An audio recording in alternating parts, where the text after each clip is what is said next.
Chapter 1. Dongzi, Uncle Chi wants you to participate in a mock match. Are you in? Lin Dong had just finished unloading all the packages from the car when he received a call from his brother. How's he? How much? Lin Dong inquired, simultaneously spreading the packages on the ground, his swift hands displaying remarkable dexterity as he sorted through them with remarkable speed. He gazed longingly at the prestigious institution in the distance, Jing City University. The scorching sun illuminated his resolute face, beads of sweat cascading to the ground, yet his gaze remained steadfast. After delivering these packages, he would earn an additional 50 yuan, and he calculated that combined with what he had earned earlier, he would finally have enough to cover this month's rent. 80, came Haozi's sharp voice from the other end. Lin Dong couldn't help but frown. Uncle Chi was becoming increasingly stingy, had previously offered 90 yuan. Noticing Lin Dong's silence, Haozi hurriedly added, "Actually, 85 would work too." "Damn it, you're trying to cheat me," Lin Dong realized instantly, understanding that Haozi was hoping to pocket the extra 5 yuan enough to cover a day's meals. Realizing he had been seen through, Haozi chuckled awkwardly and became serious. "Really? Will you come for 85 or not?" "Sure." After hanging up, Lin Dong promptly delivered the remaining packages, leaving only a rectangular parcel unclaimed, addressed to a girl named Zhao Chuyan. He remembered it distinctly because the caller had a particularly melodious voice. At that moment, a beautiful girl approached to collect her package, regarding Lin Dong with a distinctly unfriendly gaze, though her features and figure were undeniably stunning. Lin Dong couldn't help but glance at her again, but she wore an air of superiority that irked him, a look of disdain. His interest waned instantly as he prepared to hand over the package. But just as she began to sign for it, his peripheral vision caught a glimpse of a name that was both unfamiliar and hauntingly familiar. Domo. Domo? Lin Dong stared at the 4 letters, momentarily frozen in place, while the aloof girl disregarded his daze, shoved the pen back at him, and turned to leave, leaving him with a chilling view of her back.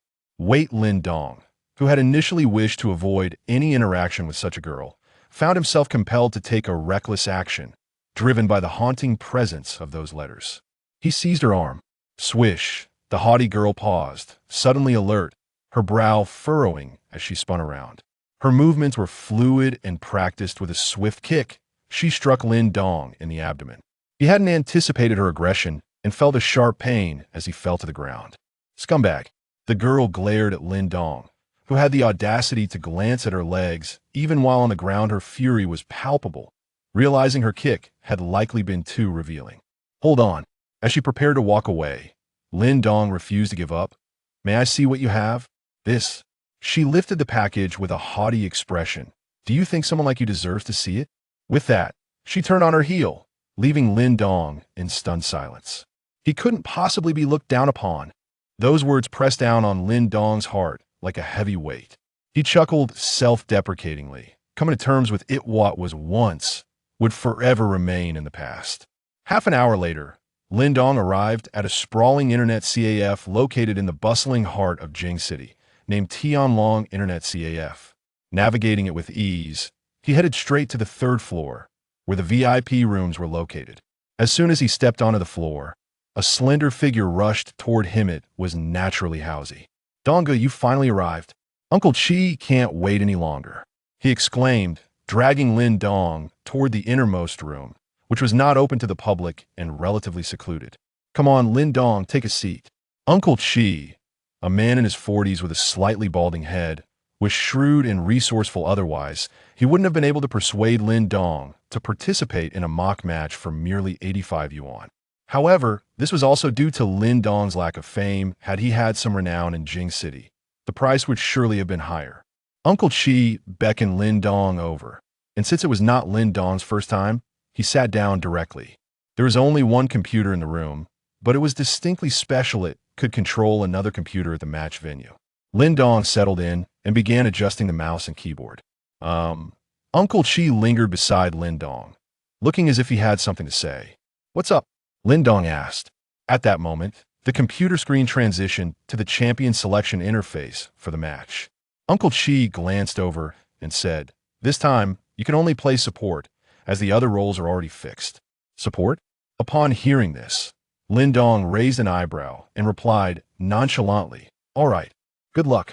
Today's opponent is the formidable Lantian Internet CAF. Their mid laner is quite strong, so be cautious." Uncle Chi patted Lin Dong on the shoulder before leaving. To have a support carry the mid laner, Uncle Chi certainly had a high opinion of himself. The champion selection proceeded swiftly, and it was soon time for the fifth pick for support. At the Jing City Esports Arena, the actual competition venue representing the Tianlong Internet CAF team was underway.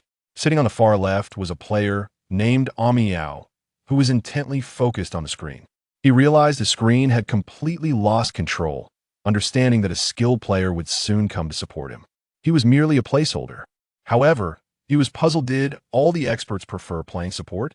Lin Dong glanced at the selections preceding him and decisively locked in his desired hero, Lee Sin. In his view, there was no hero that could not fulfill the support role. Others, however, did not share this belief. As soon as Lee Sin was confirmed, the crowd erupted in astonishment, sparking a flurry of speculation. The jungler had already been established as Rek'Sai, and now Tianlong Internet CAF had chosen Lee Sin as their last pick. Was this a double jungle strategy? Could this be Tianlong Internet CAF's hidden ace? The arena buzzed with confusion over the final choice, and Amiao, sitting at his computer, also heard the audience's cheers, his heart racing. He had no idea why the mysterious expert had chosen Lee Sin, but he needed to remain calm and appear natural. To others, it seemed Amiao, was the one bold enough to play Lee Sin. With Lee Sin locked in, Lin Dong felt immensely satisfied. His team lacked a strong initiator. As a support, he knew he must purchase the Sightstone, and choosing Lee Sin to build it was certainly common practice. Thus, this choice felt like killing two birds with one stone. Little did he know, his selection would create quite a stir in the Jing City Esports Arena, particularly amplifying the pressure on Amiao. The match commenced swiftly, and Lin Dong showcased extraordinary abilities. During the landing phase, he boasted a 100 Q hit rate, leaving the opposing ADC in despair. He utilized his skills to wear down the enemies, exerting pressure in levels and economy. Lin Dong's Lee Sin was equipped with all offensive runes and talents, designed for ruthless landing. Before long, the opposing bot lane duo was forced out of experience range. As the game reached the 10-minute mark, the enemy jungler, Gragas, initiated a gank, and naturally, the opposing bot lane duo followed suit, ready to unleash a fierce assault. That damned Lee Sin had been a source of frustration, and it was time to vent their anger. Lin Dong had no intention of retreating. Instead, he marked the enemy ADC, Will Mother, signaling to counterattack. With ease, he landed a Q skill directly on the enemy's Janna. The nearby Wheel Mother was momentarily taken aback, her finger relaxing from the E skill she had prepared. Fortunately, she did not get hit. In that fleeting moment of hesitation, Will Mother suddenly sensed a shadow flash before her. Instinctively, she pressed the E skill, but it was evidently too late, and she was knocked back by Lee Sin's Dragon's Rage. Damn, this stupid Wheel Mother. What a slow reaction. What good is he now? Some spectators supporting Lantian Internet CAF voiced their frustrations. Will Mother got kicked back by Lee Sin. Another chimed in with mockery. Yet another voice interjected at an opportune moment. Don't you think it's not that Will Mother is slow, but rather that Lee Sin is too fast? Whoa! The cacophony of curses in the vicinity abruptly fell silent. Indeed, the blind monk's spinning kick was executed with remarkable finesse. With his Q ability, he struck the Wind Maiden, causing her to momentarily drop her guard, and then activated the second phase of his Q while airborne. He deftly placed a ward with W, followed by a decisive kick with his ultimate. The Wheel Maiden instinctively pressed her buttons, yet it was still insufficient. Impressive. This is one seasoned blind monk. No wonder the support feels emboldened to play as him. We are in for quite a spectacle, remarked some spectators with a hint of schadenfreude. The Wheel Maiden was sent tumbling back, marking a clear failure of the gank. After her swift elimination, even the Wind Maiden's ultimate failed to provide protection, leaving her to flee for her life, while the jungler arriving from behind could not escape either. He fell victim to another Q ability from the blind monk, resulting in a confirmed kill. Double kill. Lin Dong did not hesitate to claim the kills for himself, having secured a double kill. The rhythm of the game truly belonged to him. However, just as Lin Dong returned to base, the shout of double kill from the mid lane propelled the excitement of the match to yet another zenith. Rampage. Coupled with his earlier double kill, the adversary Zed had now amassed 4 kills, teetering on the brink of a rampage. 6666666. Truly worthy of Sister Lon, even in such a dismal internet CAF, she manages to carry. She is indeed Sister Lon. Quite attractive and exceptionally skilled.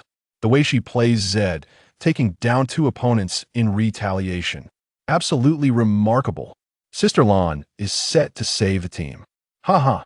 Sister Lon is unleashing her power. I can't stop laughing. The hapless Lux cannot compete against Zed. The esports arena began to rally in support of Sister Lon, indicating she had garnered quite a following. With only 8 minutes into the game, the opposing Zed had claimed a staggering 40 advantage, prompting Lin Dong to furrow his brow. It was imperative to turn the tide. He needed to assist mid lane soon. Lin Dong had barely spent 2 minutes in the bot lane when he heard the ominous announcement. An ally has been slain. Unstoppable. Lin Dong knew all too well that his mid-lane Lux had fallen prey to Zed once again, as the 5 kills dominated the match. Lin Dong hesitated briefly before typing out a message. Lux, go support bot, it'll take mid. Disregarding Lux, Lin Dong made his way to the mid lane.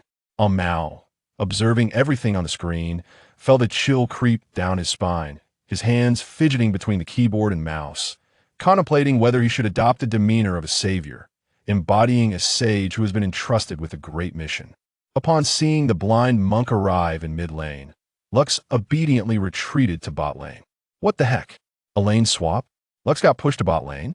Some spectators began to mock. Truly amusing. I've seen lane swaps from top to bot and mid to top, but this is the first time I've witnessed a mid to bot swap, especially with a support. Pathetic Lux.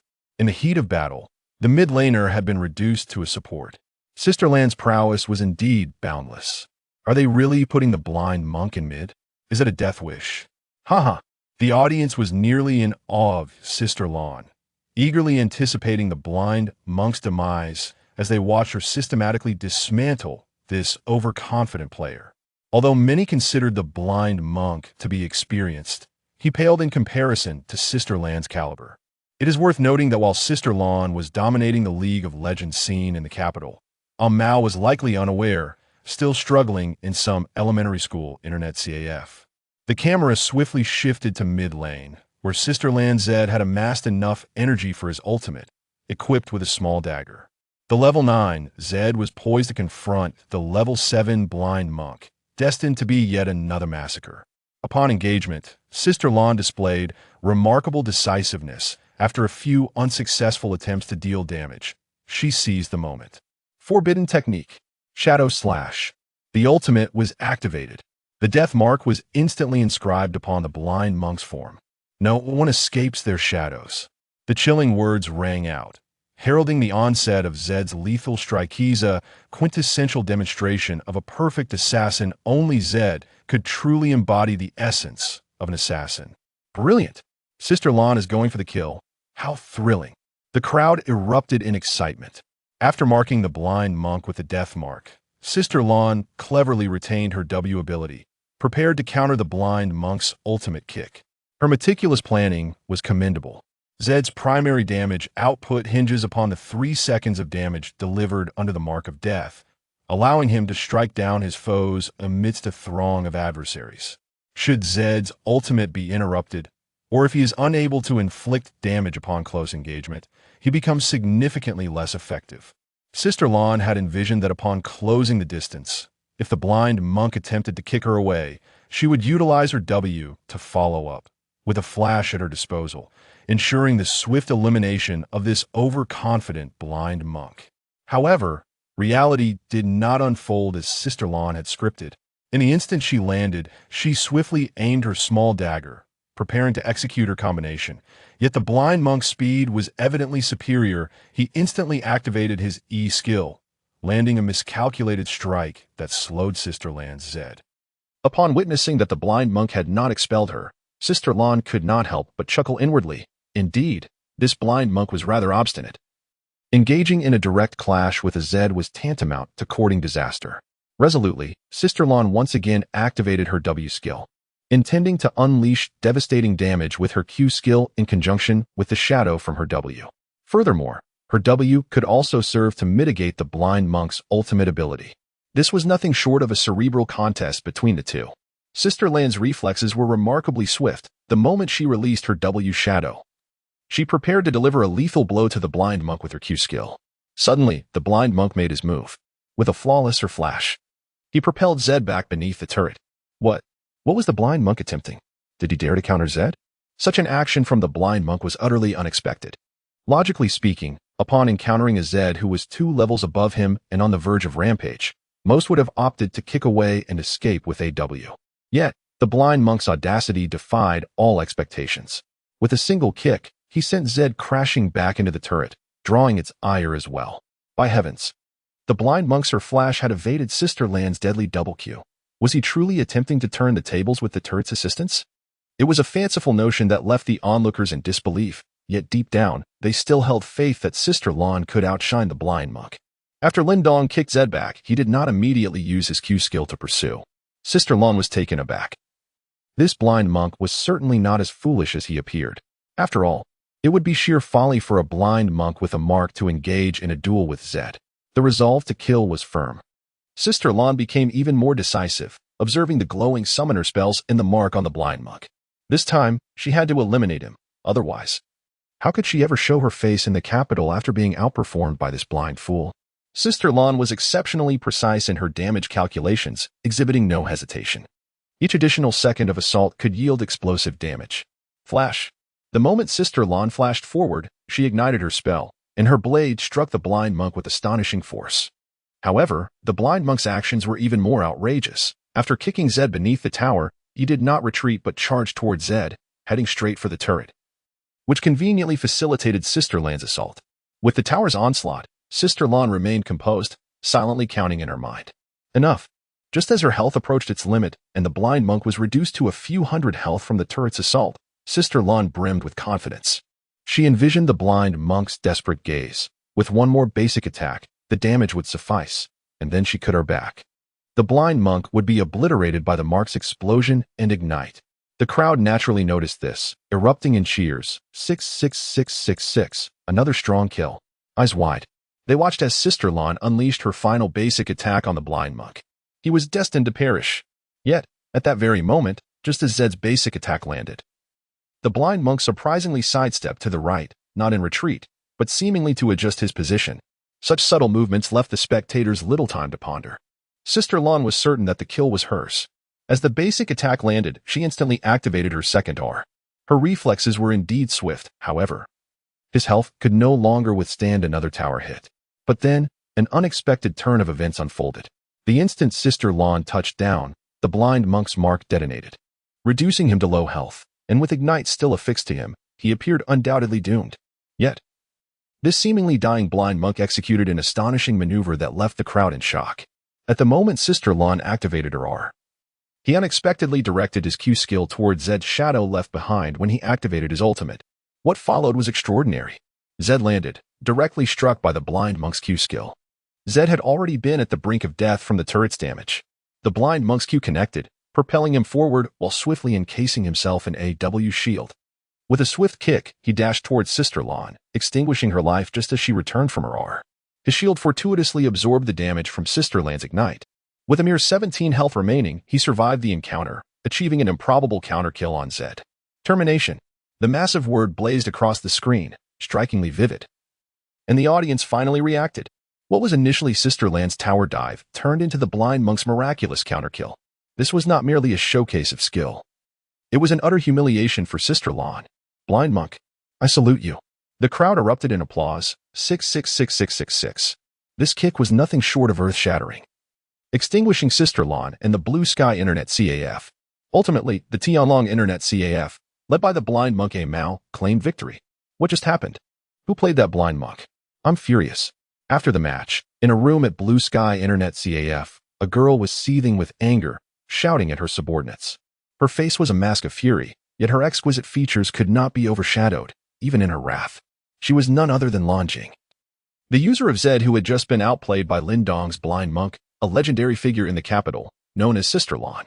The daughter of the Blue Sky Internet CAF owner, she was an avid League of Legends player, having received teachings from esteemed mentors, distinguishing herself in the competitive scene. Possessing an intense competitive spirit, despite her youthful age, her fiery temperament earned her the title of Big Sister, a moniker she seemed to relish. Mao, the one playing the blind monk, should be from Tianlong Internet CAF.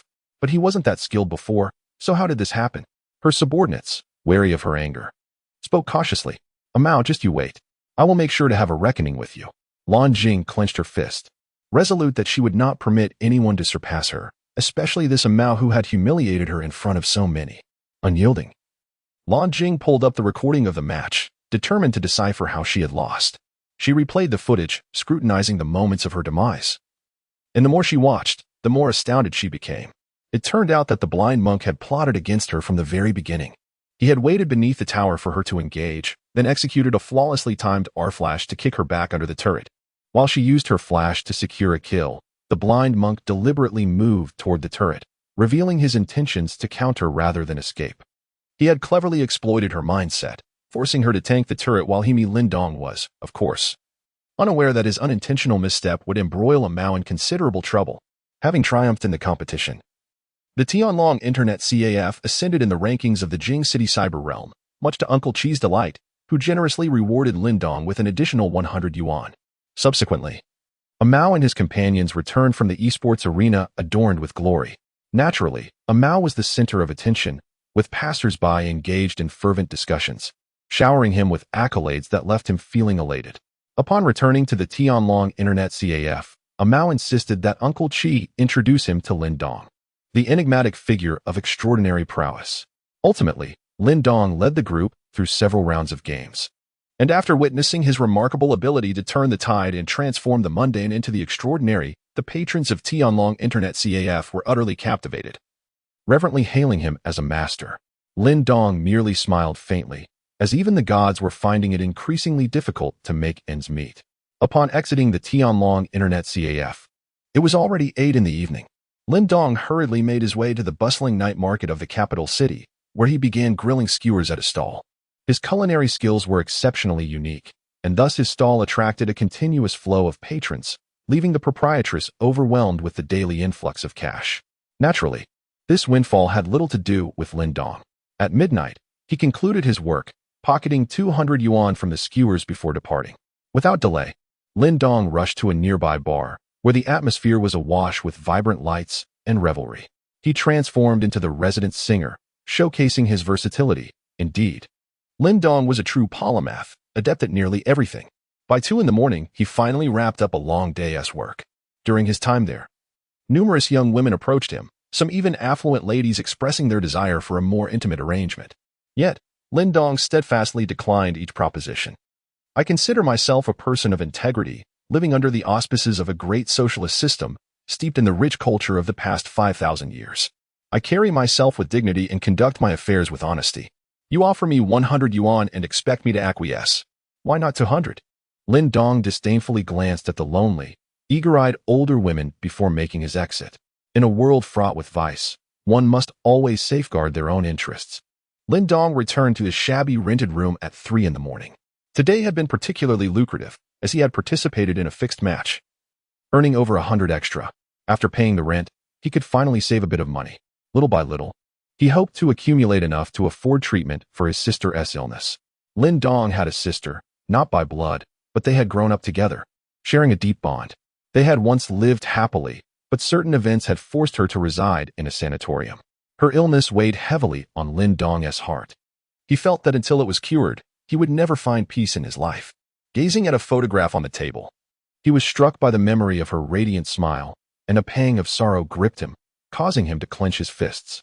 In this life, he vowed to protect her at all costs. Overwhelmed by mixed emotions and fatigue, Lin Dong eventually succumbed to sleep. The next day, the alarm rang at 6 o'clock, rousing Lin Dong from a mere 2 hours of slumber. He needed to prepare for another day of toil. were it not for his relentless efforts. His sister in the sanatorium would likely be struggling to survive. After freshening up, Lin Dong headed to the courier company. The day's work had not yet begun when he received a call from Uncle Chi, a conversation that would profoundly alter the course of his life. Upon seeing Uncle Chi's name on the screen, Lin Dong hesitated, momentarily thinking he was being summoned for another fixed match. Typically, such gaming-related jobs were coordinated through Rat, not Uncle Chi, who rarely made personal calls. When he answered, Uncle Chi's voice came through urgently. Lin Dong, come to Tianlong Internet Cafe immediately. It's urgent. What's the matter? I'm delivering packages right now, Lin Dong protested, reluctant to forego his earnings. Forget the deliveries.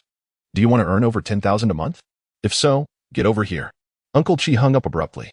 After a few moments of contemplation, Lin Dong requested a leave of absence, deciding to investigate the matter, as Uncle Chi was generally a serious person and unlikely to joke about such things.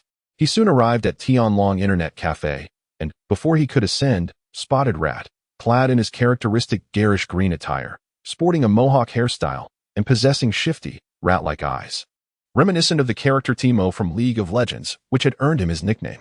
Rat, what does Uncle Chi want with me? Lin Dong inquired. Rat's expression was uneasy, clearly displeased. Uncle Chi has an impressive job opportunity. I think he wants you to come and try it out. Lin Dong suddenly became intrigued. Now, whenever work was mentioned, his heart would race. Although he currently had 4 to 5 jobs a day, it was hardly sufficient. How impressive is it?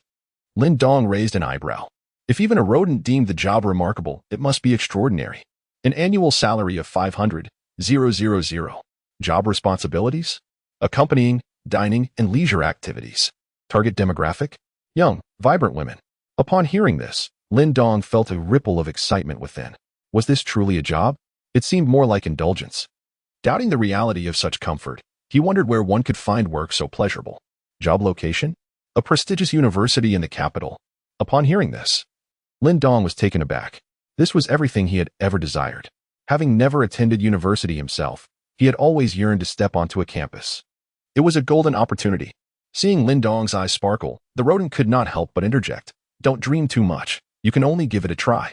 Such jobs are hard to come by. The employer's daughter is a wealthy heiress, quite discerning. They are looking for a young man who plays League of Legends suddenly. The rodent fell silent. Then she saw your photo and passed you. Lin Dong chuckled, immediately guessing that the rodent had attempted the same and failed, which explained the earlier disappointment. Get lost. The rodent, flustered, seemed to have been accurately called out by Lin Dong. She kicked him lightly and stormed off, not forgetting to shout as she left. I heard that girl has a large chest. Just your type? Hey, rodent, you didn't even tell me what this job is. Lin Dong yelled after the departing figure, but the rodent had already vanished. API call failed with status code 429. Error. Code 429. Message. Resource has been exhausted, e.g. check quota. Status. Resource exhausted. Lin Dong was engulfed in confusion. What kind of young lady could this be? What position was she applying for? Upon hearing this, Tian Bodhi could only shake his head in resignation, suggesting they give it a try. Treating a dead horse as if it were alive. Having already encountered 128 candidates without finding a suitable match, he wondered if this was truly a matchmaking endeavor. Lin Dong, upon grasping the situation, weakly muttered a few words, pondering if this matchmaking even came with a salary. Could it be that they were in search of a son-in-law who would move in? Uncle Chi and Tian Bo burst into laughter upon hearing this, clarifying the matter. And it soon became apparent that they were seeking a free attendant. In simple terms, it entailed accompanying the so-called young lady, serving her in various capacities, such as fetching meals, collecting parcels, and ensuring her safety. It was akin to a personal bodyguard. This revelation completely overturned Lin Dong's worldview. He found it incomprehensible that the affluent would even require an attendant while attending university. Now, let us proceed with the written examination. Tian Bo declared with an air of professionalism, promptly retrieving a document from his bag and presenting it to Lin Dong. He added with emphasis, "These are questions personally crafted by our esteemed young lady." Lin Dong picked it up and noticed a few words inscribed, League of Legends written examination questions. After a cursory glance, he found it quite simple, merely inquiries such as the name of Swift Scout or which skin of Lux is more adorable. However, as he continued to read, Lin Dong became increasingly alarmed, for there were some exceedingly perplexing questions. For instance, the unstable compound of abyssal mouth, i.e., self-detonation, possesses formidable power. if this compound mixture were a simple inorganic substance readily available for use and not something like black powder? Which of the following would it most likely be? A. X-potassium, B. Perfluoric acid, C. Hydrogen oxygen, D. Hydrogen fluorine. Lin Dong couldn't help but twitch the corner of his mouth upon seeing this. Who would actually engage with such a thing? And then there are those emotionally charged titles, such as Who is the True Love, Mumu, Annie, or Timo. Lin Dong was ultimately thoroughly dressed up, having only completed a few basic questions, which he submitted to Tianbo. Tianbo meticulously graded the paper, concluding with a remark, "Well, it's passable, just barely scraping by." The interview then commenced. Tianbo sat upright, resembling an interviewer. Although Lin Dong found the formality somewhat excessive, he presumed this was merely part of the unique process.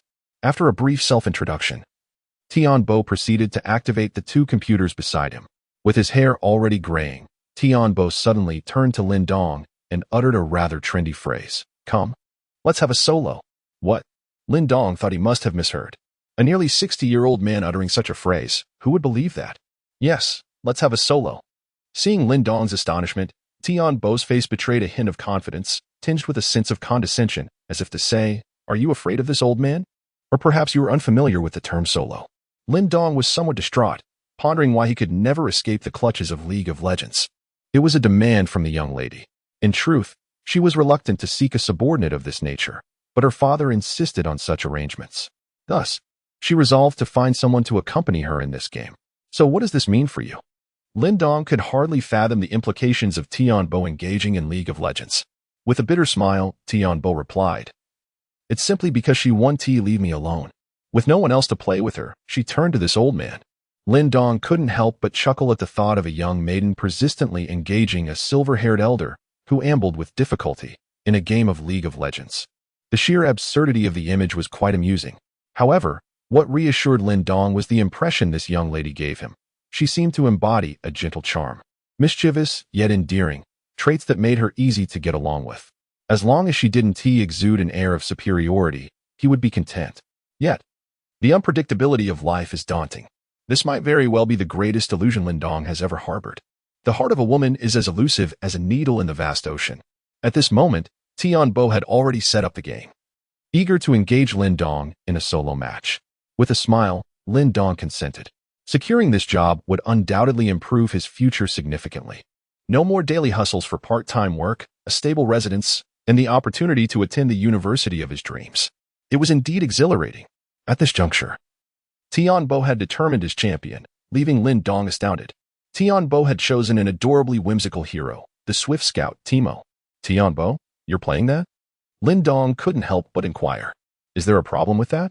"I can also play Lux and Ari," Tianbo replied proudly. "Then you might as well stick with Timo," Lin Dong said, beads of sweat forming on his brow. It seemed Tianbo was utterly captivated, thoroughly brainwashed by the legendary young lady. However, one would think that a lady of her stature wouldn't allow an elder to play such a juvenile character. Yet, none of that mattered to Lin Dong. His sole focus was to win this solo match. Should he succeed, an annual salary of 500,000 would place him in a position to marry a wealthy heiress and ascend to the pinnacle of life. When it came time for Lin Dong to select his champion, he opted for the same hero as Tianbo, Timo. Of course, Lin Dong had no intention of holding back. Tianbo's desire to challenge him was merely a test of his abilities. He aimed to demonstrate his prowess swiftly, in hopes of earning Tianbo's admiration, and who knows, perhaps it would indeed lead to something remarkable. Lin Dong exuded an air of confidence, having chosen to confront Tianbo right from the outset. The rationale was straightforward. In terms of runes and talents, Lin Dong had decisively outclassed Tianbo. Furthermore, regarding summoner spells, Lin Dong opted for Exhaust and Ignite, while Tianbo surprisingly selected Flash and Ignite, the former being of little utility in a solo encounter. Then, as the minion wave engaged, within mere seconds, Lin Dong effortlessly eliminated Tianbo. The screen went dark for Tianbo, seemingly caught off guard. "Your damage is astonishing," he finally managed to utter after a moment of stunned silence. Lin Dong chuckled softly and approached, adjusting the runes and talents for Tianbo. For heroes akin to Timo, the selection of runes and talents is paramount during confrontations. They must be chosen with utmost care. You have equipped AD runes and armor, which certainly puts you at a disadvantage against me. Moreover, bringing Flash in a solo match is futile. Tianbo, seemingly grasping the essence, nodded in agreement and uttered a rather trendy remark. You truly are a master. That fellow only managed to defeat me after reaching level 3. Yet you triumphed at this level. Impressive. Lin Dong was well aware that the young man referred to by Tianbo was undoubtedly the rat. Although rat possessed considerable strength, it paled in comparison to Lin Dong's prowess. A sense of exhilaration coursed through Lin Dong, observing Tianbo's demeanor. He felt a genuine glimmer of hope for the prospect of securing the job. Could this be considered a successful interview? Filled with anticipation, he awaited Tianbo's next words. However, Tianbo remained engrossed in the game, leaving Lin Dong somewhat speechless. It was rather surprising that someone of his age could be so captivated by a mere game. After a few minutes, Tianbo finally stood up. I must say, it won't matter unless the young lady approves, he stated. In fact, the first 100 or so candidates performed admirably. Yet, each time I sent the young lady their photographs, she simply passed on them. Therefore, I fear your chances may be slim, Tianbo said, regarding Lin Dong with a serious expression, his demeanor tinged with a hint of awkwardness. Lin Dong's lips twitched slightly, suggesting that he was questioning his own attractiveness. Observing Lin Dong's unusual demeanor, Tianbo chuckled, causing the deep wrinkles on his aged face to spread. It is not your fault, but rather that of my young mistress. She does not truly desire a subordinate of this sort. Yet the orders from the old master are absolute, leaving her no choice but to impose various challenges. After a brief pause, Tianbo regarded Lin Dong with a certain optimism, stating, in truth, you are quite commendable. Even if the young mistress does not appreciate you, it would still be beneficial for us to engage in some sparring in the future. Lin Dong, feeling somewhat enlightened, realized that the young mistress was not as admirable as he had initially believed. Even more frustratingly, it appeared that Tianbo had a favorable view of him. Perhaps I should just deliver my package now, Lin Dong thought, turning to leave. It seemed that what the rat had said was indeed accurate. While this job sounded impressive, it held little value for him. Wait, Tianbo was not willing to let go so easily and hurriedly stopped Lin Dong. Why not give it a try? What if it turns out to be a success? Come, let us take a picture, he exclaimed, pulling out his phone and snapping a flurry of photos of Lin Dong. Lin Dong found himself utterly helpless. Were it not for the advanced age of Tianbo, he might have been tempted to unleash his frustrations physically. Ultimately, he managed to persuade Tianbo to capture 2 rather unflattering photographs. It was only then that Lin Dong escaped from the confines of the Tianlong Internet CAF. This incident had finally reached its conclusion. He had never anticipated that the legendary young lady would consider him for employment. Yet, fate often unfolds in the most unpredictable manner. After delivering his last package that afternoon, Lin Dong was taken aback when he received a call from Tianbo. The excitement in Tianbo's voice was palpable as he exclaimed, Lin, what kind of enchantment have you cast upon the young lady? Congratulations, you have been hired. Lin Dong was left in a state of disbelief for a full minute. What? He had been hired? This meant his annual salary would now amount to 500,000.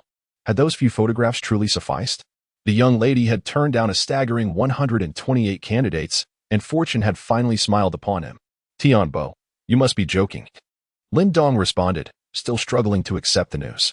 Reflecting on his own circumstances, he considered himself a complete underachiever. Aside from his gaming prowess, he had neither wealth, nor a vehicle, nor a distinguished lineage.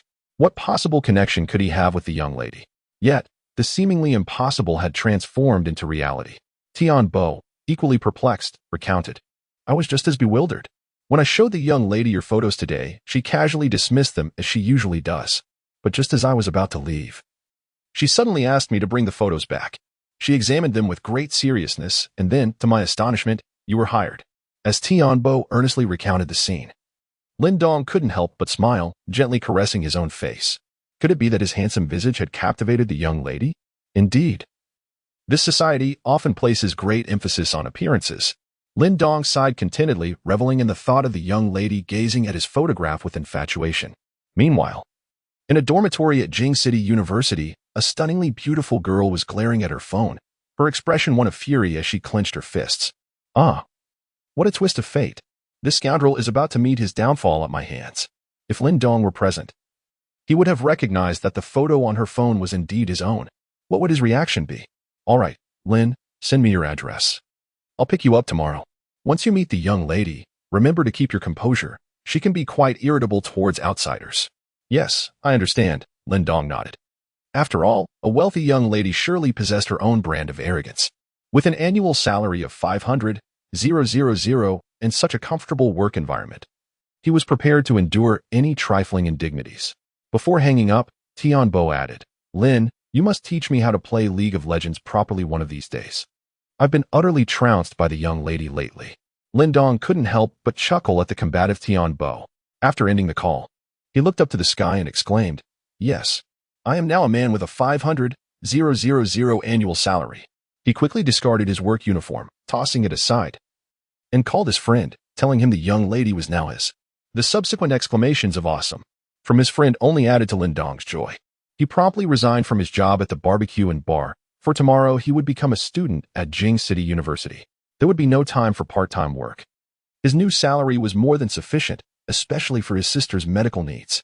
Thinking of his sister, Lin Dong dialed Lin Jiao's number, but the call went unanswered. He wondered what she could possibly be up to. Lin Jiao is the name of Lin Dong's younger sister. Although they share the same surname, there is no blood relation between them. She is a girl adopted by Lin Dong's grandmother and has lived with Lin Dong since childhood. As for Lin Dong's parents, they were already gone by the time he could remember, leaving the circumstances of their fate shrouded in mystery. Lin Jiao is a remarkably beautiful and optimistic individual. Despite her current battle with a severe illness, she remains the source of joy for Lin Dong.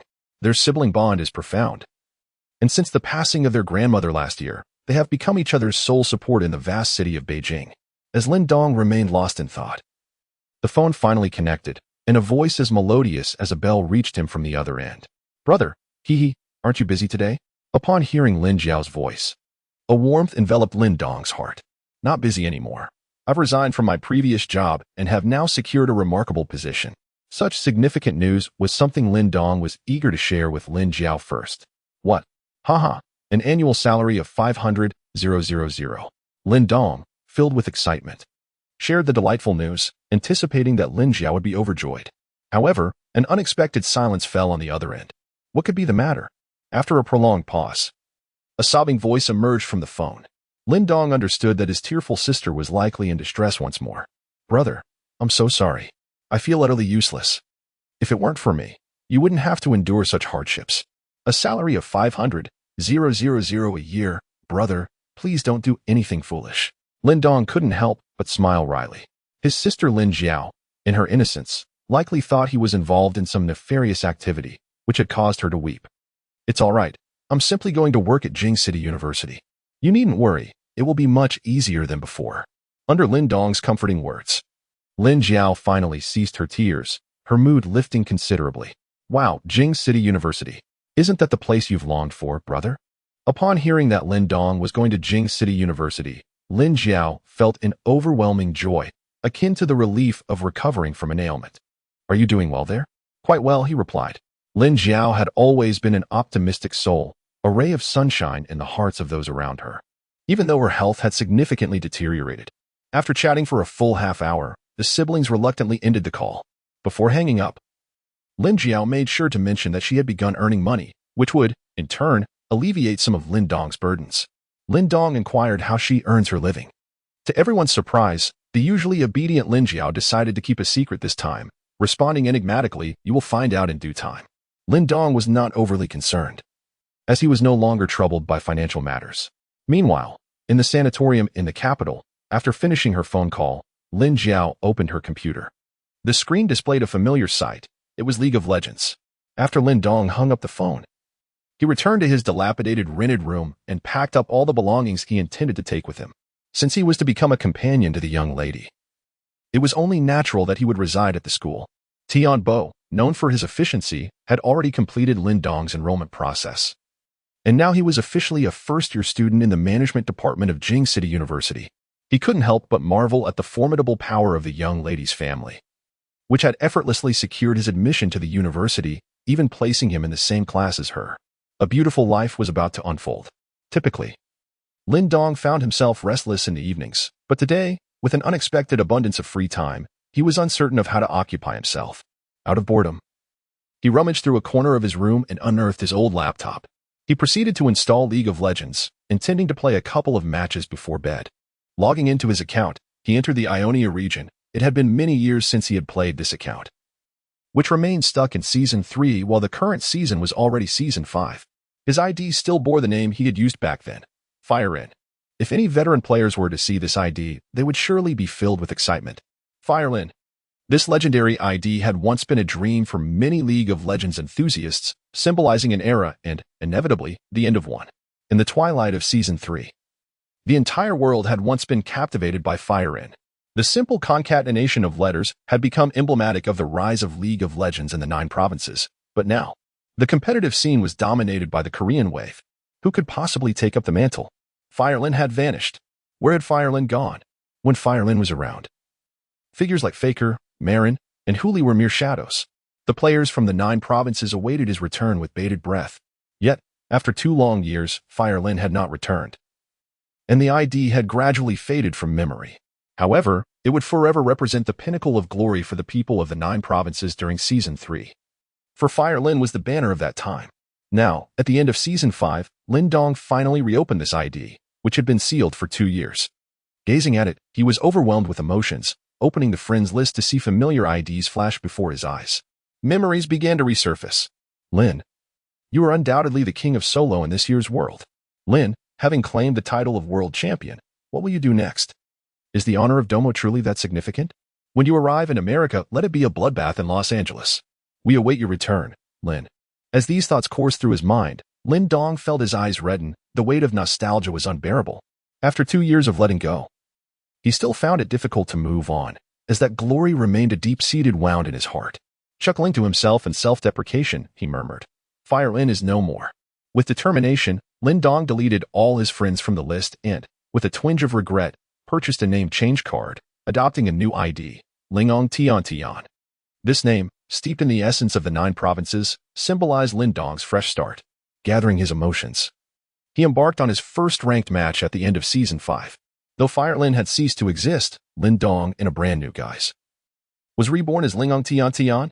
Lin Dong was unaware that his casual play would stir such a tempest at the conclusion of Season 5 for this ID. Gold shines brilliantly regardless of its location. At present, Lin Dong's sole ambition is to excel in his job and earn an annual salary of 500,000, leaving all other matters beyond his concern. Lin Dong's intention in acquiring this account was to elevate his rank to a more commendable level, for after all, the young lady seeks a companion who can engage her in gaming, and a low rank would be rather embarrassing to present. As it was his inaugural match, Lin Dong naturally participated in the placement games. The placement matches are notoriously challenging, populated by individuals who have yet to even engage in ranked matches, alongside a fair share of diamond and master tier players. Consequently, at the outset, Lin Dong had no intention of relinquishing his position, promptly claiming the mid lane role. In such matches, one must secure a carry position, otherwise, one risks being severely hindered by teammates. The game commenced swiftly, yet Lin Dong's antiquated laptop, configured over a decade ago, was dreadfully lagging. Nevertheless, he played with remarkable foresight as the character Luminous. Despite the frustrating latency, Lin Dong managed to carry the team to victory, culminating in a glorious achievement of a 20-stack kill book. Thus, he triumphed in his first placement match. This account begins from the end of Season 5. Subsequent writings will reflect the current version, which may not align with previously stated details. So please refrain from harsh criticism. After 2 additional games, the lag became unbearable, and with the clock striking past 11 in the evening, Lin Dong decided to retire for the night. A new chapter awaited him. Tomorrow, he would embark on his journey as a university student. Moreover, he would be masquerading as a freshman, despite being 22 years old. Was this truly appropriate? The thought brought a tinge of embarrassment to Lin Dong. However, he resolved to disregard such concerns, as earning money was the ultimate priority. The night passed in tranquil silence, and Lin Dong arose early the following day. Having not slept well, his mind a whirlwind of thoughts, particularly fixated on the image of the young lady he had imagined. He had heard from a friend that she possessed ample bosom. Just how ample? C cup? D cup? After refreshing himself with a shower, Lin Dong's mind began to clear. He donned a fresh outfit, shaved off his stubble, and upon gazing into the mirror, he could hardly believe his own reflection. It seemed that with a little grooming, he appeared quite handsome. No wonder the young lady had noticed him amidst the vast sea of faces. She must have discerned his inherent charm. Lin Dong unabashedly praised himself. Once he finished preparing, a call from Tian Bo came through. Lin Dong headed downstairs, exclaiming, I'm on my way. Great. Lin Dong hurriedly descended the stairs, his luggage in tow, only to find a luxurious Mercedes-Benz parked before the dilapidated entrance of the building. If his eyes did not deceive him, it appeared to be a model from the SLR series, which would undoubtedly cost several million in Jiuzhou. The opulence of the Mercedes stood in stark contrast to the surrounding environment, drawing curious glances from passers-by. Tianbo was aware of Lin Dong's modest means, yet it was his first encounter with such a rundown neighborhood. However, as a top-tier steward, he maintained an exceptionally high standard of professionalism, especially since he was currently in need of Lin Dong's assistance. He stepped out of the vehicle to welcome Lin Dong aboard, leaving the onlookers in a state of astonishment. Once seated in the plush interior of the Mercedes, Lin Dong experienced a distinctly different ambience. "Dongzi, here is the contract. Please review it, and if it meets your approval, kindly sign it," Tianbo stated. Lin Dong took the document, glancing over it to find the terms clearly outlined. His primary responsibilities were straightforward. He was to comply with the young lady's instructions and, should she encounter any challenges or difficult situations, he was required to be present at once.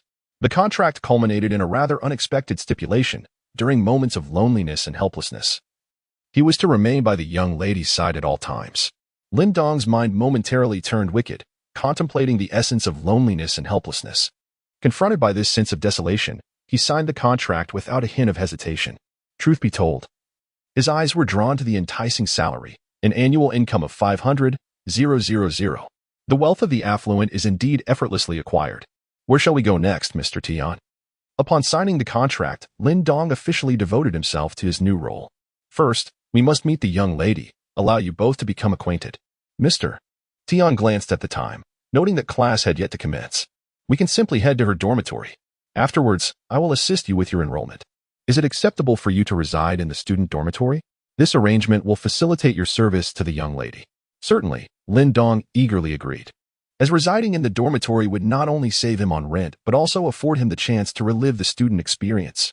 However, he found himself puzzled by the notion of the young lady living in a dormitory. Given their financial standing, purchasing an expansive residence should be well within reach. The young lady insists on staying there, claiming she wishes to remain close to her peers.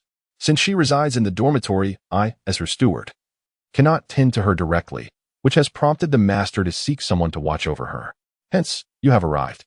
Understood, Lin Dong nodded, realizing that this young lady seemed quite independent and self-reliant. The Mercedes-Benz van glided smoothly along the road, and shortly thereafter, they arrived at the entrance of Jing City University. After parking, Mr. Tian led Lin Dong to the student dormitory area. Xiaoyan shares a double room with a friend, Mr. Tian mentioned casually, likely reflecting the relaxed atmosphere of the campus. Lin Dong deduced that Xiaoyan must be the young lady's nickname. Upon reaching the dormitory entrance, Mr. Tian made a phone call. After hanging up, he chuckled softly. This child has no classes today and has yet to rise. She has instructed you to go up first, room A201. I shall take my leave now. You can report directly to the department head afterwards. Oh, Lin Dong acknowledged, as Mr. Tian departed swiftly, leaving him standing before the girls' dormitory, which bore a sign reading no entry for males. Mr. Tian, Lin Dong suddenly realized. How was he to gain entry into the girls' dormitory? But Mr. Tian had already vanished from sight, leaving Lin Dong at a loss. The stern matron at the entrance fixed a wary gaze upon him, her expression unmistakably conveying, I knew you would attempt to sneak in. Lin Dong chose to disregard the elderly woman and began contemplating how to stealthily gain entry. It was evident that approaching from the front was not an option. Yet he lacked the contact number for the young lady. What was he to do? Should he simply wait here? Just as Lin Dong found himself in a quandary, his phone suddenly chimed with a message from an unfamiliar number. The text was brief yet urgent. You have 10 minutes to enter swiftly, or I shall terminate your position. It was unmistakably a message from the illustrious young lady of whom he had heard tales. Lin Dong hurriedly replied to the number, but there was no answer. Frustration welled up within him. Moments ago, he had received a message, and now his calls were met with silence. When he attempted to call again, he discovered that the phone had been turned off entirely. Lin Dong realized that she was merely complicating matters for herself. It was exasperating. The days ahead promised to be challenging. He paced in place, feeling a surge of frustration, and lit a cigarette, inhaling deeply. Although A201 was within arm's reach, an elderly woman had transformed into an insurmountable barrier. This young lady was undoubtedly doing it on purpose, intent on embarrassing him. 5 minutes had elapsed as he smoked. Yet the old woman remained steadfast at the entrance, seemingly fixated on Lin Dong. With no choice but to divert his gaze, Lin Dong knew he had to enter. He did not wish to lose this job after a long day's work. Suddenly, his eyes caught something. The young lady's dormitory number was A201, which meant her room must be on the left side, where a window was present. Could he perhaps climb through the window? A flash of inspiration struck him, and he couldn't help but admire his own ingenuity. Carefully circumventing the old woman's line of sight, Lin Dong made his way to the left side of the dormitory buildings. And indeed, he discovered a window. This window undoubtedly led directly to room A201, and it was situated in a rather secluded spot, where most people would not think to look. Lin Dong couldn't help but think with fierce determination. If you believe you can thwart my chances of securing this job with such underhanded tactics, young lady, you have greatly underestimated me. Lin Dong, being on the second floor, which was not particularly high, he placed his suitcase on the ground, stepped upon it, and leapt up, grasping the window with both hands while his legs pressed against the wall, ascending further. Although the maneuver appeared somewhat awkward and unrefined, as long as he could knock on the window and inform the young lady of his arrival, she would truly have no retort. Lin Dong finally leaned towards the window, and to his astonishment, he noticed that the young lady's dormitory lacked curtains. His gaze naturally swept across the room, which was adorned with a pink hue. On either side of the dormitory, 2 beds were positioned. Due to the angle, one of the beds was partially obscured. Yet Lin Dong's keen eyes confirmed that someone was indeed asleep on it. The other bed, however, was empty, strewn with disheveled clothing. For reasons unbeknownst to him, Lin Dong initially intended to knock on the window, but a mischievous impulse caused him to linger his gaze a moment longer. Amidst the chaotic pile of clothing, he discerned pink, black, and remnants of lace. Gulp. Lin Dong's throat suddenly felt parched, and he couldn't help but swallow.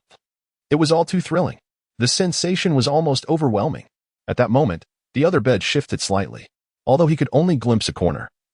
It was now occupied by a snow-white leg. The delicate ankle, flawless in its beauty, gleamed under the strong sunlight. Indeed, someone lay upon that bed. Could she be the young lady? Lin Dong's heart raced as he prepared to knock on the window when, unexpectedly, a girl emerged directly in front of him. She appeared to have just finished showering, her hair still damp, and her immaculate skin was merely enveloped in a towel. The girl, too, noticed the peculiar sight at the window, and their eyes met with a startling intensity. After a few seconds of stunned silence, she finally reacted. "Ah, a ghost," she exclaimed, before darting to the corner of the bed, rendering herself invisible to Lin Dong's gaze. Lin Dong could only helplessly tap on the window.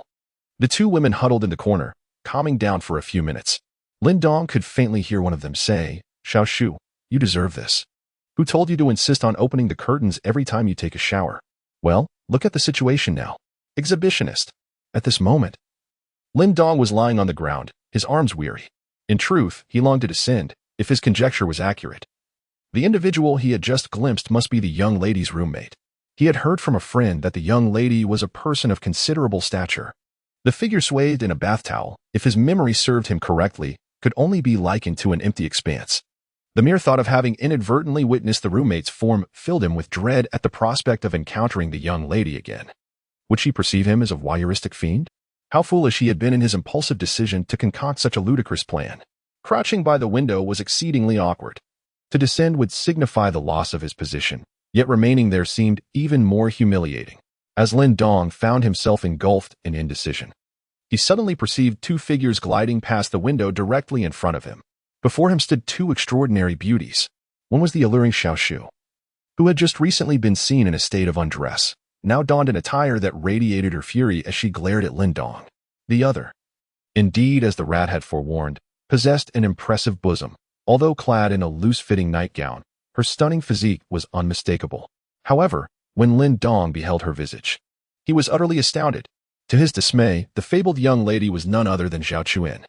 The very same Zhao Chuan who had once sent Lin Dong sprawling with a single kick while hurling insults at him for being a scoundrel during a delivery. "You." Lin Dong's thoughts remained unvoiced. In that moment, Zhao Chuan's lips curled into a sinister smile. "Xiao Shu, douser. This peeping Tom, this vile pervert." In a flash, Xiao Shu, swift and agile, produced a basin of water from behind her and hurled it towards Lin Dong. He felt a mist enveloping his face, and before he could react, he was drenched from head to toe, ultimately losing his balance and tumbling from the second floor to the ground below.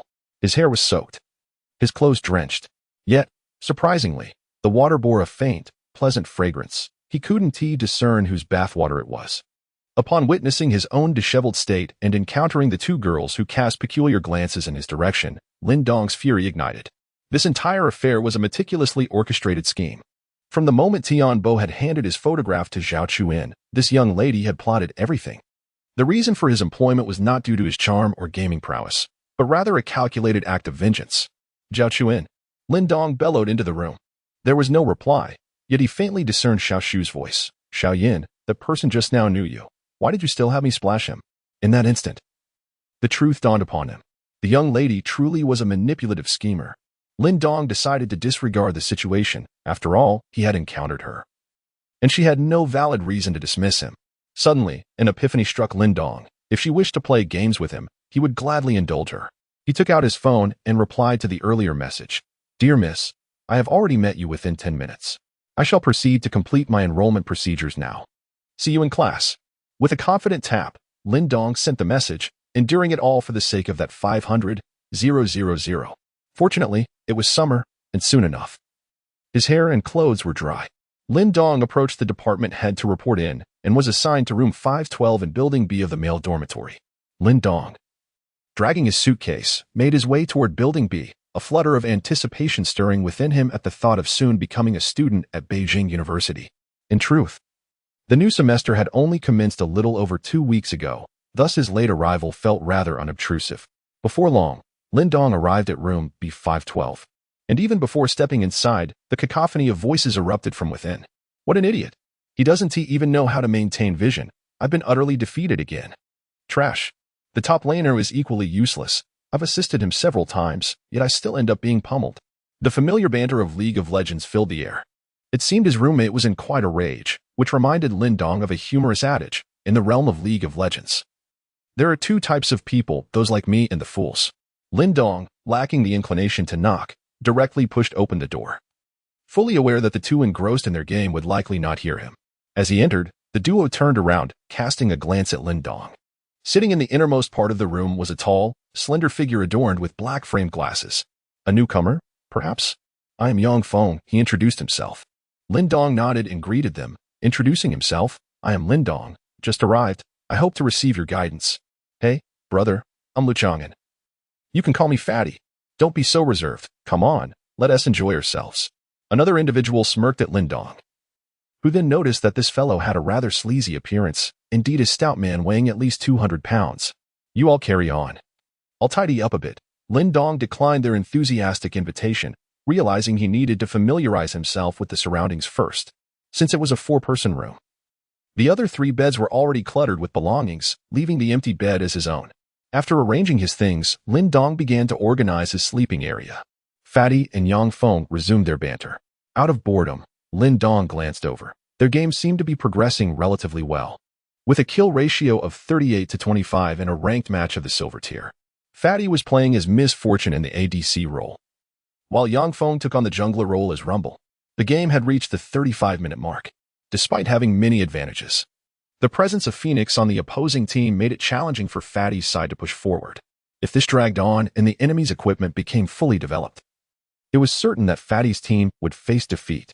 Lin Dong chuckled as he glanced at the hefty fellow's equipment, which now included the endless blade, the electric knife, and the armor-piercing bow, certainly a combination capable of delivering explosive damage. If the opposing team were to emerge now, it would be nothing short of foolish.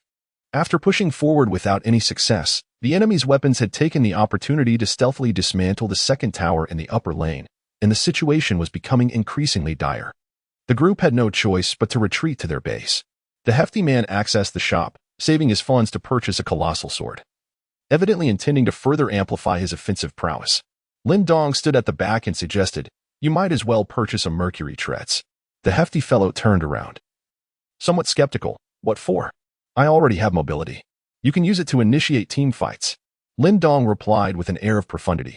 How do I do that? Just trust me and buy it, he insisted, observing Lin Dong's unwavering confidence.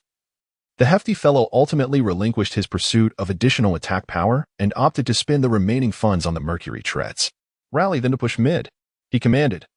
And once again, the 5 of them advanced together. Position yourself slightly forward and focus on controlling Lux. their champion will undoubtedly leap towards you, allowing you to cleanse Lux's control with the Mercury Treads. Then, unleash W. That will initiate the team fight. Lin Dong expressed his thoughts, causing the chubby fellow to pause momentarily. The execution of such a maneuver seemed rather daunting. What if the weapon fails to leap to me? Trust me, if it doesn't jump to you, just disengage. After all, the damage from the support champion, Light Maiden, isn't particularly formidable. All right, I shall give it a try. The chubby one trembled with excitement at the prospect of executing such an impressive play. The five of them marched forward with great determination, heeding Lin Dong's advice. The chubby fellow positioned himself aggressively, while simultaneously clearing minions. Naturally, the opposing Light Maiden unleashed her Q skill towards him. In truth, dodging her Q skill is relatively simple. Yet the chubby fellow found himself colliding directly with it. He remained stationary, and upon witnessing their carry being controlled, the opposing weapon activated his E skill and leaped towards him. Hurry! Lin Dong shouted urgently. Fortunately, the chubby fellow's reflexes were commendable. He swiftly activated the Mercury Treads. And at the moment the weapon leaped, the skill did not trigger. He executed a W skill, jumping backward, while Yang Feng's excavator charged in, breaking ground and launching the weapon into the air. The weapon was swiftly eliminated by their team, and with ease, they dismantled the opposition. After clearing a path, only 4 enemies remained, desperately seeking opportunities, but the chubby fellow seized the moment and wiped them out in a single wave. Lin Dong, how did you come up with that? It was incredible. After the game concluded, the chubby fellow was utterly in awe of Lin Dong. Damn it, are you a god? Speak. Yang Feng and the chubby one stood up simultaneously, their faces brimming with excitement as if they were trying to peer into Lin Dong's very soul. What the hell? What are you two planning? And I'm not into that. Lin Dong asserted with conviction. In this vigorous male-dominated society, one must remain true to oneself. Which server? What rank? Who's your girlfriend? The two bombarded him with questions. Lin Dong replied with a sidelong glance. Ionia, I haven't played placement matches. And I don't have a girlfriend. What is it to you? His honesty was met with disbelief. How could someone without even playing placement matches possess such remarkable ideas? I'm being truthful, Lin Dong replied sincerely, nodding.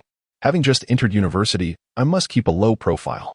To assuage their suspicions, he added, in fact, I am merely a theorist, one who speaks of strategy without practical experience. Now that's more like it. Upon hearing that Lin Dong also had his shortcomings, the chubby fellow felt elated. Haha, it seems I am the most formidable in this dormitory. The chubby fellow truly reveled in his mischief. Lin Dong was rendered speechless. The chubby fellow exhibited quite a bit of self-admiration. Glancing towards another bunk, Lin Dong inquired, who was that guy occupying the other bed? A peculiar character. Let's not concern ourselves with him. The chubby man appeared rather indifferent towards another roommate, and his tone suggested a hint of irritation when mentioning him. Lin Dong was perplexed. While Yang Feng chuckled wryly beside him, it's nothing much, really. It was just that at the beginning of the school term, the two of them had a quarrel over some matters. What matters? Yang Feng glanced at the chubby fellow, and after a long pause, he remarked. He called the chubby one a fool. The chubby one could no longer tolerate it and fervently defended himself. He is just plastic. How dare he accuse me of being foolish? Lin Dong looked helplessly at the chubby fellow, realizing that even if he were to be deceived, he would never acknowledge it, as he was the type who valued his pride above all else. At that moment, the door creaked open, and a tall, handsome man stepped inside. His fair complexion was striking, accentuated by sharp, defined features. His thick eyebrows rebelliously arched slightly upwards, and beneath long, slightly curled eyelashes, his icy, deep-set gaze exuded a wild, untamed allure, exuding an air of seductive charm, just as Lin Dong had anticipated. This man appeared to be the type who wouldn't last more than 3 episodes in a television drama. The reason was simple. This guy was more handsome than him. Before Lin Dong could utter a word, the individual approached with an air of superiority, extending his hand. Hello, I am Long Jun. You must be the new arrival. Yes, I am Lin Dong, he replied, though he felt somewhat displeased. Nevertheless, he maintained a courteous demeanor, as they were to share the same dormitory in the future. Humph. I hope you are not like the others, a mere worthless individual, Long Jun remarked before elegantly returning to his bed. The overweight individual standing nearby was already seething with rage. Had it not been for Yang Feng's persistent restraint, he would likely have charged forward to confront Long Jun. Lin Dong shook his head in disbelief. It seemed that university life was entirely different from what he had envisioned. Nevertheless, this was a trivial matter compared to the real challenge he faced. how to win over this young lady. Glancing at his class schedule, he noticed that the freshman courses were woefully sparse. It was Monday, and he had only 2 classes in the afternoon, leaving him with a free morning. His friends, the chubby one and Ruo Feng, spent the entire morning engrossed in video games. Cold and aloof, the newcomer in the dormitory appeared to be out of place, busily tinkering with his computer for reasons unknown.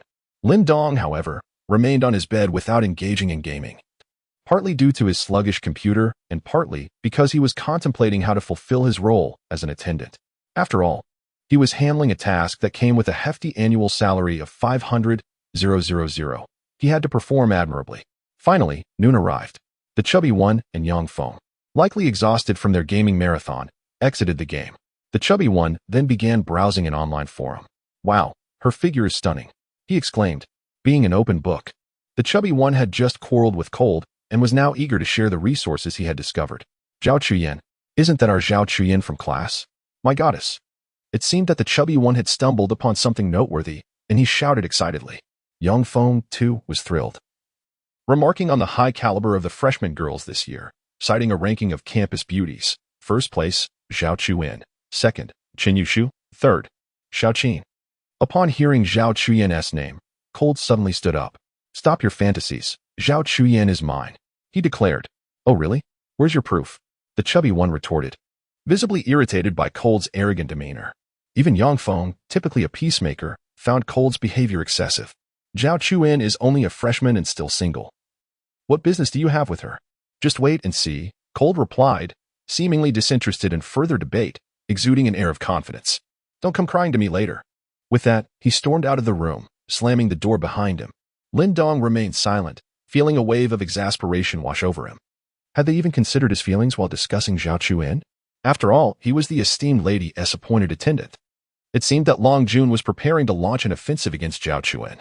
Suddenly, Lin Dong recalled Article 36 of the contract. Any male who approached the lady must be driven away, ensuring that no one intrudes upon her private life. It appeared that a confrontation with Long Jun was inevitable. Just as Lin Dong was lost in these thoughts, his phone rang. The number was familiar. It belonged to the lady. "What are you doing?" Her melodious voice came through, and had it not been for the events that had transpired earlier, he might have remained oblivious to her malicious nature. Yet, with such an ethereal voice, anyone would inevitably feel a strong affection. "Have you gotten ready?" Before Lin Dong could utter a word, the lady's voice resonated again, filled with genuine concern. Lin Dong felt a stirring in his heart. The young lady's inquiry bore an air of concern. Could it be that she had a change of heart and regretted her actions from earlier that day? "It's all tidied up," he replied hastily. The young lady was offering him a way out, and he needed to seize the opportunity. He aimed to mend their relationship and alleviate the misunderstandings, considering it was merely an accidental glimpse of her wardrobe mishap, nothing significant. If he managed to reconcile with her, earning his salary would become much easier. "Yes, that's good. Now, could you please prepare my lunch and buy a few items for me?" She suddenly shifted the conversation. Of course, Lin Dong responded without a second thought. The contract was explicit. Preparing meals was indeed part of his responsibilities. "I'll send the items to your phone. Thank you."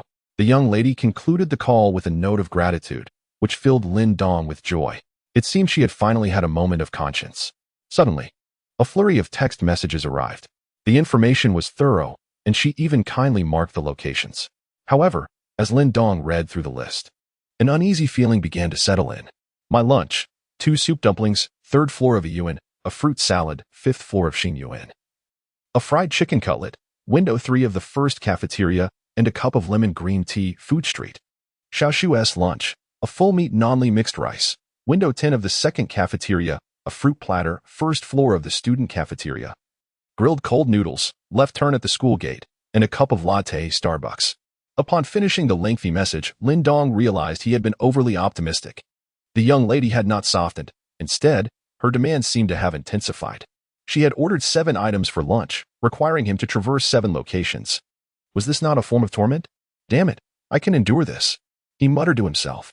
"A great responsibility has fallen upon me. But this lunch run is exhausting." Yet, for the sake of that 500,000, he prepared himself for the task. Just then, another message pinged in. "Please be quick. It won't taste good if it gets cold. Deliver it within an hour. Also, I've run out of sanitary pads. Please buy some Sophie ones, night use, no cotton." At that moment, Lin Dong could no longer tolerate it. On the very first day, she was putting him through this.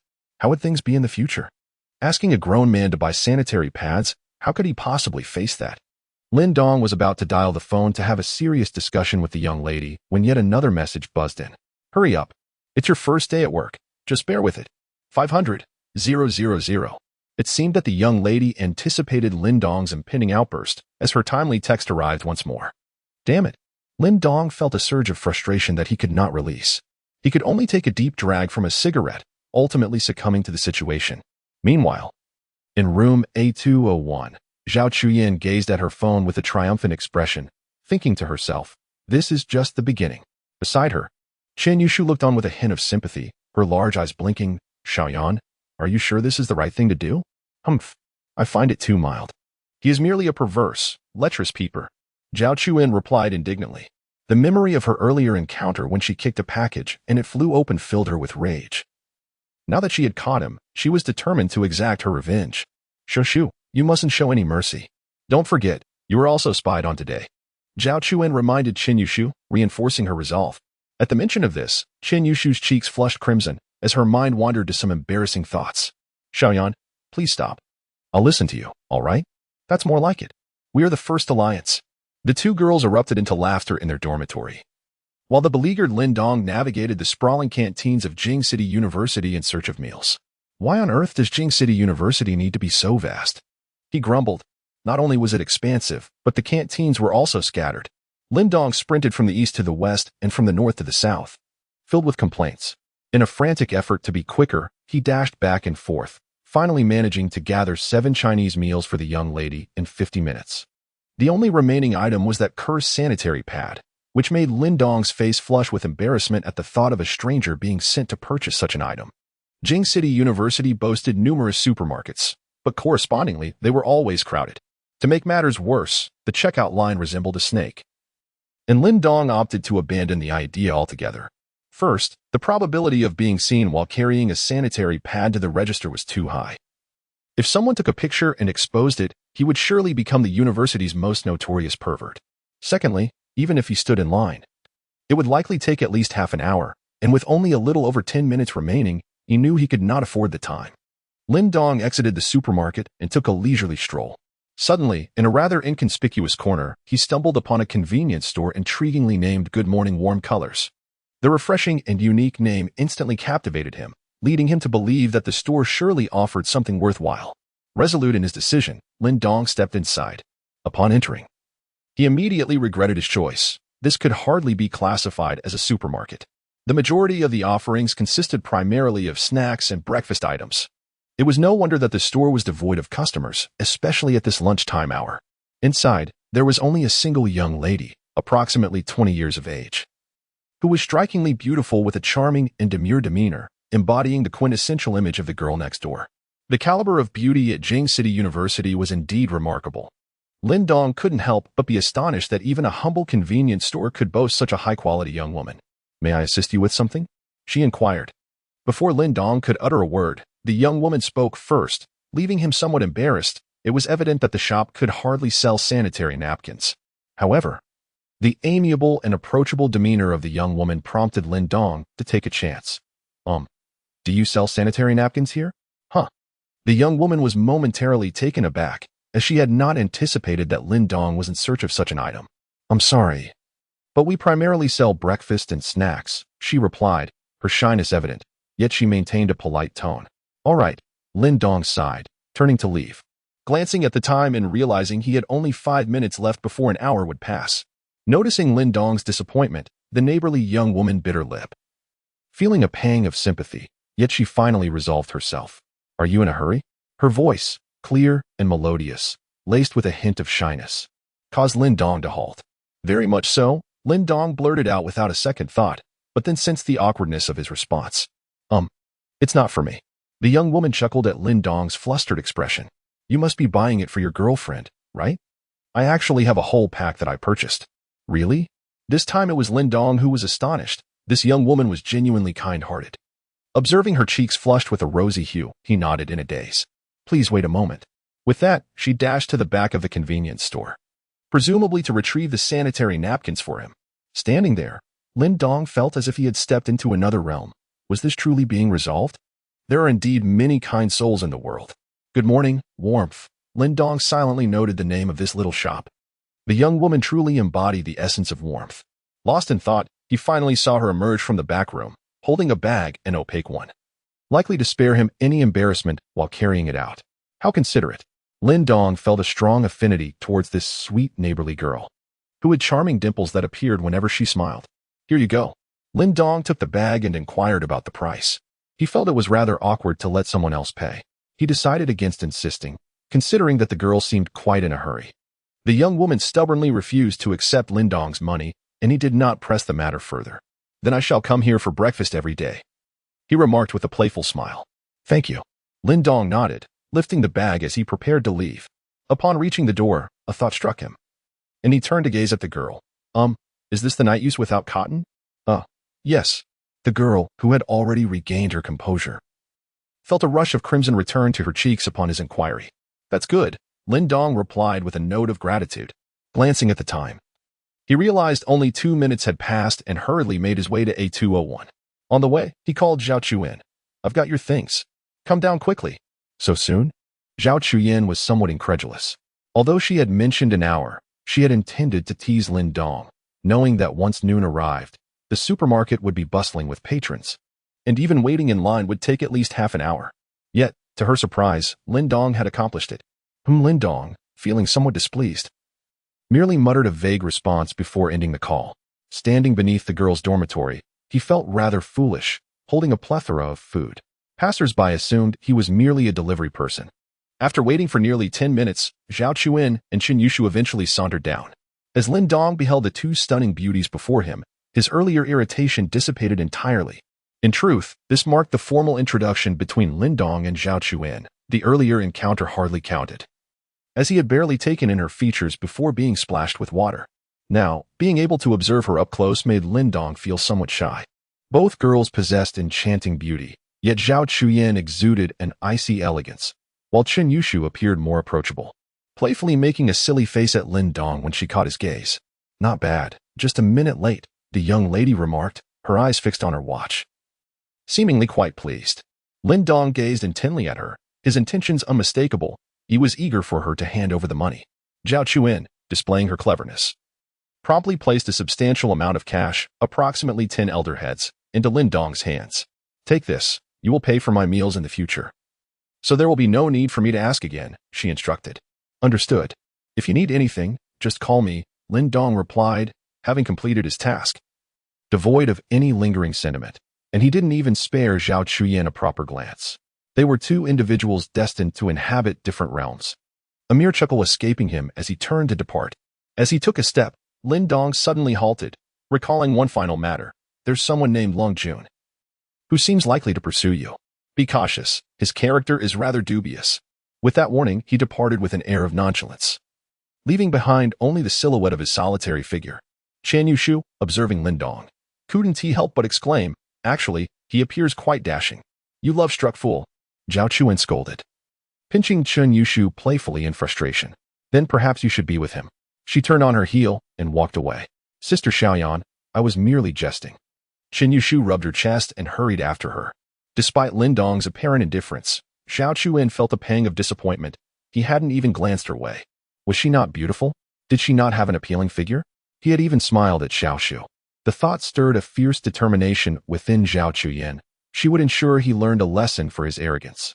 Unbeknownst to Lin Dong, he was in no position to recover from his situation. After a simple meal alone, the clock approached 2 in the afternoon. His next class was an elective, Introduction to Computer Science, a rather tedious affair. Lin Dong, along with the plump young Feng, settled into the back row. As per the plump one's explanation, the rear offered a blend of advantages: distance from the teacher for a quieter environment conducive to napping, and a chance to observe the unfolding drama. Throughout the class, the plump one rambled on about his theories from the back row, while young Feng succumbed to sleep. Lin Dong's eyelids grew heavy. Had it not been for his focus on the first row where Zhao Chuyin sat, he would have likely succumbed to slumber as well. Zhao Chuyin and Chen Yushu, truly the dual blossoms of the campus, were inseparable whether in class or during meals, naturally drawing a crowd.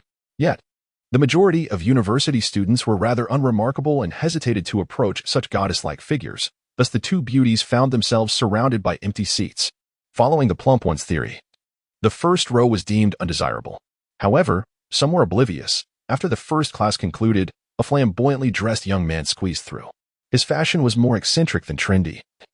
Sporting a wild hairstyle that obscured his face, adorned with countless accessories, a quintessential example of a shawmate. Instantly, the attention of the entire class zeroed in on this eccentric figure. "Who is that?" Lin Dong inquired of the plump one, who was well-versed in campus lore. That's Zhang Eku, a first year from the computer science program. His outrageous style has long secured him a spot on the university's list of oddities, the plump one informed him. A list of oddities? Lin Dong pondered, intrigued. The plump one had previously mentioned a list of campus beauties, which seemed quite normal. But now there was this peculiar list. Was the entire university governed by rankings? Indeed. The lists at Jing City University were quite extensive, encompassing celebrity lists and handsome lists.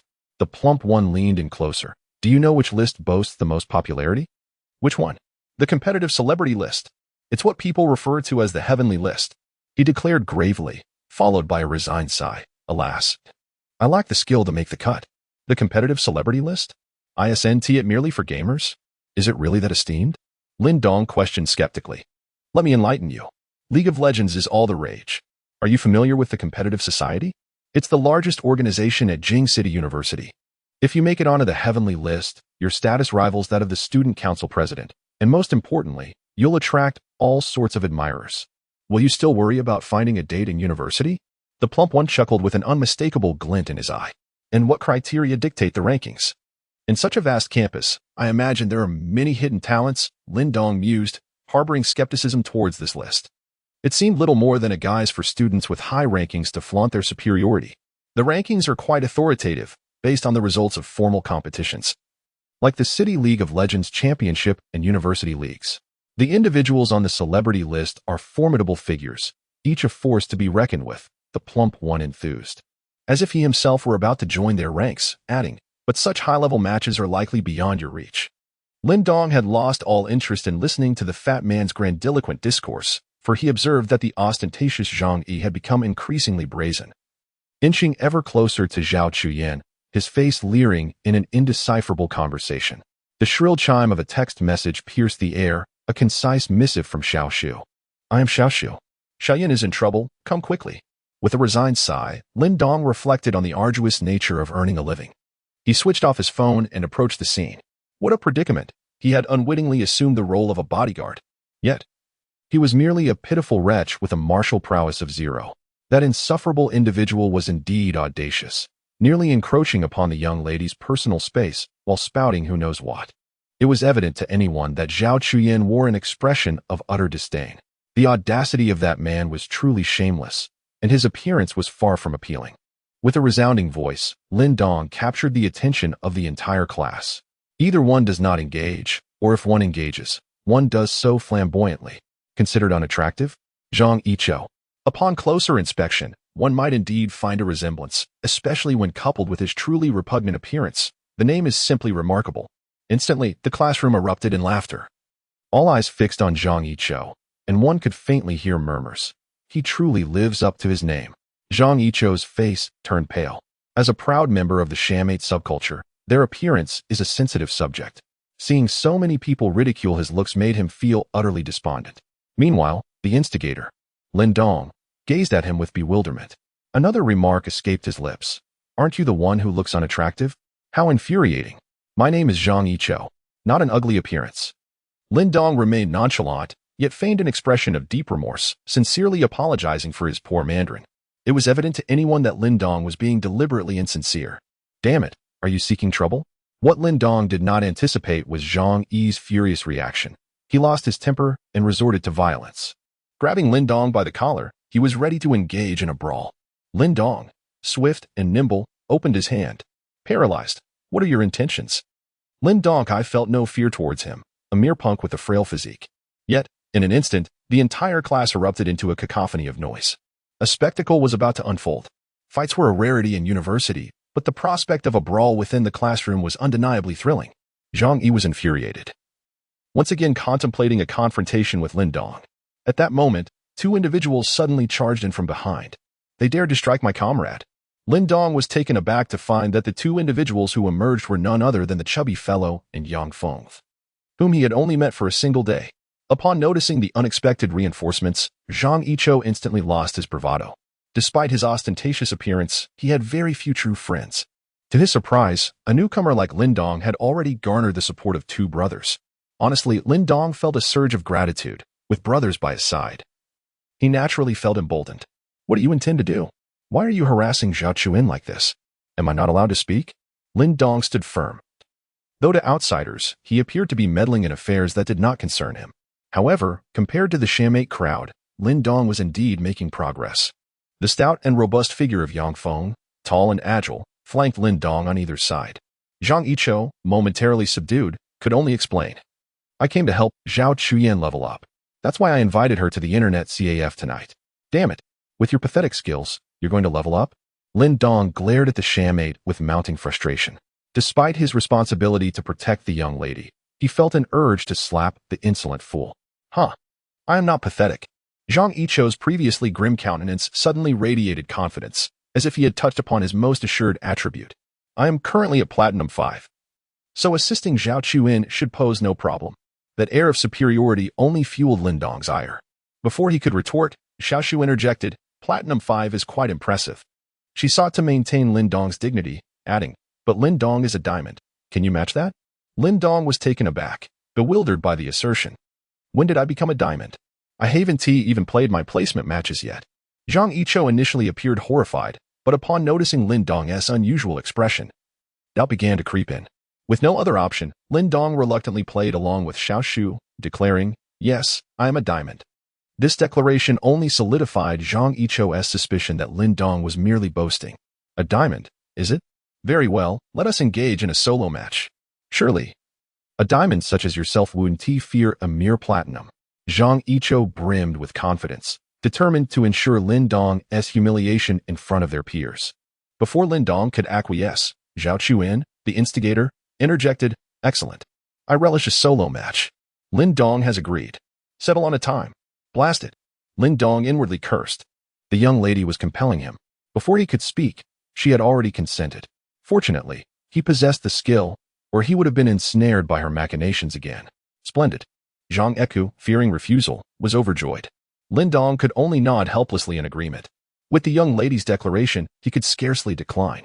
Upon Lin Dong's consent, Yang Feng wore a worried expression. Lin Dong, exercise caution. Though his appearance is unsightly, his skill is genuinely formidable. Despite his concern, Fatty remained confident. If necessary, I shall assist you. Though I am silver, I can certainly contend with a platinum player in a solo match. Zhang Yiqiu, insatiable, yearned to thoroughly humiliate Lin Dong through the game and reclaim his pride. Let us wager. The loser shall stand before the entire class and proclaim themselves a hideous monstrosity. Evidently, Zhang Yiqiu, petty as ever, could not let go. No, Lin Dong resolutely demurred. Chuckling, Zhang Yiqiu resorted to goading. Coward, afraid to wager. Yet you dare to solo with me? Nay, it is not fear that stays my hand, but rather the inequity of the stakes. Were I to lose and confess to ugliness, would I not be uttering a blatant falsehood? Lin Dong earnestly explained, whereas you labor under no such constraint. Zhang Yiqiu was momentarily nonplussed by Lin Dong's words, but the entire class understood. Lin Dong was indirectly calling Zhang Yiqiu ugly. A roar of laughter erupted, and even Zhao Chuyin could not suppress a smile. Zhang Yiqiu's face turned green. I care not. Will you wager or not? Aye, but with different stakes. Let me ponder what a wager. Lin Dong would not back down. After a moment of reflection, Lin Dong was unsure of what to wager. Chen Yushu, ever whimsical, suggested. I find his hair rather lengthy. Lin Dong instantly understood the implication. He suggested a wager involving Zhang Yiqiu's hair. If he emerged victorious, Zhang's hair would be cut on the spot. This proposition was undeniably ruthless, for to every sham-art individual, their hair was the most treasured possession. To lose it would indeed feel like a matter of life and death. Very well, let us wager. Zhang Yiqiu acquiesced, clearly feeling cornered. Tomorrow morning, in the electronic reading room. With that, Zhang strode away. Lin Dong shook his head in resignation, glancing at the flamboyant Zhao Chuyin, who seemed to embody the archetype of a beautiful yet perilous distraction. It was evident that a cascade of troubles awaited him in the future. Thus concluded this farcical episode. Yet the news of Lin Dong and Zhang Ezhou's impending duel spread rapidly, igniting curiosity among many. The League of Legends scene at Jing City University was thriving, with nearly everyone being a fervent enthusiast. Consequently, any solo match, particularly one with stakes involved, became a subject of keen interest. As Zhang Ezhou departed, the duo of the stout and the tall, fatty and Yang Feng also made their exit. Observing this pair, Lin Dong felt a swell of camaraderie. These were true friends. Although the earlier incident was trivial, Fatty and Yang Feng's willingness to stand up in such a situation deeply moved him. He couldn't help but express his gratitude, saying, "Thank you both for earlier." Fatty turned around, shooting a bewildered glance. "What are you thanking us for? We only acted because of Zhao Chuan and Chen Yushu." "You're nothing." Lin Dong uttered a curse, realizing that he had perhaps overthought the situation. Following the earlier incident, the afternoon classes were remarkably subdued. Zhao Chuan was no longer harassed by other boys. However, Lin Dong remained displeased, sitting in the second row with a stoic demeanor, observing the unfolding events without making any advances towards Zhao Chuan. He had already excluded a certain dorm mate from his considerations, especially since that person had not supported him earlier. As the class concluded, it was fortunate that the young lady did not request him to fetch her dinner, nor did she invite him to dine with her and Xiaoshu. He simply shared a meal with the plump Yang Feng before returning to the dormitory. Throughout the journey, Yang Feng regarded Lin Dong with suspicion, incessantly questioning why he had chosen to assist Zhao Chuan that afternoon, insinuating that Lin Dong might have taken a liking to her, and asserting that Zhao Chuan belonged to him, thereby extinguishing any lingering thoughts Lin Dong had entertained. Lin Dong, feeling helpless, could only explain his peculiar quirk. Whenever he laid eyes on the sham-aide, his mood soured, compelling him to stir up some trouble. Surprisingly, the chubby one believed him. Upon returning to the dormitory, the chubby one and Yang Feng teamed up to play duo matches. Lin Dong reclined leisurely on his bed. The chubby one expressed concern about the solo match scheduled for tomorrow, asking if Lin Dong intended to play a few games to warm up. "It could be disastrous if you lose," he cautioned. "It's nothing to worry about." Lin Dong did not take this matter seriously at all. Instead, it made me anxious. "How about I go in your stead tomorrow? Even if you lose, it won't be a disgrace. My brother can only offer you this much help." Lin Dong once again declined, stating, "I shall not attend tomorrow. It would only be a source of further embarrassment. Rest assured, I do not regard that buffoon with any respect." Lin Dong was brimming with confidence, possessing ample justification for it. At this juncture, Long Jun returned, casting a fleeting glance at the duo of the fatty and Yang Feng. Though he uttered no words, Lin Dong unmistakably perceived a look of disdain in Long Jun's eyes, a clear indication of his contempt. It was evident that he regarded the fatty's game as utterly trivial, unworthy of his attention. Lin Dong had always looked down upon this individual, believing that everyone had traversed the path from bronze to silver. Reflecting on his own journey, he recalled how he had ascended from diamond to bronze and back to diamond. That was where he had truly experienced the most splendid vistas of life. "Hey, you've managed to impress me," he mused. The icy gaze shifted towards Lin Dong, who lay leisurely on the bed. "What is this? Although that guy is undeniably weak, he possesses some degree of skill and has already joined the esports club." "The esports club?" Lin Dong scoffed, feeling it had little relevance to him. Not everyone who entered the esports club was a master. Meanwhile, the plump individual, engrossed in gaming, was quite excited. "Aren't they only recruiting next week? He is a freshman. How could he possibly get in?"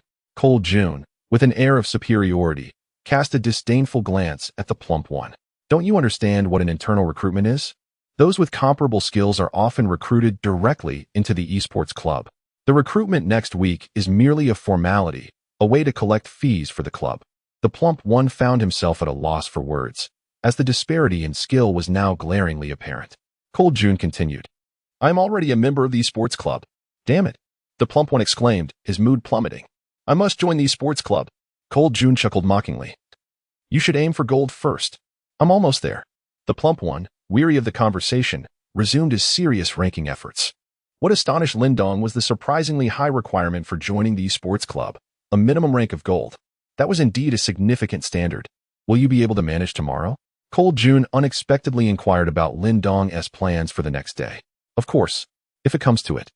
I can lend you a hand tomorrow." Cold June seemed quite patient, genuinely inclined to assist Lin Dong. "Not necessary." Lin Dong's response was quite simple, cold and composed. He had been met with a cold shoulder, which left him somewhat irritated. Just wait for tomorrow to be tormented. As the night slowly passed, Lin Dong, feeling bored, turned to the internet and browsed through the university's forum. On the homepage, a prominently pinned post caught his attention, bearing familiar words, University Rankings of Jing City. Clicking on the first page revealed the competitive leaderboard, famously known as the Heavenly Rankings. It was said that those listed there were all exceptional solo players, piquing Lin Dong's interest. He was keen to discover just how formidable the top-ranked individual truly was. Strangely, however, the introduction for the first place was remarkably succinct, featuring only an ID, half-degree cool, devoid of any personal details. In contrast, the descriptions for the subsequent ranks were quite elaborate. The second place was occupied by Ouyang Hai, a junior and the president of the esports club, who had previously led his team to a National Collegiate League runner-up finish. The third rank belonged to Li Chun, the vice president of the esports club. What intrigued Lin Dong the most was that the fourth position was held by a female, a name he found exceedingly familiar, Xiaoqing, a sophomore and the leader of the Beauty Esports Legion. If Lin Dong recalled correctly, she was ranked third in the school's beauty contest. Clicking on the beauty rankings confirmed this, and there she was, Xiaoqing, accompanied by a stunning photograph that showcased her striking beauty and a commanding presence. Her gaze was fierce, exuding an aura that demanded reverence and submission. It was no wonder she was the leader of a beauty legion. Curious about what this beauty esports legion entailed, Lin Dong searched online and discovered that it was a club, the second largest competitive organization after the esports club, primarily focused on League of Legends. Most intriguingly, the club accepted only female members. The founding principle of this organization was simple: to demonstrate that gaming prowess was not exclusive to males. Females could excel as well, leading to the establishment of this illustrious beauty legion.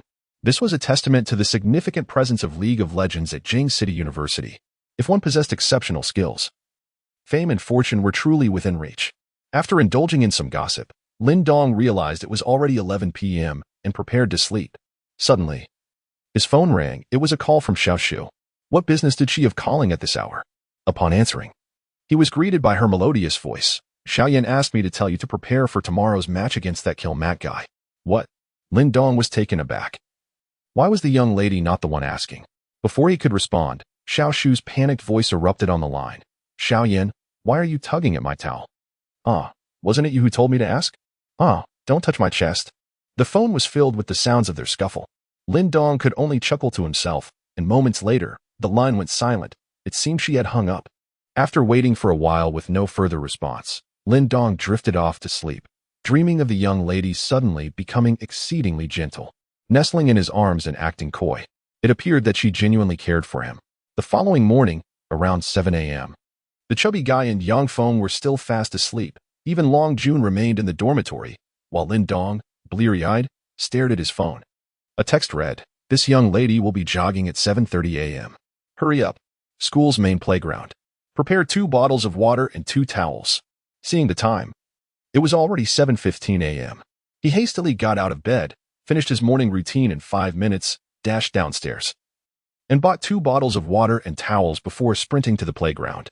The more the young lady organized these activities, the more determined Lin Dong was to impress her. He hoped that one day her view of him would change. But when would that be? Lin Dong sighed at the thought. The vast playground only had a few scattered figures, but the young lady and Xiaoshu were undoubtedly the most striking sights, with their graceful figures and exquisite physiques. Particularly the young lady in her form-fitting athletic attire, Lin Dong found it hard to contain himself from afar. The 2 girls ran laps around the track, and Lin Dong jogged behind them, keeping pace. The faint scent of their bodies wafted toward him. It was utterly delightful. After about 5 laps, they finally stopped. The young lady, glistening with sweat, stood there panting, adding an unexpected allure to her previously frosty demeanor. Lin Dong couldn't help but be entranced. Wishing he were not such a nobody, wishing the young lady did not harbor so many prejudices against him. Lin Dong, what are you staring at? The harsh reality snapped him back to attention. Nothing. I was just pondering how to defeat someone who looks like that, he replied casually. In the young lady's eyes, he was already a lecherous pervert. If she discovered his wandering thoughts, he feared he might be beaten to a pulp. Here, the young lady shot him a glance and, while wiping her sweat, tossed him a USB drive. Lin Dong was quite curious. What is this? Zhang Yichao's recent gaming videos feature several solo matches, where he specializes in mid-lane champions, excelling in heroes such as Zed, Ahri, and various assassins. There are still a few hours left for your solo matches. You might want to take a look at them. Lin Dong stood there momentarily, holding the heart-shaped USB drive, at a loss for words.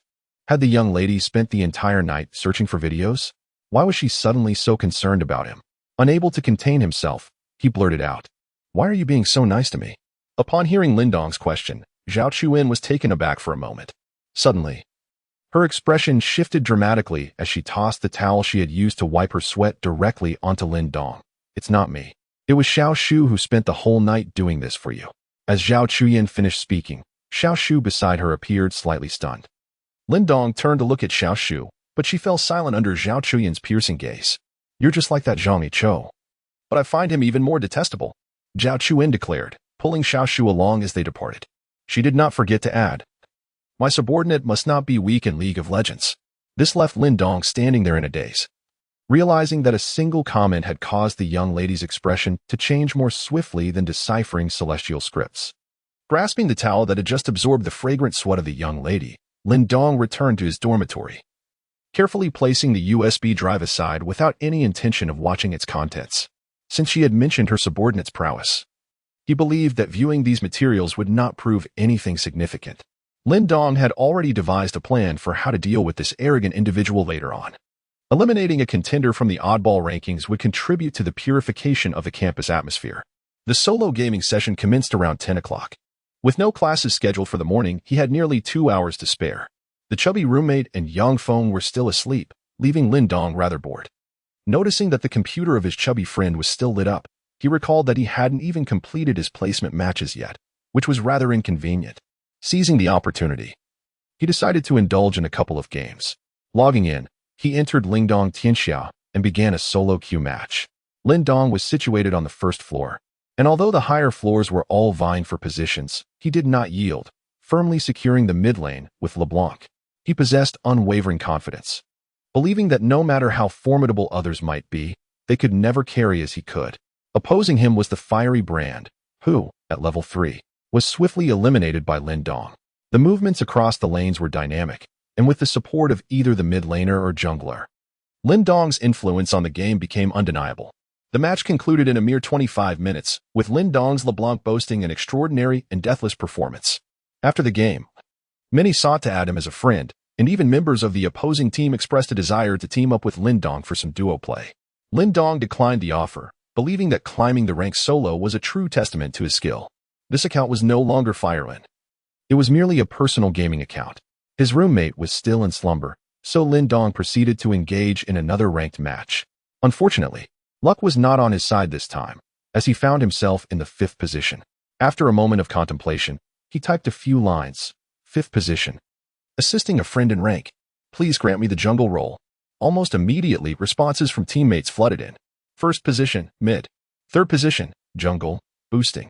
Witnessing the enthusiasm of his teammates, Lin Dong had nothing further to say and decided to go with the flow, naturally. He would take the support role in the 5th position. He chose Leona as his support champion. Since his teammates were so formidable, he would allow them to carry the game, hoping for an effortless victory while avoiding the exhausting task of playing mid. However, would things proceed so smoothly? In truth, it was only Lin Dong's naivety after years of neglecting ranked matches that led him to such expectations. The game commenced swiftly, and Lin Dong coordinated reasonably well with the ADC in the bot lane, gaining a slight advantage and pressuring the enemy's last hits. Yet, the subsequent events unfolded beyond his imagination. The highly regarded mid lane player faltered, and the jungler encountered trouble. First, the mid laner was soloed, followed by the jungler being ambushed while attempting to invade. Lastly, the jungler's ill-fated gank in mid resulted in a double kill for the enemy. Soon after, the opposing mid laner roamed to the top lane and eliminated their top laner. The mid laner then followed suit and met a similar fate. Are you sure this is about assisting a friend? Lin Dong questioned as he observed the clumsy maneuvers of his teammates. Instantly, the jungler and mid laner fell silent. It dawned on Lin Dong that these two were indeed the problematic players. Upon returning to base, Lin Dong promptly purchased boots of mobility, preparing to take matters into his own hands and dictate the game's tempo.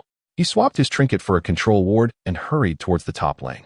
He refrained from choosing the mid lane, as the enemy Zed was already 3-0, and venturing there would likely lead to his demise. Meanwhile, his top laner, a champion with reliable crowd control, could create opportunities if he could successfully coordinate with them. With the advantage of mobility boots, Lin Dong charged forward. The enemy top laner was Fiora, so he refrained from prematurely using his E ability, which is a skill that dashes towards enemy champions. Due to its slight delay, especially against a champion like Fiora with mobility, he needed to anticipate her movements. He closed in swiftly, and with no other options. Fiora attempted to retreat using her Q skill. A well-timed prediction allowed Lin Dong to land his E ability directly on Fiora. Under normal circumstances, Leona's EQ combo would be executed almost instantaneously. Most players would habitually use the E ability followed by a Q. However, for those who have truly studied Leona, they would know that an auto attack can be integrated between the E and Q skills. One should never underestimate the damage from a single auto attack, especially in the early levels. It can be quite impactful in skirmishes. Moreover, when facing champions like Morgana or Fiora, who can block skills, such a practice becomes invaluable. After landing an auto attack, there would be ample time to decide whether to unleash the Q skill. If he opted for the instantaneous EQ combo, it would undoubtedly fail to stun champions like Morgana or Fiora. In this instance, Lin Dong's attention to detail was impeccable. At the moment he dashed in with his E ability, he refrained from activating his Q skill and instead executed an auto attack on Fiora. Clearly, the enemy Fiora was overwhelmed, especially since the top laner was closing in. She could only activate her W skill. If she managed to slow down Leona and block her Q skill, she might escape. The W skill was unleashed in an instant, but Lin Dong seemed to have anticipated this, swiftly maneuvering to the right and perfectly dodging Fiora's W skill. With her W skill gone, it was her doom. He swiftly cast his Q ability, stunning her, just as the top laner unleashed his ultimate ability, taking Fiora down in an instant. Such meticulous gameplay from Leona. The top laner celebrated with a triumphant 66-66. After establishing an advantage in the top lane, Lin Dong hurriedly made his way to the mid lane. The once promising Fox champion was now struggling, with a pitiful score of 0-4. Although the enemy Zed had an item advantage, he was currently at half health. If Lin Dong could secure control in the lane, combined with the Fox's abilities, they could orchestrate a perfect execution. Lin Dong ventured into the brush in the mid lane, having amassed enough resources for a scan. Upon surveying the area, he discovered no enemy vision. He paused momentarily to mark the opposing Zed, who was playing aggressively. Despite being at half health, Zed swiftly pushed the wave forward, capitalizing on his equipment advantage. It was at this juncture that Lin Dong executed a perfectly timed flank. His positioning was impeccable, even with Zed's W ability for mobility. Escape would prove challenging. Upon witnessing Lin Dong's maneuver, the Fox became anxious and exhilarated, believing this was finally the moment to eliminate Zed. Without waiting for Lin Dong to initiate control, the Fox seized the opportunity, launching the first part of her R ability to charge forward while immediately unleashing her E skill. What a useless teammate, Lin Dong thought to himself, sensing impending trouble. As anticipated, the Fox's initial R charge inadvertently granted Zed the distance he required for his ultimate. Zed activated his ultimate, deftly evading the Fox's E skill. In a state of panic, the Fox failed to direct her second R towards Lin Dong and instead veered towards the turret. Damn it! Lin Dong gazed at the scene before him, feeling an overwhelming sense of despair. The moment Zed unleashed his ultimate, the Fox activated her third segment of R, dashing back towards the tower, while Zed, resolute, followed suit with his W skill. A series of abilities were executed, culminating in a basic attack, leaving the Fox with but a sliver of health. Once more, she activated her R. In that instant, with a resounding crack, the fully healed Fox was instantaneously obliterated. Yet, just as Zed's ultimate descended, Lin Dong had long been scheming, swiftly directing his E skill towards him. A basic attack followed by a Q, and with the explosive activation of his W skill, Zed was left with only a few hundred health points. Zed began to retreat, for the blind monk, the very jungler who had initially entered the fray, was already in pursuit. With a deft maneuver, Zed slowed Lin Dong's advance with a subtle blade, creating distance between them. Lin Dong chose not to pursue further, for the blind monk had landed a decisive Q skill on Zed, and it was a blind monk who had just reached level 6. Lin Dong glanced at his experience, realizing that this time he truly had the upper hand against Zed. A basic attack struck a low-health minion, and in an instant, Lin Dong ascended to level 6. With a flawless prediction, he launched himself towards Zed. Joy surged within him. The epicenter of his ultimate would undoubtedly stun Zed. However, what transpired next was enough to make Lin Dong want to smash his keyboard in frustration. The blind monk, in a moment of haste, kicked Zed in the rear, seemingly attempting to execute him with his ultimate. Yet, the damage fell short by several points, sending Zed flying away while Lin Dong's ultimate missed entirely. Curse that blind monk and his misguided attempts at heroics. The top lane player, witnessing this scene, typed out a few lines. Indeed, it was a boosted jungler. A mid laner boosting a friend's rank. How utterly ridiculous. The ADC activated the mockery mode. The jungler and mid laner fell silent. Lin Dong helplessly observed this unfolding chaos. This match was undeniably in jeopardy. As predicted, no matter how fervently Lin Dong attempted to steer the game, he could not halt the onslaught of the opposing team. Even though his ultimates were impeccably executed in every team fight, the mid laner and jungler proved to be utterly ineffectual. The game dragged on to 35 minutes, with Zed and the blind monk falling victim to a coordinated ambush from the enemy team. The opposing squad surged forward with a formidable 5-man assault. Lin Dong found himself powerless to change the outcome, as he was swiftly defeated in a single blow. A resounding defeat jolted him back to reality. His fourth-ranked match had ended in yet another failure. Rubbing his eyes, he glanced at the clock, which indicated that it was already 9 a.m. He shut down his computer, intending to take a break. As he stood up and turned around, he was startled to find a pair of eyes staring blankly at him. What the hell? What are you doing? To his surprise, it was Long Jun, who had been watching him intently. The table was communal, positioned squarely in the center of the room, while Lang Jun's bunk was directly opposite. Thus, he had been observing Lin Dong's gaming session the entire time. Long Jun regarded Lin Dong with a sidelong glance, offering no response, but instead breaking into a mischievous grin, chuckling softly. You are far superior to those two. Lin Dong was at a loss for words. His lack of prowess was evident, and he had indeed suffered defeat. This was not attributable to your influence. What rank do you actually hold? Long Jun found himself increasingly intrigued by Lin Dong. After all, they had merely engaged in placement matches. Lin Dong was reluctant to continue the conversation with Long Jun, who seemed to be prying into his background. Quite amusing indeed. Long Jun silently mused, observing that it seemed Zhang Yiqiu was merely bringing humiliation upon himself. Noticing Lin Dong's disinterest in engaging further, Long Jun could only turn away and succumb to slumber. Before long, Fatty and Yang Feng finally roused from their slumber. Lin Dong, when it's time for the solo match, I will join you. If you find yourself struggling, I shall lend you my support. Fatty's first utterance upon awakening was precisely this. Lin Dong smiled helplessly, recognizing the peculiar charm of the confident chubby fellow. He graciously declined the invitation. Once Yang Feng and the chubby one finished their preparations, the trio hurried toward the electronic reading room. Despite its melodious name, the electronic reading room was, in essence, the largest internet CAF on the campus of Jing City University. Most members of the esports club congregated here. Drawn by its excellent amenities, including high-speed internet and live match projections, it served as a significant hub for the esports community.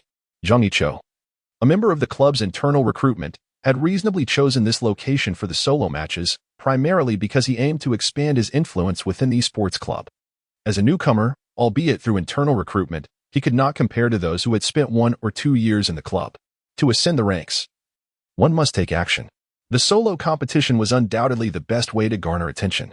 Upon entering the electronic reading room, bustling with people, Lin Dong glanced around and noticed that nearly everyone present was a member of the esports club, whispering excitedly about the upcoming solo matches. Lin Dong furrowed his brow slightly. Initially believing it to be merely a private vendetta, a simple solo match would suffice. However, he underestimated Zhang Yiqiu's determination, judging by the current atmosphere. Zhang Yiqiu had escalated the situation. As expected, the projection in the electronic reading room's hall was activated today. It seemed they were set to broadcast this solo match live. Lin Dong's expression abruptly changed. Zhang Yi's retaliation was truly ruthless. With so many people watching the live broadcast, if he were to lose, he would have to publicly acknowledge his disgrace. Wouldn't that be etched into the annals of Jing City University? Lin Dong's brow furrowed deeply. Anyone familiar with him would instantly recognize that he was on the verge of fury. Indeed, Lin Dong was enraged. If Zhang Yiqiu was foolish enough to provoke him, he could hardly blame Lin Dong for being ruthless in return. As Lin Dong entered, Zhang Yiqiu approached with a smug expression, exclaiming, I never thought you'd actually show up. Diamond. Zhang Yiqiu's tone dripped with sarcasm. Lin Dong merely smiled calmly. Given the grand spectacle you've prepared, I must afford you a modicum of respect. Of course. Zhang Yiqiu replied, gesturing towards the projection in the hall. It took considerable effort to bring this fellow out. I had to persuade a friend from my esports club to make it happen, so do try not to lose too badly. Lin Dong remained silent. Words held no value now, for only strength could compel him to silence. Zhang Yichou had meticulously prepared all the necessary work, and both computers were powered on. Lin Dong took his seat and cast a glance over the crowd. Soon, he spotted the young lady and Xiaoshu. These two beauties, regardless of their location, were always a captivating sight. The young lady, however, displayed an air of indifference and uttered not a word, while Xiaoshu waved at Lin Dong and flashed him a gesture of triumph. This girl was quite likable, lacking the harshness of the young lady. She had likely forgotten about the incident when she had inadvertently caught a glimpse of him post-bath. Lin Dong logged in, naturally using the account named Lingang Tianxia, which was his sole account. The two added each other as friends. Zhang Yichao's ID was quite unconventional. A combination of various symbols and the phrase "yours is not mine." They chose the map Ghostly Whales, which was the familiar arena for the Polar Chaos mode. The game mode selected was 1 tower, 1 life, 100 gold, meaning that achieving any one of these conditions would secure victory. Soon, they entered the ban phase, with each having 3 bans to select. Naturally, they aimed to eliminate heroes that their opponent could play exceptionally well or those who were particularly strong in the current meta. Zhang Yichou proceeded cautiously, banning Obama. As in solo matches, heroes with longer ranges held a distinct advantage, and Obama had recently received buffs, making him a formidable presence. In contrast, Lin Dong was rather casual, randomly banning a champion. Surprisingly, it was Draven. It is worth noting that this champion is quite ineffective in blind pick solo matches, especially if the opponent chooses a hero with a longer range, which could easily kite him to death. Was this Lin Dong's first solo match? It was the first time anyone had witnessed a ban on Draven. The audience was already murmuring in confusion, unsure of Lin Dong's thought process. Soon it was Zhang Yichao's turn for his second ban, which targeted the long-range ADC, Caitlyn, a wise choice since Zhang primarily played mid lane. In solo matches, most ADCs can be quite lethal. As it returned to Lin Dong, the audience eagerly awaited to see what hero he would ban next, curious if he could indeed handle solo play. Unsurprisingly, Lin Dong disappointed them again. The screen displayed the ban of Soraka. They had no idea that Lin Dong was simply clicking on random champions without any strategic consideration. He was indifferent to which heroes his opponent might select, as he was only concerned with picking his favorites later on. Zhao Chuyin, visibly frustrated, stared at the screen, exclaiming, "What does he mean by this? Did he even watch the videos I gave him? Why isn't he banning assassins like LeBlanc or Zed?" Xiaoshu shared her concerns, wondering if Lin Dong might not be very skilled at League of Legends. Wasn't participating in this solo match a disservice to him? Surely he couldn't be that inept. Zhao Qiyin's voice softened as she realized the gravity of the situation. She had no idea how skilled Lin Dong truly was. Sending him to compete against an actual platinum player was indeed risky for him. Although she thought of it this way, Zhao Chuyin still expressed disdain, saying, "It's his own fault. After all, he is the one who will be embarrassed, not me." Xiaoshu blinked, reminding her, "But he is your subordinate." Zhao Chuyin's worry deepened as she gazed at the big screen, yet somewhere deep down, she felt a flicker of hope that Lin Dong might surprise her. For his final ban, Zhang Yichou eliminated Rammus, indicating a clear intention to showcase his mid-lane prowess by preparing to select a mid-lane champion. For his third ban, Lin Dong remained obstinate, banning Braum. By now, the audience was unfazed. They had come to regard Lin Dong as inept, concluding that this solo match held no suspense whatsoever. It was merely a matter of how creatively Zhang Yichou would dominate his opponent. As they entered the champion selection phase, they opted for blind pick to ensure fairness. Zhang Yichou, exuding confidence, promptly confirmed his choice of Ahri, his signature champion, which had brought him to platinum rank after extensive study. Zhang Yichou selected an assassin, clearly aiming for first blood. The atmosphere fell silent as the audience anticipated what this supposedly inexperienced player would choose to counter Zhang Yichou's Ahri. The moment Lin Dong made his selection, laughter erupted throughout the venue. This guy must surely be a novice. I would bet he is playing this game for the very first time. Even Zhao Chuyin and Xiaoshu were taken aback, their faces paling. Lin Dong, are you here to entertain us? With an adorably whimsical avatar, Lin Dong had chosen the swift scout, Teemo. No wonder the crowd was in an uproar. Who chooses Teemo in a solo match? Does this champion possess any capability to secure a kill? Apart from his comical appearance, no one could fathom what Teemo could achieve in a solo match. Moreover, facing Ahri was a daunting challenge. Ahri's level 6 burst could easily eliminate Teemo, and against a champion like Ahri, Teemo's Q ability would lose much of its efficacy, as blinding her would hardly matter given her reliance on skill damage. Most importantly, in a solo match, Teemo's stealth offered little utility. No one would simply watch as Teemo hid in place, especially not against Ari, who could easily charm Lin Dong with her E-ability.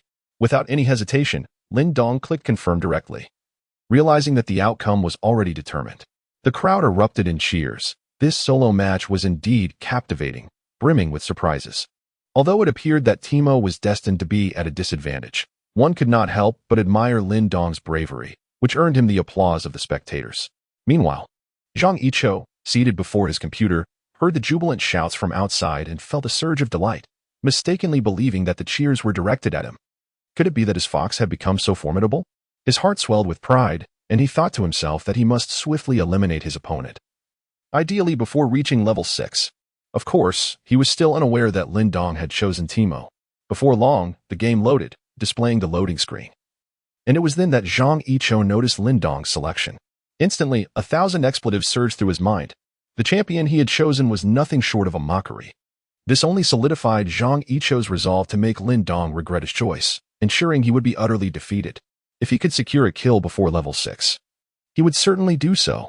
The fox possessed exceptional burst damage, with all 4 skills dealing damage, yet required astute prediction. In truth, as long as one could evade the fox's Q skill, her damage would not be particularly formidable. Zhang Yiqiu held immense confidence in his fox. Believing he had mastered both the accuracy of his skills and the distance control of his Q skill, victory was assured. Shortly after, they entered the game interface, both reaching level 3 in no time. To everyone's astonishment, Lin Dong had chosen a rather ineffective summoner spell for a solo match, Flash. Flash? Was this merely a means of escape? The onlookers were dumbfounded.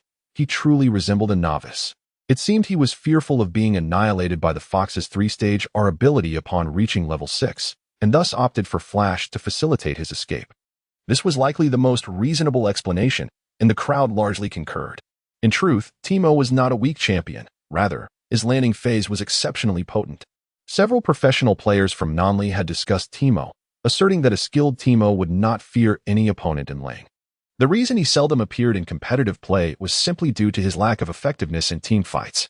However, against the fox, a level 6 fox could easily eliminate a Teemo. Thus, prior to level 6, it ultimately depended on whose skills were superior.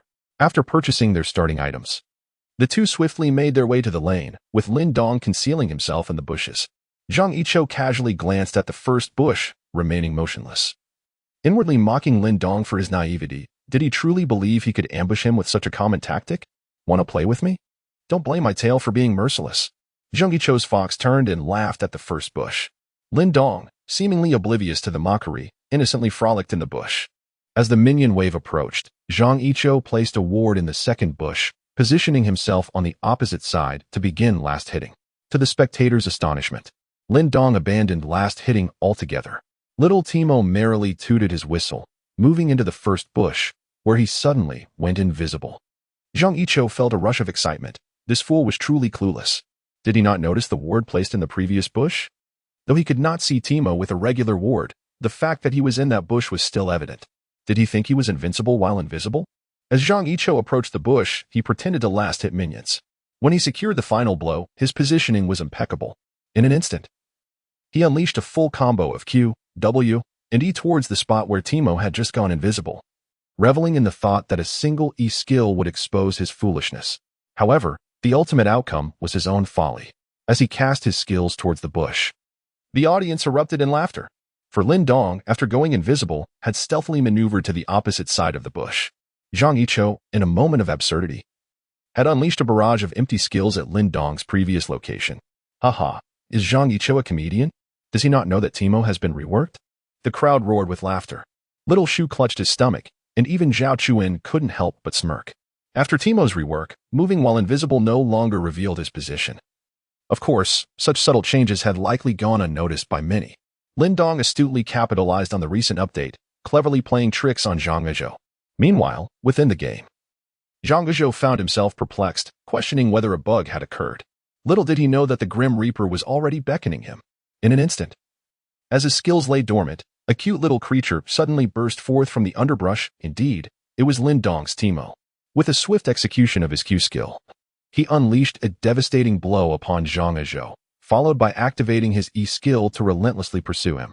Zhang Yiqiu, caught in the lull of his skill cooldowns, could only retreat towards the tower. In a heartbeat, Zhang Yizhou's health plummeted by half, compounded by the toxic effects inflicted by Lin Dong. The spectators were astounded by Teimo's formidable damage. It became evident that Lin Dong's stratagem had placed Zhang Yizhou in peril. Observing Teimo's equipment, the onlookers were intrigued. He sported 2 Doran's rings and a Doran's blade. No wonder Teimo dared to engage. With 3 Dorans, he boasted an additional 200 health points. While the magical damage from his Q and D skills, combined with the attack bonus from the Doran's blade, resulted in explosive damage. As members of the esports society witnessed this solo match, many seasoned players began analyzing the situation with logic and insight. They deduced that Teimo had indeed leveled up his Q skill twice, neglecting to enhance his W skill, solely to unleash a sudden burst of damage. It appeared that this Teimo was no novice. Rather, he resembled a skilled player. While many concurred, a few dissenters remarked that the blame lay squarely on Zhang Yizhou for his foolishness. Having been tricked into using his skills, he was left floundering. Reluctantly, Zhang Yizhou surrendered his barrier within the game. Retreating to the safety of the tower, he managed to preserve his life. Frustration brewed within him as he realized that, despite his illustrious prowess, he had fallen victim to the antics of a mere novice. The thought of having lost his barrier before even commencing the battle, coupled with the considerable damage he had sustained, sent his mindset spiraling. Upon inspecting the equipment panel and beholding Lin Dong's choice of items, his complexion turned a shade of green. Could one truly possess such a cunning build? Lin Dong maintained his usual calm demeanor as he retreated slightly, shedding the animosity of the minions, and began to manipulate their positioning. Being cornered by the opposing team was quite uncomfortable for the fox. Zhang Yizhou, left with no choice, resorted to using health potions to regain some vitality before daring to engage in a duel. However, Lin Dong displayed no fear and aggressively approached to trade blows. Fully aware that he had the upper hand, his health was substantial, and he possessed a far greater stock of potions than the fox. Before long, Zhang Yizhou depleted his potions, and Lin Dong grew increasingly audacious, controlling the minion wave to further frustrate Zhang Yizhou. Despite Zhang Yizhou's attempts to land a skill shot, Lin Dong skillfully evaded the attack. The situation became increasingly dire for Zhang Yizhou, who felt a pressing need to find a flaw in Lin Dong's strategy to unleash a flawless combination of skills and reclaim the advantage. As both players approached level 6, the stakes heightened. For the fox, this level represented a significant power spike, while for Teimo, it meant a delay in mushroom deployment. Zhang Yizhou, having lost over half his health, cowered beneath the tower, hesitant to emerge. Yet, a misstep in Lin Dong's positioning allowed Zhang Yizhou to ensnare him with his E-skill. At last, he had caught Lin Dong. This time, Lin Dong would likely suffer substantial damage, and with the fox reaching level 6, a decisive blow was imminent. Observing the scene, a masterful player predicted the outcome. Zhang Yizhou shared this sentiment, meticulously managing his mana to ensure he could execute Lin Dong swiftly. Once ensnared, Teimo succumbed to the full barrage of the fox's abilities, suffering significant damage bolstered by true damage. However, Lin Dong's formidable health, bolstered by multiple Doran's items, meant he only lost half his health. Seizing the opportunity, he executed a well-timed Q ability to chip away at Zhang Yizhou's health. At this juncture, their health pools were nearly equal. Gaining a semblance of confidence, Zhang Yizhou finally dared to leave the safety of the tower, intending to farm minions and swiftly ascend to level 6 to eliminate the pesky Teimo. Zhang Yizhou took the initiative, while Lin Dong, feeling the pressure, retreated. Spectators began to voice their opinions. Some claimed that Teimo could never best the fox, and as the latter approached level 6, they predicted Teimo's demise should he venture out from the tower. Indeed, many fickle onlookers shifted their allegiances as the tide appeared to turn against Teimo. Yet, among the crowd, a poised young woman shook her head, dismissing the naysayers' ignorance. "The fox is about to fall," she remarked. Her companion, a young man, gazed at her with admiration and respect. Unperturbed by his attention, she taunted, "Isn't the fox player from your esports club? This is quite the embarrassment." The young man earnestly explained, "I didn't recruit him. He came in through Han Feng, and we merely accepted him because he is a bona fide platinum player. I'm not part of your esports club. So what is the point of your explanation?" She retorted. "If you wish, I could join your squad," he proposed, his gaze fixed on her, revealing his intentions. "Forget it. I can't afford such a grand figure," she replied, turning to leave, their disparities too vast for her liking. The young man hurried after her. Though Lin Dong might have been unfamiliar with these two, the seasoned students recognized them immediately. The young woman was none other than Xiaoqing, the captain of the Beauty Legion, ranked 4th on the leaderboard, while her companion, Li Chen, the vice president of the esports club, was ranked 3rd. Just as Xiaoqing and Li Chen exited the electronic reading room, the predicted outcome unfolded. Zhang Yiqiu was swiftly eliminated. A simple strategy was at play. In his eagerness to clear minions and reach level 6, he attempted to utilize his skills to trigger passive health recovery. After using his Q skill to farm, Lin Dong made another misstep, allowing Zhang Yiqiu to ensnare him once more, albeit without the damaging Q skill to pose any real threat. However, the tide turned dramatically. After targeting a minion, Lin Dong suddenly leveled up to 6 and instantly flashed onto the fox. Rather than enhancing his or skill, Lin Dong opted to upgrade his Q skill, maximizing his damage potential. With a swift Q, he inflicted over 100 damage to the fox, followed by igniting his target and launching a series of basic attacks. The fox's health plummeted, unable to retaliate as Zhang Yiqiu's Q skill was on cooldown, and he had already used his shield. With no time to reach level 6, he found himself helpless against Lin Dong's onslaught. Ultimately, the Ignite and Poison for Me skill stripped Zhang Yiqiu of the last remnants of his health. Thus, it was concluded that this match showcased not the fox's explosive potential but rather Lin Dong's extraordinary capabilities as a teamo, executing a series of calculated maneuvers to dominate his opponent. From the initial strategy of suppression and equipment control to exploiting Zhang Yiqiu's psychology by baiting him out of the tower, every step was meticulously orchestrated by Lin Dong. Yet, these intricate details were lost on most spectators, who simply marveled at the fact that Teemo had defeated the fox, proclaiming Lin Dong's brilliance in securing victory in the first match, while Zhang Yiqiu was deemed a fool. Teemo is truly remarkable, yet the fox is utterly pathetic, they scoffed, reveling in the victory. If I were in that position, I would have easily crushed Teemo. Amidst the mockery, Zhang Yiqiu could only listen in dismay, his face turning pale. However, this solo match was a best of 3, meaning he still had a chance to prevail. Meanwhile, Xiao Shu beamed with joy at Lin Dong's victory, exclaiming, "I knew brother Lin Dong wouldn't lose to him. Xiao Yin, look how incredible he is. I really like him." "Enough," Zhao Chuan retorted, exasperated by Xiao Shu's enthusiasm. "If you like him so much, why not just follow him around?" "Really?" Xiao Shu replied earnestly, contemplating the implications. "By our family's customs. If he has seen my body, should I not marry him?" Xiao Shu's musings grew increasingly absurd, prompting Zhao Chuan to cover her mouth, asserting her claim. No. Lin Dong is my subordinate. I'm the only one who can tease him." Xiao Shu pouted, her gaze fixated on Lin Dong, while Zhao Chuyan felt a pang of jealousy, but chose to remain silent. The second match commenced, and during the drafting phase, Lin Dong effortlessly banned the Gem Knight, a move that elicited little surprise from the audience. They quickly realized that Lin Dong's approach was rather random, banning any champion that caught his fancy. His final 2 bans included Vayne and Morgana. Zhang Yiqiu decided to maintain his previous bans, despite having been defeated by Teemo last time. He had no intention of banning such a seemingly insignificant character. Doing so would only make him appear cowardly. His prior loss stemmed from unfamiliarity with the new passive skill of Teemo. After the first match concluded, he took the initiative to research Teemo's current abilities online, discovering that Teemo could now move while invisible in the bushes, which made him feel rather embarrassed about his earlier oversight. Having clarified Teemo's skills, he even went so far as to study several strategies for countering Teemo. With renewed confidence, Zhang Yiqiu recalled how he had struggled with the previous match as Fox, primarily due to falling victim to Lin Dong's early tricks, which had hindered his performance. The second solo match was crucial, as it was also Lin Dong's decisive game.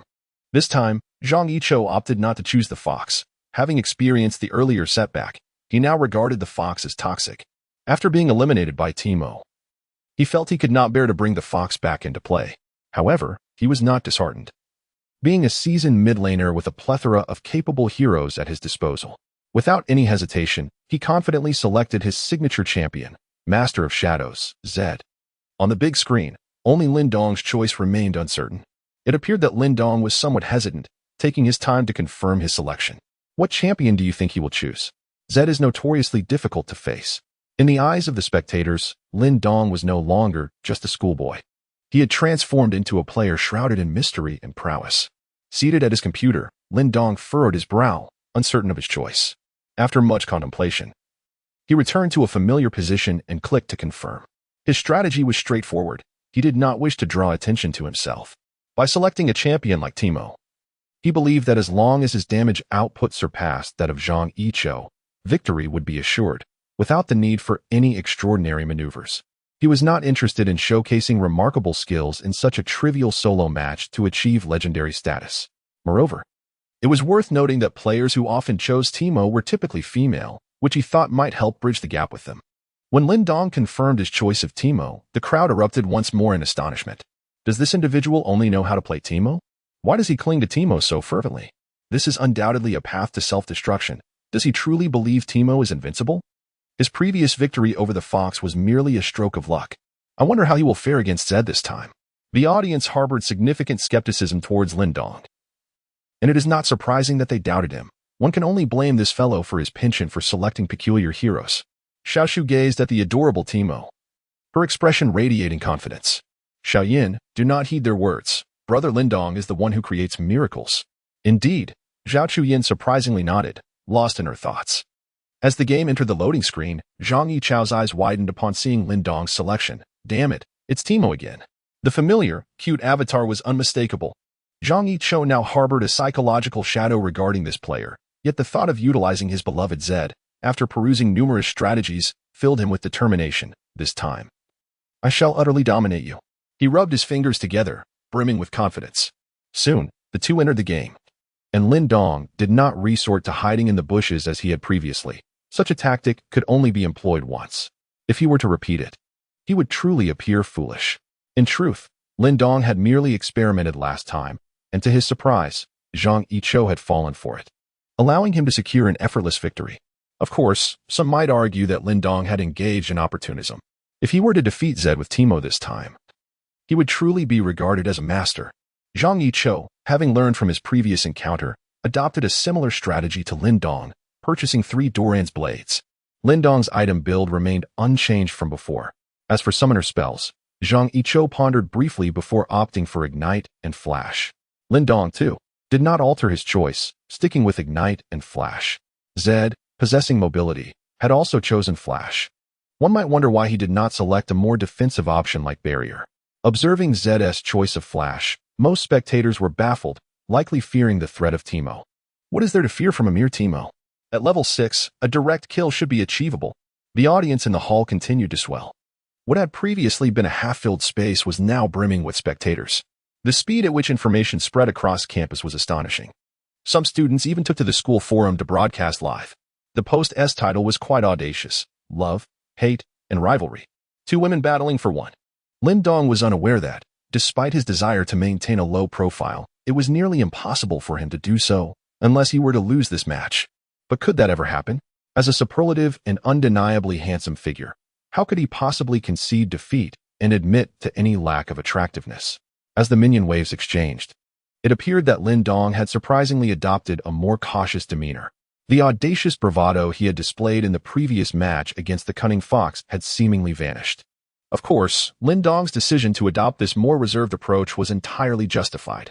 In the last match, he had gained an advantage by depleting the fox's health, compounded by the fact that the fox's skills were relatively easy to evade. In this current face-off against Zed, however, the latter's ability to inflict damage was formidable. If Lin Dong did not exercise caution, he could easily find himself on the receiving end of significant health depletion. Consequently, Lin Dong chose to play it safe, which inadvertently provided Zhang Yiqiu with the opportunity to become increasingly audacious. Zhang sought to employ his WQ combination to wear Lin Dong down. If he could diminish Lin Dong's health sufficiently and bait out his Q skill upon reaching level 6, a swift execution would be within reach. Zhang's excitement grew with each passing moment, for a victory would level the score at 1-1, allowing him to reclaim his honor. Yet, despite Zhang's attempts to chip away at Lin Dong's health, the latter's agile movements allowed him to evade every assault, ultimately resulting in Lin Dong dealing damage to Zhang with his own Q ability. Zhang Yiqiu had no choice but to begin consuming health potions. Lin Dong couldn't help but smile. This fellow's mentality had already crumbled, revealing his immaturity. The robber found himself at a disadvantage against Teemo. His skills were poorly executed, failing to wear down Teemo, rendering his efforts futile. What a disgrace! Lin Dong quietly listened to the murmurs of discussion around him, a faint smile gracing his lips. Was the skill he employed flawed? One could only attribute his success to his exceptional positioning. Amidst the crowd, a fair-skinned young man wore a deep frown, this fellow, unable to best Timo even once, insisted that he project his efforts. Wasn't that a form of self-degradation? He was Han Feng, a friend of Zhang Yiqiu and a top-tier expert in the esports club, who had also been instrumental in bringing Zhang into the fold. Witnessing Zhang Yiqiu being so thoroughly bested by Lin Dong, Han Feng displayed a look of frustration akin to that of a disappointed minor. Brother Han, it's not even level 6 yet. Once he hits that mark, if Zed plays flawlessly, he should be able to eliminate Timo in an instant, consoled the junior nearby. Let us hope so, Han Feng replied, worry etched across his face. If we lose, it would be a disgrace to the esports club. However, the thought of Zed's explosive combo upon reaching level 6 brought him some solace. After all, Timo was hardly capable of withstanding such onslaught. He reassured himself that a slight disadvantage in the early game was bearable, provided they emerged victorious in the end. Indeed, the observers were correct. Should Timo and Zed engage in a direct confrontation, it would likely lead to Timo's demise countless times. Yet, Timo was inherently a tricky champion, especially in the hands of Lin Dong. After being worn down by Timo's relentless harassment, Zhang Yiqiu learned to adapt. He refrained from engaging in reckless trades with Lin Dong, instead opting to farm minions quietly, relying on his Doran's blade for health regeneration while awaiting the crucial level 6. It became apparent that Zhang Yiqiu intended to challenge Lin Dong once he attained that level. The two soon reached level 6, and Zhang Yiqiu, true to form, grew increasingly audacious, utilizing his West skill to close the distance and prepare to whittle away at Lin Dong's health. With Timo having successfully chipped away at his opponent, Zhang was poised to unleash his ultimate ability to secure a swift kill. Lin Dong was fully aware of this. After reaching level 6, he strategically withdrew rather than engage in a confrontation. The onlookers, witnessing his retreat, expressed their disdain with derisive comments. Some even jeered, suggesting that Timo was indeed fearful of Zed. This round seemed to spell trouble for Timo. Lin Dong remained silent, his gaze subtly lifting to glance at those around him, contemplating that soon he would demonstrate his RR combo. How I wish to engage now. Does it not take time to accumulate mushrooms? Lin Dong's timidity emboldened Zhang Yiqiu, causing him to become even more audacious. The minion wave advanced rapidly, and he relentlessly sought opportunities to diminish Lin Dong's health. Lin Dong's temper flared suddenly. This was far from over. He charged in, confronting his opponent head-on. With a deft sidestep, he evaded a Q skill, yet still succumbed to the damage from an E skill, resulting in a notable reduction in his health. Zhang Yiqiu, on the other hand, was not faring any better. Having been struck by Timo's Q ability, this exchange of blows resulted in a stalemate. In a flash, the assassin struck, as Lin Dong's health dwindled. The crowd erupted in raucous cheers. They fixated solely on Lin Dong's diminishing life force, failing to notice that Zhang Yiqiu's health was also critically low. To them, it was a foregone conclusion that Timo was destined for annihilation, while they overlooked other crucial elements. As anticipated, Zhang Yiqiu, perhaps spurred on by the crowd or incited by Lin Dong's earlier provocation, unleashed his ultimate ability, signaling the commencement of his decisive assault. Lin Dong remained remarkably composed. Devoid of any panic, Zhang Yiqiu was still too inexperienced. His emotions swayed by others, it was destined to be a volatile rhythm. Lin Dong retained a portion of his Q skill as he retreated towards the turret. In an instant, the shadow of Jin's ultimate manifested. Zhang Yiqiu's reflexes were commendable. At the moment of manifestation, he unleashed his skills. Had all his abilities landed, combined with his ignite, Timo, being inherently fragile, would undoubtedly have been obliterated without a trace. Indeed, Jin was undoubtedly Zhang Yiqiu's signature character. He had studied it meticulously, showcasing a refined dexterity. As he approached, he strategically placed another W shadow along Lin Dong's escape route. This placement was astute, both obstructing Lin Dong's retreat and, should all skills connect, capable of delivering a devastating burst of damage. Thus, Lin Dong found himself unable to advance or flash towards the turret. Naturally, this entire sequence transpired in the blink of an eye, as Jin's abilities were nearly instantaneous, rendering judgment nearly impossible unless one could predict the actions. However, what unfolded next left the onlookers utterly astounded. Lin Dong flashed. The direction of his flash astonished everyone further. He flashed in the opposite direction, contrary to the anticipated backward retreat.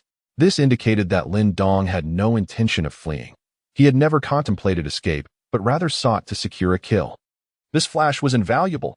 Lin Dong skillfully evaded all of Zhang Yiqiu's damaging abilities and, more crucially, sealed off Zhang Yiqiu's escape route. Given the current circumstances, Lin Dong was entirely poised for a counterattack. Lin Dong's maneuvers were exceptionally meticulous. He refrained from deploying his Q skill and, after creating distance with a flash, commenced a series of auto-attacks. Zhang Yichou's Zed noticeably hesitated, caught off guard by Lin Dong's swift reaction. However, in this predicament, he found himself without recourse and was compelled to engage Lin Dong in combat. Unfazed, Lin Dong ignited his opponent, applying the burn, and unleashed his Q skill. The sound of Zhang Yichou's frustrated sigh echoed from the other side, prompting a smile from Lin Dong as he remarked, "You are too naive. Did you not believe me?" Zed was blinded, rendering his auto-attacks ineffective, which essentially nullified his attempt to secure a kill. Worse still, he faced a perilous situation, with the burning and poison from Lin Dong's E-skills steadily depleting his health, while Lin Dong still maintained half of his own health. Alas, Zed was unable to eliminate Timo. Nevertheless, he should be able to escape.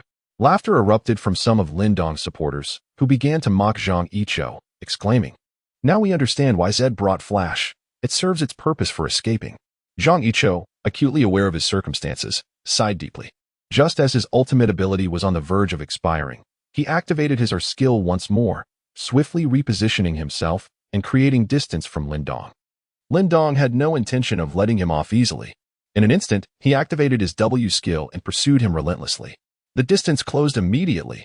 Zhang Yichou, demonstrating remarkable decisiveness, had no choice but to use his flash to escape. If he managed to flee, neither party would incur a loss, as both had expended their summoner spells. This outcome was, in fact, quite favorable for both sides. Damn it, this Timo is truly hazardous. Surprisingly, Zed failed to eliminate him. Faintly, Lin Dong could hear the sighs of the onlookers. A smile crept onto his face, so this is how it turned out. Just as Zhang Yichou landed after using Flash, a dramatically ironic moment unfolded. Lin Dong suddenly halted, as a mushroom was hurled towards him. This mushroom fortuitously landed atop the one Lin Dong had previously discarded. With a resounding thud, the mushroom rebounded, and Lin Dong's meticulously planned throw struck its mark directly upon the adversary's form. The mushroom erupted with a resounding impact, engulfing Zhang Yichou in its explosive aftermath, thus sealing his fate. The opposing hero had been vanquished. It was abundantly clear that Zhang Yichou had met his demise. Tragically, he had perished at the hands of a mere mushroom. What just transpired?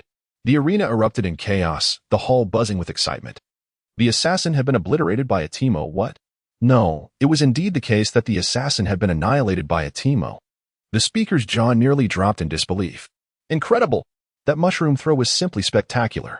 Observing this, the onlookers were transformed, each gazing at the master with awe. Sitting across from him, Zhang Yichou awkwardly coughed, clearly humiliated by his defeat. "Timo, Timo." The crowd, filled with exhilaration, erupted in cheers for the master. Everywhere, praises resounded. I dare say, this Timo could easily claim the title of the finest at Beijing University. Truly exceptional. Goodness, if Timo is this formidable, I too must acquire a Timo to play.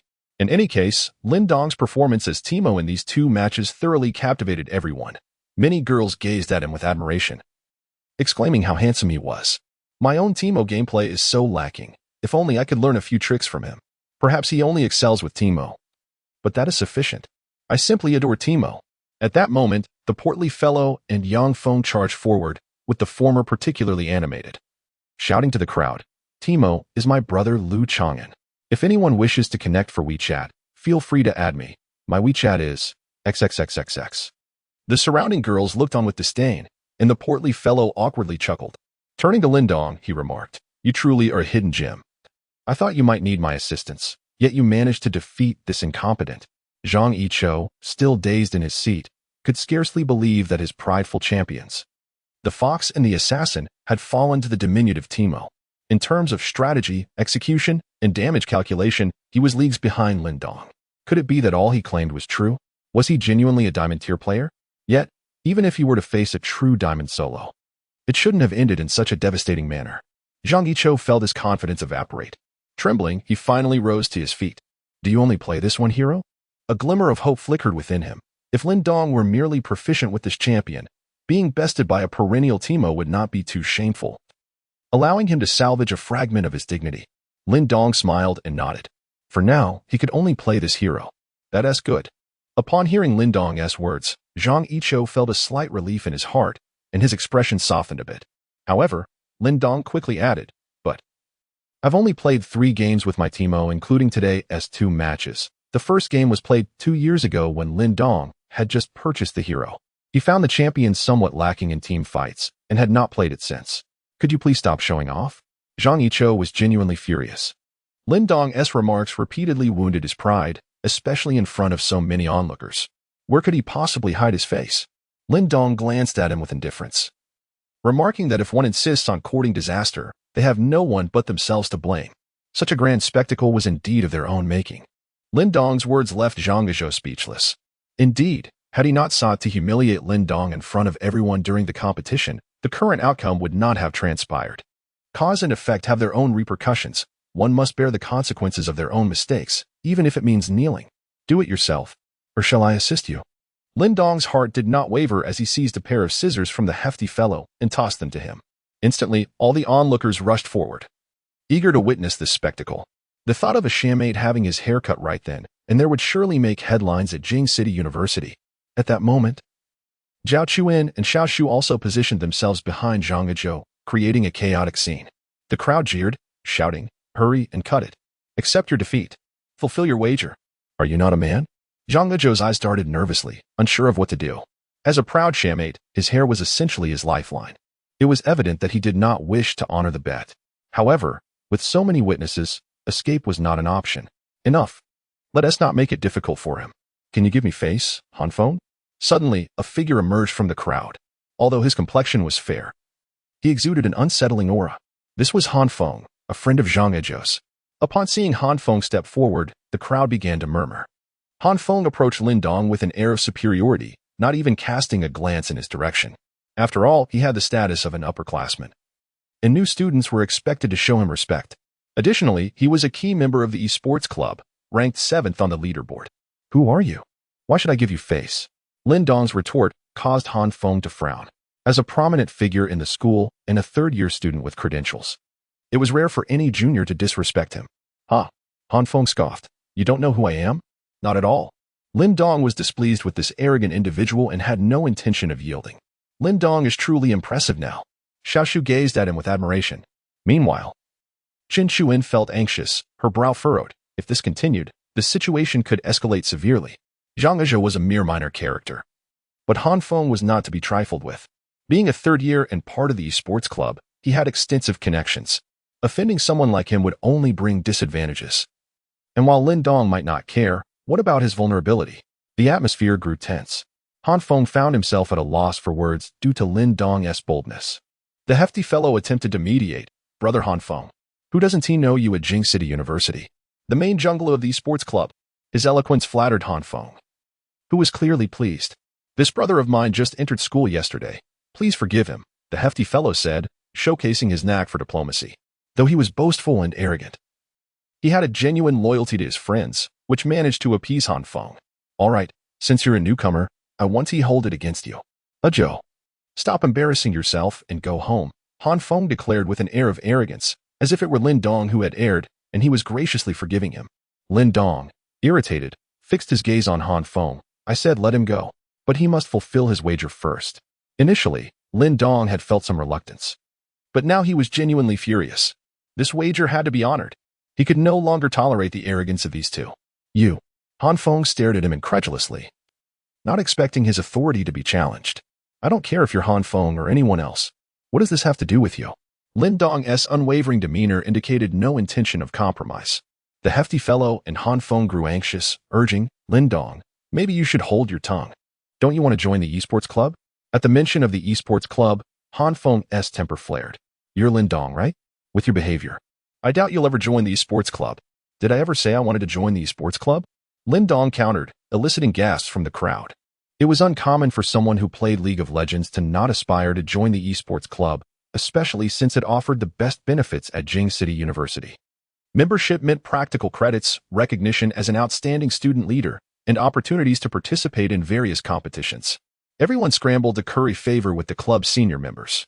In truth, Han Feng's popularity among new students stemmed partly from his role in recruiting for the esports club. Naturally, they wished to ingratiate themselves with him. Typically, Han Feng exuded confidence among newcomers, but today he had encountered a formidable opponent in Lin Dong. Fine. You're impressive. Han Feng glared at Lin Dong. I'll remember you, Lin Dong. With that, he turned to leave, casting a meaningful glance at Zhao Chuan. Throughout this ordeal, Zhao Chuan had remained silent. This solo competition had, in essence, arisen due to her, yet her position behind Lin Dong indicated her support for him. After Han Feng departed, Zhang Azhou found himself alone, devoid of protection. Reluctantly, he picked up the scissors, struggling to proceed. Xiao Shu, anxious, reached out to take the scissors from him. Let me cut it. Zhang Azhou, overwhelmed, could only watch as Xiao Shu swiftly snipped away. Snip! Zhang Azhou's hair, already long, was easily cut. Xiao Shu successfully ruined his hairstyle. Overcome with despair, Zhang Azhou fled. Xiao Shu, you were too quick. Zhao Chuan remarked helplessly. Lin Dong merely shook his head. He had intended to let Zhang Azhou go. However, events had unfolded as they had, and all necessary enemies had been made. Lin Dong no longer cared. His sole responsibility was to protect the young lady. Lin Dong was utterly unaware that he had become a sensation at Jing City University. The most prominent post pinned at the top of the university's forum was thriving with activity. Its title was captivating: The Emergence of the Teemo Master, Annihilating the Fox and the Shadow. The post elaborated on Lin Dong's gameplay with Teemo, and there were even videos uploaded by enthusiastic players.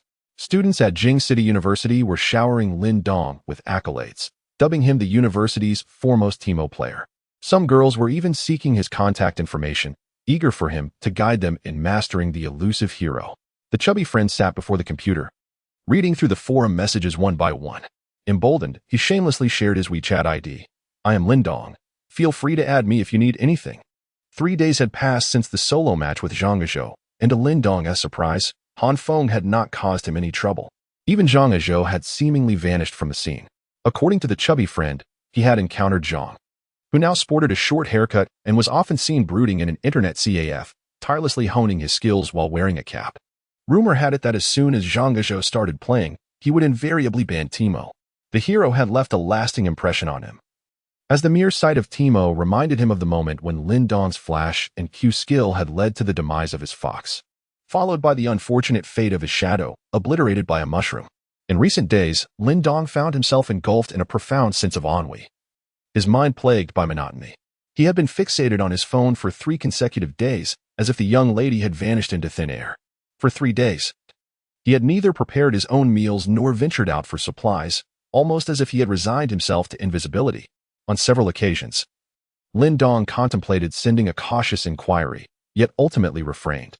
After all, if the young lady was no longer initiating contact, why should he seek out trouble? As long as there were earnings to be made, that was sufficient. Amidst Lin Dong's musings, a sudden notification jolted him from his reverie. He hastily opened the message, discovering it was from the young lady. The content was succinct. Tomorrow at 9 a.m., at a restaurant. After lunch, we will head to the internet CAF. The message was terse, maintaining her characteristic aloofness. Lin Dong replied affirmatively. A few minutes later, the young lady responded again, exclaiming, "Would it kill you to say a few more words?" Lin Dong, feeling helpless, momentarily failed to grasp the young lady's intentions. He typed 2 words in response: "I won't." After waiting a considerable time, he noticed that the young lady had yet to reply. Meanwhile, in her dormitory, Zhao Chuyan, upon seeing Lin Dong's terse message, was already seething with anger and threw her phone aside in frustration. Tomorrow, being Sunday, the young lady had invited her to the internet CAF, which, without a doubt, meant gaming. Lin Dong could decline invitations from anyone, even a multitude of girls. But he could never refuse the young lady's request, for it was part of his duty. On Friday afternoon, with no classes scheduled, the others, Fatty and Young Feng, had vanished. And even Long Jun was absent. Lin Dong found himself alone in the dormitory. In his boredom, he decided to engage in ranked matches. Over the past 3 days, he had successfully completed his placement matches and had reached the 5th rank in gold. At this tier, the competition became significantly easier. Lin Dong's hidden score was exceedingly high, so he anticipated swiftly climbing the ranks. In this match, Lin Dong was placed in the 1st position. After banning several dominant heroes of the current patch, he unhesitatingly selected the Swift Blade Master, Yasuo. Lin Dong had a fondness for this champion, although he had not played him for long. He was captivated by his graceful and agile abilities, coupled with impressive damage output, rapid wave clearing, and formidable teamfight potential. It was no wonder he was a champion frequently banned or picked. Finally able to secure him, Lin Dong was eager to showcase his skills. Lin Dong confirmed the selection of Yasuo. A player with the ID typed a few words. Is Yasuo viable? I am truly weary of being let down by Yasuo. This sentiment is indeed shared, as the majority of Yasuo players at this rank are rather inept. Of course, there are a few skilled players, but encountering them is as rare as finding a pie falling from the sky. Indeed, I feel the same, lamented another player with the ID. It's always our Yasuo against their Yasuo. Lin Dong remained silent, merely smiling, his reluctance to type evident. He suggested discussing everything once they entered the game. Observing that the player in the first floor, Yasuo, had not spoken, Lin Jingyue typed out a line. Wow, it seems Yasuo is quite the master. Maintaining such an aloof demeanor. Lin Dong made several points, and I have grasped their meaning. Lin was somewhat embarrassed, feeling a bit stuck, and became rather noisy. Therefore, I decided to take on the role of the jungler. As for the mid lane, if you do not wish to assist, then you may play on your own. Lin Dong remained silent, unwilling to squander time on typing. He simply wished to conclude this match swiftly and commence the next one. Are you a primary school student? Can't you type? Lin Jingyue was indeed quite persistent, refusing to let Lin Dong off the hook. Stop asking, just focus on your own game. It seemed that even the cool baby was growing weary of him. Ultimately, Lin Dong's team composition was finalized. The top laner, Cool Baby, opted for Riven, while Lin Jingyue selected the excavator for the jungle role. Lin Dong took Yasuo for the mid lane, and the bottom lane featured Obama and Brown. Throughout, Lin Dong had not uttered a single word, leaving Lin Jingyue seething with frustration.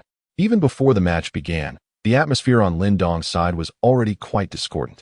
Should any conflict arise, it would undoubtedly escalate into a verbal barrage, jeopardizing their chances of victory. The opposing team's lineup was also set, and it was rather surprising that their fifth player managed to secure the mid lane position. To be frank, it is quite rare for a fifth player to take the mid lane at this rank. Usually, they end up as support. Positions like top and mid are typically hard to come by.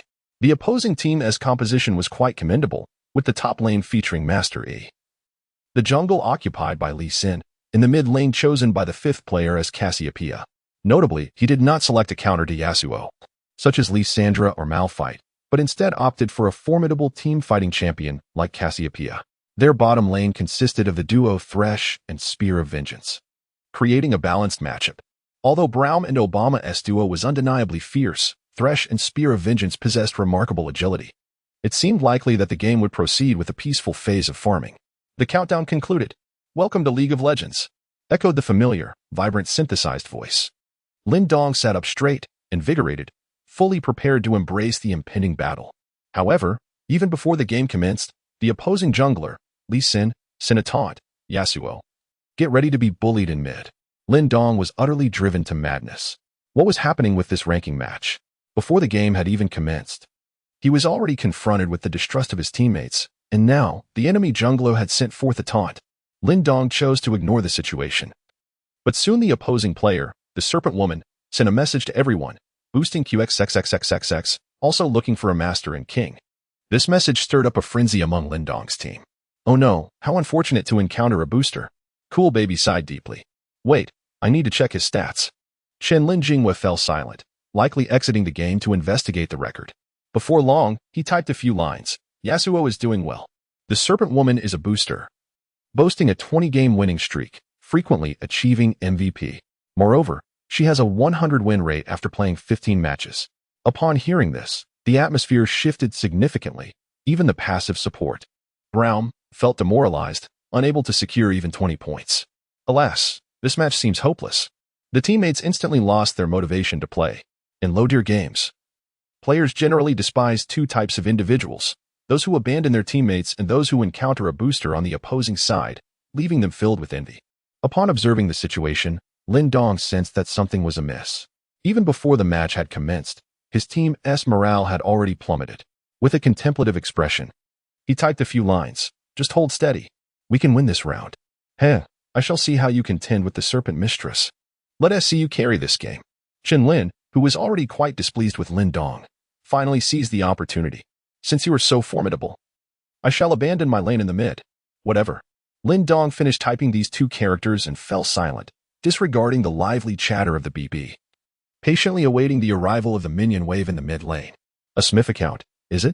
I shall see just how formidable you truly are. Yasuo and Cassiopeia are generally considered evenly matched, with the outcome largely dependent on the player's skills. The precision of Cassiopeia's poison and the finesse with which Yasuo employs his E-skill are crucial. In comparison to Cassiopeia's short cooldown abilities, Yasuo's Wind Wall seems rather ineffective. However, given that this is a ranked smith, one can only assume the level of finesse is sufficient. Whether Yasuo can maneuver adeptly enough to evade Cassiopeia's ultimate remains a pressing concern. Thus, this match promises to be quite challenging. And Lin Dong could not help but focus intently.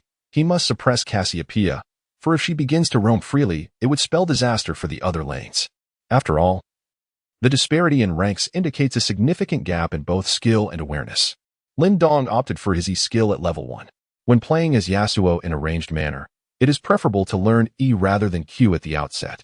The minion wave swiftly approached, and Lin Dong aggressively engaged, using E to dash towards the minions and eliminate them. With the minion wave present, Yasuo can afford to be more audacious, especially with the ability to return using E. If a Yasuo player hesitates to dash in and showcase their skills upon the minions, then the very choice of this champion becomes devoid of purpose. Lin Dong exhibited a fierce demeanor as he engaged with his opponent. At that moment, it became evident how the adversary managed the intricacies of crowd control. Upon witnessing Yasuo charging forward, the Serpent Woman initiated with a basic attack, shattering Yasuo's shield. However, due to the interval between her attacks, Lin Dong seized the opportunity to execute his E ability directly upon her, delivering a basic attack that inflicted considerable damage. Observing this, the Serpent Woman promptly retreated to safety. Lin Dong certainly cannot advance to A. After all, he is burdened with the minion wave, and at level 1, the minion's aggro can be quite lethal. Following the conventional strategy for Yasuo, he would undoubtedly need to exhaust the minions with a full combo before using his E to retreat. As Lin Dong was about to retreat with his E ability, the Serpent Woman unleashed her Q skill, casting a lethal poison precisely where Lin Dong intended to target a minion. This move exhibited an impeccable prediction. The Q skill of the Serpent Woman possesses a delay, and as Yasuo activated his E to return, he was bound to be struck by her attack. Should it connect, the Serpent Woman would gain a boost in mobility and could land several basic attacks on Yasuo, inevitably leading to a disadvantageous trade for him. The player controlling the Serpent Woman chuckled, perceiving the Yasuo in gold rank as inexperienced, foolishly venturing out to use his E without properly securing minion last hits under the tower. As a high-tier player, she had undoubtedly encountered numerous Yasuo players, and witnessing this particular one charge towards minions with his E was quite amusing. However, just when the Serpent Woman was confident that her Q skill would hit and she could retaliate, Yasuo suddenly halted. A mere fraction of a second's delay prevented him from returning to the minion.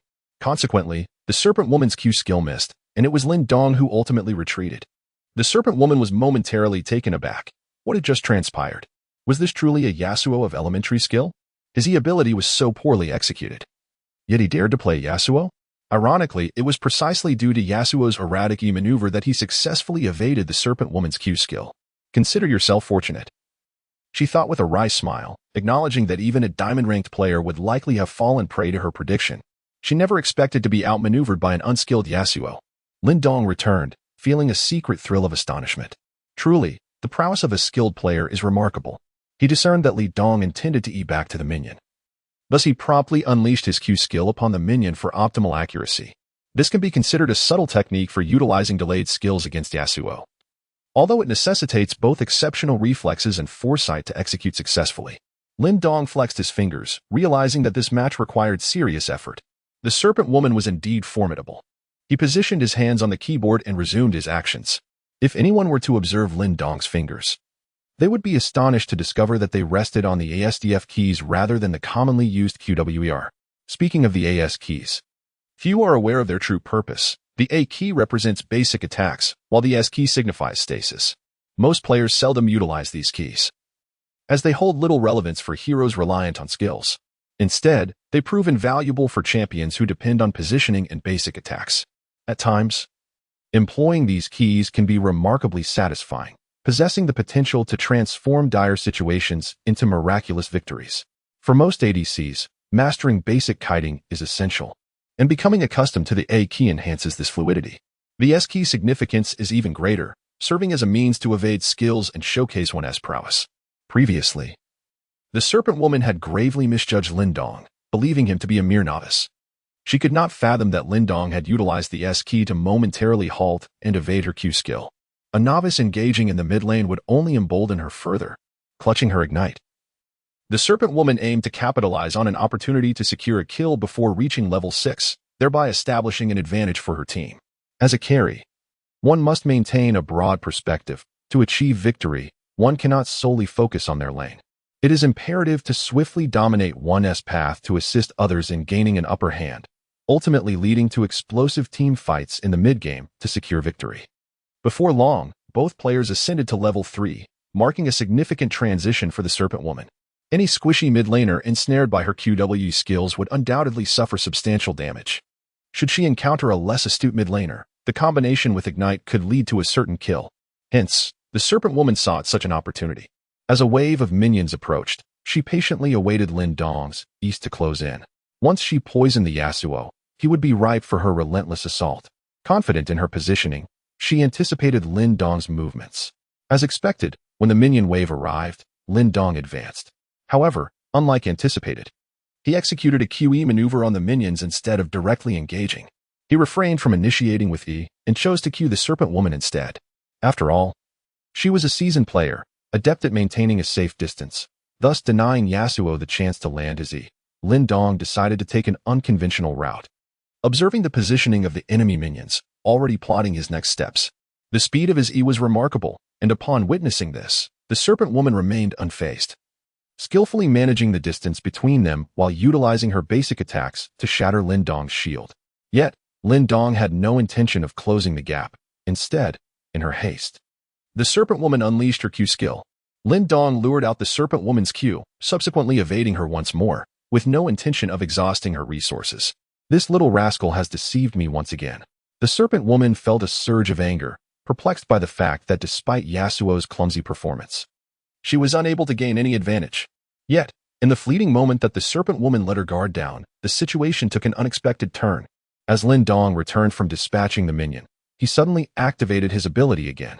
The Serpent Woman had intended to utilize her Q skill to harass. Thus her positioning was somewhat advanced. At that moment, a minion fortuitously approached the Serpent Woman. It was precisely at this instant that Lin Dong made his move. With a swift motion, he darted in front of her, catching the Serpent Woman off guard. She had not anticipated his audacity to approach. This proximity was perilous for her. The Serpent Woman hurriedly retreated, only to be pierced by Lin Dong's ultimate E skill. With a resounding impact, his Q skill landed flawlessly upon her. A simple yet effective EQ combo allowed Lin Dong to materialize behind her, enveloped in a swirling tempest. Realization struck the Serpent Woman. She was in grave danger. She recognized that her positioning had been overly aggressive, resulting in Yasuo's E skill sending her tumbling backward. Observing the gale in Yasuo's hands, she promptly attempted to distance herself, knowing that as long as she evaded being swept up by him, she would be safe. In the split second she turned, she quickly hurled her W skill towards Lin Dong. This was the hallmark of a true master Serpent Woman in the face of danger. One cannot falter but must instead rely on the deceleration from W to execute a dazzling maneuver. The timing of her W skill was indeed cunning. Released at the moment of her turn, making it challenging for the unprepared to avoid such an attack. Yet, Lin Dong was no ordinary player. His Yasuo was far from being a mere amateur. In a swift motion, a slender wall of wind materialized, effortlessly blocking the Serpent Woman's W skill. Upon witnessing this, the Serpent Woman's mind raced. Was she truly about to concede first blood? With no avenue to retreat to the tower, she could only attempt to maneuver behind. Lin Dong had no intention of letting her escape. He pursued with vigor, his health considerably surpassing hers, clutching the tempest in his grasp. He knew that if he could launch the Serpent Woman into the air, followed by a Q and igniting the flames of combat, she would undoubtedly meet her demise. The Serpent Woman retreated with remarkable steadiness. Although she was astounded, recognizing that this Yasuo was indeed formidable, she remained acutely aware of her superior awareness and skill. Her mind was exceptionally composed. As Lin Dong advanced in pursuit, the Serpent Woman unleashed her Q skill. This attack was assured to connect. Unless Lin Dong chose to abandon his chase, Lin Dong was struck by the Serpent Woman's Q skill. Leveraging the acceleration granted by her ability, she swiftly activated her E and charged towards Lin Dong. The Serpent Woman exhibited remarkable boldness and confidence in her maneuvers. Undeterred, Lin Dong pursued her. Anticipating her movements with precision, he unleashed a Q skill with impeccable timing. The tornado was cast with extraordinary cunning. It was precisely at the moment the serpent woman ascended that she chose to retreat from above, making her an unavoidable target for the whirlwind. Should she attempt to fall back, she would only shorten the distance between herself and Lin Dong. However, being a skilled player, her reflexes were lightning fast, and she decisively utilized her flash to escape beneath the tower. Lin Dong refrained from relentless pursuit, having forced out her flash at level 3. He considered this a significant advantage. The serpent woman returned to the tower and opted to recall, feeling a chill down her spine. This Yasuo was no mere novice. Upon reflection, despite his seemingly clumsy maneuvers, he had managed to evade her critical skills. This implied that if she truly sought to eliminate him, Yasuo's was extraordinarily swift, leaving no room for hesitation. Thus, she realized she had underestimated him. To her astonishment, encountering such a deft Yasuo in the gold rank was indeed unexpected. With a sigh, she pressed the tab key to check her last hits, only to be taken aback. This Yasuo had secured 5 more last hits than her. While 5 additional last hits might not seem significant, she distinctly remembered having missed only 6, suggesting that Yasuo had faltered by merely 1. This was remarkable, especially amid such fierce skirmishes. Certainly, a mid laner in a peaceful farming phase might reasonably miss a few last hits, but this was a masterful player. The more she scrutinized, the more apprehensive she became. Nevertheless, as a seasoned player, she possessed her own sense of pride. A formidable opponent only ignited the flames of competition within her. Her objective now was to find an opportunity to eliminate this Yasuo and prove her worth. Upon returning to the lane, Yasuo had amassed a lead of 10 last hits. While this was not catastrophic, it was somewhat unbecoming for her as a skilled player. Observing Lin Dong maintaining his position in the mid lane, the others expressed curiosity. Yasuo seems to be performing exceptionally well, having avoided being solo killed by the serpent woman. Lin Dong couldn't help but let out a sigh. It was not merely that I was killed, but rather that the serpent woman fell victim to my solitary attack. Upon returning, Lin Dong promptly acquired 2 critical strike gloves, aiming to maximize his early game output. The serpent woman lacked a flash while he possessed one, creating a splendid opportunity. The two returned to their lane, and indeed, the serpent woman appeared intimidated this time, refraining from venturing far from the tower. As Lin Dong pushed the minion wave forward and collected his spoils, he retreated to the safety of the tower. The substitute player failed to establish any advantage in the mid lane, which allowed the other lanes to breathe a sigh of relief. It seemed that Lin Jingwei was adhering to the sentiment expressed at the game's onset, showing no inclination to assist in the mid lane. After ganking the top lane, there was no endeavor to swing by mid. In truth, the Excavator's knockup, when synergized with Yasuo, could forge a formidable combination. Yet, one must possess such temperament. If one declares an unwillingness to assist, then so be it. Undoubtedly, Lin Jingwei exemplified this character. However, the new demeanor proved beneficial, as he could indeed facilitate opportunities for the other lanes. Lin Dong confidently occupied the central gate, leaving the substitute mid laner utterly helpless. Before long, both players reached level 6. A pivotal moment for Yasuo, marking a significant transformation and presenting the opportunity for a solo kill. Lin Dong began to deploy his minions to consume the enemy's resources with his Q ability. The opposing champion, Serpent Woman, did not back down. She initiated a relentless assault, utilizing her poison and the short cooldown of her E ability to drain Lin Dong's health rapidly. It must be said that Serpent Woman's harassment was incredibly potent. Had it not been for Lin Dong's adept maneuvering to evade her lethal Q skill, he would likely have been forced to retreat to base by now. As the game approached the 8-minute mark, both champions found themselves in a precarious state, each at approximately half health. Lin Dong was on the lookout for an opportunity to secure a solo kill, and the Serpent Woman was equally determined, seeking her chance to eliminate Lin Dong. With just one well-placed ultimate to stun Yasuo, she could unleash a combination of skills that would undoubtedly obliterate him. This was a clash of titans, where skill would determine who would emerge victorious. The only advantage Lin Dong possessed was his flash ability. As Lin Dong brazenly dashed forward with his E ability, the Serpent Woman had already prepared her Archie, poised to unleash a stunning blow the moment Yasuo attempted to engage. Although the Serpent Woman's ultimate could be quite challenging to execute and often prone to failure, it was particularly effective against some melee champions who charged in. However, Yasuo's E skill granted him remarkable agility, transforming this encounter into a battle of reflexes. Both players seemed to share an unspoken understanding. Victory would serve as proof of their prowess, and the victor would seize control of the match.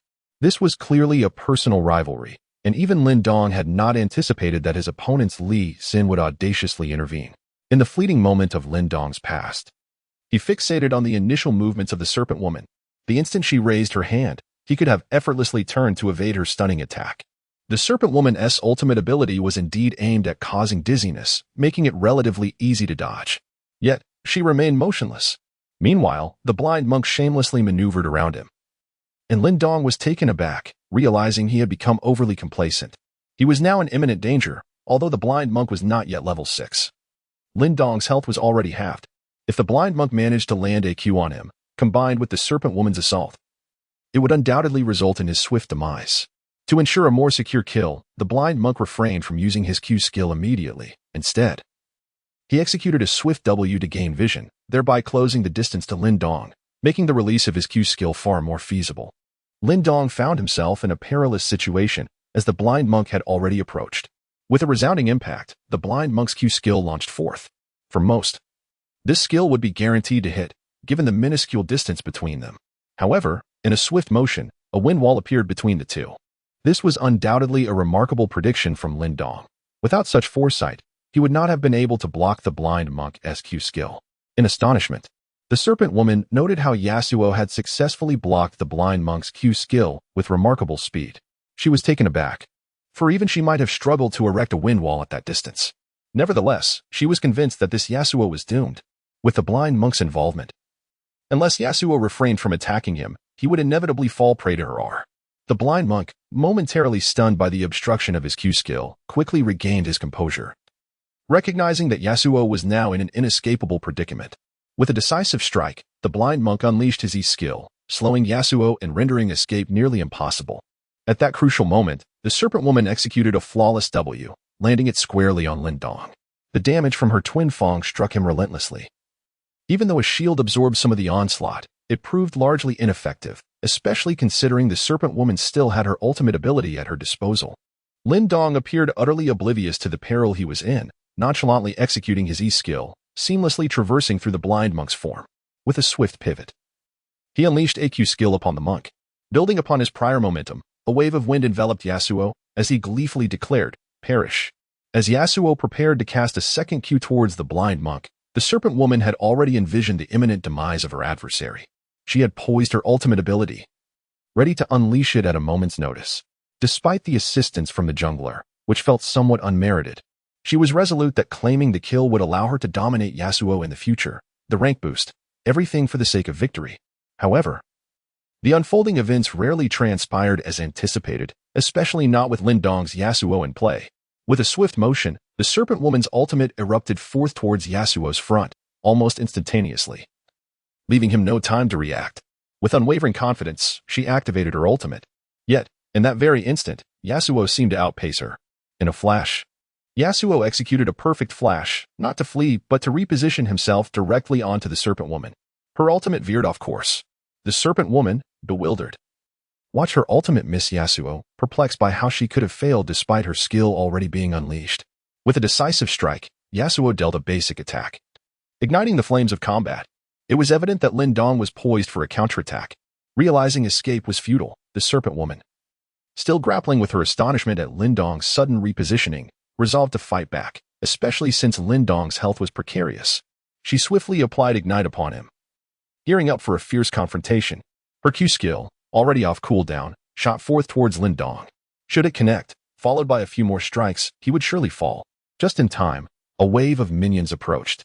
Lin Dong deftly used his E skill on a minion, skillfully dodging the serpent woman's Q. The blind monk and the serpent woman were relentless, pursuing him, yet Lin Dong, after maneuvering through several minions, had successfully widened the gap. Retreating was the only option for the serpent woman, as it became glaringly evident that she could not eliminate Lin Dong. She intended to assist the blind monk in his retreat, but Lin Dong was resolute in denying her any opportunity. Utilizing two minions as springboards, his Q skill was ready once more. With a swift motion, he activated his E on a minion, simultaneously conjuring a gust of wind towards both the blind monk and the serpent woman. The timing of his skill release left them no room to react. The serpent woman and the blind monk were abruptly lifted into the air by Yasuo's power. Upon their descent, Yasuo's Q skill was reset, striking the serpent woman with lethal precision. As the enemy champion fell, the blind monk found himself trapped, contemplating a desperate exchange to take Lin Dong down with him. As Lin Dong's health was not in a robust state, as he landed, he attempted to create some distance, but Lin Dong denied him any chance, executing another E-skill past a nearby minion. With his ultimate fully charged, Yasuo's prowess in team fights was undeniable.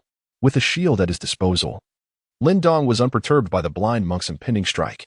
Deliberately exposing a vulnerability, Lin Dong continued to farm minions while benefiting from the lifesteal of his Doran's blade. As anticipated, the gold-ranked blind monk failed to consider his options, directly kicking Lin Dong without waiting for the shield to dissipate. Lin Dong couldn't help but smile. This was a subtle detail that distinctly illustrated the disparity between lower and higher tiers. The outcome was undeniably clear. The blind monk delivered a kick, but the damage was evidently insufficient. Lin Dong swiftly followed up with a basic attack and AQ, claiming the kill. Double kill. A chillingly elegant notification from the system echoed, heralding Lin Dong's triumphant return as Yasuo.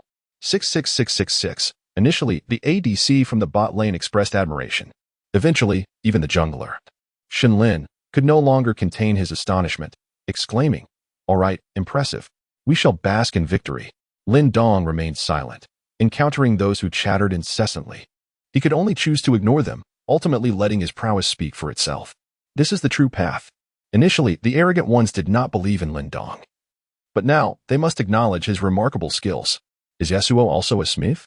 Soon after, the smith playing as Cassiopeia revealed several lines of text on the public screen. "Wow. You're a smith. No wonder you're so impressive." The top laner chuckled. "What luck. In this gold tier match, I get paired with two smurfs." "What rank is your main account?" asked the support. Brown. Lin Dong, in a state of helplessness, could only type a few lines. "I am not a professional gamer. I am merely an elementary school student." How arrogant. Lin Dong is certainly not a booster. This is merely his own account. Thus, there is nothing to acknowledge or deny. After a brief silence, Chun-Lin Jinghua finally spoke up, saying, "I have checked the battle records of Ling Dong Tianxia, and he too is a booster." Lin Dong, filled with resignation, reflected that this was all his own doing. What a farce to speak of a booster. A few days prior, he had embarked on his placement matches, having played over a dozen ranked games, suffering only a single defeat, consistently emerging as the MVP in every match. "My dear brother, you are indeed a master of concealment. Here, we also have a booster, yet we fear nothing trivial." The top laner, Cool Baby, was ferocious when provoked. Upon uttering these words, he transformed into the valiant Riven, dashing forward with a flash and executing the opponent's Fiora beneath the tower in a single blow. Once a person is unshackled, they no longer feel restrained. They become emboldened and truly fearless in battle. Lin Dong found himself in a bitter predicament. Was the power of this booster truly so formidable? His teammates were increasingly excelling, naturally allowing Lin Dong to maintain control of the game. His task was straightforward, to steadfastly guard the mid lane against the Serpent Woman. During the mid-game, a team skirmish unfolded, and true to her reputation as a booster, the Serpent Woman managed to secure a few kills. However, Lin Dong's side still held the overall advantage. As the game reached the 40-minute mark, Lin Dong marked the Baron for engagement and set an ambush.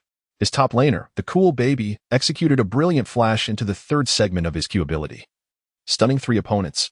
Seizing the moment, Lin Dong unleashed his ultimate, swiftly claiming 4 kills, leaving only the Serpent Woman's head unclaimed. The match concluded with Lin Dong boasting an impressive record of 12 kills, 0 deaths, and 7 assists. "Oh, master, let us add each other as friends for duo queues." As the Serpent Woman emerged, she graciously remarked, "Your Yasuo is truly exceptional."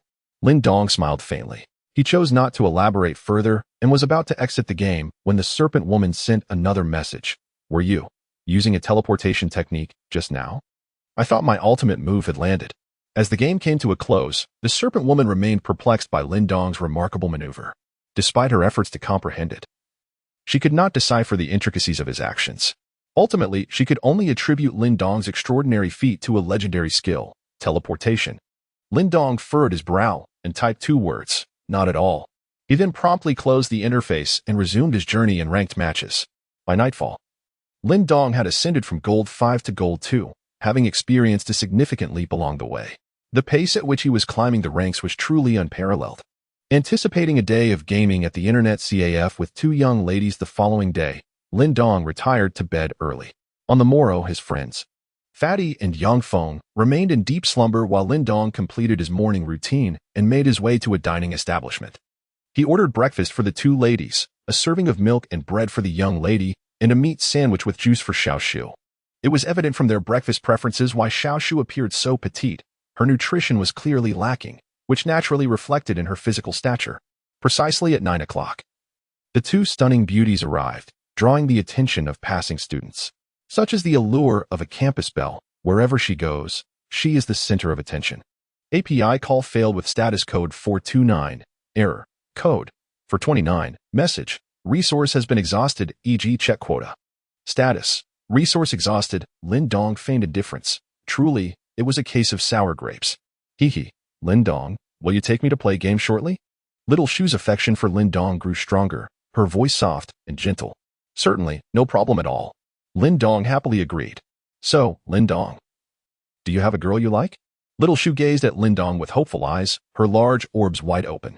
Strangely, upon the mention of a girl he liked, Lin Dong cast a curious glance at Zhao Chuan, yet in his mind's eye, he envisioned that kind-hearted and gentle girl he encountered at the morning gathering. Even now, Lin Dong realized he did not even know her name. Surely, there must be someone? To evade Little Shu's persistent inquiries, Lin Dong resolutely declared that he did have someone. Instantly, disappointment washed over Little Shu's face. Is it me? Little Shu, with so much food around, can you not control your cravings? Zhao Chuan, who had remained silent until now, directly handed a meat sandwich to Little Shu. Zhao Chuan exuded an air of a big sister. And you, drink this. Zhao Chuan casually pushed the papaya soup Lin Dong had ordered towards him. Ah. Little Shu quickly crossed her arms over her chest. I don't want to drink it. And so, this matter came to a close. The three soon finished their breakfast. Young lady, which internet CAF are we heading to? Blue Sky Internet CAF. Lin Dong was taken aback. The Blue Sky Internet CAF was quite distant from Jing City University. Why venture so far? To meet a friend, Zhao Chuan offered. Her words succinct. She promptly called Uncle Tian, requesting him to come and fetch them. After approximately 10 minutes of waiting at the campus entrance, Uncle Tian arrived, piloting a rather impressive Mercedes-Benz van. Such is the standard of a chauffeur. Indeed, the lifestyle of the affluent is remarkably distinct. Lin Dong felt a twinge of envy, pondering when he might have the opportunity to drive such a vehicle. Uncle Tian alighted from the car and greeted Lin Dong and his companions, inquiring, "How have you been getting along?" Lin Dong nodded slightly. Although the young lady had deliberately made things difficult for him a few days ago, the situation had improved significantly. Furthermore, even if the young lady treated him poorly, he had to endure it since he was earning money for her. Upon getting into the car, Lin Dong took his seat in the front passenger position, while the young lady and Xiaoshu settled into the back seat. Throughout the journey, Tian Bo proved to be quite the conversationalist. In the end, he even inquired about Lin Dong's gaming ID, intending to add him as a friend to play together. Lin Dong felt utterly helpless. Tian Bo was indeed aging gracefully. Soon, they arrived at Blue Sky Internet Cafe, a renowned establishment in the capital city. Second only to Uncle Chi's Tianlong Internet Cafe, which boasts several branches throughout the metropolis. Lin Dong suddenly recalled that not long ago, he had participated in a staged match on behalf of Uncle Chi, which had taken place at the Blue Sky Internet CAF. Upon further reflection, he recognized that the team based at Blue Sky possessed considerable strength, particularly the player who excelled at using Z. Their skill level was undeniably high. However, it was unfortunate for them that they had encountered Lin Dong, who ultimately showcased his prowess with Li Xin. Upon entering the VIP room of the Blue Sky Internet CAF, Lin Dong met the friend whom the young lady wished to see. She had a melodious name, Lan Jing, and was strikingly beautiful with a spirited personality. As the daughter of the CAF's owner, she was also a member of the affluent second generation. However, it appeared that Lan Jing was not in good spirits. As she rested her head on the computer, lost in thought, "Jingjing, what's wrong?" Zhao Chuyan approached and inquired.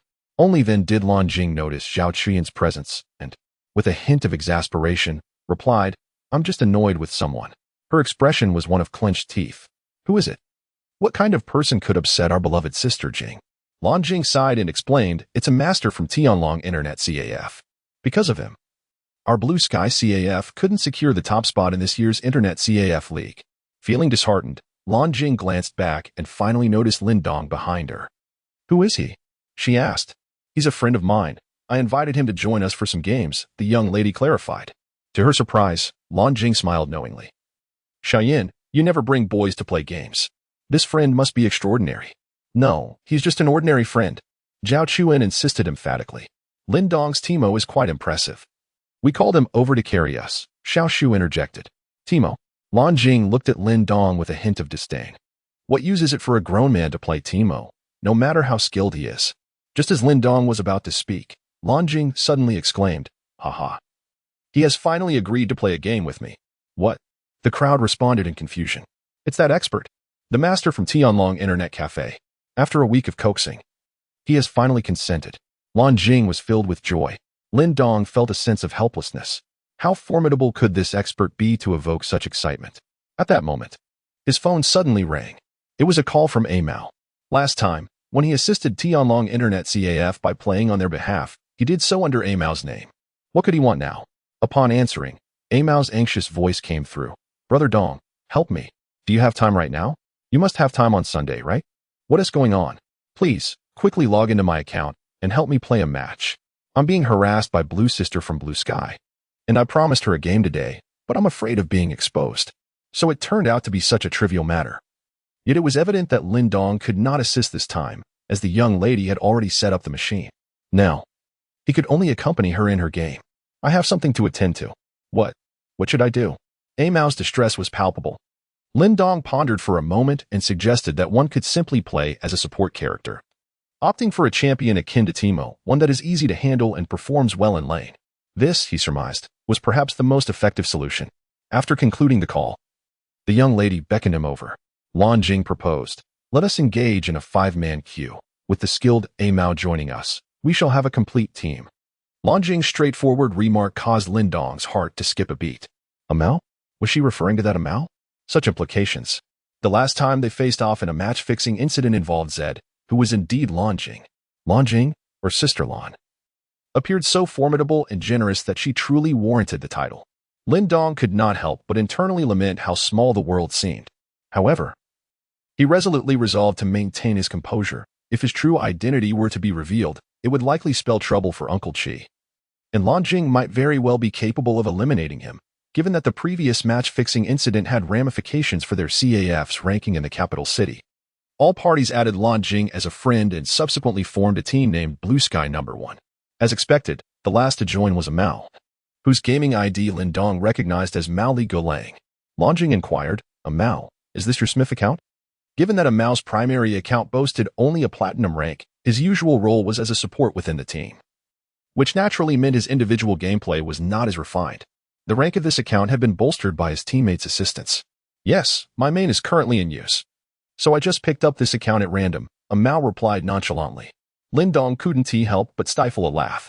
However, Amao remained oblivious to the fact that Lin Dong Tianxia was, in fact, Lin Dong, as he had only recently altered his ID. Among the 5, Lan Jing was the highest ranked, holding a Diamond 1 status, while both the young lady and Xiao Shu were also at a platinum level. It seemed their skills were certainly commendable. Lin Dong found himself in a rather awkward situation, possessing a rather illustrious account. Fortunately, none of his companions seemed to comment on it. After approximately 5 minutes of waiting, they finally encountered a formidable team named Domineering World. Upon entering the bandpick phase, Lan Jing, occupying the first position, eliminated several powerful champions from the current meta. "Amao, you take the mid," she suggested. Aware of Amao's superior skill, Lan Jing willingly relinquished her position. This left Amao in a state of panic as she hastily typed, "You take mid. I can just go support. You're quite capable in mid as well. Go ahead." Lin Dong had previously faced the Domineering World team and recognized their considerable strength, which reassured him in entrusting the mid role to Amao. However, Lan Jing remained steadfast in her decision, eager to observe Amao's mid gameplay for her own learning.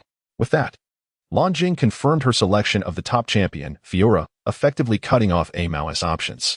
The others, Miss and Xiao Shu, instinctively conceded the mid role to Amao, opting for the bot lane instead, as they had developed a strong synergy from their previous games together. This left Lin Dong and Amao. Lan Jing firmly insisted that Amao take mid, instructing Lin Dong, "You will jungle." Although Lin Dong wished to assist Amao in securing the mid lane, he resigned himself to the jungle role. After some contemplation, he chose Jarvan 4, a jungler renowned for his exceptional early-game ganking capabilities. Lin Dong's strategy was straightforward, to protect the mid lane at all costs. If Teemo gained momentum, he would become an unstoppable force. Ultimately, Amao had no choice but to heed Lin Dong's earlier suggestion over the phone and opted for a more casual champion, confirming Teemo. Lan Jing, observing Amao's final choice of Teemo, was taken aback. Could it be that even the great players have taken a liking to Teemo? Is this champion truly that formidable? He is playing Teemo now? I wonder if he is as skilled as my brother Lin Dong, Xiaoshu murmured. With the team compositions finalized, they had Lin Dong's side featuring top Fiora, mid Teemo, jungle Jarvan 4, ADC Misfortune, and support Leona, while domineering world boasted top Dr. Mundo, mid Lissandra, jungle Lee Sin, ADC Obama, and support Morgana. Overall, Lin Dong's team leaned towards team fighting, but the opposing team had a robust counter, making the timing of engagements crucial to their success. Welcome to League of Legends. The familiar voice echoed, igniting excitement and nerves among the three women, particularly Miss and Xiaoshu, who were experiencing ranked play for the first time. What was initially intended as a light-hearted gaming session had turned serious. The level 1 skirmish did not materialize, and the game unfolded smoothly. Starting on the blue side, Lin Dong opted for a red buff start. After securing the red buff and reaching level 2, Lin Dong did not continue to farm in the jungle, but instead made his way toward the mid lane. Lin Dong's thoughts were remarkably straightforward. He aimed to seize control of the mid lane with unwavering determination, assisting Amao in establishing a formidable advantage. His route to the mid lane was rather unconventional. While he was securing the red buff, he had already noticed that the opposing luminary had placed a ward in the bush near the bottom lane. This is a habitual practice for any mid laner. Whenever the enemy jungler reaches level 2, it is prudent to place a ward in their half of the jungle shortly after they complete their initial wave of camps. The opposing luminary displayed considerable vigilance, yet Lin Dong was evidently perceptive. He deliberately maneuvered around, making his way to the upper jungle area, concealed within the foliage, and promptly marked the luminary. Lin Dong chose to gank the Light Maiden for another reason. At level 2, she learns the E and W skills. Of course, it is not incorrect for the Light Maiden to first acquire the Light Shield at level 1 against Teemo. Learning E at level 2 for wave clearing is also a valid choice. However, Lin Dong's insistence on these seemingly correct skills ultimately became his gravest misstep. This illustrates the mindset that a truly formidable jungler should possess. Every detail can profoundly influence the tempo of the game across all lanes. Undoubtedly, the momentum has shifted. Upon witnessing the jungler's attentive support, Amao was naturally eager to engage. Although Amao may not possess exceptional strength, being a player accustomed to the internet CAF battles, he certainly felt compelled to collaborate with Lin Dong at this juncture. Lin Dong was perpetually awaiting an opportunity. After the Light Mage unleashed her skill to secure a wave of minions, Amao found himself ensnared. The opposing Light Mage, upon noticing the luminous mark on Teemo, succumbed to her habitual folly, yearning to deal a mere poke to trigger amplified damage. As she slightly advanced, preparing to shield herself and engage, a prince suddenly emerged from the rear. To her astonishment, the Light Mage had not anticipated a level 2 prince charging from the top lane. To make matters worse, her skill was already cast, leaving Lin Dong no chance for a counter. He swiftly executed an EQ combo, launching the Light Mage into the air. The auto attack landed with a resounding smack, the red buff's slow effect proving formidable. The Light Mage, devoid of any skills, found herself pursued by Teemo, who relentlessly continued his assault. In a state of desperation, she activated her flash and retreated beneath the tower, yet her health had already plummeted to below half. Damn that prince! She cursed inwardly, lamenting that had she anticipated his arrival, she would have learned her Q skill instead. But for now, she could only bide her time, resolving to teach Teemo a lesson once she leveled up. Engaging Teemo would be akin to a father chastising his son, as the Light Mage's skills had considerable range, while Teemo could only utilize his Q skill and struggled to close the distance, especially with the protective shield at her disposal. Conversely, it was Teemo who risked being severely depleted by the Light Mage's E skill. Upon reaching level 6, should Teemo misstep and fall prey to her confinement, he could easily be obliterated in a single combo. In essence, the opposing selection of the Light Mage effectively countered Teemo. What initially seemed a daunting match for Teemo became a slight advantage due to Lin Dong's timely intervention. Observing the Light Mage's flash usage, Lin Dong refrained from pursuing further and retreated to the jungle, where he swiftly ascended to level 3. Armed with both red and blue buffs, he ventured into the mid lane once more, seeking opportunities. Both mid laners had reached level 4, with the light mage, thanks to a health potion, managing to restore her vitality, while Amao endured considerable damage. Timo found himself under duress, with the minion wave naturally pushing towards Lin Dong. He marked the light mage again, and Amao, understanding the cue, prepared to chip away at her health, while the light mage, undeterred, welcomed the confrontation. Her finesse was evident as she blinded Timo the moment he approached with his Q, rather than overtly casting her Q skill, a move too conspicuous. She shielded herself and momentarily retreated. After 2 seconds, as the blindness effect faded, she elegantly turned and released her Q skill. It was evident that Timo had succumbed to the mark. With the mark in place, the light mage followed up with an auto attack, regaining a measure of health. However, her blue mana was nearly depleted. At that moment, another ghostly figure materialized. It was the prince once more. Damn, is he relentless? The light mage thought, having no choice but to flee to the opposite side. Fortunately, a bit of distance remained between her and the prince. Even if he attempted to EQ towards her, he would lack the range to knock her up. Once she realized she could evade his attack, she felt a sense of relief, observing her prudent escape. Amao deduced that the prince's gank would surely fail. Just then, the light mage regained some mana and cast her W skill, slowing the prince further. However, the prince seemed singularly focused, persistently marking her. As Amao hesitated, the prince made his move. With a swift motion, he directed his banner towards her. Though the distance fell short, yet, undeterred, the prince activated his Q skill, launching himself forward with an EQ combo, but just as his Q was about to connect, his position abruptly advanced. The light mage, now within striking range of the banner, was knocked up by the prince. How is this possible? Amao marveled at the prince's extraordinary maneuver, seizing the moment to activate his W skill and accelerate towards the light mage, unleashing a barrage of auto attacks while igniting her.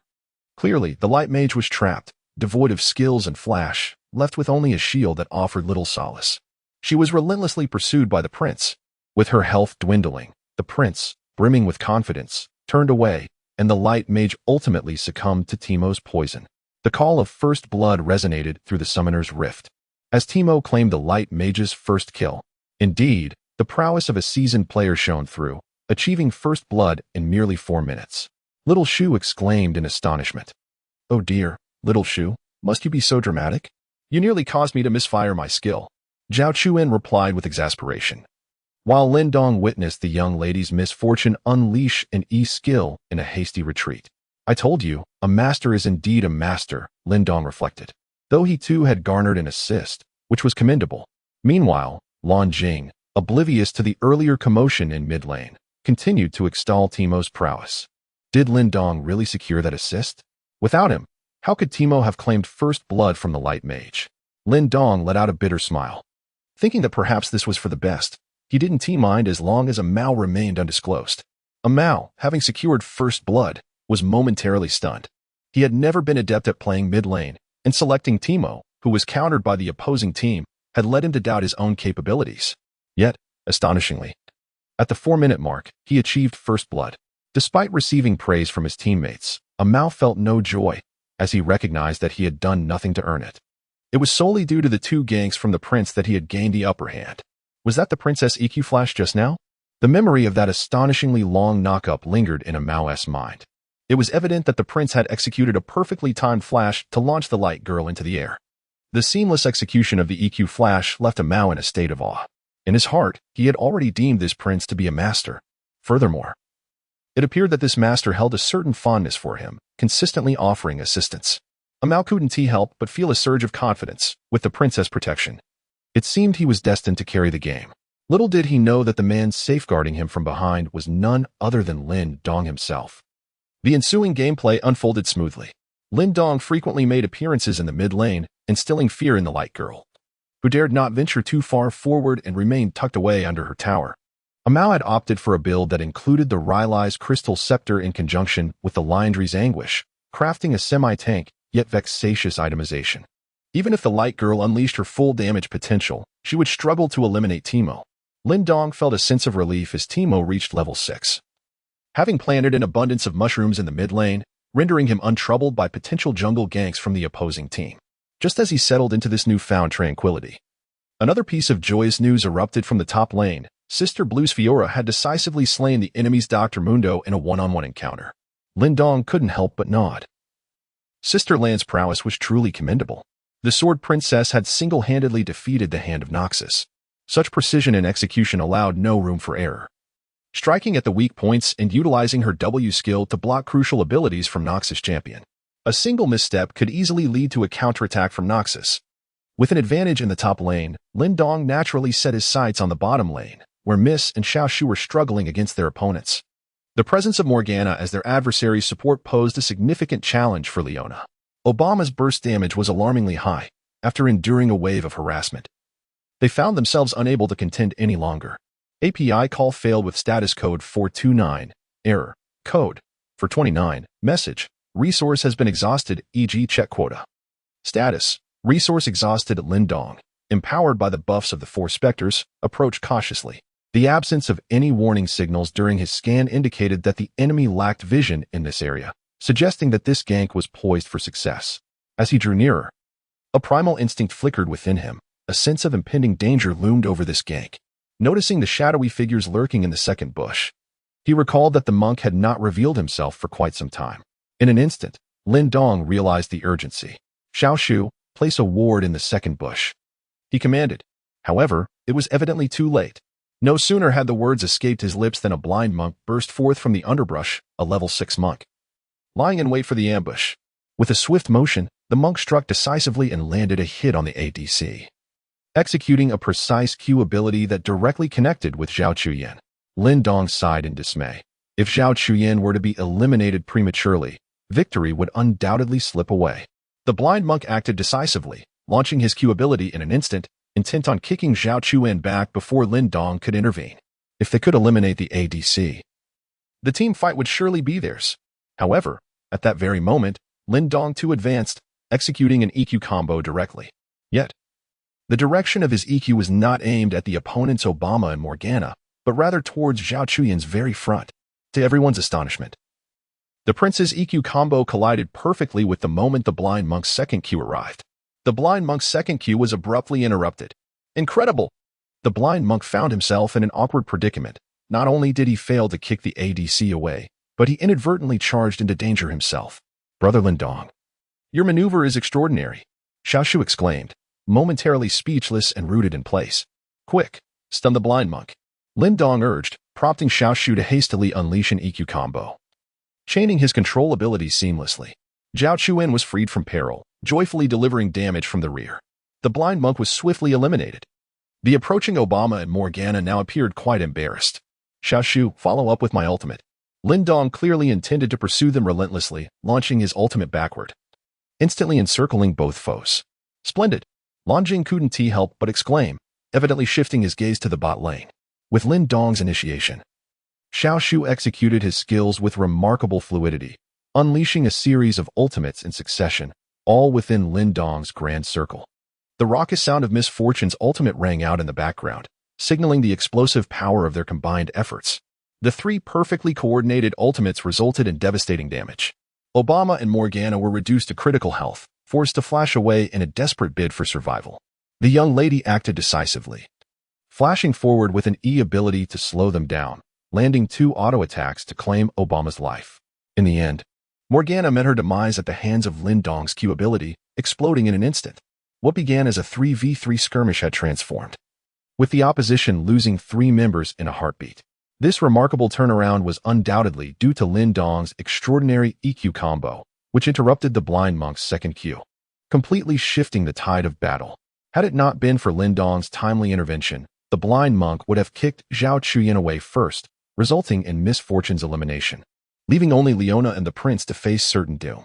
Brother Lin Dong, how did you manage to interrupt the blind monk's second Q? Is it even possible? After the skirmish concluded, Xiao Shu remained perplexed. Even Zhao Chuyan looked at Lin Dong with curiosity. Both of them were, after all, platinum-level players.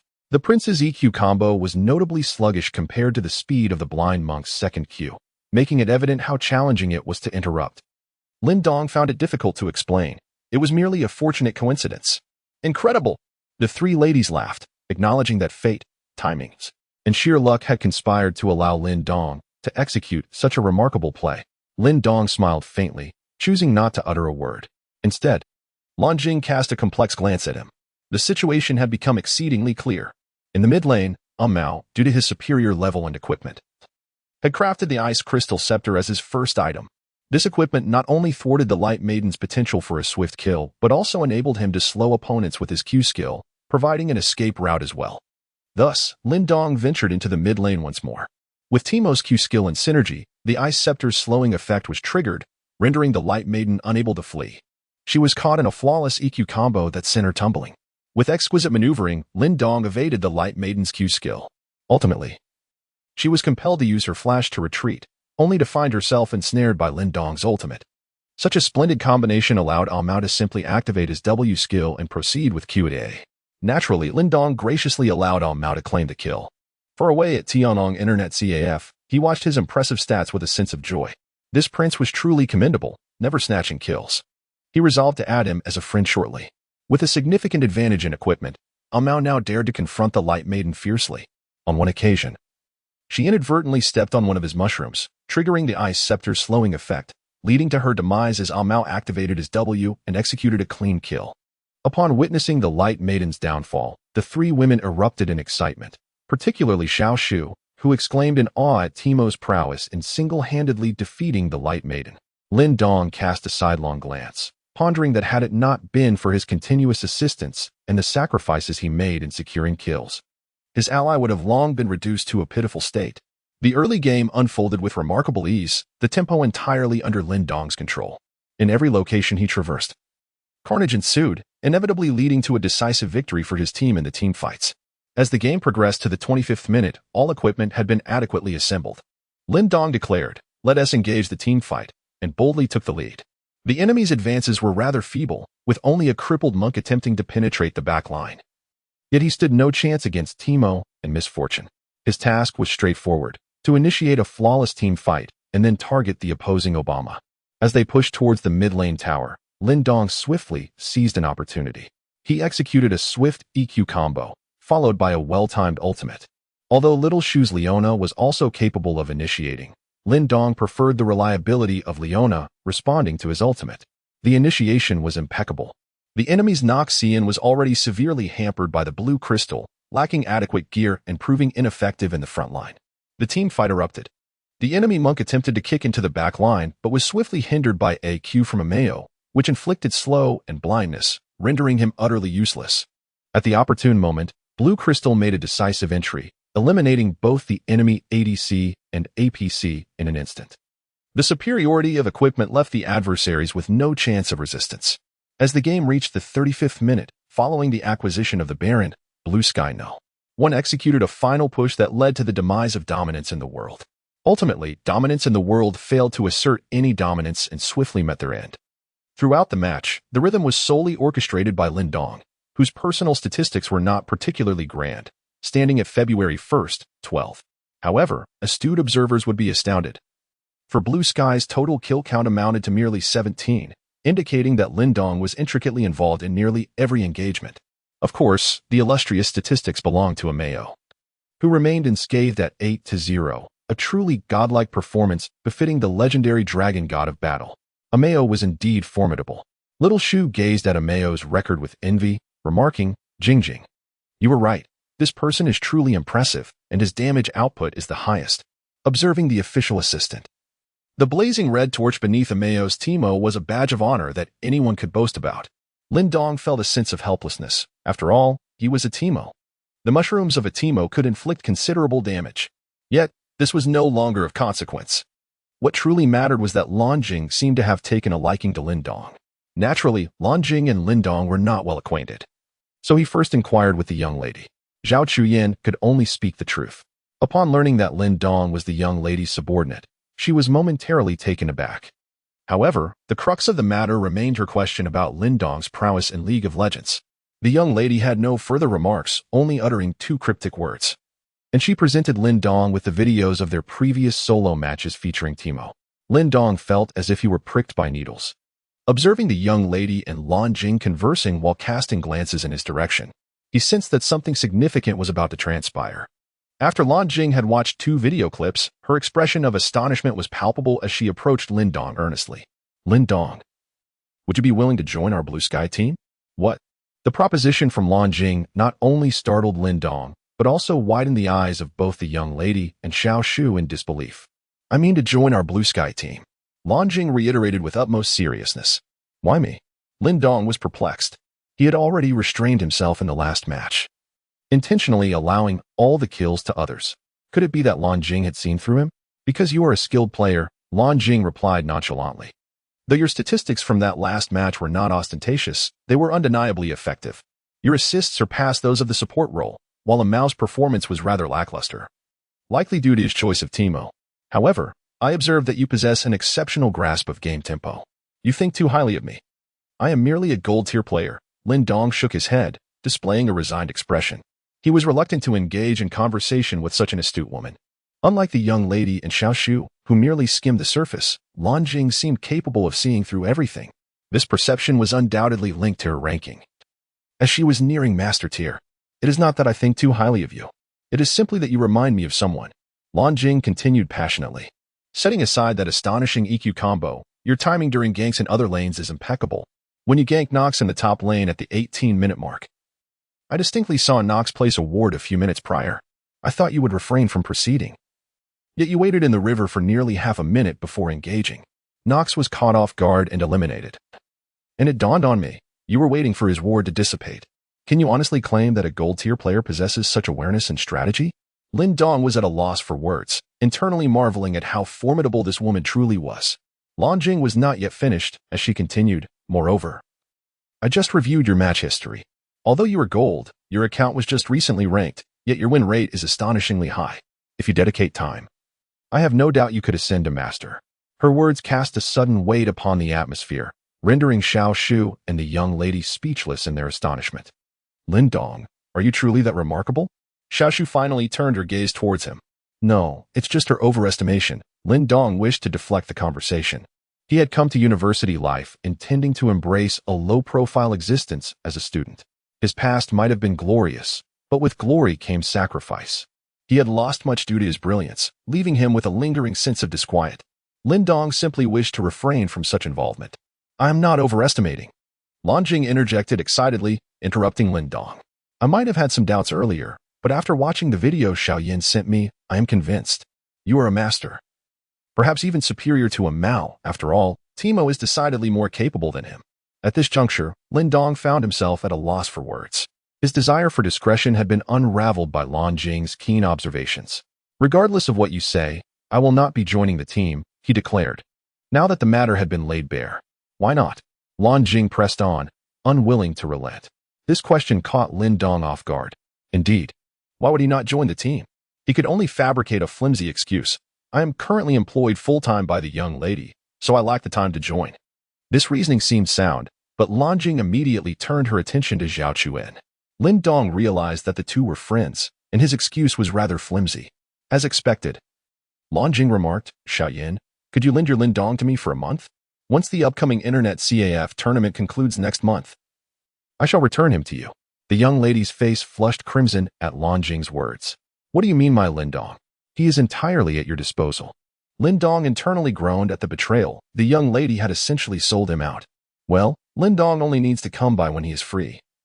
It will not interfere with your classes, Lan Jing asserted, sensing the situation had reached a conclusion. Lin Dong found himself without any recourse. This was effectively an agreement made by the young lady, and he could not defy it. Otherwise, if the young lady were to report him, he would undoubtedly lose his job. What do you mean by this one-month arrangement?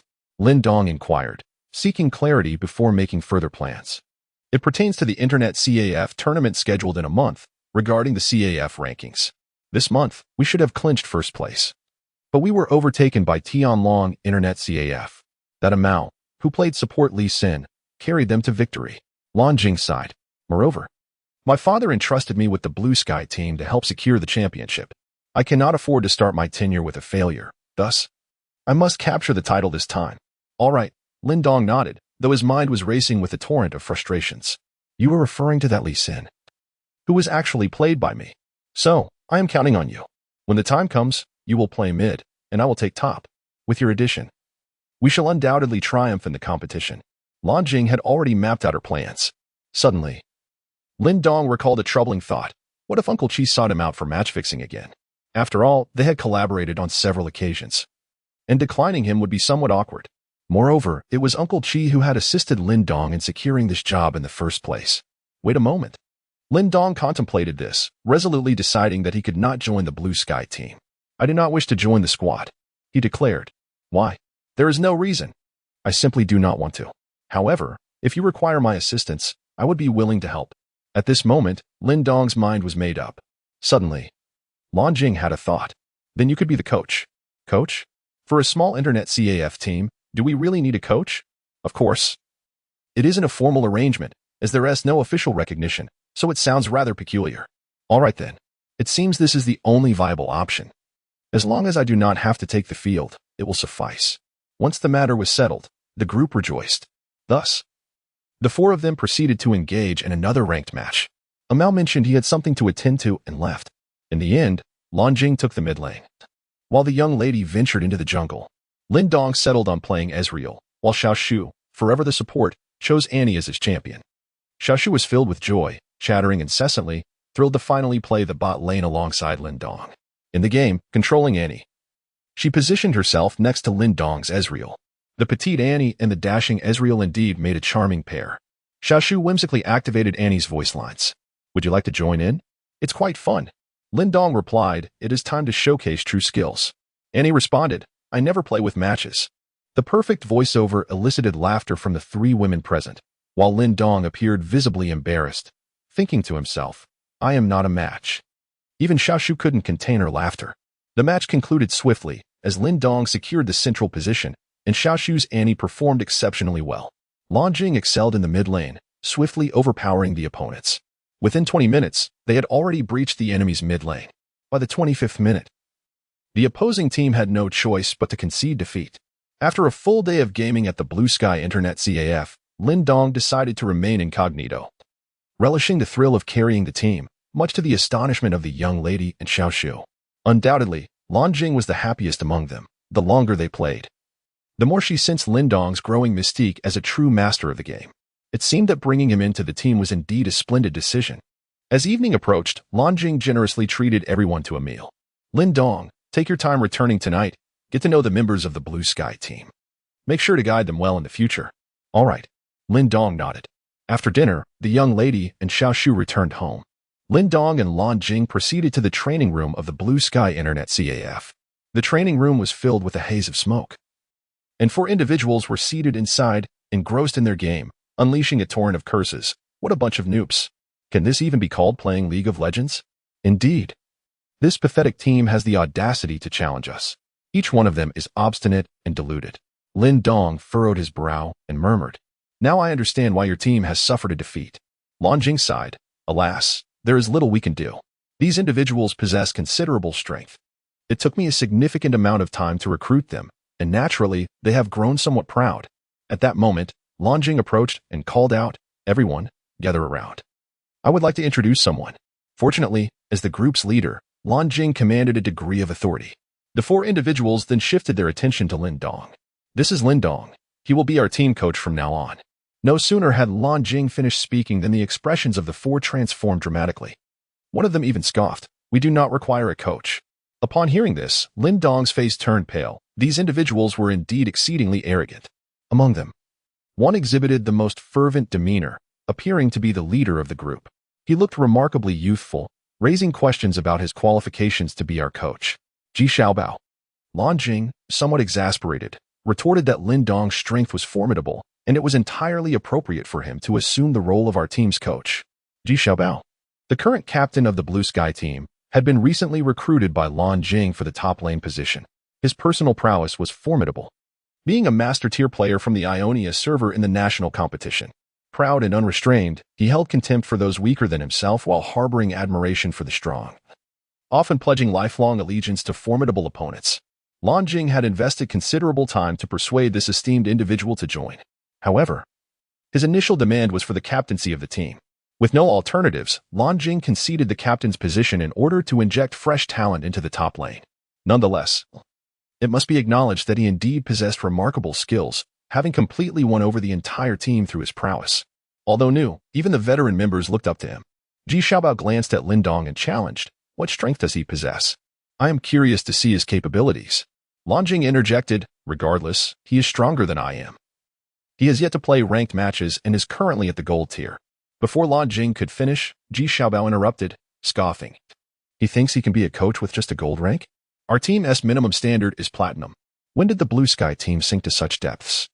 Upon learning that Lin Dong was merely at the gold tier, Ji Xiaobao's disdain deepened. Despairing, Lin Dong contemplated that in the past, he would not have considered joining such a team, even if Lin Dong had extended an extravagant invitation. Flippant, arrogant, and boastful. This was merely a small internet CAF team with such a demeanor. How could they hope to endure? However, the situation had changed. Lin Dong was a friend of the heiress, and he had promised to assist her. Thus, it was imperative to quell Ji Xiaobao's arrogance. Otherwise, the team would stagnate. A coach must firmly establish control over the team. At last, Lin Dong could no longer contain her anger and exclaimed, Ji Xiaobao, do not overstep your bounds. This team is under my authority. If you wish to leave, do so immediately. His strength far surpasses yours. If you depart, he will take the captaincy. Seeing Lin Dong's anger, Ji Xiaobao fell silent and moved to a nearby computer. Addressing Lin Dong, you claim to be strong. Let us have a solo match. Though I am arrogant, I respect the strong. If you are indeed superior, I will relinquish my position in Blue Sky and allow you to take the lead. Solo? Unexpectedly, Lin Dong, who had previously appeared troubled, smiled, looking rather foolishly at Ji Xiaobao. The moment you proposed a solo match against me, you had already signaled your defeat. Lin Dong wore an expression of profound empathy, which momentarily left Ji Xiaobao in a state of bewilderment as he found himself puzzled by the reasons behind Lin Dong's words. Upon witnessing that Ji Xiaobao was unexpectedly intimidated by him, Lin Dong could not help but feel a pang of incredulity. This mere wretch, it seemed, could be conquered without the use of force. First and foremost, the essence of a battle team lies in collaboration as the captain. Rather than pondering how to elevate the team's collective combat prowess, you are solely fixated on enhancing your personal strength. What purpose does that serve? Just as Ji Xiaobao was about to respond, Lin Dong interjected, look at the current state of any successful team. Do they triumph in competitions solely due to one individual's efforts? It is the synergy of the team that prevails. And you, to be candid, lack the capability to assume the role of a captain. In a game like League of Legends, which emphasizes teamwork, you have reduced it to a solitary endeavor reminiscent of a one-on-one fighting game. Does that possess any merit? While your individual prowess may be formidable, have you truly led Lin Dong to victory in any match? Lin Dong's words were laced with barbs, leaving Ji Xiaobao utterly speechless. Indeed, he was correct. Ji had never led his team to victory in a match. Although he performed admirably in every competition, they invariably ended in defeat. Lin Dong gazed in astonishment at the scene before her. Not only was Lin Dong formidable in skill, but his eloquence was equally potent. Could it be that he was also a master of verbal combat? With just a few well-chosen words, he rendered Ji Xiaobao utterly voiceless. She couldn't help but give Lin Dong a thumbs up. The other members of the team bowed their heads in contemplation. Yes, they had basked in pride for so long. But had they ever claimed a championship? Without a title, all their boasts were mere illusions. Therefore, you still have much to learn. Back when I was carving out my path in the professional realm, you were still uncertain of your own pursuits. Upon perceiving that the situation was entirely under his control, Lin Dong could not help but exude a sense of superiority as he approached and patted Ji Xiaobao on the shoulder. Ji Xiaobao regarded Lin Dong with an expression of disbelief. Just as he was about to speak, Lin Dong interrupted him, asserting, moreover, do not doubt me. Even outside of competition, I am unafraid to engage you in a solo match. Lin Dong spoke as he approached another computer. Having fully seized control of the situation, this was precisely the outcome he desired. Transforming passivity into initiative, the fate of the team lay in the coach's hands, rather than being dictated by a band of unruly individuals. The reason Lin Dong ultimately chose to challenge Ji Xiaobao to a solo match was simple. Although he appeared to have intimidated Ji Xiaobao for the moment, the deep-seated belief in the supremacy of strength still resided within him. As a coach aspiring to thrive in the competitive landscape, he understood the necessity of first besting Ji Xiaobao. All right. The combative Ji Xiaobao readily agreed. Which champion do you consider the strongest? Lin Dong initiated the conversation. Riven. Ji Xiaobao confidently declared, asserting that his prowess with Riven was formidable. After all, he had ascended to diamond rank through her. While Riven had become less viable for climbing ranks later on, he had practiced many champions. Nonetheless, this champion remained his favorite and his go-to choice for solo top matches. With Riven, he had secured countless victories in solo competitions.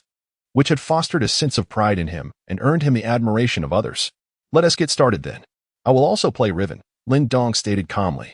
Suddenly, the other three members of the team erupted in laughter at the prospect of battling Ji Xiaobao's Riven. It was an intriguing matchup. While they dared not make any bold claims, they had to acknowledge Ji Xiaobao's Riven. His impeccable lightning-fast QAs and well-timed team fight engagements made him nothing short of a Riven deity. Challenging Ji Xiaobao, a mere gold player, to a solo match with Riven seemed like a foolhardy endeavor. Lin Dong remained silent, feeling somewhat awkward. Upon logging into his account, he suddenly realized that he did not possess the champion Riven. As he does not play top lane, he had never experienced this champion. He had only played her casually during free champion rotations. Blue Crystal, do you have Riven in your account? I haven't purchased her on mine. A single remark from Lin Dong momentarily left everyone present in a state of bewilderment. This individual did not even possess Riven in his champion pool, clearly indicating that he was not a player specializing in her. Now, he was daring to challenge Bao Ge to a solo duel with Riven. Was this not akin to courting disaster? Lan Jing, too, was taken aback. Pondering whether Lin Dong was truly capable of such a feat, he seemed to think it was feasible. However, Lin Dong did not fully articulate his thoughts. Once Lan Jing entered the game, he initiated a custom match, naturally selecting Summoner S Rift for a solo top lane showdown. Throughout the encounter, Ji Xiaobao remained silent. Yet his stern expression spoke volumes. Evidently, the earlier conversation with Lin Dong had wounded his pride. If he was not regarded as a competent captain, he would have to demonstrate his prowess through this one-on-one confrontation, decisively besting Lin Dong. As the loading screen concluded, the two entered the game, both opting for a brutal build of Doran's blade and a health potion, clearly intent on resolving the conflict by level 3. However, their summoner spells diverged. Lin Dong chose Ignite and Flash, while Ji Xiaobao selected Ignite and Exhaust. Lan Jing and the other members of the team gathered to observe this pivotal duel, which held significant implications for the future of the Blue Sky team. More importantly, Lan Jing was eager to witness how Lin Dong, who rarely played top lane, could possibly overcome Ji Xiaobao, whose Riven was formidable. Welcome to League of Legends. The familiar voice echoed as the minion waves had yet to spawn, yet the two champions stood poised in the top lane, marking the commencement of their solo battle. Both had placed wards in the bushes. It appeared that Ji Xiaobao remained stationary, preparing to wait for the minions to arrive before engaging Lin Dong in a skirmish. Conversely, Lin Dong had other intentions, unexpectedly initiating his Q ability right from the start. With the first part of his Q executed, he swiftly followed up with the second part. And as the second strike concluded, Lin Dong boldly advanced toward Ji Xiaobao, seemingly ready to engage in a fierce clash.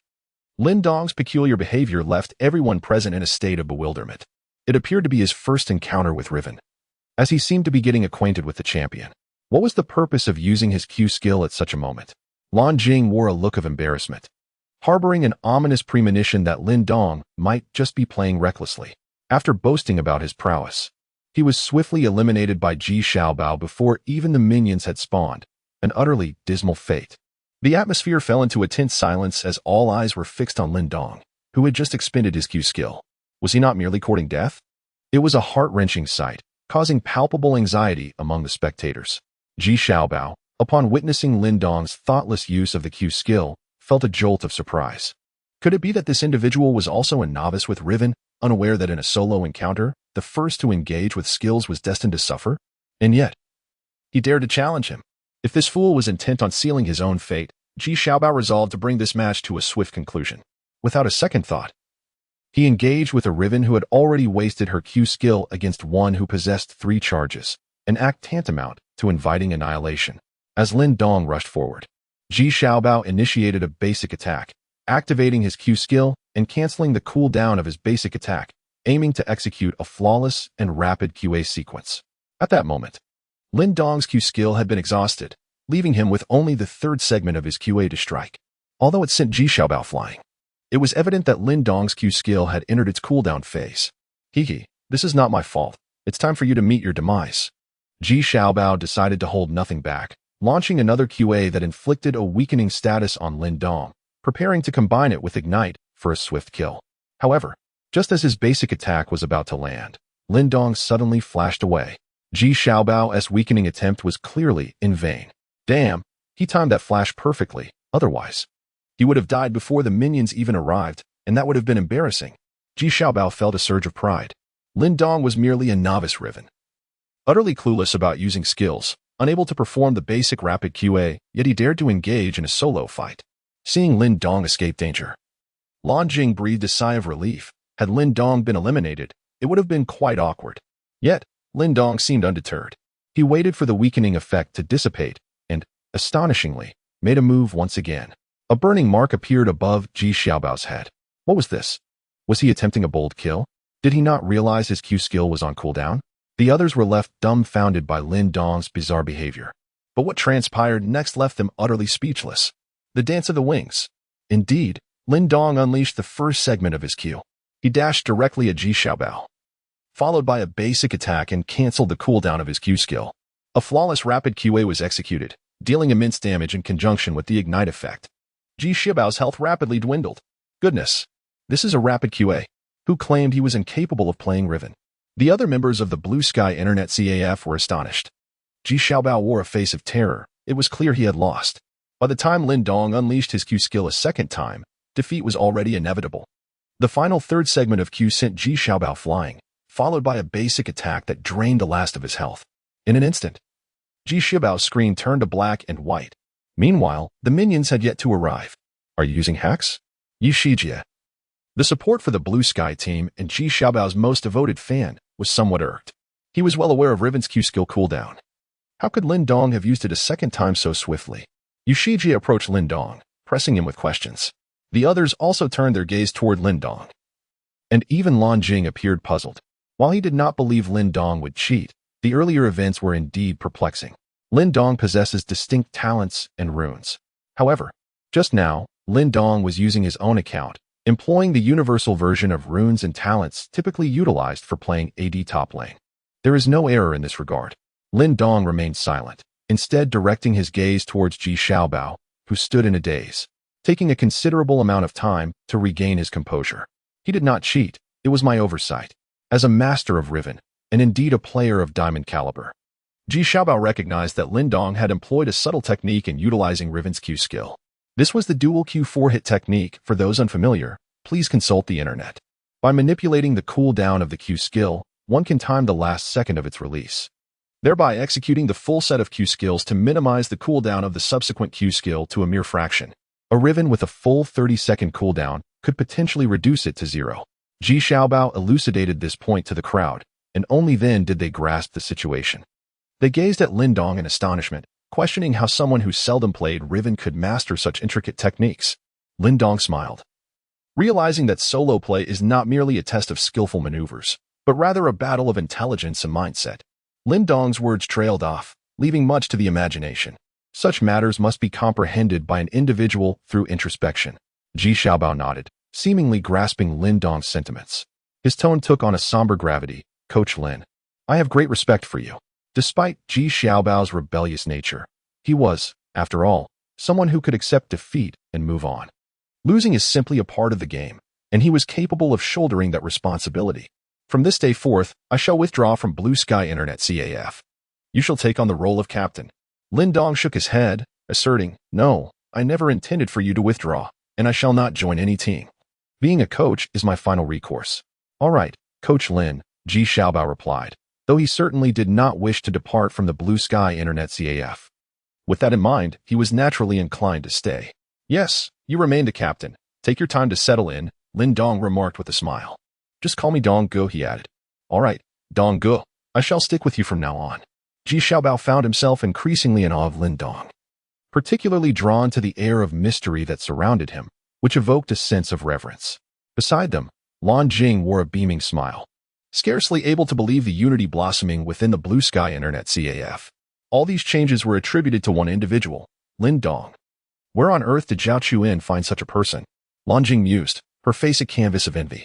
Following the recent commotion, Lin Dong not only established his authority within the Blue Sky team, but also fostered relationships with the various members.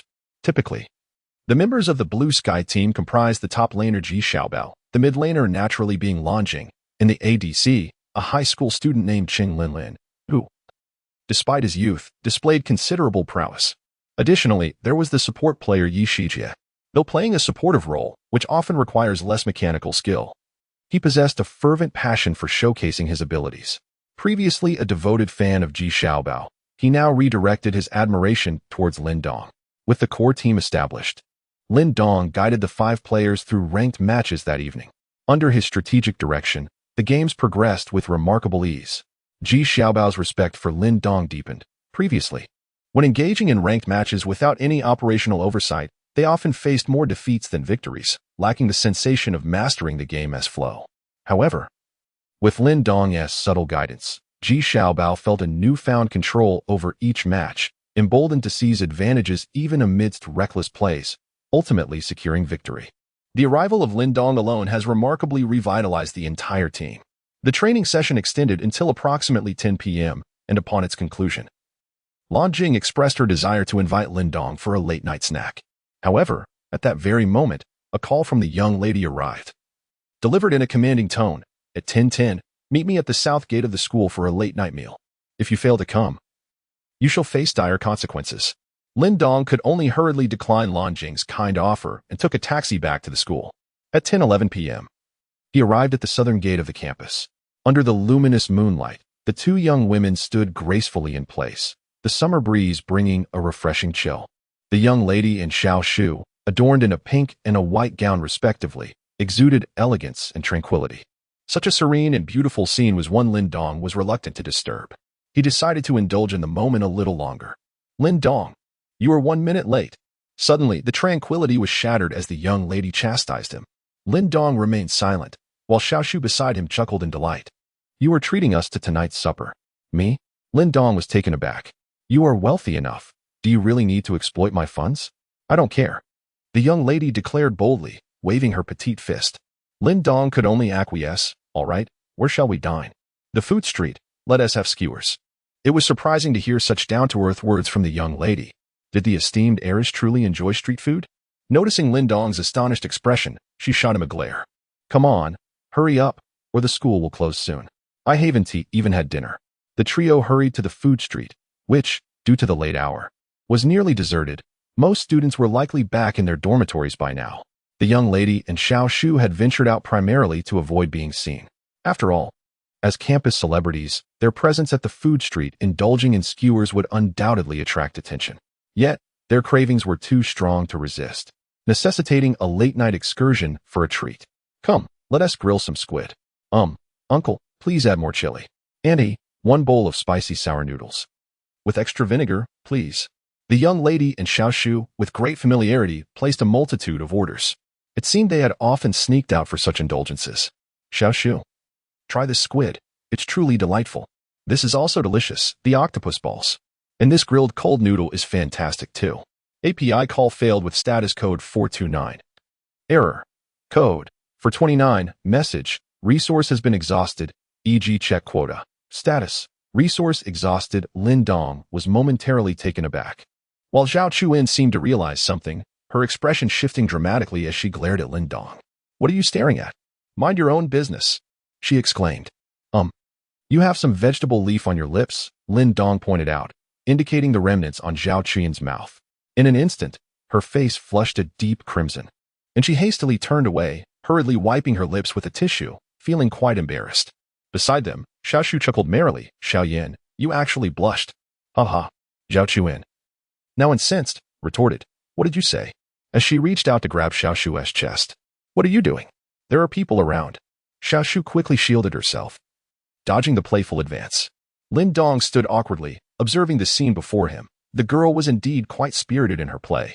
It was only then that the young lady noticed Lin Dong seated opposite her, and she couldn't help but stick out her tongue in embarrassment, having forgotten.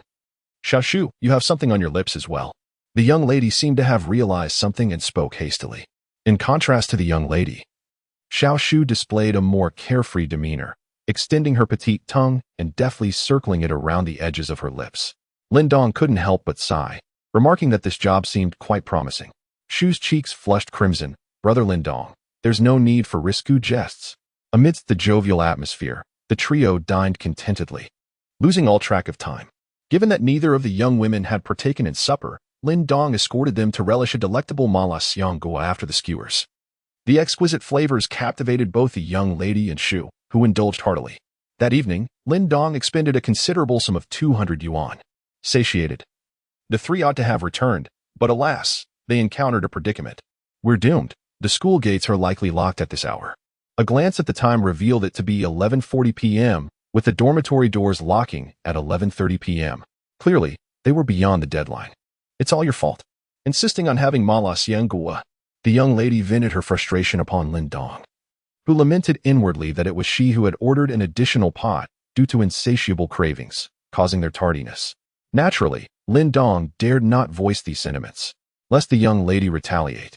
While enduring her whims was tolerable, being compelled to treat her to yet another meal would be financially ruinous. What shall we do? We cannot return, Lin Dong uttered, at a loss for a solution. Yet, a peculiar emotion stirred within him. According to Klitsch narratives, being locked out of school would necessitate procuring lodging. In such close quarters, an accidental spark might ignite. However, Lin Dong was disconcerted by the presence of two women. Could AMH Chua be in the offing? The mere thought sent Lin Dong reeling, particularly given the young lady's status, which could cost him his employment in an instant. Then let us proceed to my abode. Conveniently, I possess a residence nearby, Shu proposed. Seemingly struck by a sudden realization, Lin Dong found it quite peculiar. Xiao Shu, isn't your family from Guangzhou? He recalled that her family was involved in real estate. The young lady cast a disdainful glance at Lin Dong with her eyes slightly askew. With a playful smile, Xiao Shu chuckled softly. Lin Dong couldn't help but feel as though the world was about to crumble. To his astonishment, Xiao Shu was also a child of privilege. Lin Dong paused for quite some time, gradually regaining his composure, fortunately possessing a relatively strong capacity for acceptance.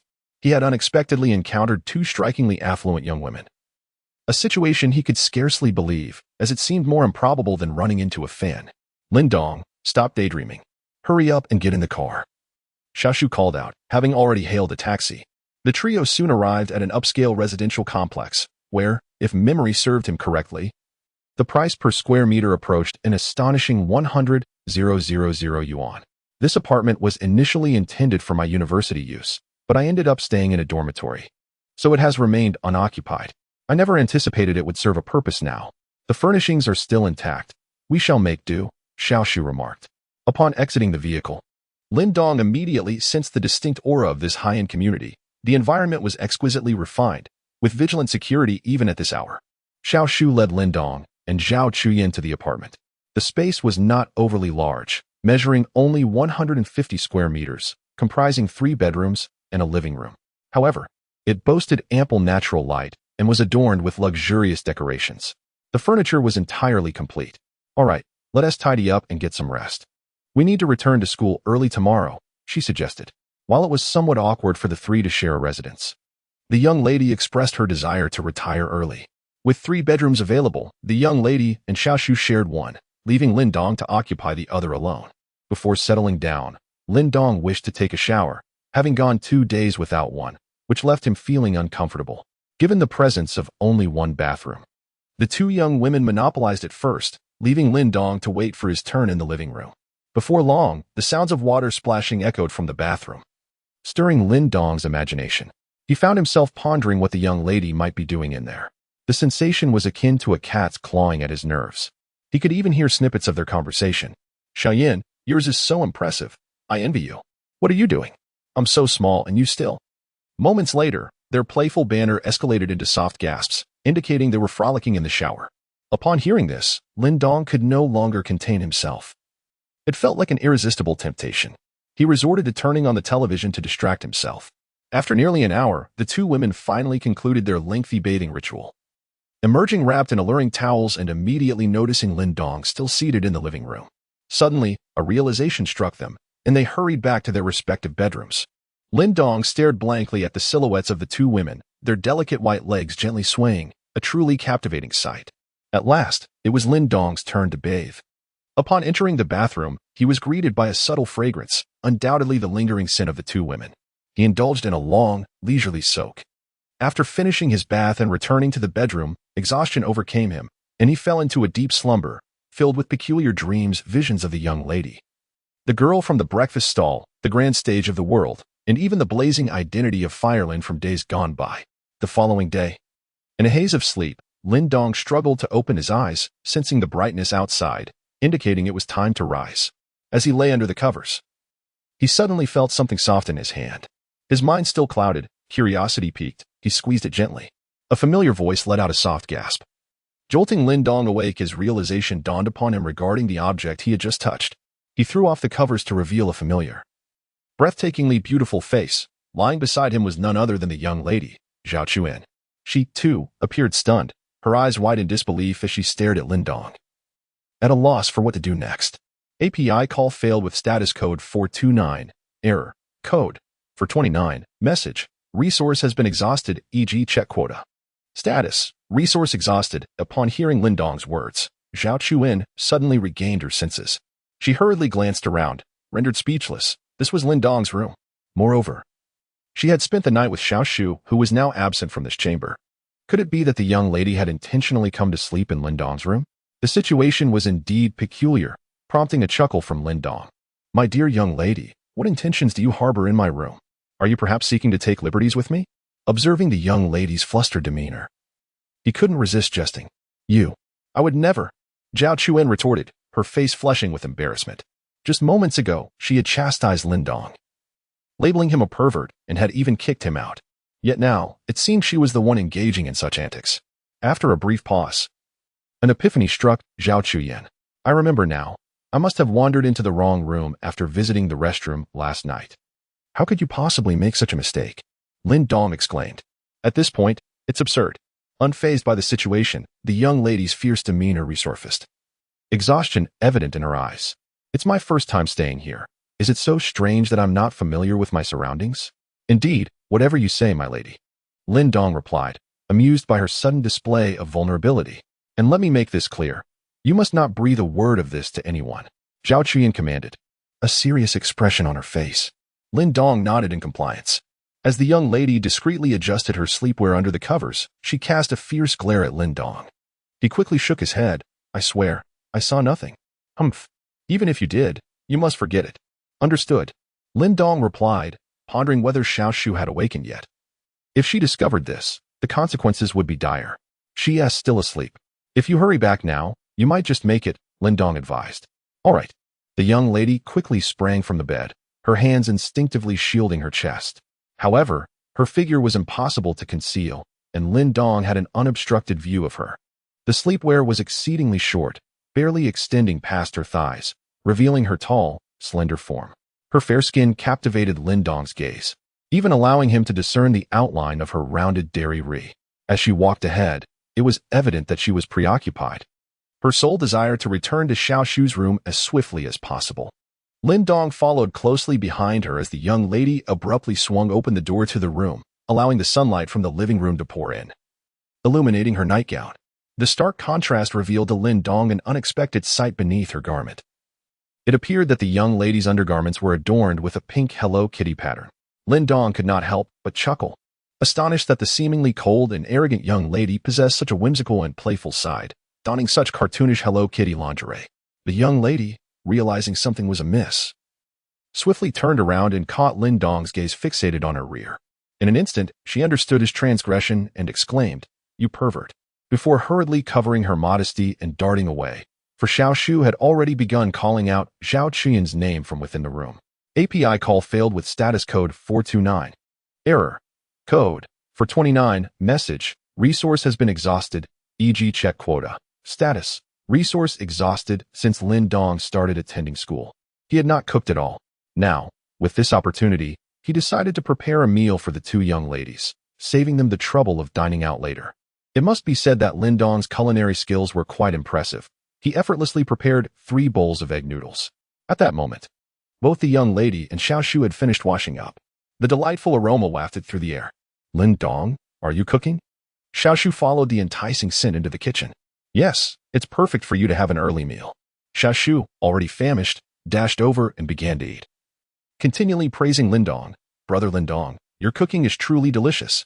From now on, we should come here every day for your meals. Sure, Lin Dong nodded in agreement.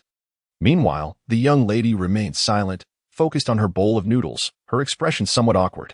After the rather embarrassing incident with Lin Dong that morning, any girl would feel shy. However, seeing that the young lady quickly finished her bowl, Lin Dong realized that his cooking was indeed well received. After breakfast, Zhao Chuan did not call for Tian Bo to pick them up. The three of them simply hailed a cab to return. On the way, the young lady still appeared quite unhappy, lost in her thoughts. Lin Dong sent her a message. I did nothing last night, and I haven't done anything this morning either. Get lost, was the young lady's terse reply, leaving Lin Dong at a loss for words. It seemed she was genuinely upset. Lin Dong chose to remain silent, allowing her to be at peace. Upon returning to school, with no classes scheduled for the morning, the young lady and Xiaoshu went shopping at the supermarket. While Lin Dong had no particular items to purchase, he returned to the dormitory, where he found Fatty and Yang Feng tidying up and grooming themselves. As soon as Lin Dong entered, Fatty eagerly pulled him over, asking, "What do you think of my hairstyle?" To Lin Dong's astonishment, Fatty had styled his sparse hair into a peculiar shape using gel, resembling a spiky hedgehog atop his head. Are you preparing to burrow into a hole? Lin Dong exclaimed in surprise. Damn! Fatty cursed, but remained confident in his hairstyle, showing no intention of changing it. What are you two up to? Getting all dressed up? Lin Dong inquired, noticing Yang Feng was also polishing his shoes, piquing his curiosity. Don't you know the esports club is recruiting today? Fatty replied. I haven't been paying attention. I never considered joining the esports club, Lin Dong stated, recalling the altercation with Han Feng. Though Han Feng hadn't caused him any trouble since. Lin Dong held little fondness for the club. Joining the esports club has numerous advantages, Fatty insisted, clearly eager to persuade Lin Dong. The recruitment event is a vibrant spectacle at Jing City University. With so many people around, numerous beautiful girls from the dormitories will be present. Even if you don't plan to join, you could at least come and take a look. Ultimately, unable to resist Fatty's enthusiasm and feeling somewhat bored with the morning free, the three of them made their way to the activity center at Jing City University. It was a bustling scene, and true to Fatty's words, the esports club was indeed the largest organization on campus, the recruitment event expanding Lin Dong's worldview. At the registration desk, a long queue had formed. And as Fatty had mentioned, the larger the crowd, the greater the presence of beautiful girls. Lin Dong found himself dazzled by the bustling scene, when suddenly two figures ahead caught his attention. To his surprise, it was the young lady and Xiaoshu. Had they not gone to the supermarket? Lin Dong was perplexed. Yet he refrained from approaching them, as the crowd was overwhelming, and he did not wish to become the target of scrutiny. However, Xiaoshu spotted him and called out, Brother Lin Dong, over here. Instantly, all eyes turned towards Lin Dong, while Fatty and Yang Feng wore expressions of indignation. It seems Zhao Chuyan and Chen Yushu are quite familiar with you. Who exactly are you?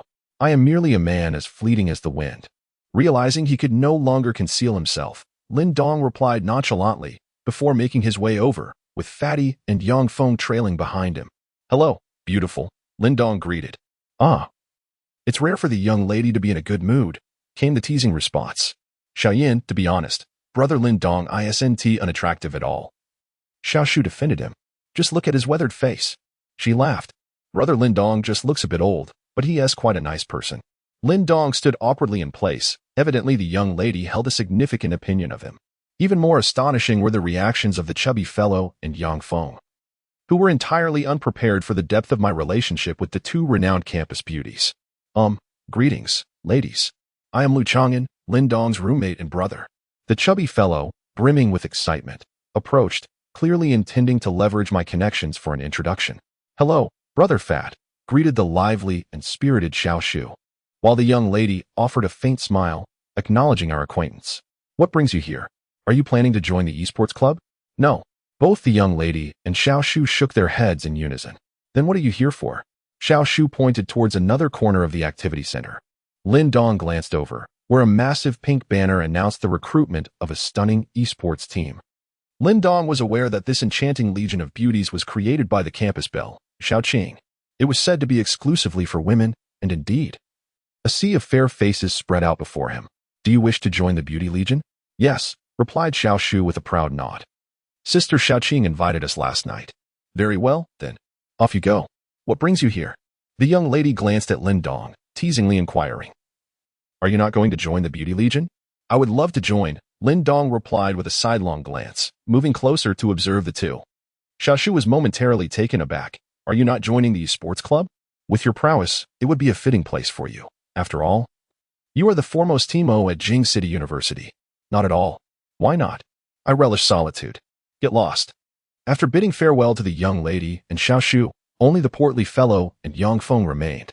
The portly fellow resumed his incessant questioning, and Lin Dong could only respond, "She, Xiao Shu, and the young lady are good friends, purely platonic."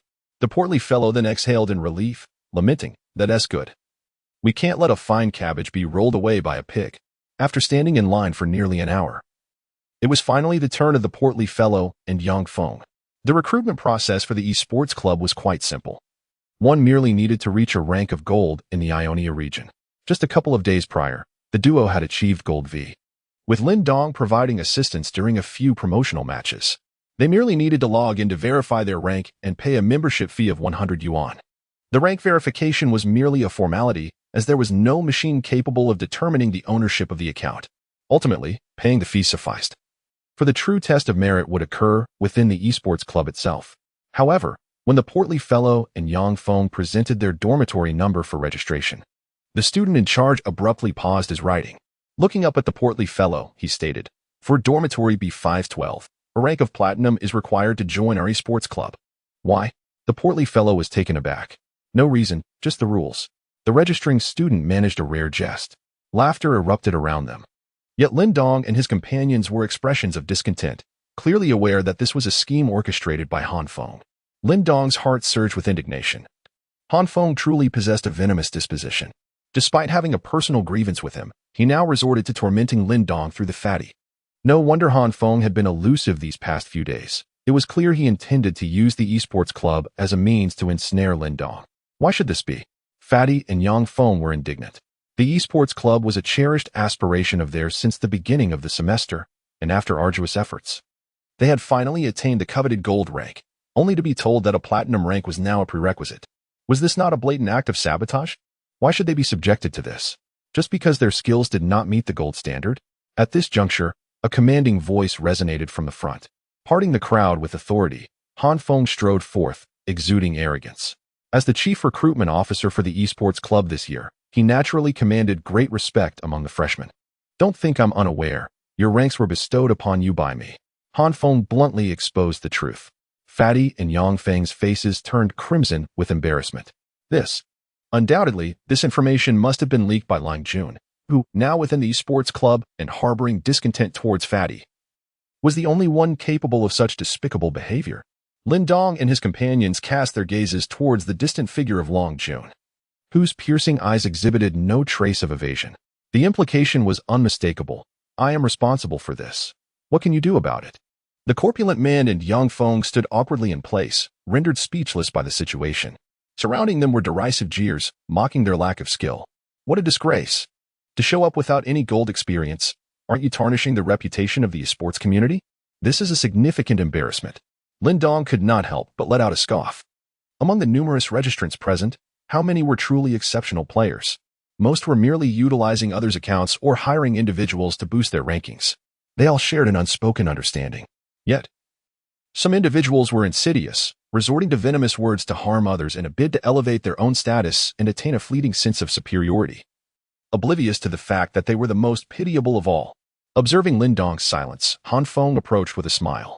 "So, you're Lin Dong. It is precisely because of you that your two brothers will never gain entry to the esports club." His laughter echoed mockingly. "Three worthless individuals aspiring to join the esports society. How foolish." The stout fellow and Yang Feng felt increasingly uncomfortable, wishing to extricate themselves from the situation. When public opinion turns against someone, no one can withstand the pressure. The spectators' remarks were indeed exceedingly malicious.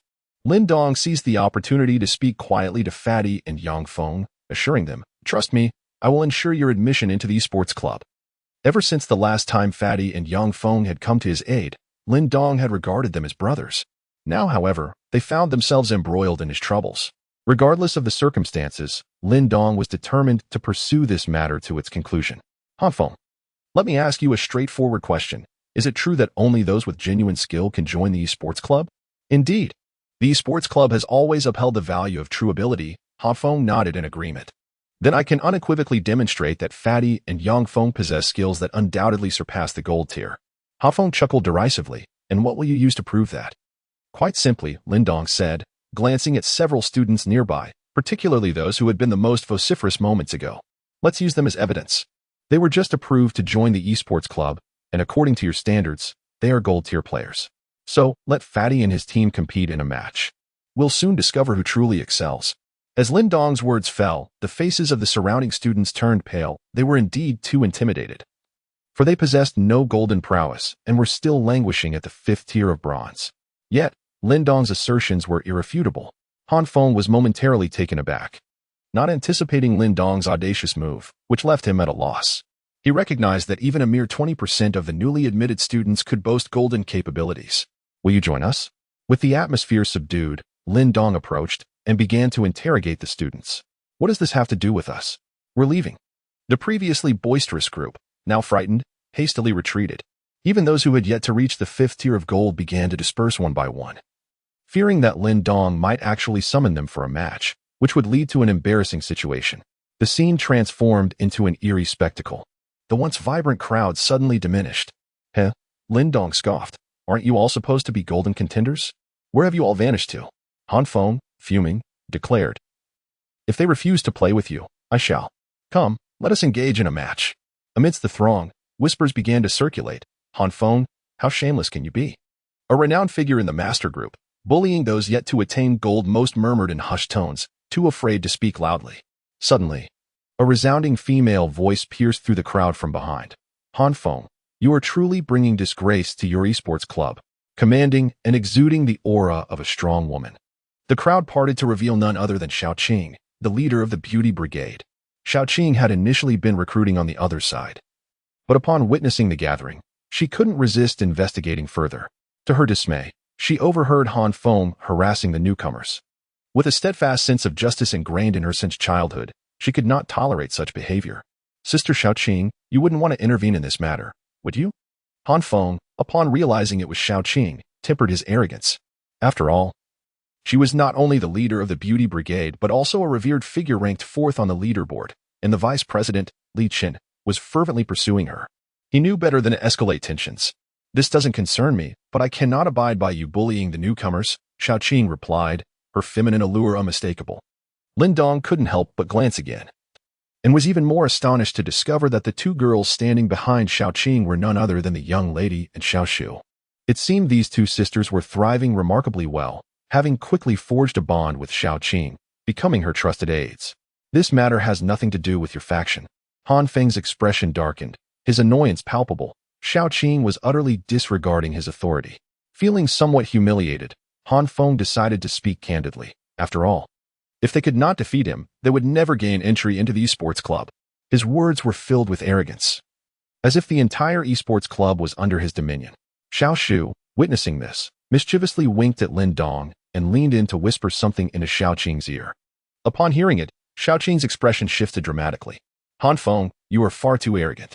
With Ouyang Hai absent, it is now your turn to manage this pathetic club. Today, I will take charge. Aren't you supposed to compete with them?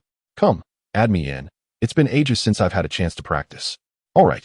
Unexpectedly, Han Feng agreed without hesitation. This is you declaring war on me. When Brother Chen inquires about it later, it won't be my concern. Don't bring him up. Xiaoqing retorted sharply, feeling a strong aversion to any mention of Li Chen, as she had no connection with him whatsoever. Fine. It's just that I've been stagnant at 6th place for quite some time now. If I manage to defeat you, I should be able to advance a rank, shouldn't I?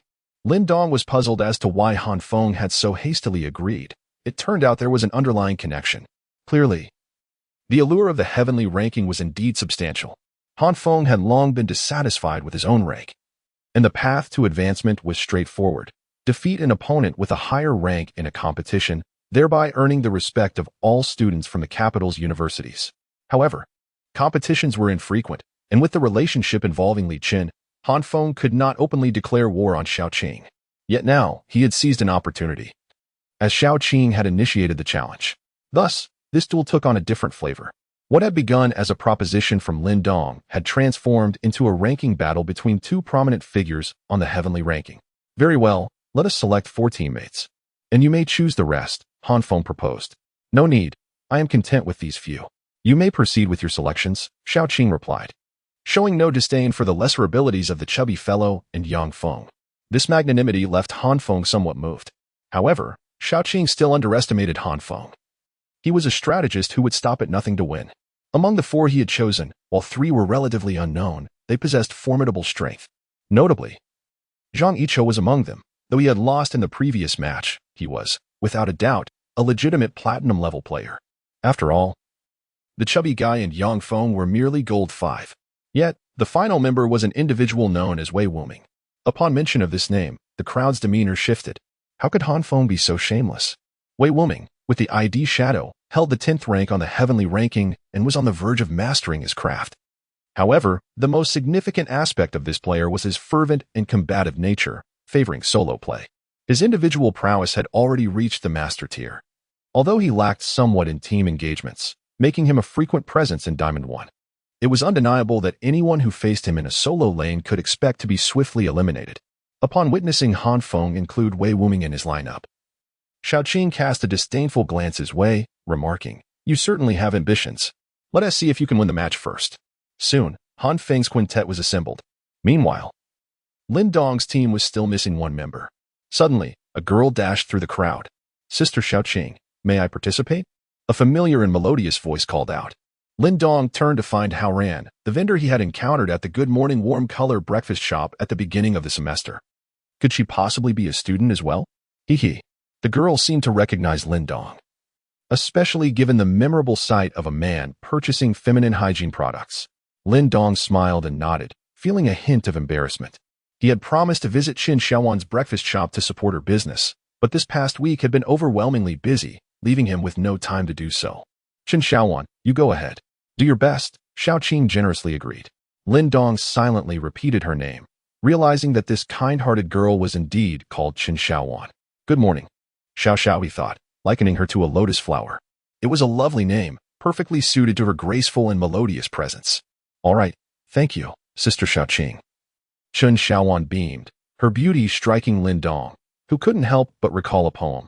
The most gentle bow of the head, like a water lily, shy against the cool breeze. Yang Feng was mesmerized, and the crowd around him was equally entranced. "Fatty, who is this stunning girl?" Fatty swallowed hard, pulled out his phone, and replied, "Qin Xiaowan, a clerk at the Warm Colors convenience store. With looks like that, she should easily make the campus beauty rankings, right? Why isn't she on the list?" "Because she doesn't attend our school, naturally," Fatty explained, swallowing again. "She's absolutely breathtaking. The beauty brigade truly has an abundance of exquisite women. How wonderful it would be to join them." The crowd whispered among themselves, "But they don't recruit guys, alas." The teams had been finalized, and the chosen venue was the electronic reading room. This was a showdown of renowned figures, heightened by the long-standing grievances between Lin Dong and the first-ranked Tianma. The excitement ignited the entire Jing City University.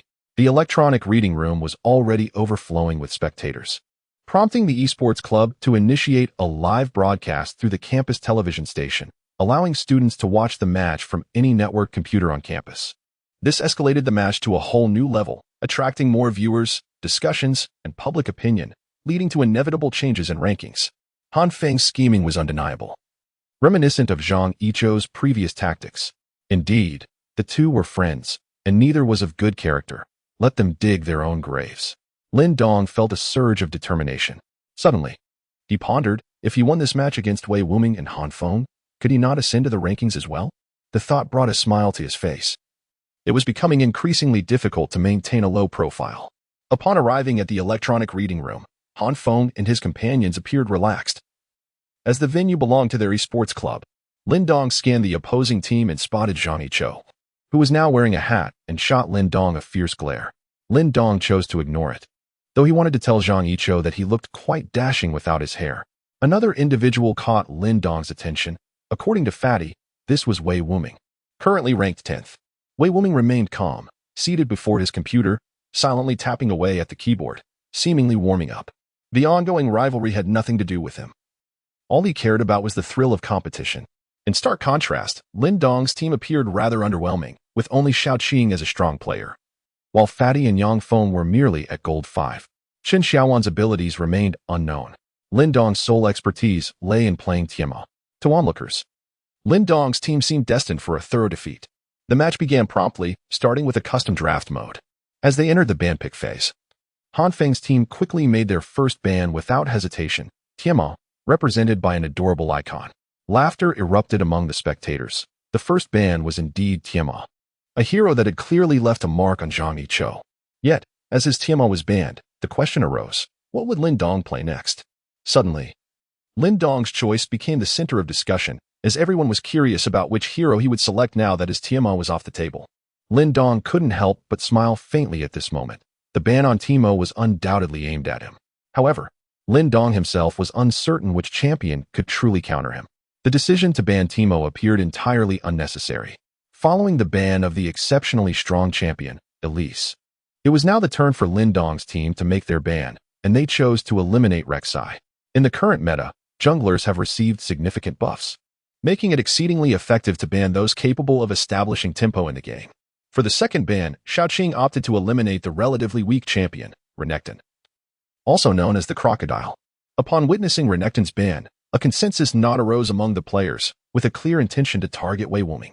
As the premier Renekton player at Jing City University, his prowess with the champion would rank him among the best in the city. When it came time for Han Feng to make his final ban, he chose to eliminate Lissandra.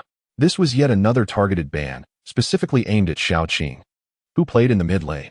2 years prior, during Xiaoqing's freshman year, she was an unassuming newcomer. However, in a pivotal match, her exceptional performance with Lissandra catapulted her to fame, earning her recognition as a remarkably skilled female player at Jing City University. At that time, the president of the esports club, Ouyang Hai, personally invited her to join, but for reasons unknown, Xiaoqing declined and instead founded a different organization, known as the Beautiful Esports Legion. During that period, she became a legend at Jing City University, and even now, her story remains a captivating topic of conversation among many. Lin Dong couldn't help but sigh. Xiaoqing truly is a remarkable woman of legend. In the final ban phase, Lin Dong targeted Han Feng by banning his signature champion, the Shadow Thief. The bans during this draft were primarily focused on individual players, as the disparity in skill levels among the participants was considerable. Thus, player-specific bans proved to be the most reliable strategy. Once the bans concluded, they proceeded to the picking stage. As Han Feng was on the blue side, he naturally enjoyed the advantage of the first pick. He promptly secured for Wei Wuming his favorite top-lane champion, the mechanical menace, Rumble. This champion is exceptionally formidable in the current meta, with virtually no counter, making him a dominant force in team fights. When it came time for Lin Dong's team to pick, they faced a conundrum. It wasn't a lack of knowledge regarding champion selection, but rather a significant uncertainty about their positions. The mid lane was already confirmed, with Xiaoqing set to face off against Han Feng. However, the question of who would go top remained. Who would dare to face Wei Wuming, the 10th-ranked player, known for his prowess in the lane? No one wished to engage him, as a moment of carelessness could lead to a solo kill, and the blame would inevitably fall on the top laner. After all, this match was being observed by the entire school. I can only play ADC, Chen Xiaowan declared, clarifying her role. This left the top lane position to Lin Dong, Fatty, and Yang Feng. Lin Dong will take top, Xiaoqing suggested, glancing at him. Okay, Lin Dong nodded, somewhat perplexed by Xiaoqing's unwavering confidence in him, as she assigned him such a pivotal role. Just play defensively and wait for my gank, Xiaoqing reiterated, seemingly still harboring some reservations about Lin Dong. Let us secure the jungle and support picks first, she gestured to Fatty and Yang Feng. The two appeared somewhat dazed, having initially anticipated a simple registration for the esports club, only to find themselves unexpectedly embroiled in a match against top-tier players. As Fatty put it, even without joining the esports club, this match was worth it. Ultimately, Fatty chose the support role, while Yang Feng selected jungle. Yang Feng had always played jungle, and Fatty, with his background in ADC, was well acquainted with the bottom lane, making support a fitting choice. Their selections, which indicated their trepidation, reflected their apprehension regarding their skills. In essence, for this match, the best option for them was to choose straightforward, tanky champions, as they felt safer avoiding damage-dealing roles. Next, Han Feng finalized the bottom lane duo, opting for the powerful combination of Thresh and Alistar. This duo has been a force in the game since Season 3, and recent buffs to Alistar have only enhanced their synergy. Then it was Lin Dong's turn to choose. He was left to select both the top and ADC champions. Allowing Xiaoqing to counterpick in mid, Chen Xiaowan confirmed her choice of Misfortune, a champion often favored by female players due to her aesthetic appeal. It is unlikely that they would opt for less visually appealing champions like Trundle or Rek'Sai, and even among ADCs, they often find champions like Alistar unattractive. When Lin Dong's turn arrived, he found himself engulfed in indecision, genuinely unsure of which champion to select, as he was not particularly adept at top lane. His hesitation kept the audience on edge, wondering if he was out of options after the ban on Teemo. How could he possibly compete against the formidable Wei Wuming, the reigning king of the lane in the capital? The revelation soon emerged. Lin Dong selected a champion considered weak by many, Aurelia, the Blade Dancer. This choice was not indicative of Aurelia's inherent weakness, once a dominant force in the game due to her unique skill set, which includes mobility, self-healing, true damage.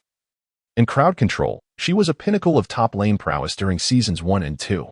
There was a saying that described Aurelia's former glory: charging into the enemy backline at half health, securing kills, and emerging unscathed. However, as the saying goes, the nail that sticks out gets hammered down. Aurelia was subsequently nerfed repeatedly until her power diminished significantly, leading to a phase where she was deemed nearly unplayable. A well-known song encapsulates this sentiment: "The weapon is too strong. Let us nerf Aurelia. The doghead is too strong. Let us nerf Aurelia. The crocodile is too strong. Let us nerf Aurelia. Have you nerfed Aurelia today?" Such a hero, rich in tragic undertones, did not deter Lin Dong. He clicked to confirm his choice without hesitation. Despite the numerous nerfs, Aurelia was not unplayable. Rather, few could truly harness her potential. Lin Dong believed that as long as Aurelia's skills remained unchanged, he could master her. Much like enduring champions in the game, such as Lee Sin in the jungle, Thresh in support, and Orianna in mid, these champions remain viable regardless of nerfs, as true mastery of a champion lies in understanding their mechanics. As Lin Dong made the decisive choice of the champion Knife Sister, an uproar swept through the audience. Lin Dong truly astonished us. Teemo was cast aside, and he opted for Knife Sister instead, demonstrating a remarkable leap in his strategy. It remains uncertain whether his Knife Sister will deliver the surprises we anticipate. In the final selection phase, Han Feng's team was left with the jungle and mid lane positions. The jungler promptly chose Gragas. While Han Feng swiftly confirmed his preference for a champion he has recently favored, Xerath, the artillery mage, he consciously avoided selecting an assassin, fully aware that he would be facing off against Xiaoqing. Opting for a poke champion was a sound decision. Ultimately, it fell to Xiaoqing to make a counterpick. Yet she refrained from doing so. In truth, Xiaoqing could have easily selected champions like Fishman to effectively combat Xerath. However, she ultimately settled on Orianna, the Lady of Clockwork. Her rationale was straightforward. Since Han Feng opted for a poke champion, she felt no fear in her selection. The entire drafting phase was charged with intensity, and the anticipation for this match is undeniably unparalleled. Confirmed lineups. Han Feng's team comprises top lane Rumble, jungle Gragas, mid lane Xerath, ADC Obama, and support Thresh. On Lin Dong's side, we have Aurelia in the top lane, Titan in the jungle, Orianna in the mid lane, Misfortune as the ADC, and Braum as support. Strictly considering the team compositions, Han Feng's lineup should decisively triumph over Lin Dong's. The primary concern is that Lin Dong's team possesses exceedingly low damage output in the early game.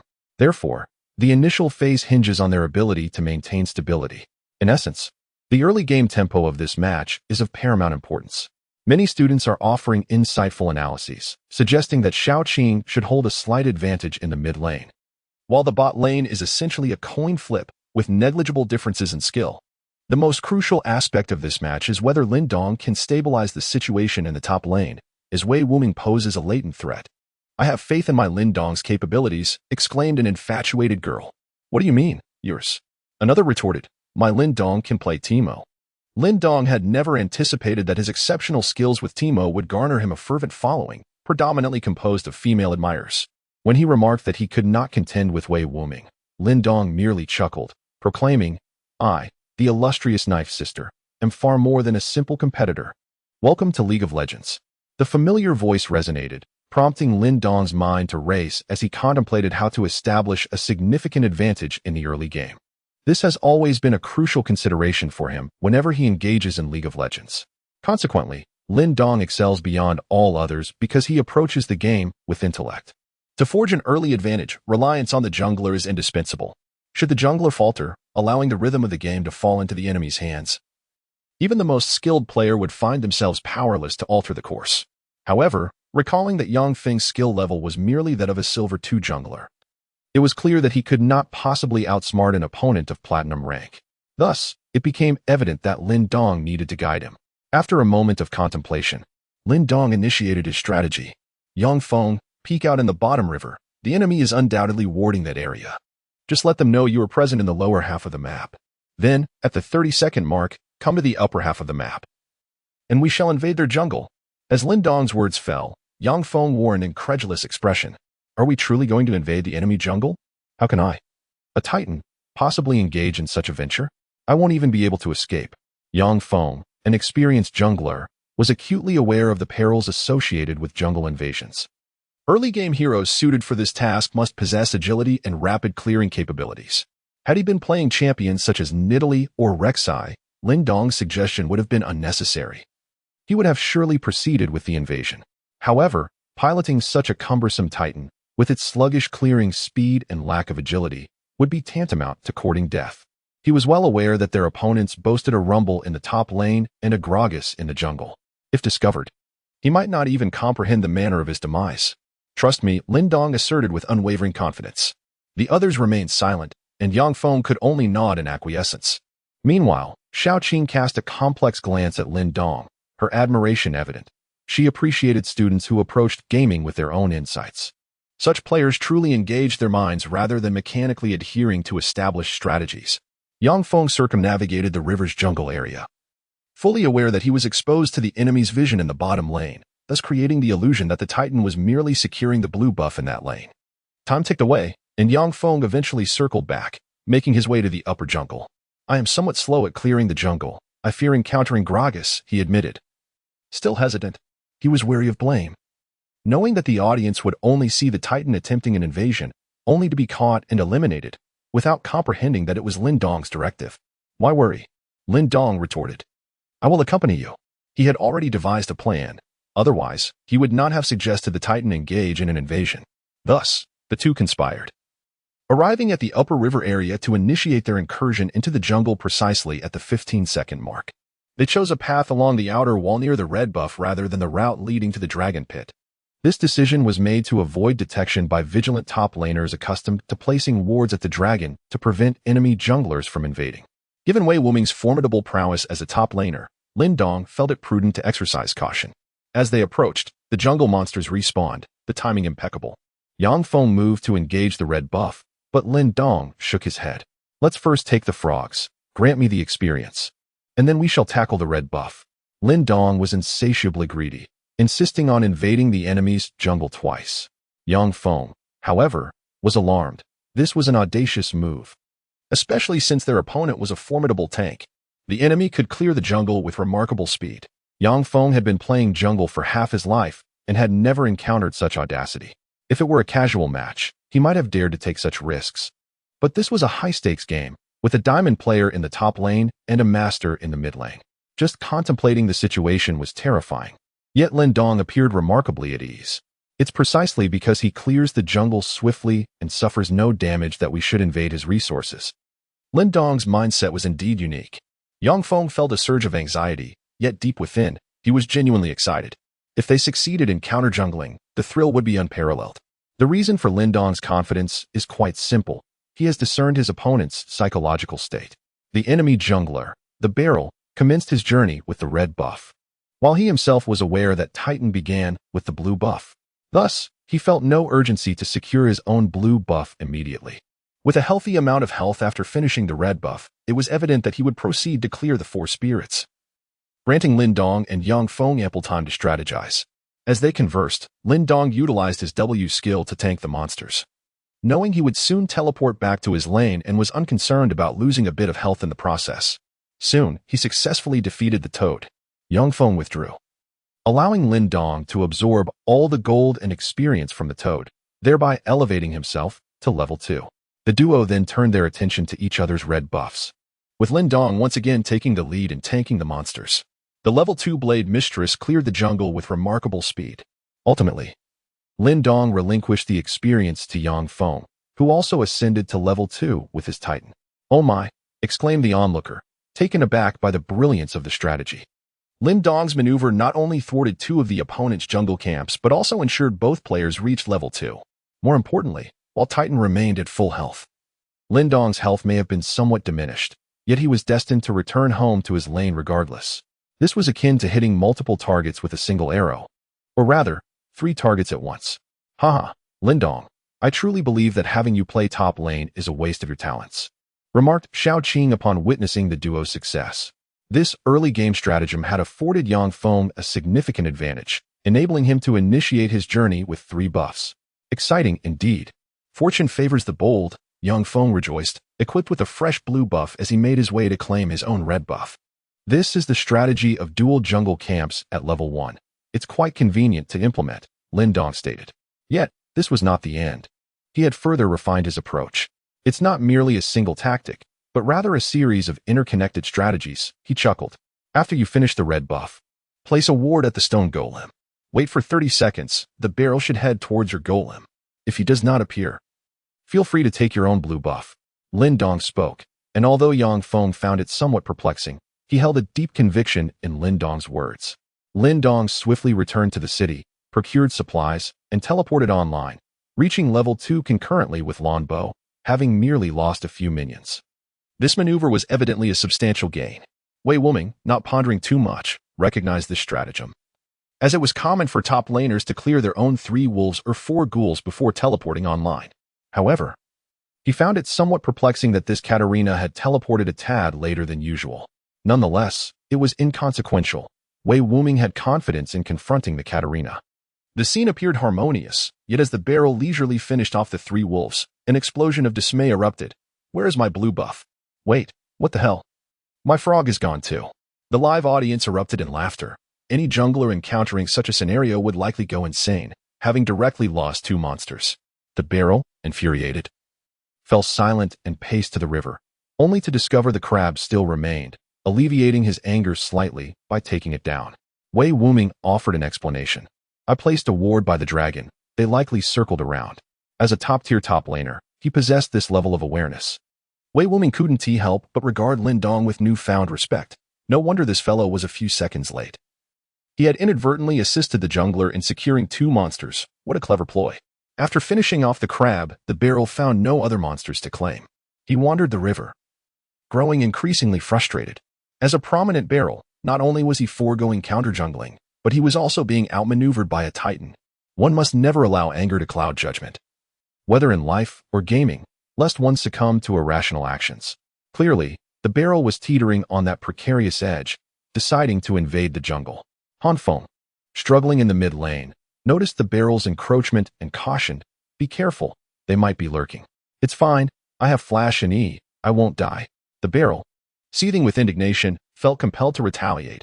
Otherwise, it would be too cowardly for him. He first arrived at the red buff, finding it cleared.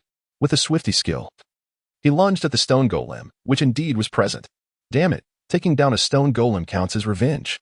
The barrel unleashed his fury on the golem, unaware that his actions were being closely observed.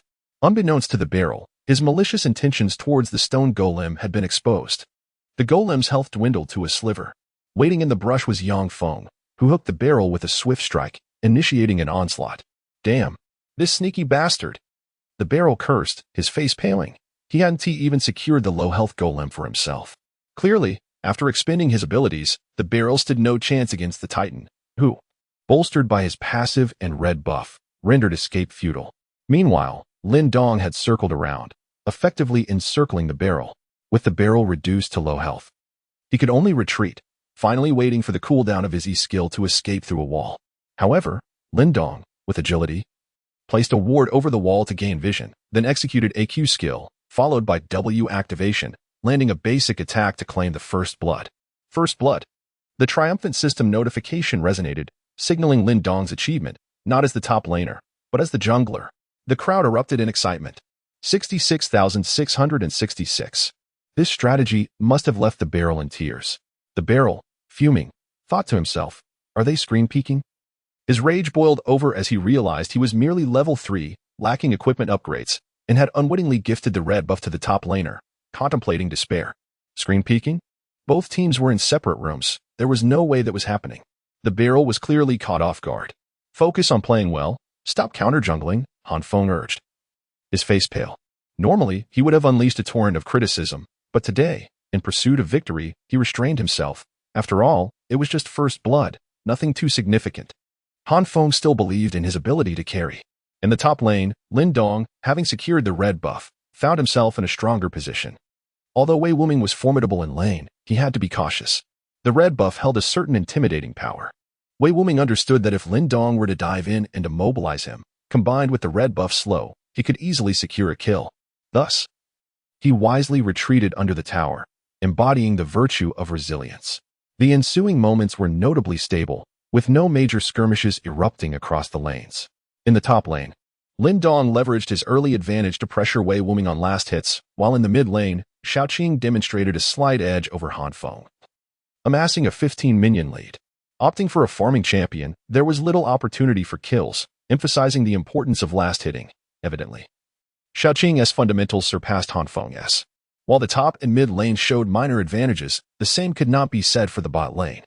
Qin Xiaowan's ADC was performing commendably. In Lin Dong's eyes, she exhibited potential at the platinum level, while the overweight champion was clearly lagging behind. Unable to match Qin Xiaowan's tempo, the advantages of the brown champion were rendered moot, failing to even trigger his passive. Consequently, the bot lane found itself under significant pressure beneath the tower. Yang Feng attempted several flanking maneuvers to assist, but was thwarted each time, as the opposing team, with Thresh, was adept at evasion. The stalemate ensued, prompting Lin Dong to recognize the need for action. Observing the other lanes, Xayrath remained close to his turret, leaving no openings. The bot lane was too far, and his teleport was on cooldown, abandoning that thought. But then, Lin Dong suddenly realized something. The blue buff for the barrel was about to respawn. This is my chance, he declared, summoning the Titan for assistance and coordinating with Xiaoqing. Lin Dong returned home, purchased 2 wards, and planted them at the opponent's blue buff and its outer wall, reluctantly spending 150 gold. However, compared to a champion kill and the fresh blue buff for the jungler, it was clearly a wise investment. Of course, to ensure this strategy bore no risk, Lin Dong had to make ample preparations. Akin to ensuring a woman's pleasure requires, and Lin Dong's audacious style of play evidently provoked him. Lin Dong initiated with a basic attack, while Wei Wuming executed his maneuvers with exquisite precision, skillfully employing his ability to decelerate, thereby positioning himself perfectly for a devastating output. He then activated his Q ability, unleashing a barrage of attacks upon Lin Dong. With impeccable temperature regulation, Rumble's damage was indeed explosive. Lin Dong, undeterred, decisively unleashed his ultimate ability, launching the long and formidable Soul Blade toward Rumble. Seizing the opportunity, Lin Dong's health was precisely lower than Rumble's, allowing him to stun Rumble with his E-skill, activating his W for explosive damage. Wei Wuming, clearly struggling, resorted to his ultimate, unleashing it in a straight line. Observing this, Lin Dong had no choice but to retreat, beginning to attack minions to regain health, as if the previous events had never transpired. The two engaged in a fierce exchange, with Wei Wuming's health evidently in a precarious state. Having expended his ultimate, he opted to return to base for replenishment.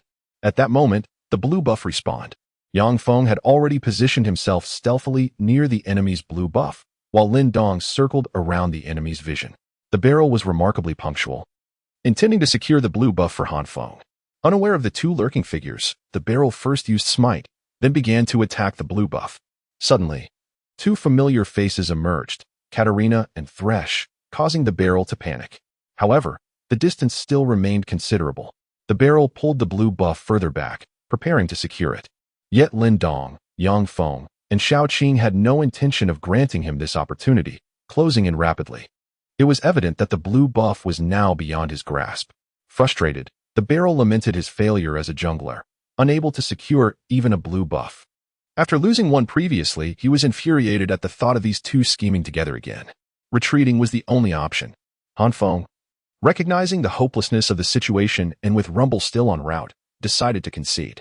The distance was still manageable for a retreat, and losing the blue buff was inconsequential. However, if he were to lose a life, that would be truly disastrous. But was this distance truly safe? Lin Dong was evidently not going to let this opportunity slip away. In an instant, as the 3 adversaries closed in, Lin Dong executed a sudden Q skill, charging forward with fervor. His target, a half-health blue buff minion, was obliterated in an instant, allowing his Q skill to refresh. Utilizing the blue buff minion, Lin Dong maneuvered with agility, unleashing another Q skill that propelled him directly onto the barrel's position. Magnificent! This Darius was exceptionally adept at seizing opportunities. The crowd erupted in applause. Utilizing a half-health blue buff minion, Darius had remarkably engaged the barrel. This was perilous indeed. Furthermore, Lin Dong was shielded by the protective barrier of Xiaoqing's Oriana. Thus, the script had been meticulously crafted. A classic scenario. Oriana collaborating with her allies to execute a ball delivery and ensnare the enemy with her ultimate. The performance was about to unfold. As Lin Dong charged forth, Xiaoqing followed closely, ensuring the ball remained within the radius of her ultimate ability. Otherwise, it would be all too easy to waste it. A fundamental quality that every Oriana must possess. With perfect timing and positioning, should Oriana's ultimate strike true, it would set the stage for a double kill. Lin Dong's hand speed was remarkably swift in that fleeting moment of slicing through. He chose not to engage the barrel, but instead aimed to ensnare Xerath. However, Lin Dong evidently underestimated Han Feng's perceptive acuity. At the precise instant he lunged toward the barrel, Han Feng decisively executed a flash, already making his escape. Lin Dong was left speechless. It appeared that the renowned figure on the leaderboard truly lived up to their reputation, demonstrating remarkable judgment and swift reflexes. Lin Dong could only leave the unfortunate barrel to its fate. Having targeted the barrel multiple times, Lin Dong felt a twinge of sympathy. Yet the barrel had failed to use its flash in time. The barrel was left stunned in place, and at that moment, the Clockwork's ultimate ability coincidentally arrived, subjecting the barrel to a series of incapacitating controls, rendering it unable to unleash any skills, resulting in its swift demise. Lin Dong graciously allowed Xiaoqing to claim the kill, and the blue buff was also bestowed upon her. The barrel was now regretting its existence, pondering, why am I, merely a jungler, being relentlessly targeted? Upon the barrel's defeat, Yang Feng decisively made his move, heading straight to the dragon pit, collaborating with the duo from the bot lane to engage the dragon. However, at that moment, the situation took a turn, just as the dragon was nearing half health. A sudden flash of light appeared. It was Rumble teleporting in. Instantly, the crowd erupted in excitement. This counterattack was spectacular. With Katarina's teleport still on cooldown and the Clockwork lacking an ultimate, Xiaoqing was in for a surprise.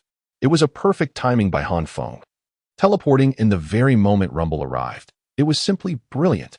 Xiaoqing was on the verge of being sent back to square one. Yet, Han Feng's decision was exceedingly astute. As Rumble teleported in, the rest of his team had already surrounded the area, with Lin Dong absent. It was evidently a 4v4 team fight. However, the most crucial aspect was that Lin Dong's teammates were in poor condition.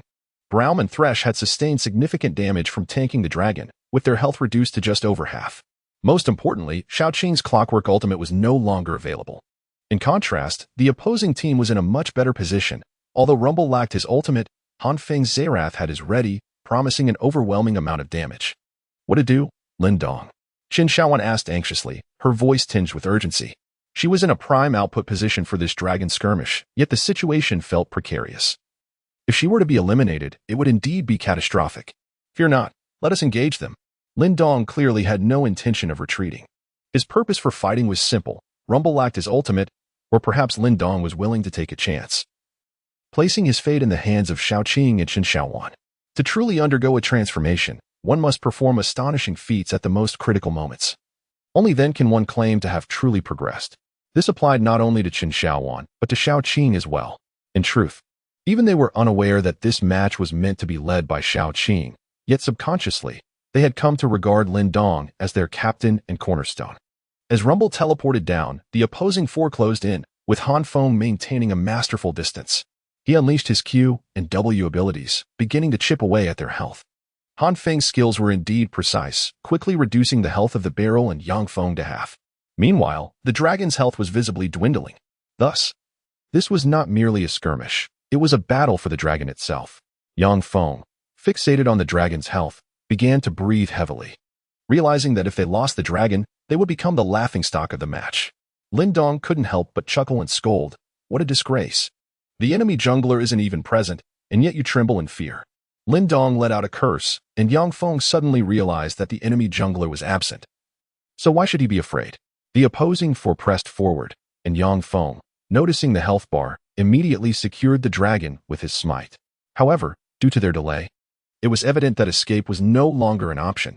Han Feng swiftly used an E-skill to stun the bulky champion, despite the tankiness of Braum.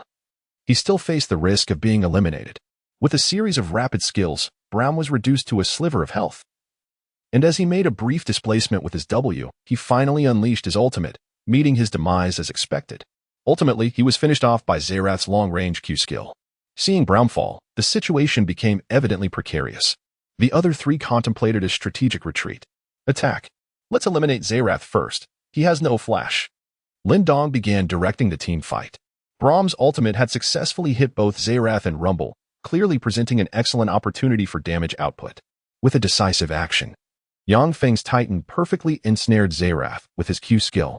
Chen Xiaowan hurriedly moved forward, intent on taking down Xerath, as the enemy Thresh and Obama had also advanced menacingly. Chen Xiaowan, watch out for Thresh's hook. Lin Dong observed the situation with clarity. Should Chen Xiaowan be caught by Thresh, victory would slip away.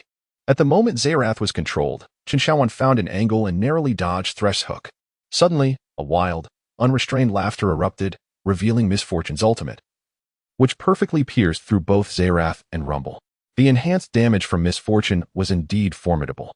At that moment, Han Feng and Wei Wuming's maneuvers were nothing short of spectacular. Truly, they were renowned figures on the leaderboard, exhibiting an astonishing ability to adapt.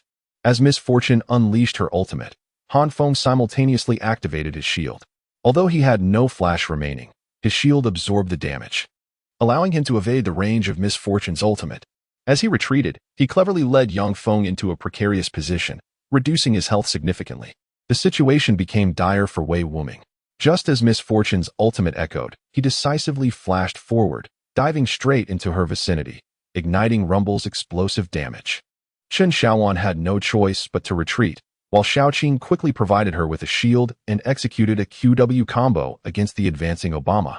A seamless operation that saved Chen Xiaowan's life. But then, a circular mark suddenly appeared on the map. Oh no, Xerath's ultimate. We're done for. The team was caught off guard, and indeed, devastation ensued. Many lamented the loss of their early advantage. This dragon skirmish had seemingly reversed their fortunes. Han Feng proved his prowess. Xerath's ultimate was expertly placed, and despite Chen Xiaowan's evasive maneuvers, she was still hit by the first blast. Xiaoqing was left with minimal health. Misfortune was sure to be eliminated. The onlookers fixated on the critically wounded Misfortune, anxiously awaiting Xerath's second strike. This scene was undeniably captivating. Yet, the anticipated second blast from Xerath never descended. Instead, the screen revealed a death notification. Han Feng's screen abruptly turned monochrome. What? Xerath is dead? When did the Blade Master arrive? So elusive. Han Feng had been poised to unleash his ultimate, but just as the first strike landed, he adjusted his angle for the second, only to be ambushed by the Blade Master's SQ skill, leading to his swift demise. The speed of her approach was astounding. Spectators were left astonished. Hadn't she been pushing the top lane? As all attention was drawn to the dragon, no one had noticed the Blade Master's movements. In truth, when Yang Feng initiated the dragon, Lin Dong had already observed that Han Feng was not farming minions mid-lane, and he comprehended the situation, abandoning a substantial wave of minions in the top lane to rush over. His awareness was truly exceptional.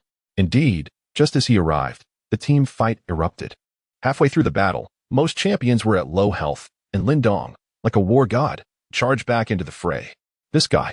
Xiaoqing nodded in admiration, acknowledging Lin Dong's remarkable awareness. With his arrival, the tide of battle shifted dramatically. After Han Feng's Xerath was eliminated, Lin Dong instantly entered the battlefield, his small ice hammer enhancing his pursuit capabilities. Wei Wuming, recognizing the dire situation, had no intentions of fleeing, for with the Blade Master in pursuit, escape was futile. He honed in on Chen Xiaowan. Sensing the threat, she quickly flashed away. Wei Wuming was indeed relentless. This was a Rumble without his ultimate, had he possessed it. Death would have been inevitable. Chen Xiaowan managed to create distance, but the wounded Yang Feng found himself in an awkward position, hastily retreating. Yet he chose the most ill-fated direction. The Titan was rather reckless. As expected, he was roasted alive by Rumble's Q skill.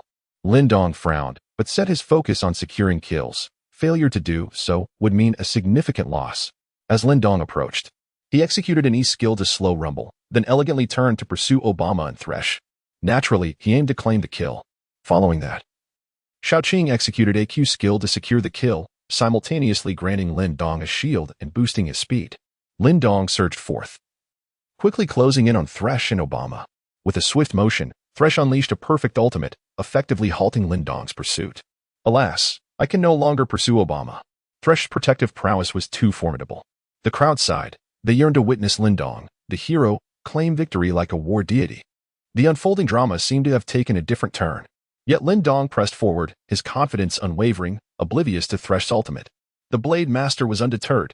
She charged in.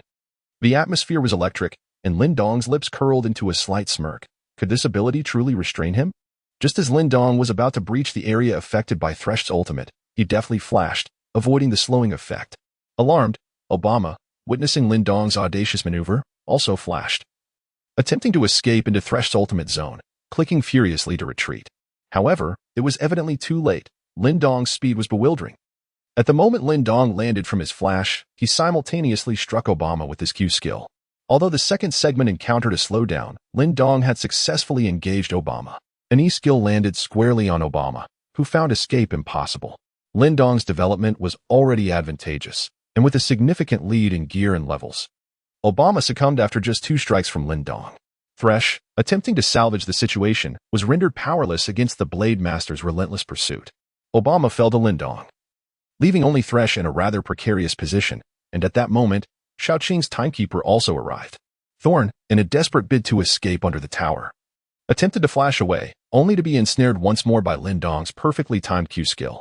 After landing several basic attacks and executing an E ability, Lin Dong momentarily retreated, yet Thorn's health was already perilously low, now reduced to but a sliver. Lin Dong tanked the tower while Xiaoqing approached, executing a flawless QW combo that swiftly claimed Thorn's life. The seamless execution of their strategy was a spectacle to behold, akin to the coordination seen in professional leagues. The synergy between the two was impeccable, leaving the audience in awe. Who could dare to say that the champion, the Blade Mistress, is ineffectual? Such claims are utterly unfounded. It felt as though a war god had returned, instilling a chill among the students observing the match. They could only describe the scene with 4 words. The Blade Mistress was undeniably magnificent.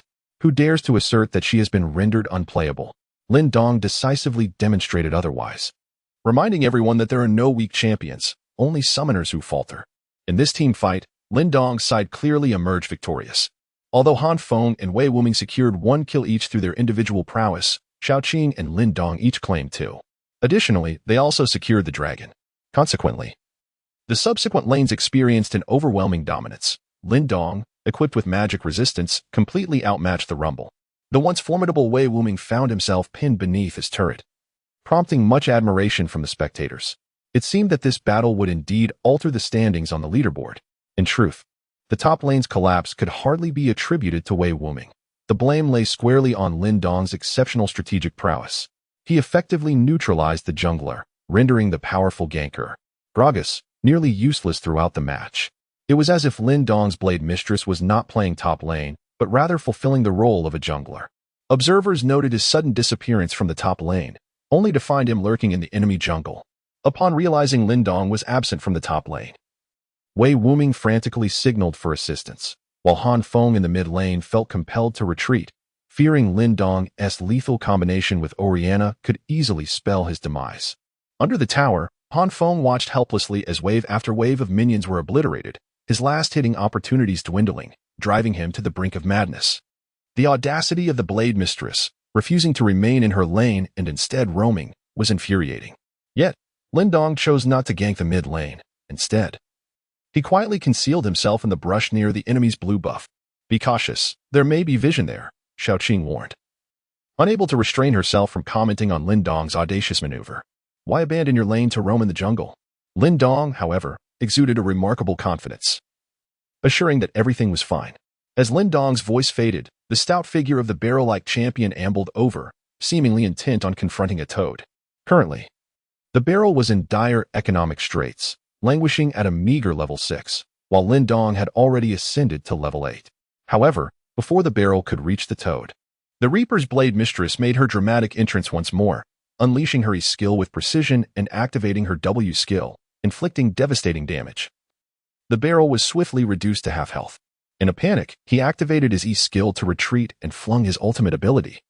But his haste resulted in a perfectly executed miss. The barrel was now utterly trapped. Lin Dong, having reserved his Q skill, lunged forward once more, activated his R skill, and followed up with a basic attack. The barrel didn't even bother to use his flash. He fell victim to the blade mistress yet again. Wei Wuming had rushed over to provide assistance, but Lin Dong's damage output was simply overwhelming. After dispatching the barrel, Lin Dong's health remained unscathed, leaving Wei Wuming no choice but to withdraw, lest he too meet a similar fate. The blade mistress was truly formidable. Lin Dong's audacity was remarkable. How could he dare to hide in such a manner? Upon hearing this, Lin Dong chuckled, pondering whether he had miscalculated the opponent's vision timing. In truth, Lin Dong was not reckless. He refrained from taking unnecessary risks. What appeared to be a perilous maneuver was, in his eyes, quite routine. An assassin lurking in the shadows to eliminate an exposed barrel was a rather straightforward task. In the adjacent room, a student was seething with frustration, exclaiming in exasperation. What the hell? Why is that top laner roaming the jungle? Staring at his screen, now devoid of color, he felt an overwhelming urge to hurl his keyboard. With a record of 0-3 after 10 minutes, he lamented, even in the King S League, this would be disgraceful. He never imagined he would be the one to falter in this match against a mere silver-tier jungler. Damn it, Blade Mistress, just wait. The barrel, now furious, resolved to remain in the top lane upon respawning, declaring, I won't leave until I take him down. If I fail, I'll delete the game. Han Feng shook his head, opting to remain silent. Internally, he was astounded. Lin Dong's prowess exceeded his expectations. According to his strategy, Wei Wuming should have been able to overpower Lin Dong, while the others were undoubtedly stronger. His focus had been to stabilize Xiaoqing, and he believed victory was within reach. However, the outcome had proven unexpected. Lin Dong's top lane performance was extraordinarily unorthodox. Instead of merely farming in the lane, he had begun to roam and hunt. Most alarmingly, he succeeded every time. Yet, this situation allowed the barrel to keep a close watch on Lin Dong in the top lane, granting him the opportunity to farm effectively in the mid lane. Thus, Han Feng's silence could be interpreted as tacit approval. Yang Feng, go assist the bottom lane. The top lane is no longer your concern, Lin Dong instructed. Upon returning to base and replenishing his supplies, Lin Dong's equipment had reached an extraordinary level. Be cautious, the barrel will surely target you, Xiaoqing kindly warned. In truth, Lin Dong was well aware that the barrel would not spare him. However, he now brimmed with confidence, ready to eliminate one foe after another. Continuing to face off in the top lane, Lin Dong did not adopt an overly aggressive stance. Instead, he expertly controlled the minion wave towards the mid lane. Lin Dong appeared somewhat hesitant, while Wei Wuming began to scout for opportunities, persistently utilizing his E and Q skills to chip away at his opponent. Lin Dong was not to be underestimated. He engaged in 2 rounds of fierce competition with him, and naturally, the outcome was that Lin Dong emerged victorious. Wei Wuming chose to retreat, displaying a distinctly fearful demeanor, appearing as though he could not contend with Lin Dong's prowess. Lin Dong refrained from relentless pursuit, opting instead to passively farm minions while inwardly chuckling at Wei Wuming's transparent ruse. His intentions to bait an engagement and feign vulnerability, awaiting the opportune arrival of Gragas for a gank, were readily discerned by Lin Dong. Emerging from the base, Gragas, burdened by a meager purse, had splurged on 2 wards, a testament to his determination to gank Lin Dong. He meticulously placed them in the river and the tribush, yet remained oblivious to Lin Dong's strategically positioned wards, including a brazenly placed free ward. Damn it, you've been overzealous, courting death, Gragas muttered, his gaze fixed upon Lin Dong. With Flash at his disposal and the ultimate ability primed, he stealthily circumvented the tribush, intent on collaborating with Rumble to eliminate the audacious adversary. Lin Dong remained oblivious, quietly mending his troops in the same spot. It was a disaster. The Blade Mistress was about to meet her end. How careless could one be? Surrounded by a barrel of ale, who could possibly escape? Lin Dong couldn't help but smile. His confidence was unshakable. He intentionally refrained from intervening, waiting for the opportune moment to strike. As the barrel champion approached from behind, Lin Dong chose not to retreat, knowing that it would be futile. The barrel champion possessed both an E-skill and an ultimate ability, effectively severing any chance of escape for Lin Dong. The moment the barrel champion revealed himself, Lin Dong charged forward with a clear target in mind, Wei Wuming. With a swift Q-skill, he closed the gap to Wei Wuming, engaging him directly.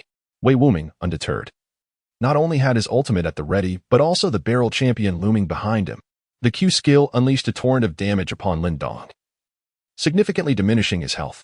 In that critical moment, Lin Dong unleashed an E skill that struck Wei Wuming, activating his ultimate. The Soul Blade surged forth, restoring Lin Dong's health dramatically. His prowess with the assassin champion was truly remarkable. He had expertly utilized the damage from Rumble's Q skill to keep his health below that of Rumble S, triggering the E skill's stun. Seizing the opportunity provided by the stun, he unleashed his ultimate and used his W skill to recover health. A few students observed this detail keenly and gasped in admiration. Despite Lin Dong's impressive display, it seemed inevitable that he would meet his demise. The audience had already anticipated the Barrel Champion's charge towards Lin Dong, foreseeing a combination of the Barrel Champion's impact and Rumble's ultimate to eliminate him. What transpired next unfolded in a flash. As Lin Dong reduced Rumble to half health, Wei Wuming executed his strategy flawlessly. He first used his W skill to gain a shield and increase his distance from Lin Dong, then perfectly applied his E skill to slow Lin Dong down. The Barrel Champion charged in with ferocity, and Wei Wuming's ultimate followed closely behind. The speed was astonishing, and the Barrel Champion had preemptively activated his E skill to prevent Lin Dong from reacting in time before flashing forward. At this point, the audience gasped. The Barrel Champion was not playing carelessly. The E flash was executed with finesse. It was clear that Lin Dong's fate was sealed. Beneath him lay Rumble's ultimate, and with the Barrel Champion's impact, he would undoubtedly succumb to Rumble's damage. The speed of these actions left Lin Dong with less than 0.1 seconds to react. However, at that moment, Lin Dong's astonishing maneuver captivated everyone. Whether it was his lightning-fast reflexes or a prescient strategy, he seemed to have anticipated his next move. As the Barrel Champion flashed in, the moment the E skill triggered, Lin Dong abruptly Q'd a low-health minion above him. Thus, the Barrel Champion's lethal skills went awry. Rumble's ultimate and the Barrel Champion's E-flash were rendered ineffective by Lin Dong's deft Q skill. What had just occurred? The crowd erupted. Incredible! Lin Dong's reaction is nothing short of miraculous. All doubts lingered in the minds of the spectators, but their thoughts coalesced around a single phrase: counterkill, regardless of their allegiance. The audience collectively yearned for more astonishing displays of skill, and Lin Dong was poised to deliver. Indeed, he initiated his counterattack. With the threat of lethal abilities dissipated, Lin Dong's refreshed Q skill surged forward. Those with keen eyes would notice that Lin Dong's Q skill was not directed at the Barrel Champion, but rather aimed at a minion beside him. Recognizing Lin Dong's advance, the Barrel Champion understood that he could not eliminate Lin Dong and opted to retreat, adjusting the distance for his ultimate to blast Lin Dong away.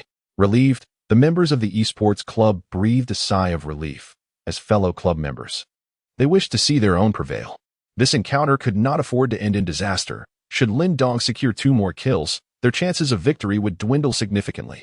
Yet, as Lin Dong was propelled back, he relentlessly pursued the Barrel Champion, closing the distance once more with another Q skill. Unbelievable! Was there a glitch? Lin Dong's Q skill seemed endless. The sports club members were on the brink of madness. In this skirmish, Lin Dong had used his Q skill 4 times, and it still showed no signs of depletion. However, some astute players understood. There was no glitch. Rather, Lin Dong exhibited unparalleled mastery over his minion wave, consistently targeting them with his Q skill. The realization struck the crowd, eliciting sharp intakes of breath. This was truly formidable. The Barrel Champion, now cornered, had no choice but to engage in a desperate fight alongside Wei Wuming, hoping their combined damage could bring down Lin Dong. Rumble unleashed his well-timed Q skill once more. Leveraging the speed boost from his Ice Shard, Lin Dong targeted Rumble first, as he posed the greatest threat. Although the combined damage from Rumble and the Barrel Champion was substantial, Lin Dong's ability to recover health was simply extraordinary. Not to mention, he still had 3 uses of his ultimate for healing. Rumble exhausted all his abilities, ultimately falling to Lin Dong's blade. Nonetheless, Wei Wuming managed to deliver a devastating blow, leveraging their numerical advantage to reduce Lin Dong's health to a frail state, while the Barrel Champion was left with only a sliver of life. Could the Barrel Champion eliminate Lin Dong? The audience held their breath in suspense. The Barrel Champion unleashed his Q skill, but then an unexpected cry rang out. Indeed, Lin Dong had released his Q skill. The spectators watched in disbelief as the Barrel Champion's Q landed at Lin Dong's feet. The outcome was clear. Despite Lin Dong's impressive display, he could not withstand the combined damage of both opponents. Yet, in a bizarre twist, although the Barrel Champion had thrown his Q skill, it failed to detonate, leaving him stunned in place. Unbelievable.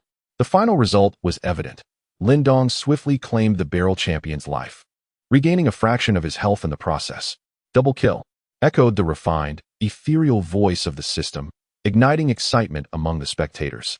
This was the true embodiment of the mightiest warrior, the blade of determination. You may dull my blade, but you cannot extinguish my will. Lin Dong elegantly illustrated the essence of a top laner and the prowess of the assassin. This champion was truly insurmountable. It seemed Lin Dong was destined to ascend the ranks. Who would have imagined such a formidable top laner emerging from this year's newcomers? He was not merely the first Teemo, he was undoubtedly the first blade of resolve. The students engaged in fervent discussions. Even the members of the esports club struggled to find words. Just as the audience lauded Lin Dong, an unexpected turn of events occurred in the top lane. What? Look. Han Feng has appeared in the top lane. Lin Dong was retreating. The atmosphere surged with excitement once more. The ambush in the top lane was far from over. Han Feng had stealthily arrived in the top lane. With Lin Dong's health diminishing, he opted not to push the lane but instead prepared to recall. Yet, just as Lin Dong was on the verge of returning, Han Feng ominously materialized in the top lane. Xiaoqing frantically signaled for a retreat. Yet it was evidently too late. At the very moment when Lin Dong was about to retreat, Han Feng made the most astute decision. Unable to reach Lin Dong in time, he unleashed his ultimate move. With a resounding thud, a round projectile struck Lin Dong, not only interrupting his return but also reducing him to critically low health. Apologies, Lin Dong. Xiaoqing lamented her misjudgment. As a mid laner, she failed to provide an early signal when Han Feng departed from the middle lane, resulting in Lin Dong falling prey to Han Feng's ambush. I thought he had returned home, only to be surprised when he maneuvered around to the top lane. Xiaoqing felt a wave of shame. Prior to the skirmish at the top lane, she had engaged in a brief contest with Han Feng, leaving both of them with diminished health and, crucially, nearly depleted mana. In such circumstances, it was customary for mid laners to retreat for replenishment. Thus, Xiaoqing opted to return home. However, Han Feng, with cunning precision, relied on basic attacks to exploit Xerath's passive for mana regeneration, stealthily circling back to the top lane. The absence of vision in the top lane rendered them vulnerable to Han Feng's stratagem. With Lin Dong barely clinging to life and Xerath at half health, it was painfully obvious that Lin Dong's demise was imminent. Just as it seemed that Lin Dong would perish, Xiaoqing sighed deeply. Lin Dong had initially gained an advantage through his exceptional skills, yet her oversight allowed Han Feng to claim the final blow, a bounty of 500 gold. Xiaoqing shifted her gaze to the top lane. Although she was fully aware of Lin Dong's impending death, a flicker of hope lingered in her heart. Perhaps this enigmatic freshman could still conjure a miracle. Indeed, even in the face of Han Feng's assault and with his health nearly depleted, Lin Dong refused to yield. At the very instant Han Feng launched his second projectile, the audience watching the live match erupted in fervor. Lin Dong retaliated, a true warrior in action. In her ears echoed that familiar refrain, "True resolve shall never be vanquished." Lin Dong made his move. The moment Han Feng successfully interrupted his first powerful skill and returned to base, Lin Dong sprang into action. However, he did not foolishly attempt to evade Xerath's ultimate, for that would undoubtedly be absurd. Han Feng was no fool. He could easily use his ultimate to seal off Lin Dong's escape route and then pursue him relentlessly. Among the three skills, one would surely spell doom for Lin Dong. Even if all the skills missed, 2 basic attacks would suffice to bring him down. Lin Dong did not flee. His choice left the audience in awe. The spectators were stirred, their fervor ignited by Lin Dong's actions. This is the essence of a true warrior, one who dares to charge into battle even when on the brink of defeat. Bladeswill, Aurelia. Lin Dong chose to fight, even though it seemed utterly impossible to others. The distance between Knife Sister and Xerath was nearly 1,500 yards. Before Lin Dong could even close the gap, he would be annihilated by Xerath. Yet, Lin Dong proceeded to do just that. In a flurry of motion, 3 afterimages flickered past. In a stunning turn of events, Lin Dong reappeared, shifting his focus onto Han Feng. In an instant, he activated his E-skill, rendering Xerath immobile with a stun. As Lin Dong unleashed his W skill, his health surged back to full. The overwhelming damage was such that Han Feng, without having used any abilities, was swiftly eliminated.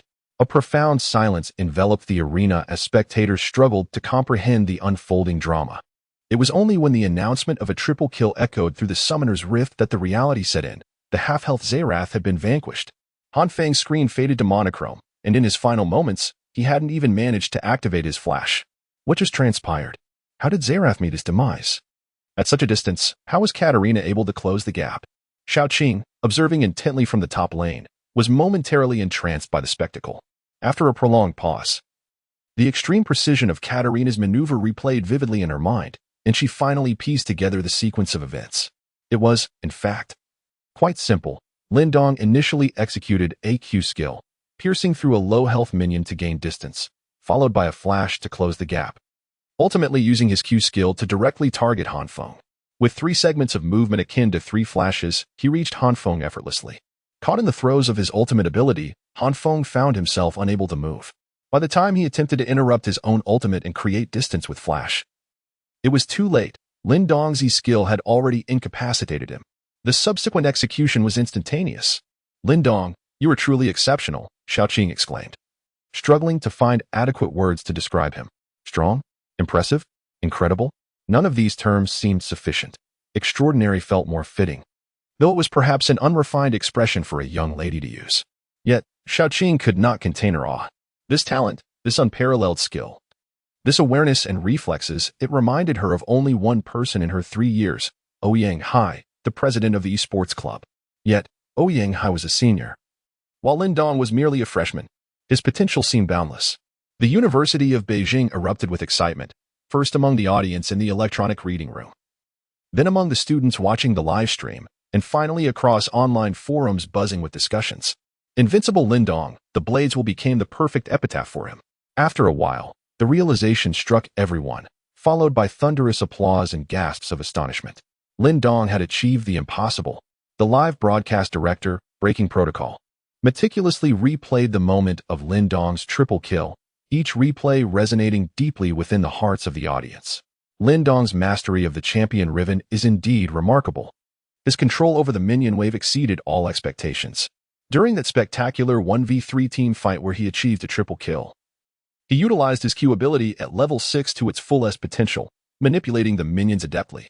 First, he employed his Q to engage Rumble, trading blows effectively. Then deftly used his Q to retreat, evading both Rumble's ultimate and Gragas's E-Flash, subsequently using his Q to dismantle Gragas's ultimate. It was a fierce melee, culminating in an exquisite E-ability that secured him a double kill. Most impressively, Lin Dong executed a flash combined with a double Q to swiftly close the distance on Zayrath, obliterating him in an instant. Such skillful execution would undoubtedly earn a spot in the top 10 plays of any LPL or S-Series match. The members of the esports club were left in awe. Han Feng, with a darkened expression, found it hard to believe that as a seasoned master-tier player, he was outshone by a mere gold-tier student. Nonetheless, Lin Dong's prowess with Riven was undeniably extraordinary, far surpassing that of an average gold player. It was even conceivable he could reach the ranks of a challenger. Zhang Yiqiu was equally astonished, yet secretly pleased to discover Lin Dong's hidden talents. His previous solo defeat hardly seemed shameful now. Remarkably, if the esports club were to recruit Lin Dong as their top laner, their chances of clinching the championship in this year's collegiate league would be significantly bolstered. Discussions erupted among the spectators. Initially, the match appeared to be a showcase for Xiaoqing and Han Feng, yet it was Lin Dong, an obscure newcomer, who stole the spotlight. In the electronic reading room, the young lady and Xiaoshu watched the screen, surrounded by praise for Lin Dong. A sense of pride swelled within the young lady. After all, he was her protege. Xiaoshu was brimming with excitement, exclaiming her surprise at Lin Dong's exceptional skills. "Xiaoyan, you truly have struck gold." The young lady remained silent, her heart secretly reveling in Lin Dong's unexpected prowess. In the competition room, Qin Xiaowan observed Lin Dong, lost in her thoughts. She had never anticipated that the boy who purchased feminine hygiene products would excel so brilliantly at League of Legends. However, a wave of melancholy washed over her as she considered the likelihood that he must have a girlfriend. Why should she feel disheartened? The more she pondered, the more her mind spiraled into confusion, prompting her to shake her head vigorously, urging herself to focus and secure victory in the match. Meanwhile, the plump boy was practically bursting with excitement. Had it not been for the ongoing match, he would have likely rushed to embrace Lin Dong, shouting, "This is my brother. If you want my WeChat or anything, feel free to add me." Lin Dong's demeanor remained remarkably calm, yet internally he sighed with relief. Ultimately, the decision to eliminate Han Feng was one he had no choice but to make. Fortunately, he succeeded. Thus, everything culminated in perfection.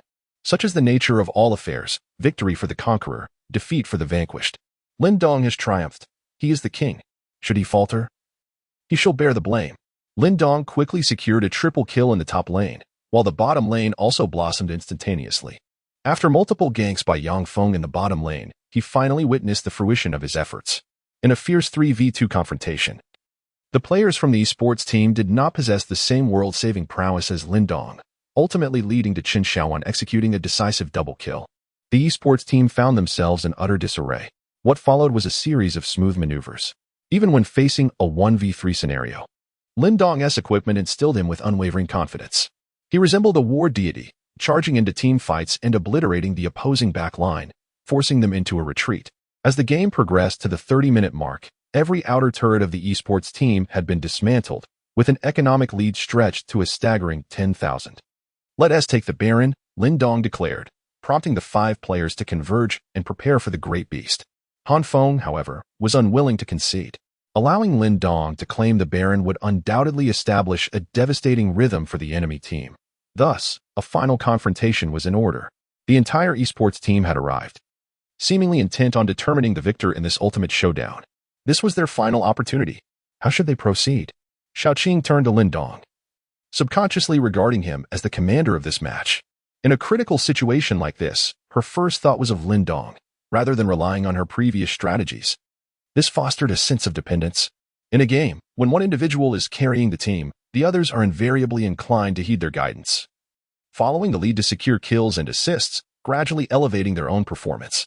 Xiaoqing had served as the captain of the female squad for 2 full years, during which she had led her team through countless matches, consistently embodying the role of the key player and assuming responsibility for the strategic direction. Yet, this ingrained habit was starkly altered by Lin Dong in this particular match. Even Xiaoqing did not anticipate the extent of her reliance on him following the conclusion of the game. The female squad needed a pillar like Lin Dong, a commander of his caliber. First, take down the Baron. Fatty, find the right moment to initiate the fight. Lin Dong's strategy was crystal clear. Given the current scenario, they were poised to force a decisive team fight. However, the presence of Rumble gave Xiaoqing pause. After all, Rumble was renowned as the king of team fights around the Baron. A well-placed ultimate within the pit could spell disaster for them. "It's fine, we can handle it," Lin Dong replied with unwavering confidence. The 5 players began their assault on the Baron with remarkable speed. Upon seeing the rapidly depleting health of the Baron, the esports team rushed in, desperate to intervene. Wei Wuming, with his keen eyes and swift hands, unleashed his ultimate ability right within the Baron pit. Witnessing the perfection of Wei Wuming's ultimate, the others could no longer contain themselves. Gragas, Obama, and Thresh charged in. "Xiaoqing, shield me. Yang Feng, just control the dragon." The opportunity was flawlessly orchestrated. Lin Dong had already devised a plan, waiting for the precise moment when Wei Wuming unleashed his ultimate. Lin Dong acted decisively, swiftly summoning the Dragon Circle and using his Q skill to dash directly towards Wei Wuming. Without Lin Dong needing to say a word, Xiaoqing understood immediately. Lin Dong intended to exploit his opponent's eagerness to initiate a team fight, leading them to cluster together. He executed a flawless combo with precision, achieving success. The sports team barely had time to react, aside from Han Feng, who remained at the back. The other 4 were swiftly caught in the devastating ultimate ability unleashed by the mechanical champion. "Xiaowan, activate!" Lin Dong exclaimed, marking the execution of a perfect combo. "Ah!" The exuberant voice of misfortune resonated from behind, as the 2 central figures unleashed their spectacular ultimates in perfect harmony. The dazzling coordination left the audience in awe. This synergy was truly seamless, and the execution of the combo was nothing short of brilliant. I genuinely wondered if these 5 players had only recently assembled as a team. It felt as though they had been playing together for an extended period. The atmosphere was filled with disbelief. The final team fight was executed with unparalleled perfection, staining the summoner's rift with blood. The beautiful synergy of their ultimates concluded the match with a decisive flourish. The esports team was defeated, and Han Feng's aspirations to ascend the leaderboard through this match were thwarted. Following the conclusion of the game, one name would inevitably emerge: Lin Dong. With the ID Lin Dong Tianxia. After the ultimates finished, Obama was swiftly eliminated, and Lin Dong promptly dispatched Wei Wuming. Yang Feng naturally secured the Baron. The remaining Thresh and the jungler, Gragas, were also pursued and annihilated by Lin Dong and his companions. Following this team fight, only Han Feng was left standing, rendered powerless. With the Baron buff in hand, Lin Dong initiated the final assault, swiftly vanquishing Han Feng. Defeated, Han Feng, alongside the 4 members of the esports team, faced a crushing loss.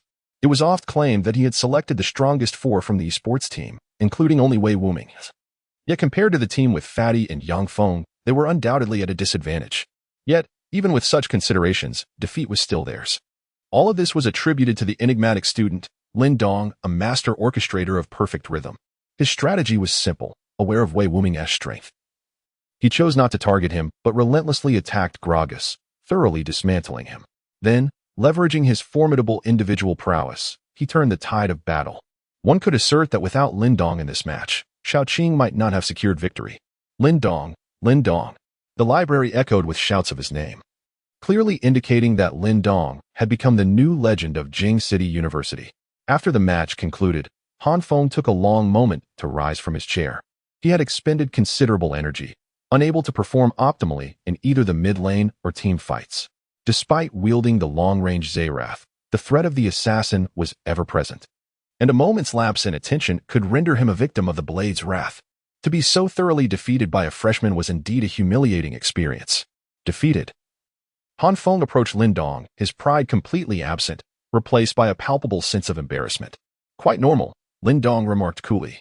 I merely wish to convey that the strength of Fatty and Yang Feng surpasses your so-called platinum ranks. His intent was clear. He aimed to vindicate Fatty and Yang Feng.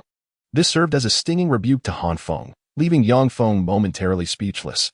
However, the stubbornness and superiority complex within Han Feng remained unyielding. I hope we can arrange a rematch. I will not accept defeat. Do not bring shame to the esports team. Suddenly, a voice interrupted Han Feng. A figure approached, distinguished by a refined appearance and an air of elegance. The crowd began to murmur, recognizing the individual as Senior Li Chen, a well-known figure at Jing City University. Brother Chen is here. He will surely uphold justice for the esports team. The newcomer was indeed Li Chen, the vice president of the esports club. Occupying a position of great esteem, he appeared amiable and harmless, yet those familiar with him knew of his prowess, having attained the highest rank in competitive play. This made him a benchmark figure within Jing City University. With the current president, Ouyang Hai, having stepped back from the esports club, Li Chen had effectively become its true leader. Brother Chen, Han Feng, upon seeing Li Chen, curbed his arrogance, acutely aware that he lacked any grounds for such behavior. Enough, step aside. I will handle this matter, Li Chen said sternly to Han Feng. Han Feng complied respectfully, understood. Brother Chen, given the significant implications of this situation for the esports team, everyone held their breath, eager to see how Li Chen would address the issue. However, Li Chen turned his gaze towards Xiaoqing, and his serious demeanor vanished in an instant, replaced by a playful smile. Qing, it has been a while. Xiaoqing shot him a glance. We just saw each other this morning. The crowd erupted in laughter at the absurdity of the exchange. In an effort to alleviate the awkwardness, Li Chen turned to Lin Dong. I truly admire you. Would you consider joining our esports team as a starting member? The moment Li Chen's words fell, a wave of excitement surged through the crowd. A starting member? This designation represented the elite of the esports club, ensuring participation in every match. Furthermore, the benefits were extraordinary. In addition to a monthly stipend of 2,000, members enjoyed the privilege of not having to retake courses to obtain their degrees. Moreover, there existed an unwritten rule that starting members were typically selected from outstanding second and third-year students. Yet, now a freshman was being offered this position, an unprecedented occurrence in the history of the esports club. Brother Chen, this may be a bit inappropriate, Han Feng interjected. Having toiled for 2 years to attain his own starting position, while Lin Dong appeared to have effortlessly secured it, such favoritism was disconcerting. This is a decision made by Brother Hai, Li Chen stated, effectively silencing Han Feng's protests. Brother Hai referred to President Ouyang Hai, a figure even more formidable than Li Chen. All right, from now on, we are all part of the same family. Let us avoid any further internal conflicts, Li Chen said, patting Lin Dong on the shoulder, officially designating him as a starting member, a stroke of fortune that few could have anticipated. However, Lin Dong's response left everyone momentarily stunned. I never stated that I wished to join your esports team. A single statement from Lin Dong instantly stirred up a tempest. What? This fellow actually does not wish to join the esports club? Does he not desire to be a primary member? To become a primary member of the esports club is a dream long cherished by all students at Jing City University. There is a saying at Jing City University, to be a primary member of the esports club is more esteemed than being the student council president, which aptly illustrates the high status of a primary member within the institution. Is this fellow foolish? Refusing such an opportunity? Whispers began to circulate among the crowd. What a unique personality, It is the first time I have encountered someone who would decline a primary position. Goodness, what is happening today? My heart skipped a beat. I must admit, Lin Dong is truly remarkable. Among the crowd, Xiaoqing displayed the most vivid expressions. When Li Chen extended the invitation to Lin Dong, her heart raced with anxiety, a feeling she could scarcely articulate, a flicker of hope that Lin Dong would decline. When Lin Dong did refuse, she immediately felt a wave of relief wash over her. The complexity of her emotions left Xiaoqing momentarily at a loss, pondering when she had become so indecisive. Wasn't she once known for her decisiveness and competence? Even more unexpected was Li Chen, who had confidently assumed Lin Dong would accept. After all, a primary member is quite a coveted position. Yet, to his astonishment, Lin Dong decisively declined. Li Chen awkwardly withdrew his hand from Lin Dong's shoulder, his heart crumbling. How could this fellow stray from the expected script? Are you truly not reconsidering? Li Chen found himself at a loss for words. Yet he would not resort to the bluntness of Han Feng, especially with Xiaoqing present. He felt compelled to maintain a gentle demeanor. There is no need to reconsider. I came here with no intention of joining any club, Lin Dong stated with unwavering resolve. Li Chen, left with no alternatives, nodded in acquiescence. Very well. We can discuss it later. Should you wish to join, a primary position in the esports club will always be available for you. Is that all? The onlookers gazed in awe at the unfolding scene, their admiration for Lin Dong palpable. This truly is a master at work. Setting aside his extraordinary skills, the sheer audacity to refuse a primary position in the esports club is not something just anyone possesses. The most astonished of all was Han Feng, moments ago. He had been reluctant to have Lin Dong join the esports club, yet it seemed Lin Dong had no intention of doing so at all. A sense of misjudgment washed over him, leaving Han Feng awkwardly rooted in place. Ultimately, Li Chen signaled the conclusion of the match, prompting everyone to depart. In a surprising turn of events, Lin Dong discovered that Li Chen had welcomed both the fatty and Yang Feng into the esports club, even granting them significant roles, positions that, considering their abilities, were unlikely to be attained in their freshman year. Lin Dong was acutely aware of Li Chen's intentions. Recognizing the camaraderie between the chubby fellow and Yang Feng, which evoked a sense of strategic maneuvering akin to besieging Wei to rescue Zhao. Indeed, it was evident that those capable of attaining the position of vice president in the esports club possessed considerable prowess. However, these matters were of little consequence to Lin Dong, as he had no intention of joining the club. Following that extraordinary battle, it was clear he was destined to make a name for himself at Beijing University. His audacious actions propelled him to become the campus sensation of the year. A week later, the prestigious Tianbang rankings were updated, and to everyone's surprise, Lin Dong's name graced the list, securing the 8th position, just behind Han Feng. Regrettably, Wei Wuming found himself tragically absent from the rankings. It was a pity. Had he secured just one more position, he could have surpassed Han Feng. Xiao Shu pouted in disappointment, believing that Lin Dong's remarkable performance had the potential to elevate him to the top 3. In truth, Lin Dong found solace in the fairness of the Tianbang rankings. As a newcomer, he acknowledged that it would be unreasonable to ascend to the top tier based solely on a couple of matches. After all, Han Feng had dedicated 3 years to the endeavor, and undoubtedly, his overall capabilities surpassed Lin Dong's. Thus, Lin Dong perceived the substantial merit of the Tianbang rankings, explaining the considerable fame of its luminaries within the university. Indeed, they possessed genuine skill. When will you ascend to the pinnacle of the Tianbang? Lin Dong was taken aback. Why strive for first place on the daily leaderboard? Xiao Shu, equally surprised, had not anticipated Lin Dong's inquiry and found himself at a loss for words. He could not fathom how he had offended the young lady, who was now visibly upset. Xiao Shu, let us go. Look at him, so complacent and unambitious, lacking any drive, she remarked, her words dripping with sarcasm. After speaking, she took Xiao Shu by the arm and departed, leaving Lin Dong in a contemplative state. Was he not striving? Had he not once endeavored? Yet, what had he achieved? His sister remained hospitalized. Was this truly the outcome he desired? As Lin Dong was lost in these thoughts, his phone suddenly rang. It was an unfamiliar number. Upon answering, a melodious voice came through. He immediately recognized it as Chen Xiaowan's. Over the past week, Lin Dong had frequented her eatery for breakfast and had grown quite familiar with her. Lin Dong, where are you right now? She asked. I'm on the lawn at the playground. What are you doing there? She inquired. Contemplating life, he replied earnestly. Her laughter echoed through the line. Well? Wait for me there. I'll come find you. With that, she hung up, leaving Lin Dong in a daze. Why was Chen Xiaowan seeking him out? This lawn was hardly a secluded grove. There was no cover whatsoever. After a brief wait, a delightful aroma wafted toward him. Lin Dong turned to behold the enchanting figure of Chen Xiaowan, poised and captivating. It appeared she had changed out of her work attire into a flowing white dress that reached her calves. Bathed in sunlight, she looked exquisite, akin to a celestial being descended from the heavens, untouched by the mundane world. Yet, she also radiated an approachable warmth, evoking a desire to embrace her. Lin Dong found himself utterly captivated. "Hello, Blade God," he greeted with a smile. Chen Xiaowan was in high spirits and began to tease Lin Dong. The legends of Lin Dong were circulating throughout Capital University, and he had acquired yet another moniker after the first Timo, Blade God. "Hello, beautiful," Lin Dong responded, equally cheerful. Chen Xiaowan's cheeks flushed with a rosy hue. "Have you also taken to this playful banter?" "Haha," Lin Dong chuckled. "What brings you here?" Chen Xiaowan remained silent, her large eyes fixed on Lin Dong. "Aren't you going to let me sit down?"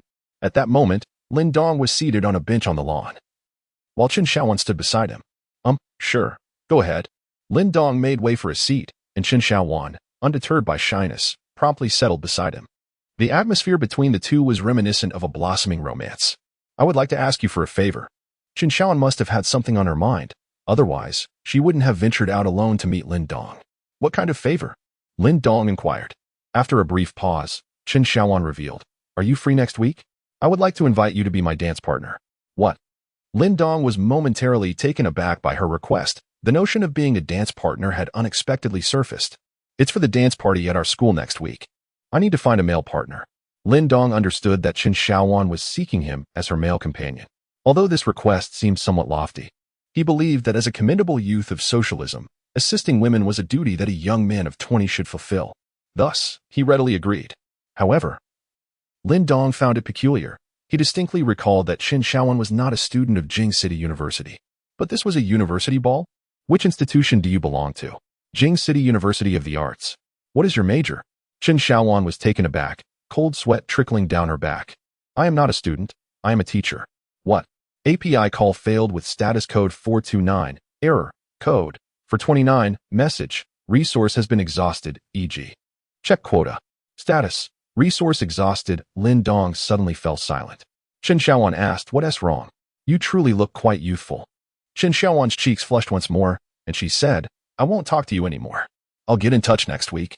With that, she stood up and walked away briskly, the gentle breeze rustling around her. In the soft pink hue of the surroundings, Lin Dong, gazing at Chen Xiaowan's retreating figure, suddenly pondered. "There must be plenty of boys at your school. Why choose me?" Chen Xiaowan abruptly halted, remaining silent, before dashing away. Lin Dong paused for a moment. Yet he did not dwell on it. After all, he could simply attend the ball when the time came. As for whether he could dance, he chuckled. For as a jack of all trades, there was truly nothing he could not master. The gloom that had previously clouded his mood was unexpectedly lifted by Chen Xiaowan's cheerful demeanor. Indeed, those who smile are like angels sent from heaven to bestow warmth upon the world. Seizing the remaining time of the afternoon, Lin Dong suddenly recalled that today was the day for training at the Blue Sky Internet CAF. As the coach, he felt somewhat negligent in his duties. Upon arriving at the CAF, he found Ji Xiaobao and Lan Jing deeply engrossed in their ranked matches, displaying an admirable level of seriousness. The moment Ji Xiaobao spotted Lin Dong, he stood up and greeted him. "Brother Lin Dong, you've arrived." "Yes. How's it going?" Lin Dong inquired. "It's going well. I feel like I'm playing more rhythmically than before." The confidence in Ji Xiaobao's eyes was evident, embodying the spirit befitting a team captain. In contrast, Lan Jing seemed to have lost the commanding aura she once wielded in the capital. The once mighty Blue Sister appeared no longer arrogant or self-important. Deep within her heart lay an unresolved obstacle, the defeat she suffered against a support player named Mao, which prevented her from leading the Blue Sky team to victory. This loss had nearly shattered her self-confidence. Now, encountering the enigmatic Lin Dong, she felt as though the world was teeming with hidden masters, leaving her feeling like a mere jester. After observing the 5 players from Blue Sky in their ranked match, it was clear that, despite Ji Xiaobao's exceptional performance leading them to victory, numerous issues were still laid bare. "Lan Jing, where has your former dominance gone?" Lin Dong suddenly directed his gaze towards her. During their last match, Lan Jing had the potential to suppress the opposing mid-laner, yet as the game progressed, it devolved into a stalemate. With her individual prowess, she could have achieved domination. Lan Jing struggled to articulate her feelings of injustice. After all, she was still a young woman.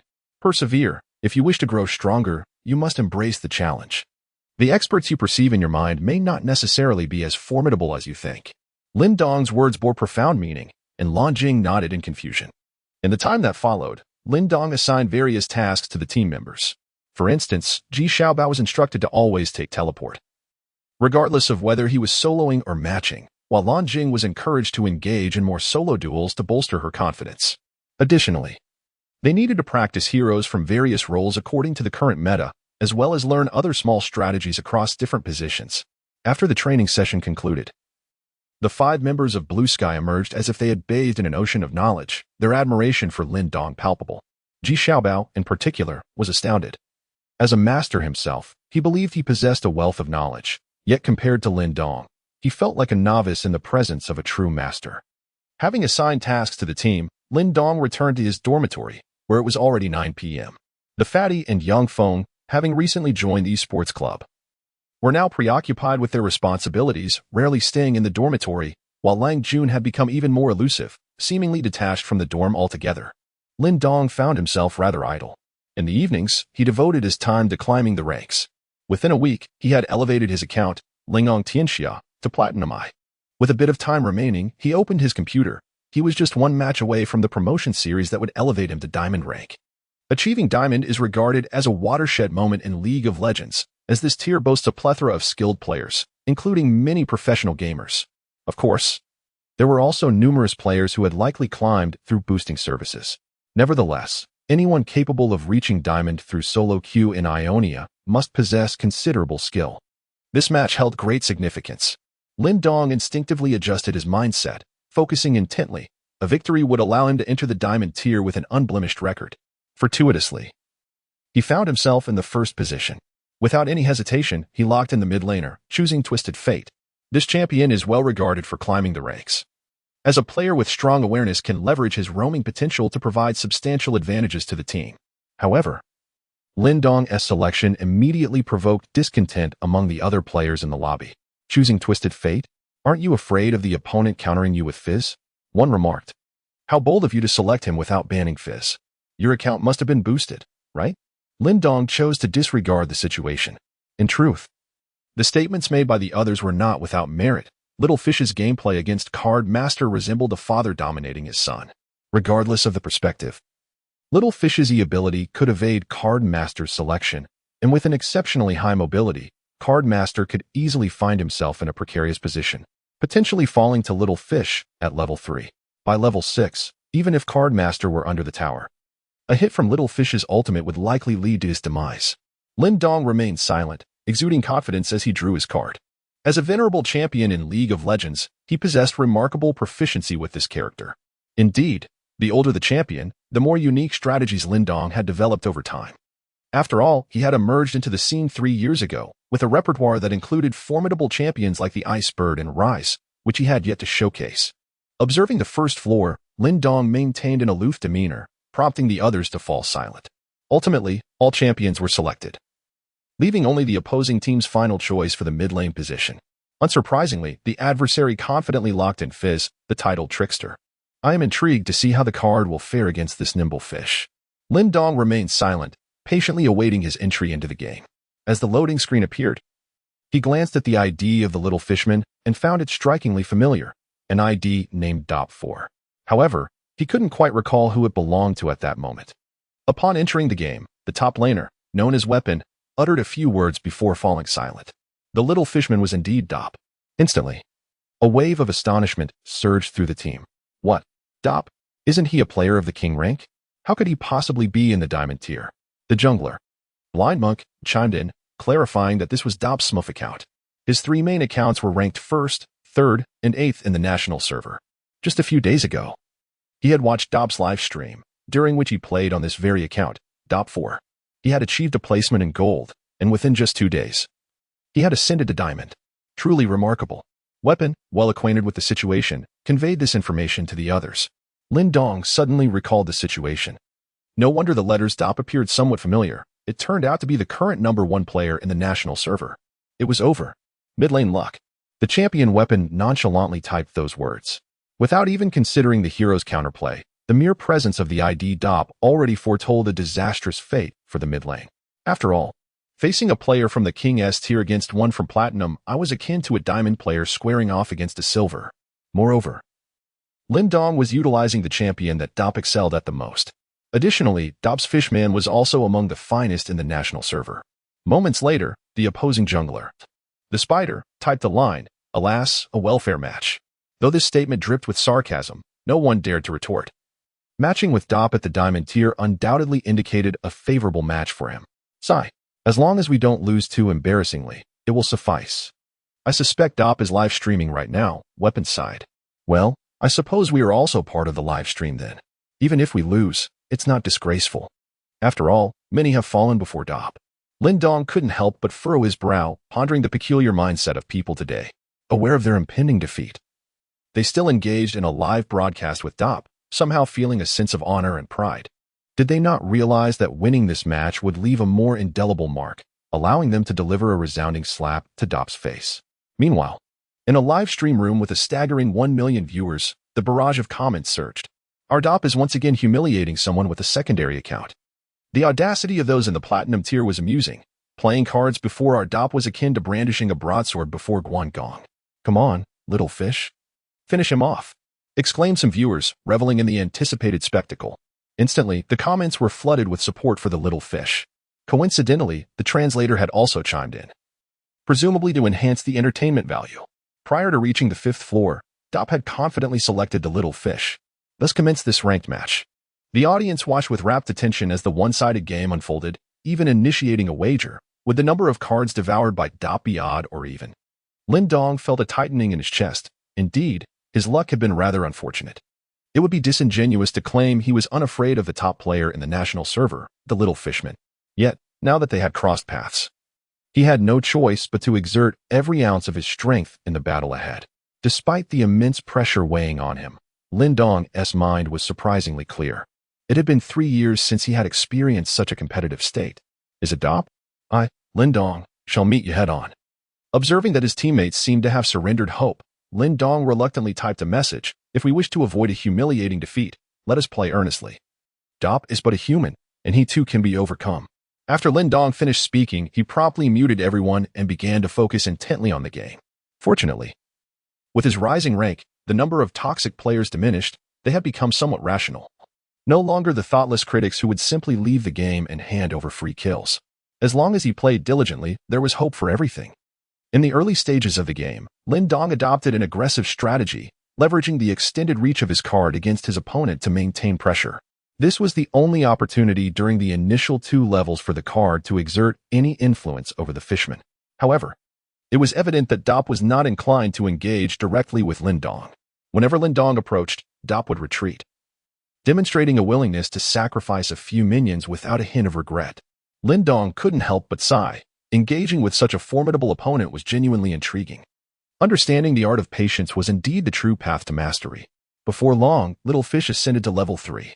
It was now Lin Dong's turn to play cautiously. He maintained a considerable distance, relying solely on his Q skill to farm minions, waiting for the wave to approach before drawing a blue card to replenish his mana. In stark contrast, Dop played with remarkable aggression.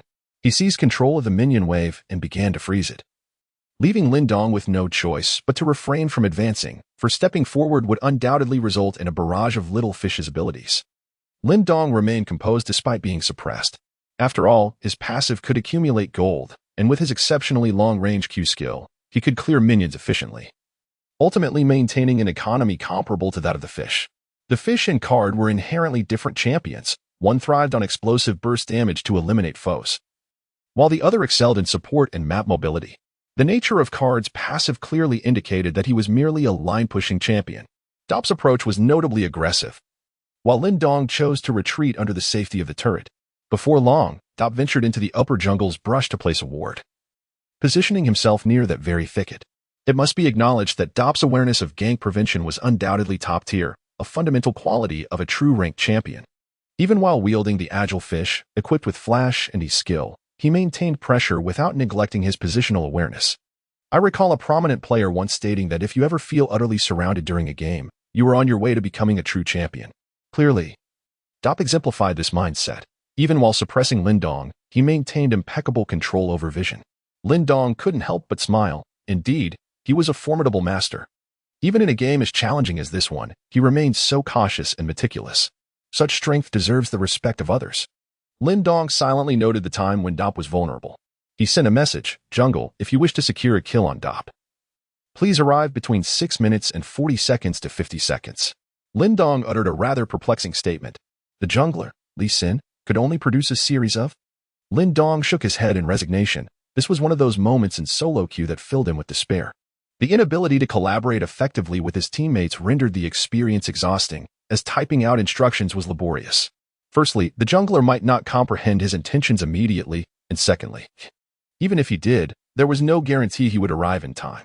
Thus, Lin Dong added a phrase to entice the jungler, suggesting that if he desired a double kill, the allure of such a prospect might prompt the jungler to join him.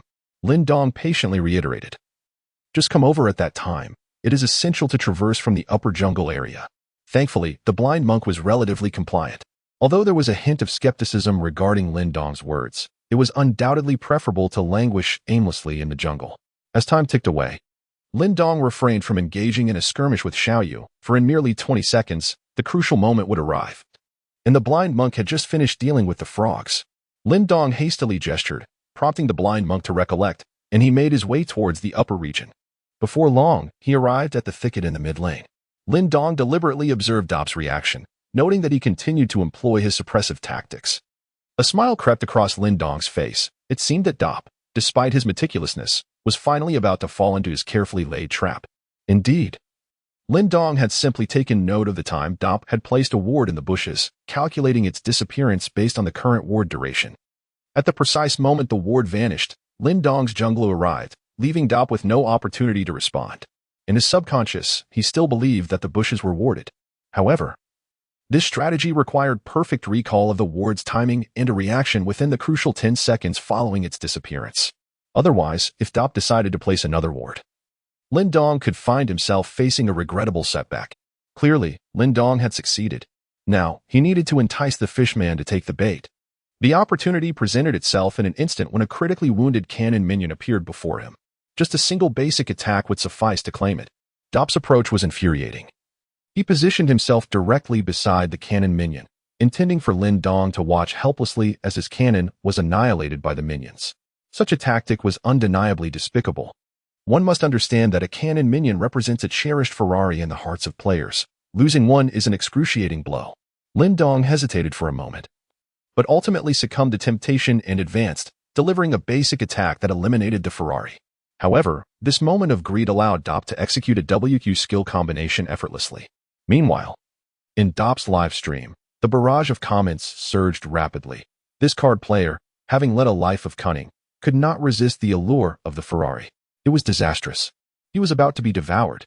Dop, with his characteristic mischievousness, positioned the cannon minion right in the path of his Q skill.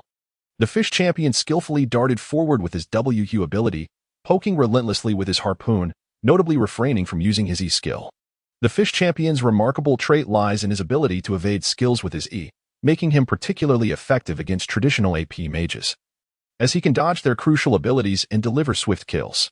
Indeed, the fish champion's damage is astonishing. Lin Dong was pierced twice, reducing his health by half. He hastily activated his W, and Lin Dong's card selection was extraordinarily swift, nearly instantaneous. A yellow card hovered in his grasp. Given the proximity to the card champion, his reaction time was sufficient to stun the fish before he could react. The preceding events transpired with the speed of lightning, and even the millions of viewers in the live stream were caught off guard as the two masters executed their ultimate responses. Lin Dong swiftly cast a yellow card upon him. Dop reacted with remarkable speed, activating his E skill to evade Lin Dong's yellow card in an instant. Lin Dong felt a stir within. Indeed, Dop lived up to his reputation. His swift execution of the yellow card, with an astonishingly brief interval, undoubtedly took less than a second. Dop's ability to evade with his E skill was undeniably impressive. Although Dop managed to dodge Lin Dong's yellow card, Lin Dong remained unperturbed, for his script had accounted for the possibility of Dop evading the yellow card. Thus, this minor setback was inconsequential. And by drawing out Little Fish's E skill with the yellow card, it signified that Little Fish was as good as doomed. Dop's reflexes were remarkably sharp. He evaded Lin Dong's yellow card with the first segment of his E-skill, and the second segment activated instantaneously, crashing down. The script remained unchanged. And Lin Dong's response was absurdly swift. At the very moment Dop's second E descended, Lin Dong executed a flash, not towards the safety of the turret, but rather outside its perimeter. The viewers in the live stream gasped in disbelief as Dop's E-skill whiffed entirely. A wave of regret washed over them. Had Dop's second E connected, paired with Ignite, it would have surely obliterated Lin Dong. Alas, if only Dop had considered Lin Dong's potential flash to evade his E. He could have executed a devastating E-flash combo. Yet, it was too late to ponder such matters. In the video, observers noted Dop's brow furrowing, clearly displeased with his own recent actions. Ultimately, it was evident that Dop was feeling a sense of urgency, stemming from Lin Dong's rapid execution of the yellow card that had caught him off guard. Despite evading with his E-skill, human reflexes are bound by time. And when Lin Dong hastily flashed, Dop failed to react in time to do the same before his second E descended.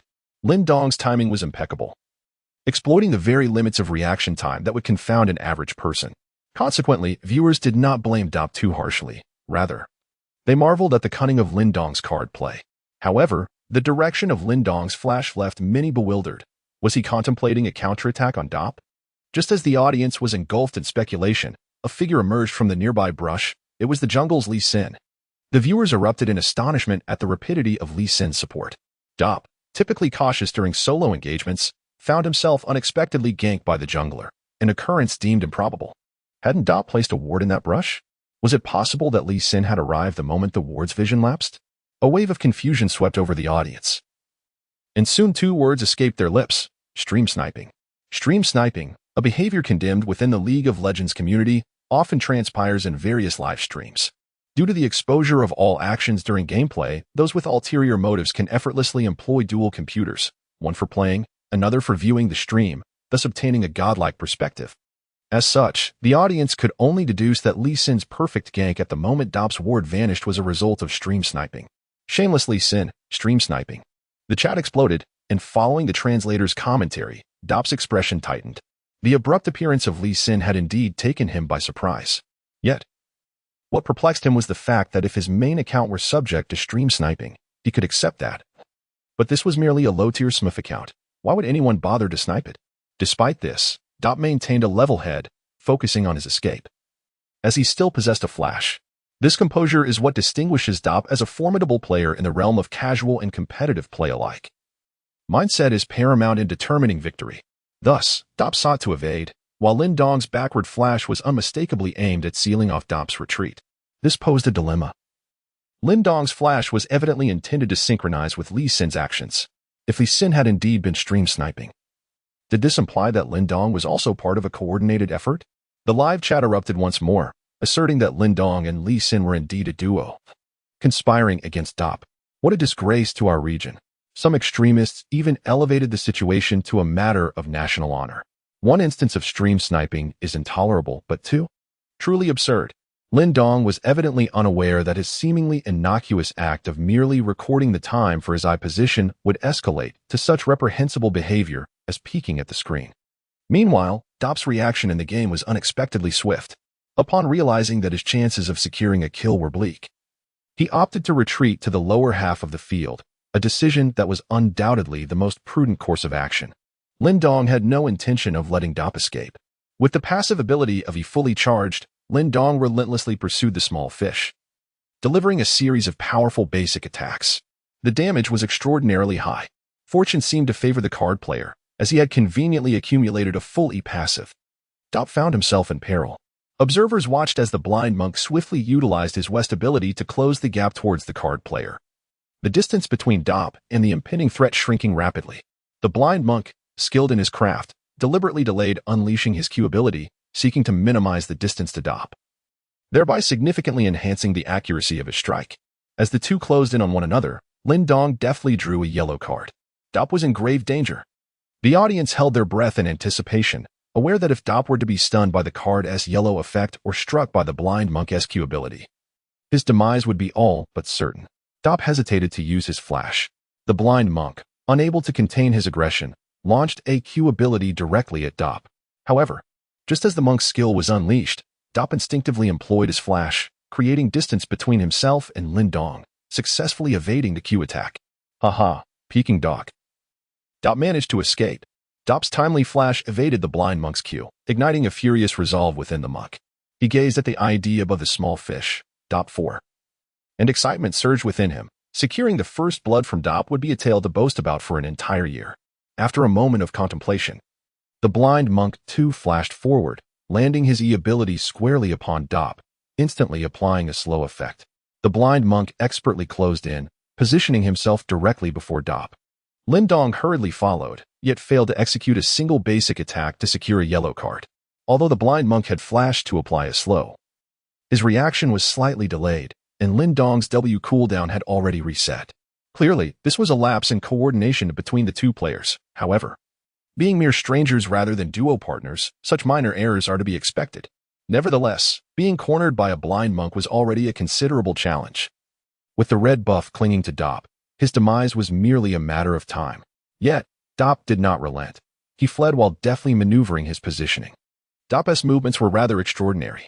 Observers noted that instead of fleeing in a straight line, Dop veered towards his own jungle, an action that seemed decidedly reckless. Did he not know that the shortest distance between 2 points is a straight line? It was over. Dop's first blood was inevitable. Just as the spectators lamented Dop's fate, condemning the card and blind monk as screen-peeking scoundrels, a cute little crab unexpectedly appeared on screen, triggering a realization among the viewers. Before anyone could voice their thoughts, Dop suddenly executed a Q skill, seamlessly passing through the crab that floated upwards. Incredible.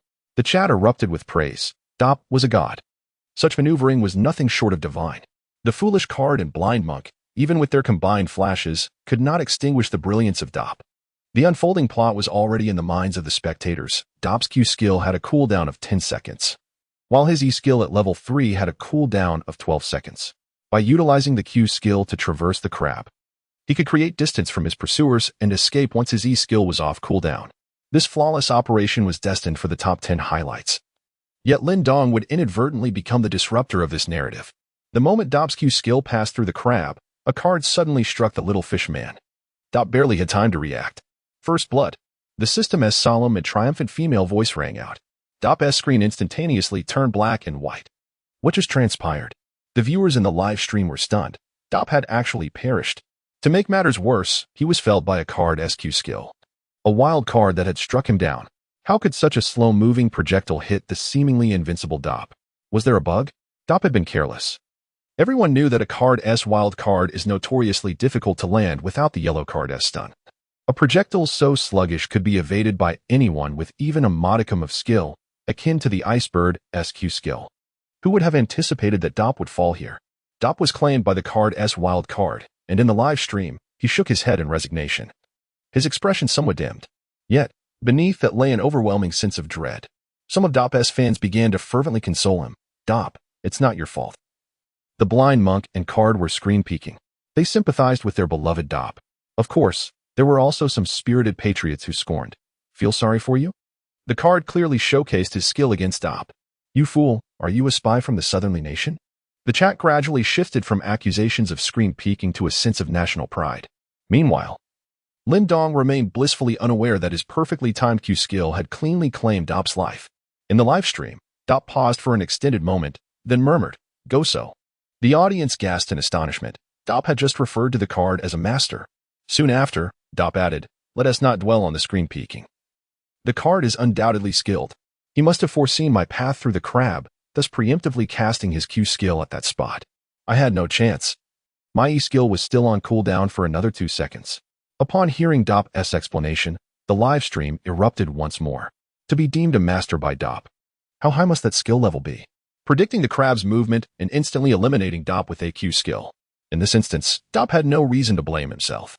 Some even uncovered Lin Dong's match history, posting it in the live chat. The viewers were in awe. When did such a dark horse emerge from the 9 provinces? An undefeated record that had propelled him into the platinum promotion matches.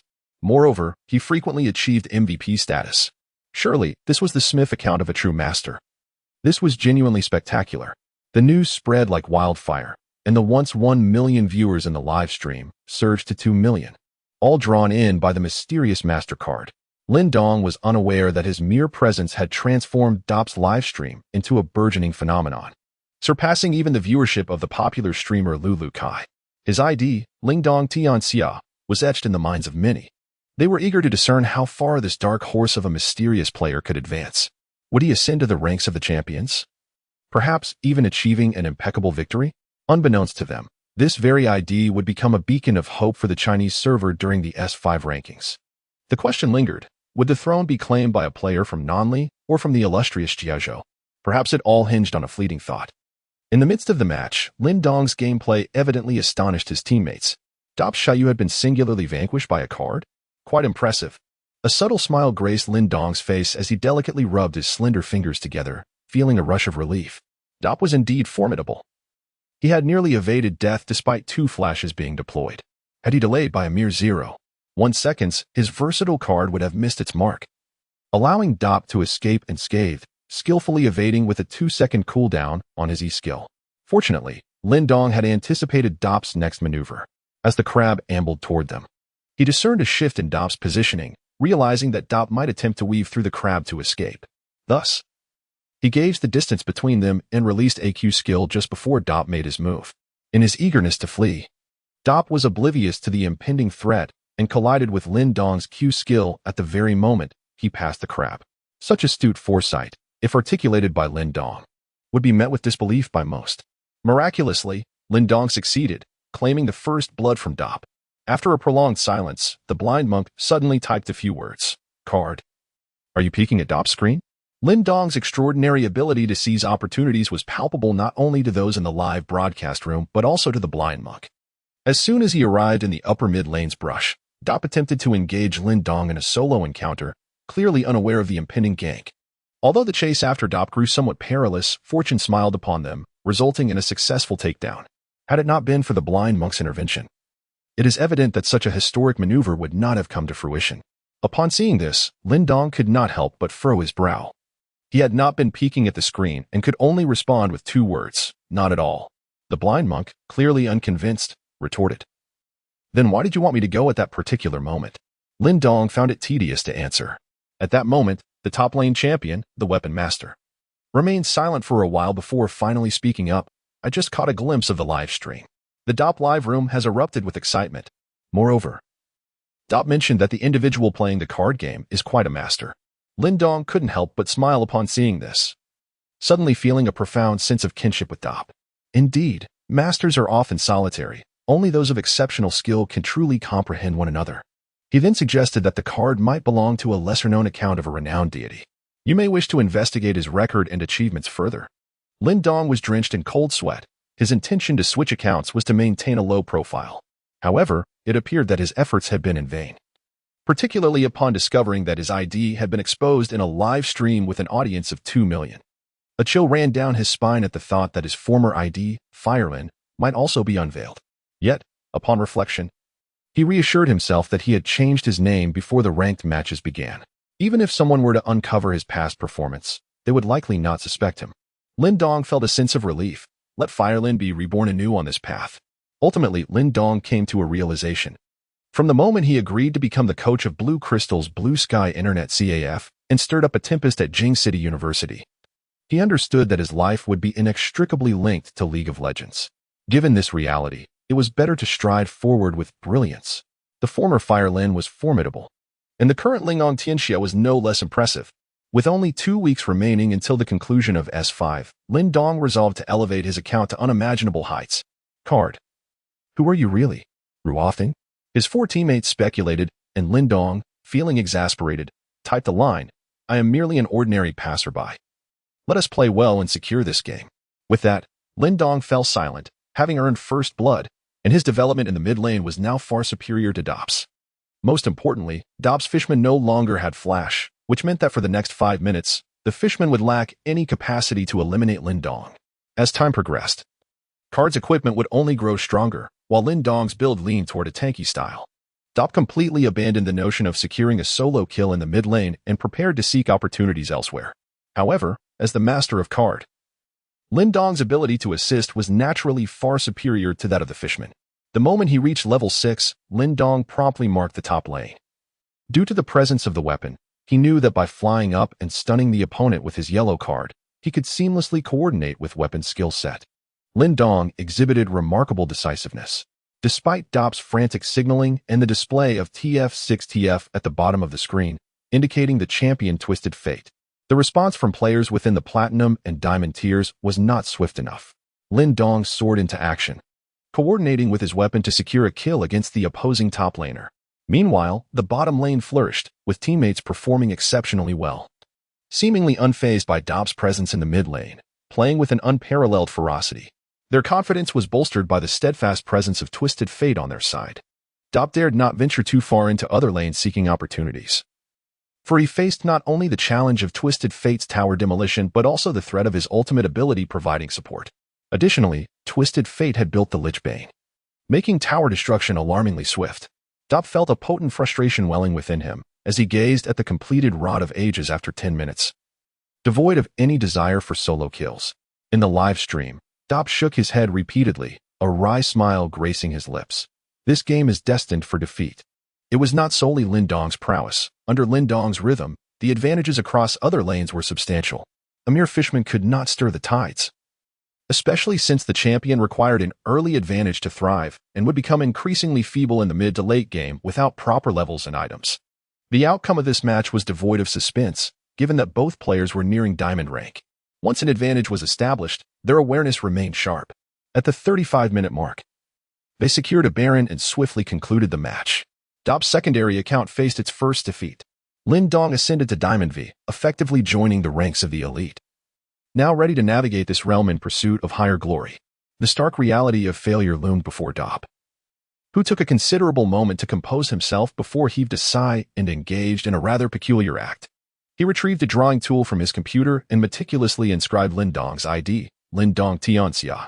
The viewers in the live stream finally comprehended the situation. Dop, being from Nanjing, struggled with Chinese characters, and this appeared to be his last resort to remember Lin Dong's ID. It seemed Dop had resolved to permanently etch this individual into his memory. Unbeknownst to Lin Dong, Dop had indeed immortalized his ID in this manner, setting the stage for a rivalry akin to that of sworn enemies. As the game concluded and Lin Dong returned to the main interface, a barrage of friend requests inundated his screen. It was evident that his ID had been revealed during the live stream, prompting a flurry of friend additions. Lin Dong chose to ignore everything. His sole focus now was to rank up. After encountering a formidable opponent like Dop, the embers of his dormant competitive spirit began to flicker back to life. 3 long years had passed in a haze, but now, spurred on by the presence of the young lady and the people he met, Lin Dong finally found the courage and ambition to pursue what he desired. He understood that only by ascending the ranks could he meet stronger challengers. Throughout that week, Lin Dong immersed himself in ranked matches, seizing every opportunity to train at the internet CAF. Meanwhile, the young lady seldom sought him out, only occasionally asking him to fetch food when she was too lazy to go downstairs. It had been a week since he last saw Chen Xiaowan. With Sunday approaching, he couldn't help but feel a sense of unease at the lack of communication. As he set aside his computer, his mind distracted from the game, his phone suddenly rang. It was indeed a call from Chen Xiaowan. Lin Dong, where are you? Her melodious voice resonated. In the dormitory. Come out to the school gate. Chen Xiaowan's voice remained as gentle as ever, stirring something within him. After hanging up, Lin Dong quickly tidied up, exited the game, and powered down his computer, making his way to the school gate. If anyone had glimpsed Lin Dong's screen, they would have noted his rank, a staggering 200 points in the master tier, a testament to his unparalleled ascent. Upon arriving at the school entrance, Lin Dong waited for about 5 minutes when suddenly, a Honda Fit pulled up beside him.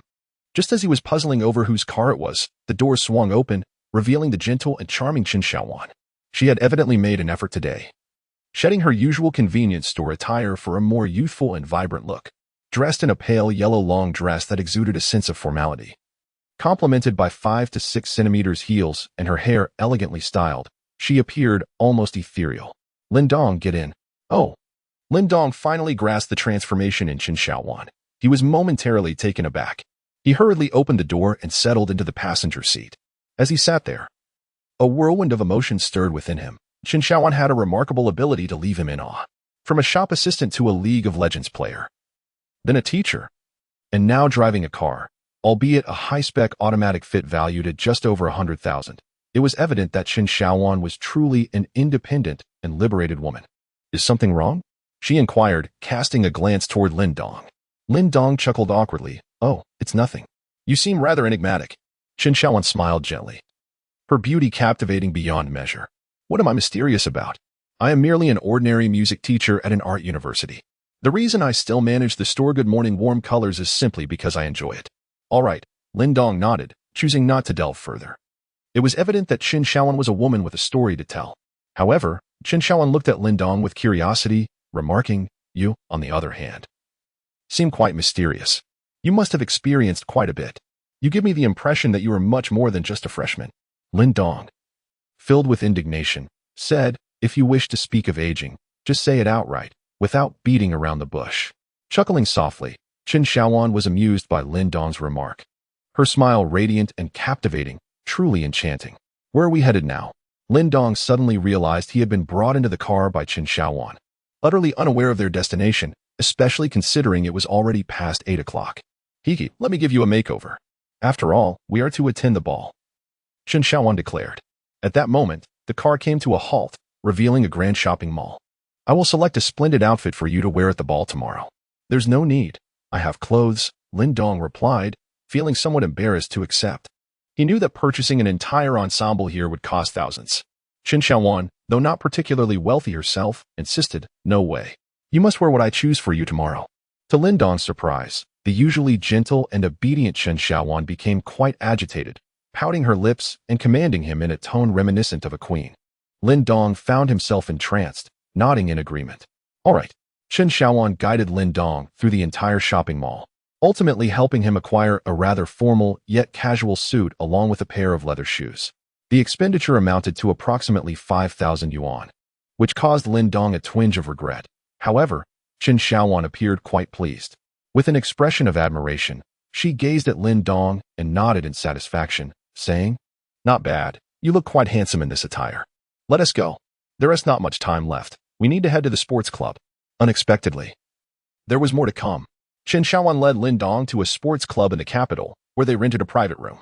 What are you up to? Lin Dong inquired, observing Chen Xiaowan as she busied herself with various preparations. With a shy smile, Chen Xiaowan's cheeks flushed crimson as she softly confessed, actually, I don't know how to dance, but since the school is hosting a ball, I can't possibly avoid attending. So, I thought I would prepare a day in advance. With that, she took out her phone, intending to hire a dance instructor to teach her a few steps. With a chuckle, Lin Dong casually tossed Chen Xiaowan's phone aside, remarking that no instructor was needed as he would personally guide her. He gallantly bowed, extending his hand in invitation. Chen Xiaowan demurely lowered her head, her face flushed crimson. Lin Dong smiled, finding her shyness endearing and wondering why such a bashful girl would attend a ball. Despite her shyness, Chen Xiaowan, being a woman of the world, managed to compose herself and accepted his hand. Lin Dong felt the softness of her delicate hand, stirring a unique sentiment within him. However, he dismissed his emotions. Focusing on the task of teaching Chen Xiaowan how to dance, he gently encircled her waist, whispering, I'll lead, just follow me. Chen Xiaowan's head dipped further, and she softly replied, okay, I'll follow you. Lin Dong began to waltz with Chen Xiaowan, admiring her purity. As time passed, and after countless stumbles and missteps from Chen Xiaowan, she finally began to grasp the steps. Soon, they were dancing more fluidly. Eventually, Lin Dong removed his shoes to save them from further damage. After 3 hours of practice, both were exhausted and rested on the floor. Chen Xiaowan, though drenched in sweat, seemed elated to have finally learned to dance. Observing Lin Dong's swollen feet, she offered an apologetic smile. I'm so sorry, Lin Dong. He reassured her, it's all right. As long as you've learned. Chen Xiaowan hurried away and returned with 2 bags of ice, suggesting he use them to reduce the swelling. Touched by her thoughtfulness and aware of their intimate setting, Lin Dong fought the urge to embrace her. Controlling his desires, he gazed at her with a smile. Do you have a boyfriend? He blurted out. Yes, she playfully retorted, avoiding a direct answer. So, what do you do, Lin Dong? You're good at games and dancing. I'm a jack of all trades, Lin Dong replied with a touch of pride. Chen Xiaowan gazed at him with tenderness, asking, what should we do now? Lin Dong replied earnestly, hinting at the late hour, whatever we do, I can't go back to the dorm. It was nearly midnight, and the school gates were closed. Chen Xiaowan blushed again and playfully chided him. What are you thinking? I'll treat you to a late-night snack. If you can't go back, then don't. All right. After their meal. It was past 1 in the morning. Unsure of what to do next, they couldn't suggest sharing a room, given their platonic relationship. They strolled along the wide avenues of Beijing, attempting to diffuse the awkwardness. The city was tranquil under the night sky, and a gentle summer breeze caressed them. Lin Dong savored the peacefulness, a feeling he hadn't experienced in a long time. The hectic pace of the past 3 years faded away, replaced by a sense of ease. The moonlight illuminated Qin Xiaowan's face, highlighting her long eyelashes, creating a beautiful scene. Lin Dong, I'm a bit cold, Qin Xiaowan said, shivering in her short-sleeved dress. Lin Dong removed his jacket and draped it over her shoulders, asking, then, shall we go there? He pointed towards a brightly lit building ahead. Qin Xiaowan smiled at his kind gesture, then looked at the building with confusion. Home in. You wish. Qin Xiaowan playfully punched his arm and pointed to a place next to the hotel. Let's go there instead. Lin Dong glanced over, a tinge of sorrow enveloping him. That place was all too familiar, the internet CAF. Lin Dong felt helpless, how comfortable it would be to sleep in a bed at home in. Yet Qin Xiaowan insisted on going to an internet CAF. Was she truly planning to stay there all night? The mere thought of having not spent a night at an internet CAF for over 3 years brought a flicker of anticipation to Lin Dong. He reminisced about the days when he and his friends would sit for hours in the CAF, enduring the tragic fate of never winning. They would stay up all night, striving to climb the ranks, yet it took them months to even achieve a bronze tier. Those memories were perhaps the most beautiful, friends cursing at one another, forming teams to banter with adversaries, and challenging each other in solo matches, where the loser would treat the winner to a meal. They would secretly practice a hero, striving to impress their friends with their skills, quietly rising to silver rank, boasting, hey, you little bronze brat. How come you're still in bronze while I'm already silver? Ah, the delight in their exasperated retorts only fueled his pride further, as he would tease. Want me to carry you? However, those times were undeniably gone. Lin Dong had drifted further away, leaving behind the joy of gaming shared with friends. Yet, he had embraced a higher pursuit, his dreams. Indeed, people change. Perhaps the moment of remaining true to oneself was during those chaotic nights at the internet CAF, cigarette in hand, sipping cola and gaming together. He recalled a popular saying, if one day League of Legends is no longer popular, I will switch to Garen, remove all runes and talents, and play against AI, for that is where it all began and where it will end. P.S. As I write, tears brim in my eyes. Perhaps I should refrain from such sentimentality. Lin Dong seemed momentarily lost in thought, and Qin Xiaowan paused, a blush creeping across her face as she battled her own internal conflict. Could it be that he did not want to go to the internet CAF after all? Did he genuinely wish to stay at home in? If Lin Dong were to insist on going to home in, what should she do? After a moment's hesitation, she seemed to reach a decision. If only he would agree not to touch her, they could go to home in. Such a naive and sweet thought. Yet before Qin Xiaowan could voice her intention, Lin Dong spoke first. Let us go to the internet CAF. His gaze was filled with longing as he looked towards the CAF. Qin Xiaowan felt a wave of embarrassment wash over her. Her heart raced with shame. Thank goodness she hadn't spoken her thoughts aloud, or she would have been utterly mortified. What were you about to say? Lin Dong noticed her hesitation. And nothing. Qin Xiaowan stammered, shaking her head in a flurry. I think the internet CAF is quite nice. Lin Dong was perplexed to the core. How could Qin Xiaowan, upon visiting an internet CAF, become so flushed? Lin Dong spoke and immediately led the way, with Qin Xiaowan obediently following behind, her heart a tumult of emotions. Was it possible that she was unappealing? Did he harbor no affection for her? Why did he seem disinclined to engage with her? Yet, upon contemplating this, Qin Xiaowan's cheeks flushed anew. What was she even thinking? Before long, they arrived at the internet CAF, bustling with a sea of people, particularly lively due to it being Friday night. Even at the stroke of 1 in the morning, the atmosphere remained electric. A familiar sight greeted them, League of Legends. A few years prior, when Lin Dong played, the game was far less popular. Now, it had evolved into a national pastime. Upon reaching the front desk, Lin Dong reserved 2 computers, opting for a couple's booth, mindful of the fact that Qin Xiaowan was a girl. The couple's booth offered a more secluded environment, where bolder couples might even indulge in some thrilling escapades. As Lin Dong entered the booth, Qin Xiaowan remained silent. He explained, the main hall is too noisy here. If you feel tired, you can rest a bit. Qin Xiaowan nodded obediently, appearing entirely compliant. She seemed a far cry from the image of a teacher. Let us duo Q, she suggested. I'm currently in the platinum promotion matches and have tried several times without success. An invitation from Qin Xiaowan followed. Lin Dong naturally agreed. However, he realized he could no longer duo with Chen Xiaowan on his own account. So he made a few calls to Haozi and borrowed an account. Haozi had recently established a gaming coaching studio, and upon Lin Dong's request, he readily provided him with 2 accounts, assuring Lin Dong not to rush and to take his time. Without a doubt, these accounts were from his clients. And Haozi was indeed being quite convenient, allowing him to complete the tasks as well. The next time they met, Lin Dong definitely intended to give him a good scolding. The two logged in, and Lin Dong added Chen Xiaowan's account. Chen Xiaowan specifically opened Lin Dong's previous account to take a look. And upon seeing that Ling Ong Tianxia had already reached master rank with 200 points, she was utterly astonished. Lin Dong, you are incredible. How did you climb to master so quickly? Lin Dong simply nodded. Chen Xiaowan looked at him with a peculiar expression. If your rank were to be exposed at school, I am certain you would rank directly second on the leaderboard. Let us not talk about that, Lin Dong replied, feeling indifferent towards the leaderboard. It was better to remain low-key. The first ranked match commenced swiftly, but luck was not on their side as they found themselves on the 4th and 5th floors. When it was their turn to select champions, Chen Xiaowan offered to let Lin Dong take the ADC position. After all, this was the coveted carry role. And she felt reassured handing it over to him. Forget it. I'll support you. Haven't you always played ADC? All right, Chen Xiaowan conceded.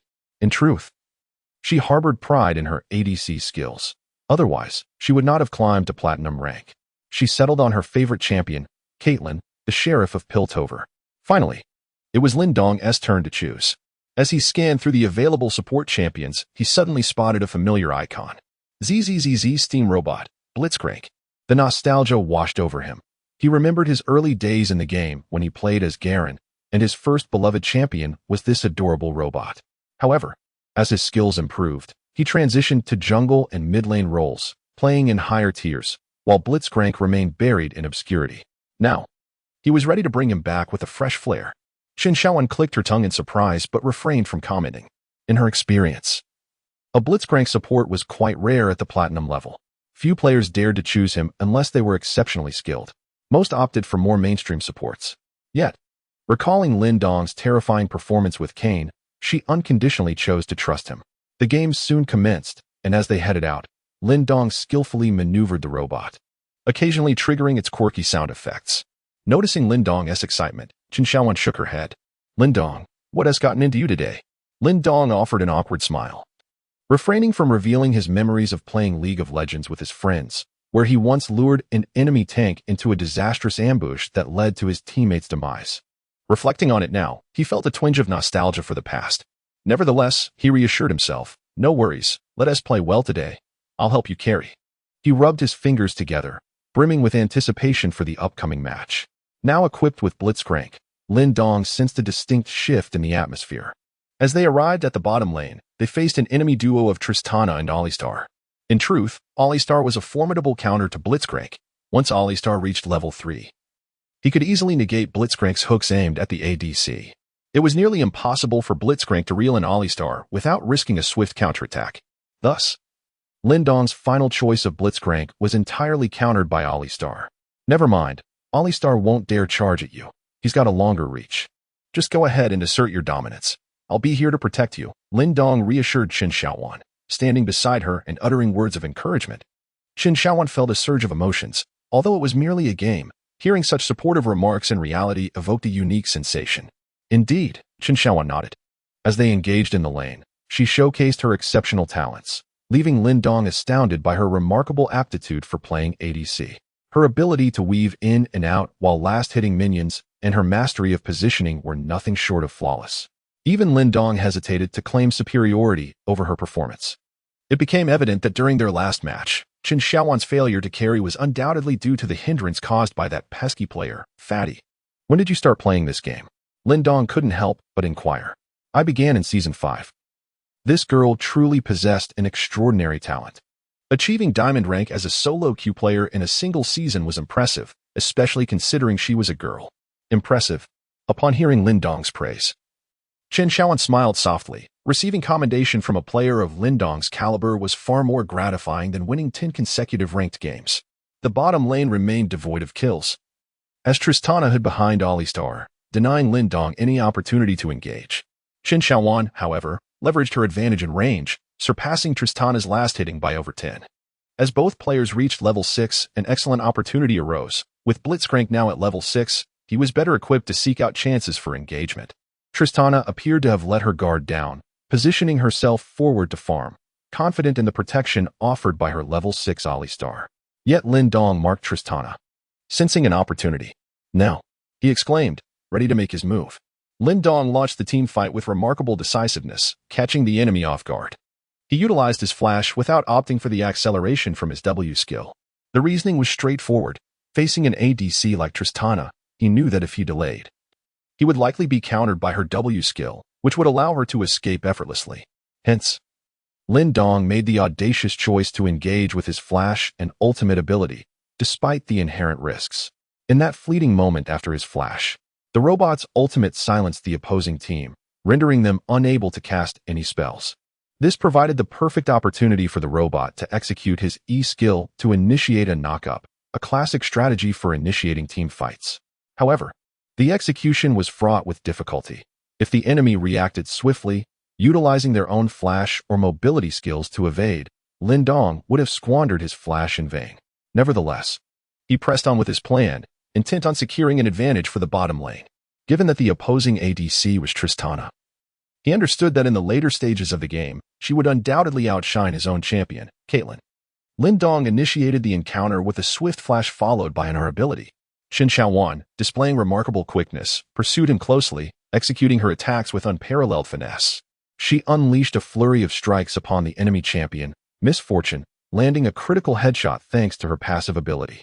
The damage inflicted was staggering, reducing Misfortune to a mere fraction of her health. In a desperate attempt to escape, she activated her W ability, preparing to leap backward.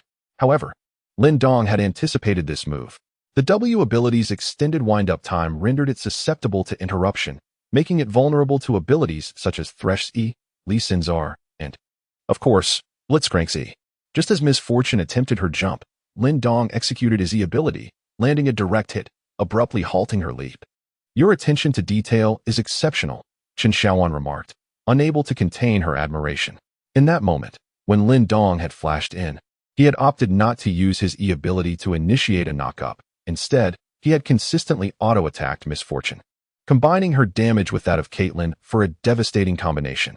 Ultimately, he saved the E ability specifically to intercept Misfortune's W. As her escape route was thwarted, she quickly activated her heal, but while being knocked up, she was struck once more by Caitlyn's attack, followed by a painful Q ability. Misfortune was left with a mere 100 health. Just then, Alistar arrived, charging Lin Dong and sending him flying. While Misfortune unleashed her ultimate to force Chen Xiaowan away, she hastily used her flash to retreat, creating a significant distance. And it was evident that Chen Xiaowan could no longer pursue. She activated her own ultimate, aiming at Misfortune, but it proved futile as Alistar had already engaged his ultimate to shield her. Chen Xiaowan sighed in disappointment. It seemed the opportunity to eliminate Misfortune had slipped away. Alistar stood proudly in front, while Misfortune hid safely behind him, even singing a tune, clearly mocking the situation, implying that despite the support's use of flash, she remained untouchable. Chen Xiaowan rolled her eyes, finding Misfortune's arrogance amusing, especially after having been forced to use both summoner spells. Lin Dong chuckled silently, waiting patiently for the right moment after being knocked away by Alistar. At this juncture, Chen Xiaowan's ultimate could not be deployed directly, as the bullet soared gracefully towards Alistar. Misfortune behind him reveled in her perceived safety. "Have you fallen yet? Are you in despair?" She seemed to taunt, just as she basked in her triumph. A golden mechanical arm shot forth, ensnaring Alistar's ample form. Lin Dong's Q ability had pulled Alistar back, and in an instant, the bullet struck Misfortune, who had barely begun her song. The screen faded to black and white in an instant. "Lin Dong, your execution is simply dazzling." Despite Misfortune's earlier bravado, she ultimately fell victim to Caitlyn's ultimate, which found its mark on her frail form. Misfortune could only express her dismay with 3 dots in the chat, indicating her disbelief. With her defeat, Alistar was left vulnerable, having expended his ultimate. Lin Dong and Chen Xiaowan relentlessly pursued him until he was exhausted. With no means of escape left, Alistar used his flash, but it was too late. Chen Xiaowan executed a precise flash followed by a Q ability, claiming Alistar's life. Double kill. Chen Xiaowan celebrated her triumph in the bottom lane, and the chat echoed with Alistar's resigned commentary. With the enemy bot lane thoroughly dismantled, They pushed the minion wave toward the tower. As their equipment and levels surged, Miss Fortune's effectiveness in the mid-game diminished significantly. The match concluded swiftly, primarily due to Lin Dong's skillful maneuvers that granted the bot lane a decisive advantage, allowing him to roam across the map with fervor. Blitzcrank, a champion well-suited for roaming, became a formidable presence once he acquired the Ascendance Relic. In the absence of enemy vision, he was adept at catching opponents off guard. Whenever Miss Fortune caught sight of him charging with his E ability, she fled using both Flash and W. On one occasion, while she was safely positioned behind minions, Lin Dong seized the opportunity, pulling her in just as a minion fell, interrupting her W with exceptional precision. Without a doubt, Lin Dong's Blitzcrank carried the team to victory. After the match, Chen Xiaowan gazed at Lin Dong with excitement. Her cheeks flushed from the intensity of the game. "Lin Dong, you were incredible. Your Blitzcrank is phenomenal," she exclaimed. "Haha, you played quite well too." They continued to play several more matches, each ending in triumph, their synergy growing stronger with every game. "Lin Dong, why are you stealing my buffs?" "Oh, come on, Lin Dong, you just took my 4 ghosts." "Xiaowan, why are you running so fast? Are you selling me out?" Laughter and banter filled the air as they played with abandon, yet their skill ensured consistent victories. As the clock struck 4 in the morning, Chen Xiaowan could no longer endure the fatigue and fell asleep on Lin Dong's shoulder, her long lashes casting a delicate shadow. With her lips slightly pursed and a hint of a smile gracing her features, Lin Dong couldn't help but chuckle, amused by her joy even in slumber. Lin Dong draped his coat over Chen Xiaowan's shoulders, gazing at the enchanting figure before him. As drowsiness enveloped him, he succumbed to slumber. The long night stretched on, and he could not discern how much time had passed when he was roused from his dreams by a cacophony of noise. Still hazy with sleep, Lin Dong stirred, feeling a soft, warm embrace that was remarkably comforting. Lin Dong felt utterly lethargic, his eyelids fluttering as he prepared to drift into slumber once more. However, a gentle voice suddenly pierced the tranquility, whispering in his ear, "Lin Dong, it's already 9 o'clock. You must rise." The soft timbre unmistakably belonged to Chen Xiaowan. Startled, Lin Dong jolted awake, and as his senses returned, he realized, to his dismay, that he had inadvertently leaned against her bosom. Lin Dong awkwardly smiled and quickly stood up, while Chen Xiaowan blushed, at a loss for words. I noticed you weren't sleeping comfortably, so I let you lean on my shoulder while you slept." What left Lin Dong both amused and bewildered was the way Chen Xiaowan, akin to a child who had committed a faux pas, hurriedly offered her explanation. This only served to elevate Lin Dong's spirits further, and he nodded in agreement. After leaving the internet CAF with Chen Xiaowan, the two ventured out for breakfast.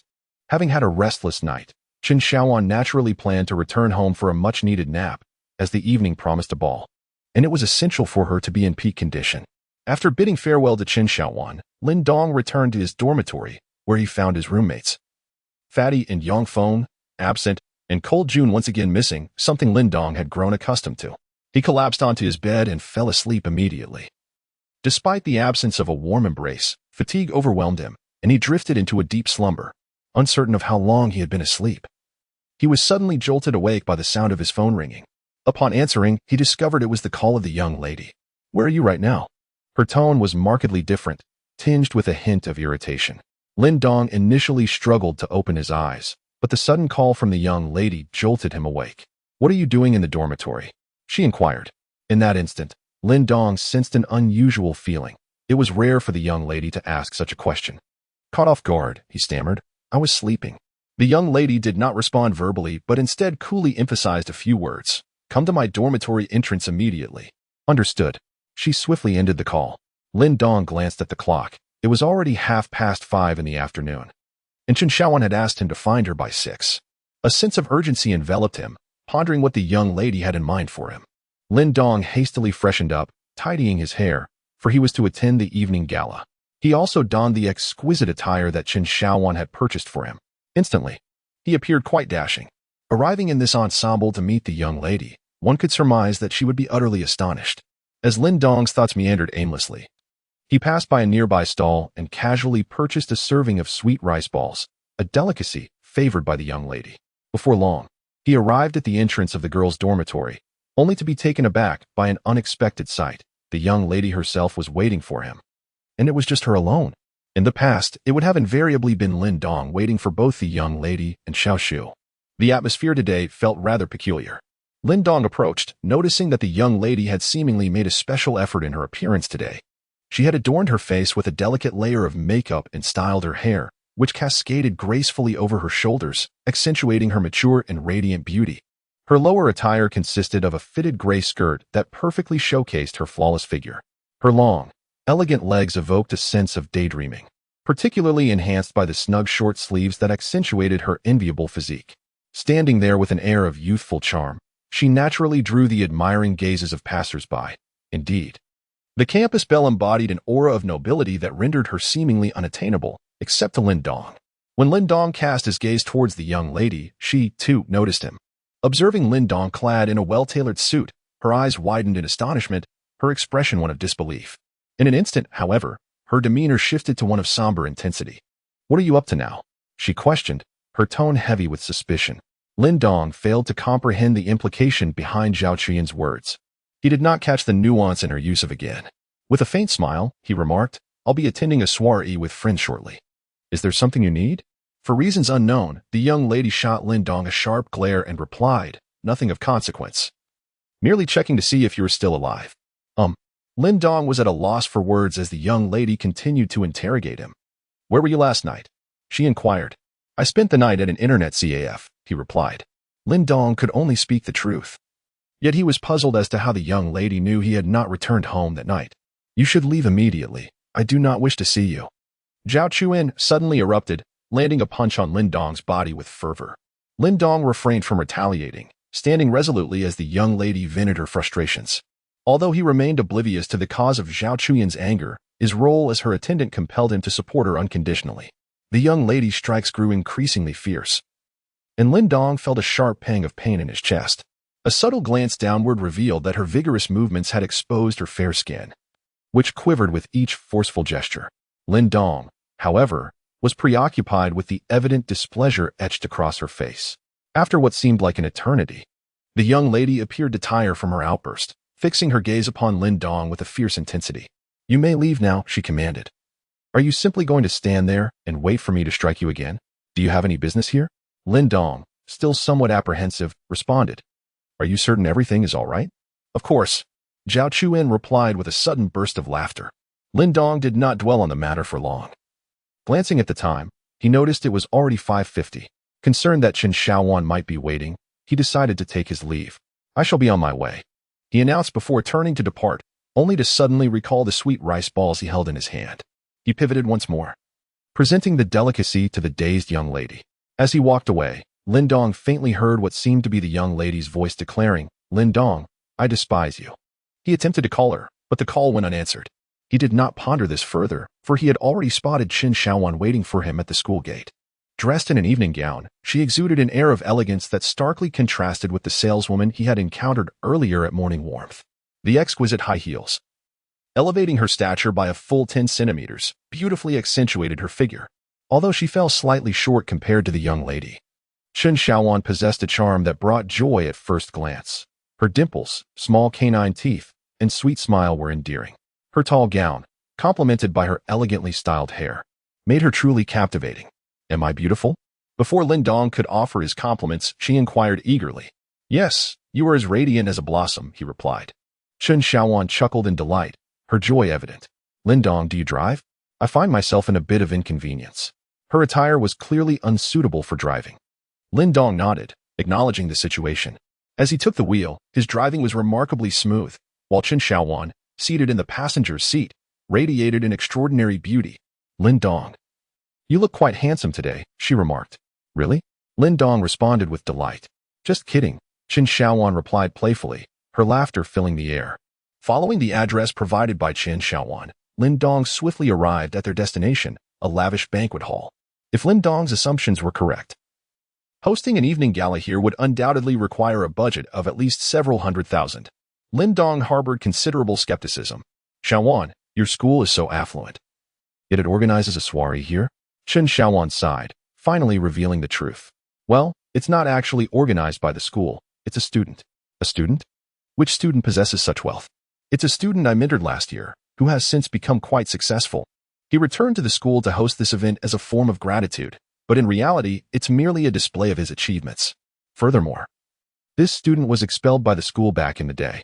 Organizing this soiree is nothing short of a slap in the face for the institution. Chen Xiaowan sighed once more. Indeed, he seems to have a rather unique character. He is probably a second-generation affluent individual. Lin Dong chuckled, recognizing that being expelled from school was indicative of the student's lackluster academic performance. Yet, now that he had achieved success, his return to the school was undeniably laden with irony. Not quite, Chen Xiaowan interjected, shaking her head. His family is quite impoverished.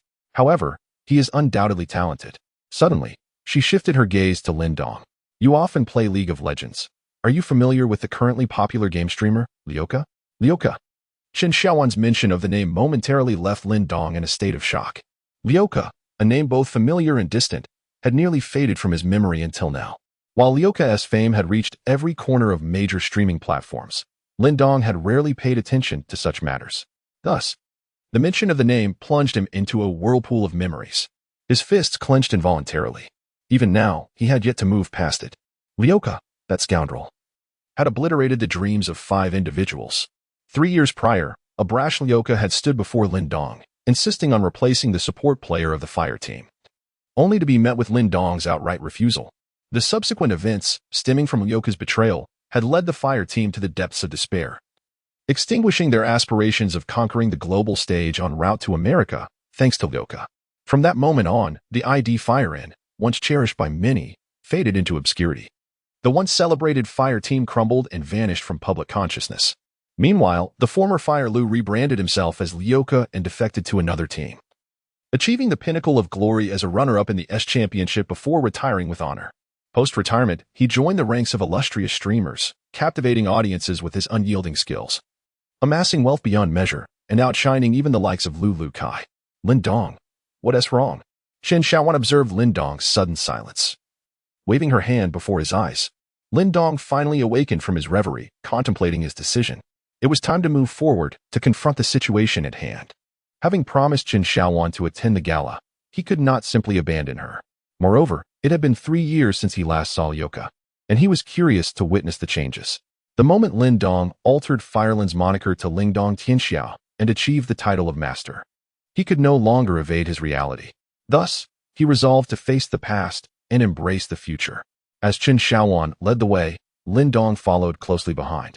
And soon they arrived at the grand hall of the gala, where guests were already gathering. The attendees were adorned in splendid attire, the women in elegant evening gowns and the men in sharp suits. The opulence of the banquet hall spoke volumes of Lioka's meticulous preparations for the event. Upon entering, all eyes turned to Chen Xiaowan, a testament to the captivating allure she possessed. Xiaowan, you finally arrived. I've been waiting for you. A resonant voice called out from the crowd, exuding confidence. Lin Dong was momentarily taken aback. It had been 3 years since he last heard that voice. Though it lacked the previous arrogance, he recognized it as Lioka's. Time had transformed them both, and returning to their former selves was no longer an option. Hello. Chen Xiaowan greeted with polite grace, her smile radiating warmth and charm, captivating all who beheld it. Do you have a male dance partner? Lioka inquired with gentlemanly flair. Feigning nonchalance, Lin Dong struggled to reconcile this polished Lioka with the one he once knew, who spent his days in internet cafes, devouring instant noodles. The current Lioka was undeniably successful, having ascended to prominence, while Lin Dong, had he not encountered the young lady, might still be delivering packages in the city. The attention of the crowd remained fixed on Chen Xiaowan, as this gala was organized at Lioka's behest, and it was only fitting to afford him some respect. Yet, Chen Xiaowan shook her head. I'm afraid I already have a partner. Lin Dong, standing behind her, was initially unnoticed by Lioka. Lioka's expression soured momentarily. The gala was orchestrated with the intention of inviting Chen Xiaowan to be his partner. His embarrassment was palpable, yet he masked it with a smile. Who is this fortunate gentleman who has the honor of dancing with my Xiaowan? He must pass my scrutiny first. It's me. Chen Xiaowan stepped aside for Lin Dong, who approached Lioka with a calm demeanor. Lioka appeared startled, lost for words for a moment before stammering, team, but caught himself, quickly altering his address. Lin? Is that you? Yes, it is, Lin Dong replied with a subtle nod. The two men exchanged a silent gaze, an unspoken understanding lingering between them. Chen Xiaowan, astonished, had not anticipated Lin Dong's acquaintance with Lioka, and it was evident that they had not seen each other for years. Do you know each other? Chen Shaowan asked Lin Dong. Old friends from years past, Lin Dong replied nonchalantly. Liuka, exuding an air of camaraderie, remarked, indeed, old friends. You seem to be doing quite well for yourself. Not as well as you, the illustrious streamer, Lin Dong replied, his words laden with deeper meaning, understood only by Liuka. Upon hearing Liuka's name, Lin Dong had felt an urge to confront him, to demand answers for abandoning fire. Yet now, standing before him, Lin Dong found himself unable to act, as if Liuka had become a stranger. 3 years had passed, and with time, grievances had faded. Ha ha, just fortunate that's all. Liuka responded jovially. He then turned to Chen Shaowan. Since you have such a wonderful partner, I shall step aside. Enjoy yourselves. As the gala commenced, Lin Dong and Chen Shaowan took to the dance floor, their performance eliciting thunderous applause from the audience. They were indeed the most striking couple of the evening. Meanwhile, Liuka appeared preoccupied, his demeanor far from that of an exuberant host, casting a shadow over the event, which concluded shortly thereafter. As they prepared to leave, Liuka called out to Lin Dong, while Chen Shaowan sensibly excused herself to wait in the car. The spacious venue now held only Lin Dong and Liuka. To Lin Dong's surprise, Liuka's first inquiry was about Chen Shaowan. What is your relationship with her? Friends, Lin Dong responded. Ah, that's good. Liuka nodded, visibly relaxing. Do you have feelings for her? Liuka's gaze dimmed. I have liked her for 3 years. Do you believe me? I do, Lin Dong affirmed. If you have nothing else to discuss, I shall take my leave. With that, he turned to exit. However, halfway across the room, Liuka suddenly shouted. His voice filled with anguish. Captain, don't you want to hit me? He approached Lin Dong earnestly. Are you all right, my brother? I want to apologize. Please, hit me. I mean it. Captain. Liuka's sincerity shone through, revealing vulnerability that only emerged in solitude. Captain. The familiar title echoed in Lin Dong's ears, stirring emotions he had not felt in 3 years, causing his eyes to glisten. Yet, my fists only strike at brothers. Lin Dong steeled himself, suppressing his tears, and replied calmly. With that, he quickened his pace and exited the hall. Liuka stood frozen, lost in thought. My fists only strike at brothers. Watching Lin Dong's retreating figure, he realized that the past could never be reclaimed. Ever since his betrayal of fire 3 years prior, this conclusion had been inevitable. Back in the car, Chen Shaowan awaited him in the passenger seat, her demeanor endearing. If only she were his girlfriend, life would be even more perfect. Lin Dong's mind was in disarray, filled with unarticulated thoughts. Particularly after encountering Lu Ku, a profound heaviness settled upon him. Throughout the journey, Chen Shaowan remained silent. A wise woman understands that incessantly questioning a man is unnecessary, and instead, she simply needs to quietly be by his side. Lin Dong aimlessly drove without any particular destination in mind. Shaowan, where can we find a bar? Accompany me for a drink. His mood was steeped in jealousy and repression. He craved the solace of alcohol. At the next intersection, he turned left. Soon, they arrived at a bar where Lin Dong ordered several bottles of liquor and began to drink. The bar was alive with noise, filled with piercing screams, dim yellow lights, and the intoxicating ambience of music and revelry. In such an environment, it was all too easy to become inebriated. Chen Shaowan quietly observed Lin Dong, her beautiful eyes filled with concern. Lin Dong, what is the matter with you? Nothing. I just want a drink. It's been a long time since I last had a drink. He lifted his glass and began to pour the liquor down his throat. The potent alcohol coursed through his system, and the sensation of drunkenness was delightful, liberating him from his troubles. It must be said that Lin Dong had quite a tolerance for alcohol. Having previously worked as a resident singer at a bar, he had certainly honed his skills. One bottle after another, Lin Dong lost track of how much he had consumed, only aware that his consciousness was beginning to blur. Stop drinking, Chen Shaowan said, her heart aching as she intervened. It's already midnight. Let me take you home. Lin Dong nodded, still somewhat aware of his surroundings. Chen Shaowan draped his arm over her shoulder, and he was enveloped by her softness, the scent of her fragrance filling his senses. The school gate is locked. Where shall we go? Lin Dong gazed at Chen Shaowan with a longing look, the alcohol heightening his masculine instincts as he grasped her delicate hand, nearly pulling her into an embrace. Chen Shaowan felt her cheeks flush crimson, more so than if she had been drinking, her heart racing with confusion over Lin Dong's intentions. Then let us go to my house, she said, gathering her resolve, lowering her head after speaking. Lin Dong felt a sudden amusement, intending to gently touch Chen Shaowan's sweet face. However, an urgent phone call abruptly pierced the air. Upon answering, it was Xiao Shu on the line. Lin Dong, where are you? Hurry back. What on earth have you done to Xiaoyan? She cried all night and has now run out again. If you don't return soon, I'll tell Uncle Zhao to expel you. Xiao Shu's frantic words jolted Lin Dong awake, shaking off the haze of alcohol. A sense of impending trouble washed over him. What's wrong? Qin Xiaowan, noticing Lin Dong's sudden change, felt a pang of anxiety. Please take me back to school, he implored, displaying an unmistakable urgency. Evidently sobered, Qin Xiaowan felt a twinge of emptiness upon hearing Lin Dong's intention to return to school. Hadn't they agreed to go home together? Zhao Chuan has something going on. I must go back, he explained. All right, she nodded, and the two fell into a contemplative silence as they drove. Qin Xiaowan's thoughts swirling as she glanced at Lin Dong, who seemed oblivious to her burgeoning irritation. He was preoccupied, anxiously scrolling through his phone. Finally, they arrived at the school, relieved to find the gates still open. Lin Dong hurriedly exited the vehicle, thanked Qin Xiaowan, and rushed towards the girls' dormitory. A sharp pang of concern struck Qin Xiaowan as she called out, Are you all right? Do you need my help? No, you should head back. Lin Dong waved her off. With a sigh, Qin Xiaowan wrestled with her mixed emotions. Initially anxious about bringing Lin Dong home, she now felt an unexpected sense of disappointment as he rushed back for another girl. A strange sensation enveloped her, prompting her to shake her head and murmur to herself, Qin Xiaowan, get a grip.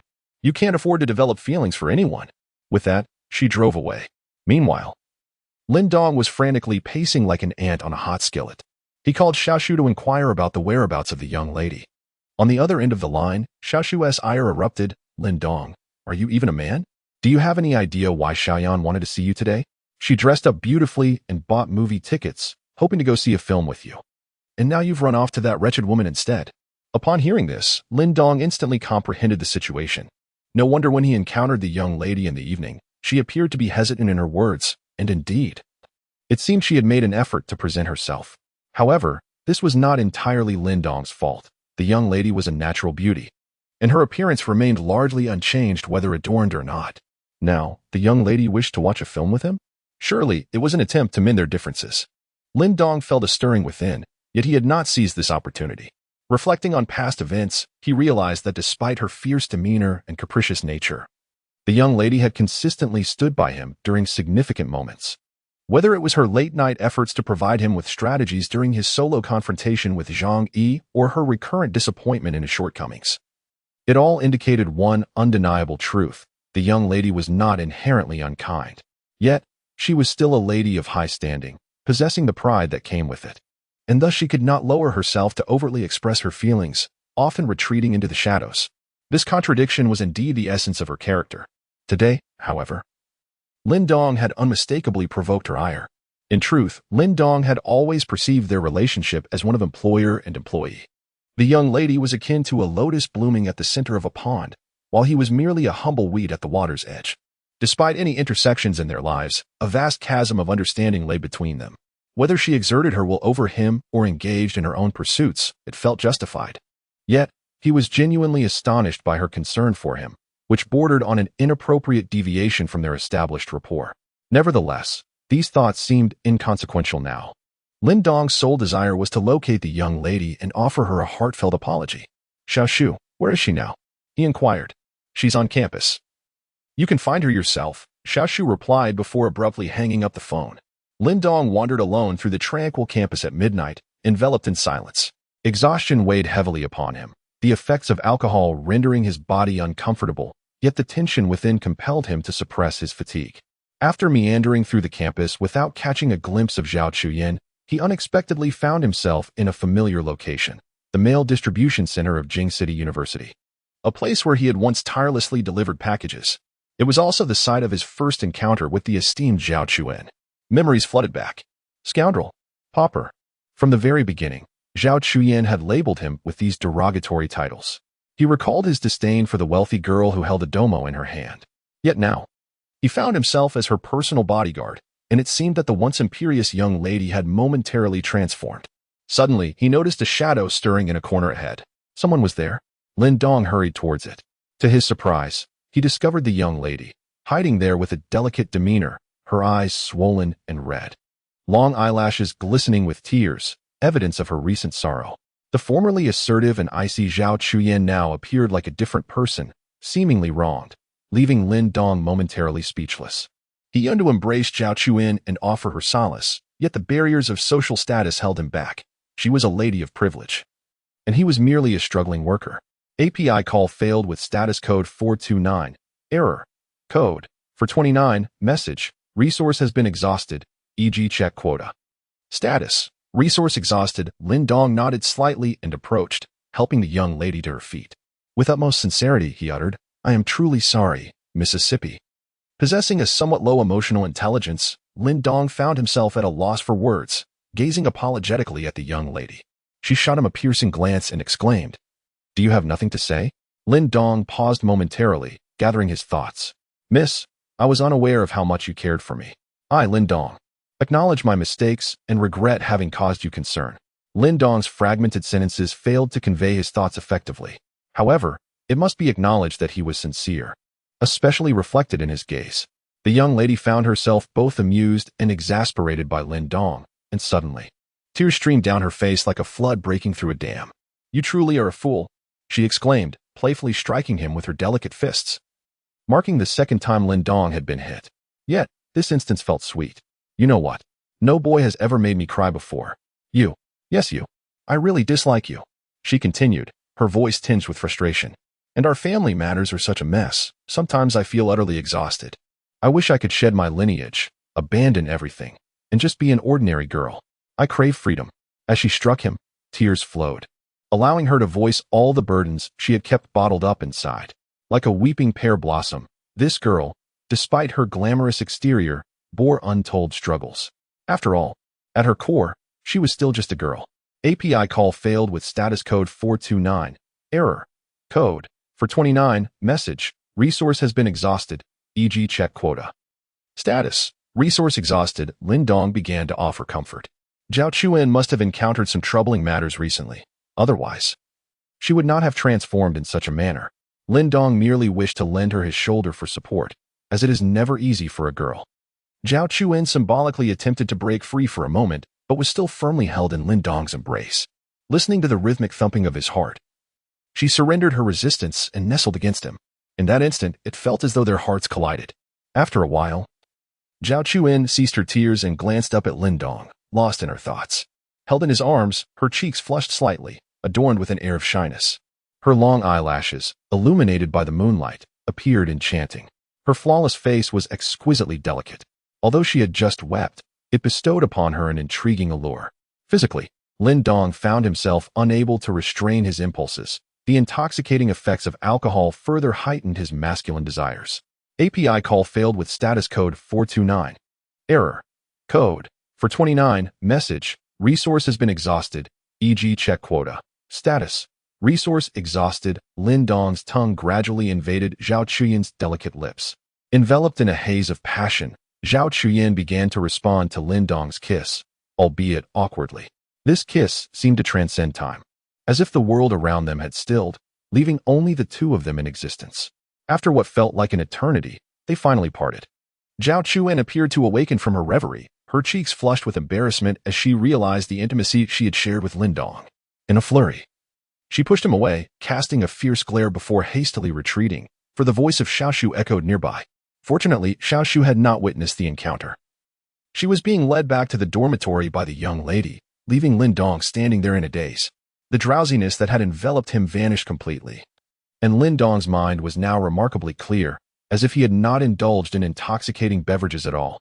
The lingering fragrance of the young lady's lips remained on his own. Even now, Lin Dong could hardly believe he had kissed the young lady. The thought sent a shiver down his spine. What if she had become angry and unleashed her wrath upon him? Yet, to his relief, the young lady had not reacted with fury. Instead, she had reciprocated his advances. This left Lin Dong bewildered, as the progression from adversaries to something more had transpired with astonishing swiftness. As he pondered the situation, Lin Dong dismissed his confusion. Nevertheless, losing his first kiss was undeniably disorienting, and he found himself lamenting the effects of alcohol.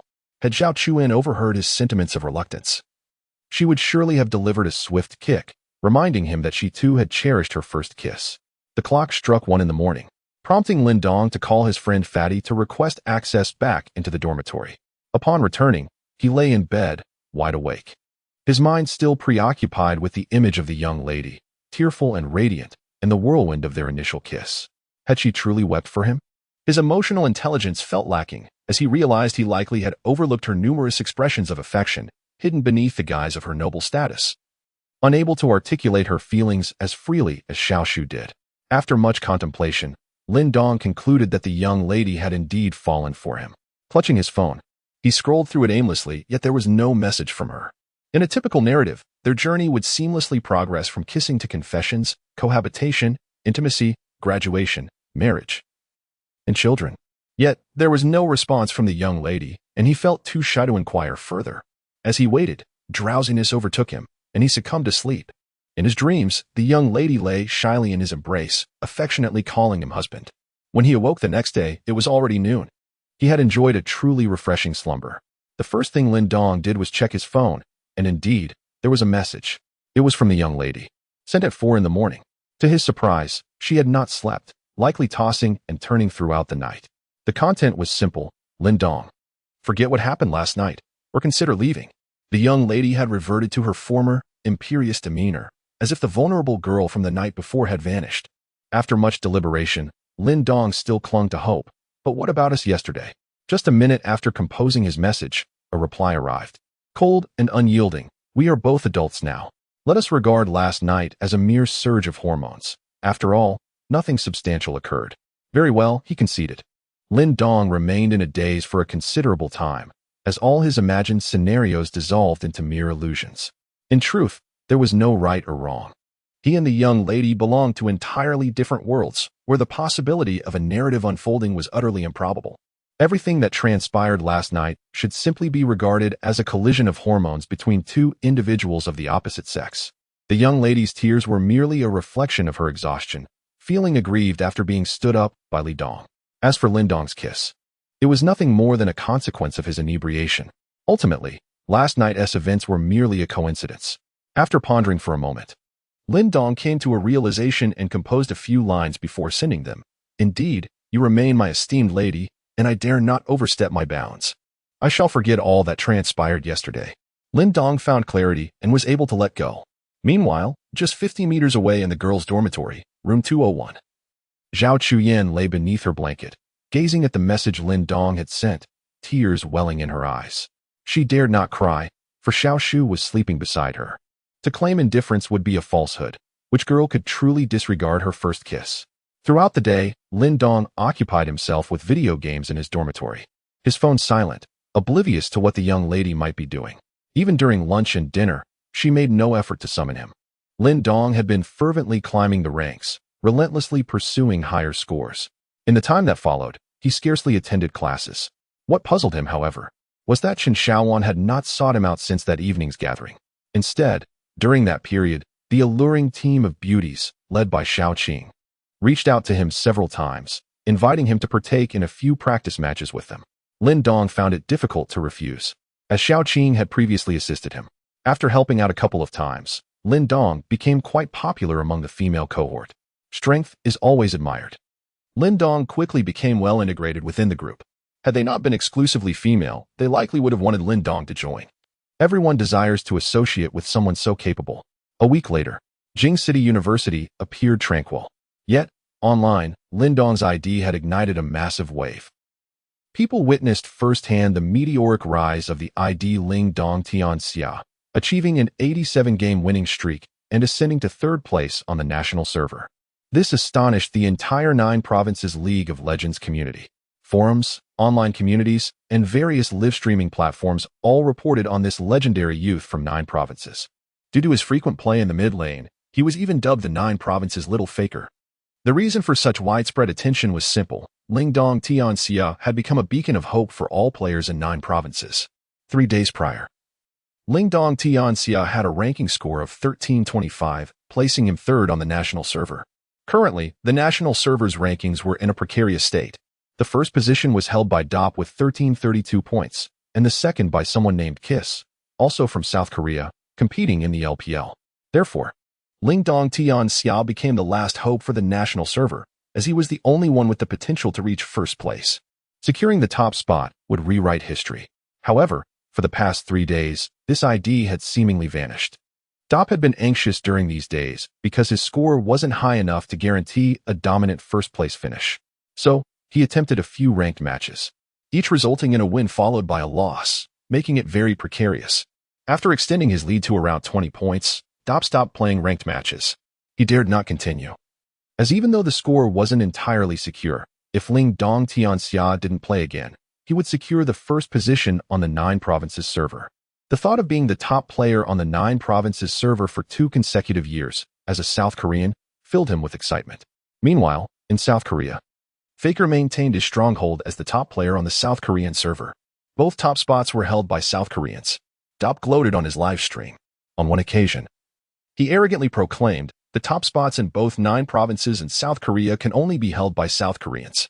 Very arrogant, very conceited. The translation assistant sensed the tension and didn't translate. Translating such words would likely provoke dissatisfaction among most people in 9 provinces, and a wave of unsubscribes would make Dop a target of public criticism. However, when Dop uttered those words, viewers who understood Korean immediately translated them. Instantly, the chat exploded. Unsubscribe wave incoming.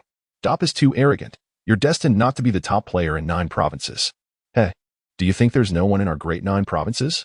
The viewers instantly turned against him. Although Dop had previously gained a large following with his meticulous gameplay and rapid ascent in the rankings, when faced with national pride and a challenge to the abilities of 9 provinces players, their actions were unprecedentedly united. This is perhaps the most endearing aspect of the people of 9 provinces, the most respectable aspect. But even more laughable was that while the people of 9 provinces were vocal, they were essentially contradicting themselves. In reality, Dop was right. Who among the people of 9 provinces was even trying to compete for first place? People weren't even considering the South Korean server's top spot.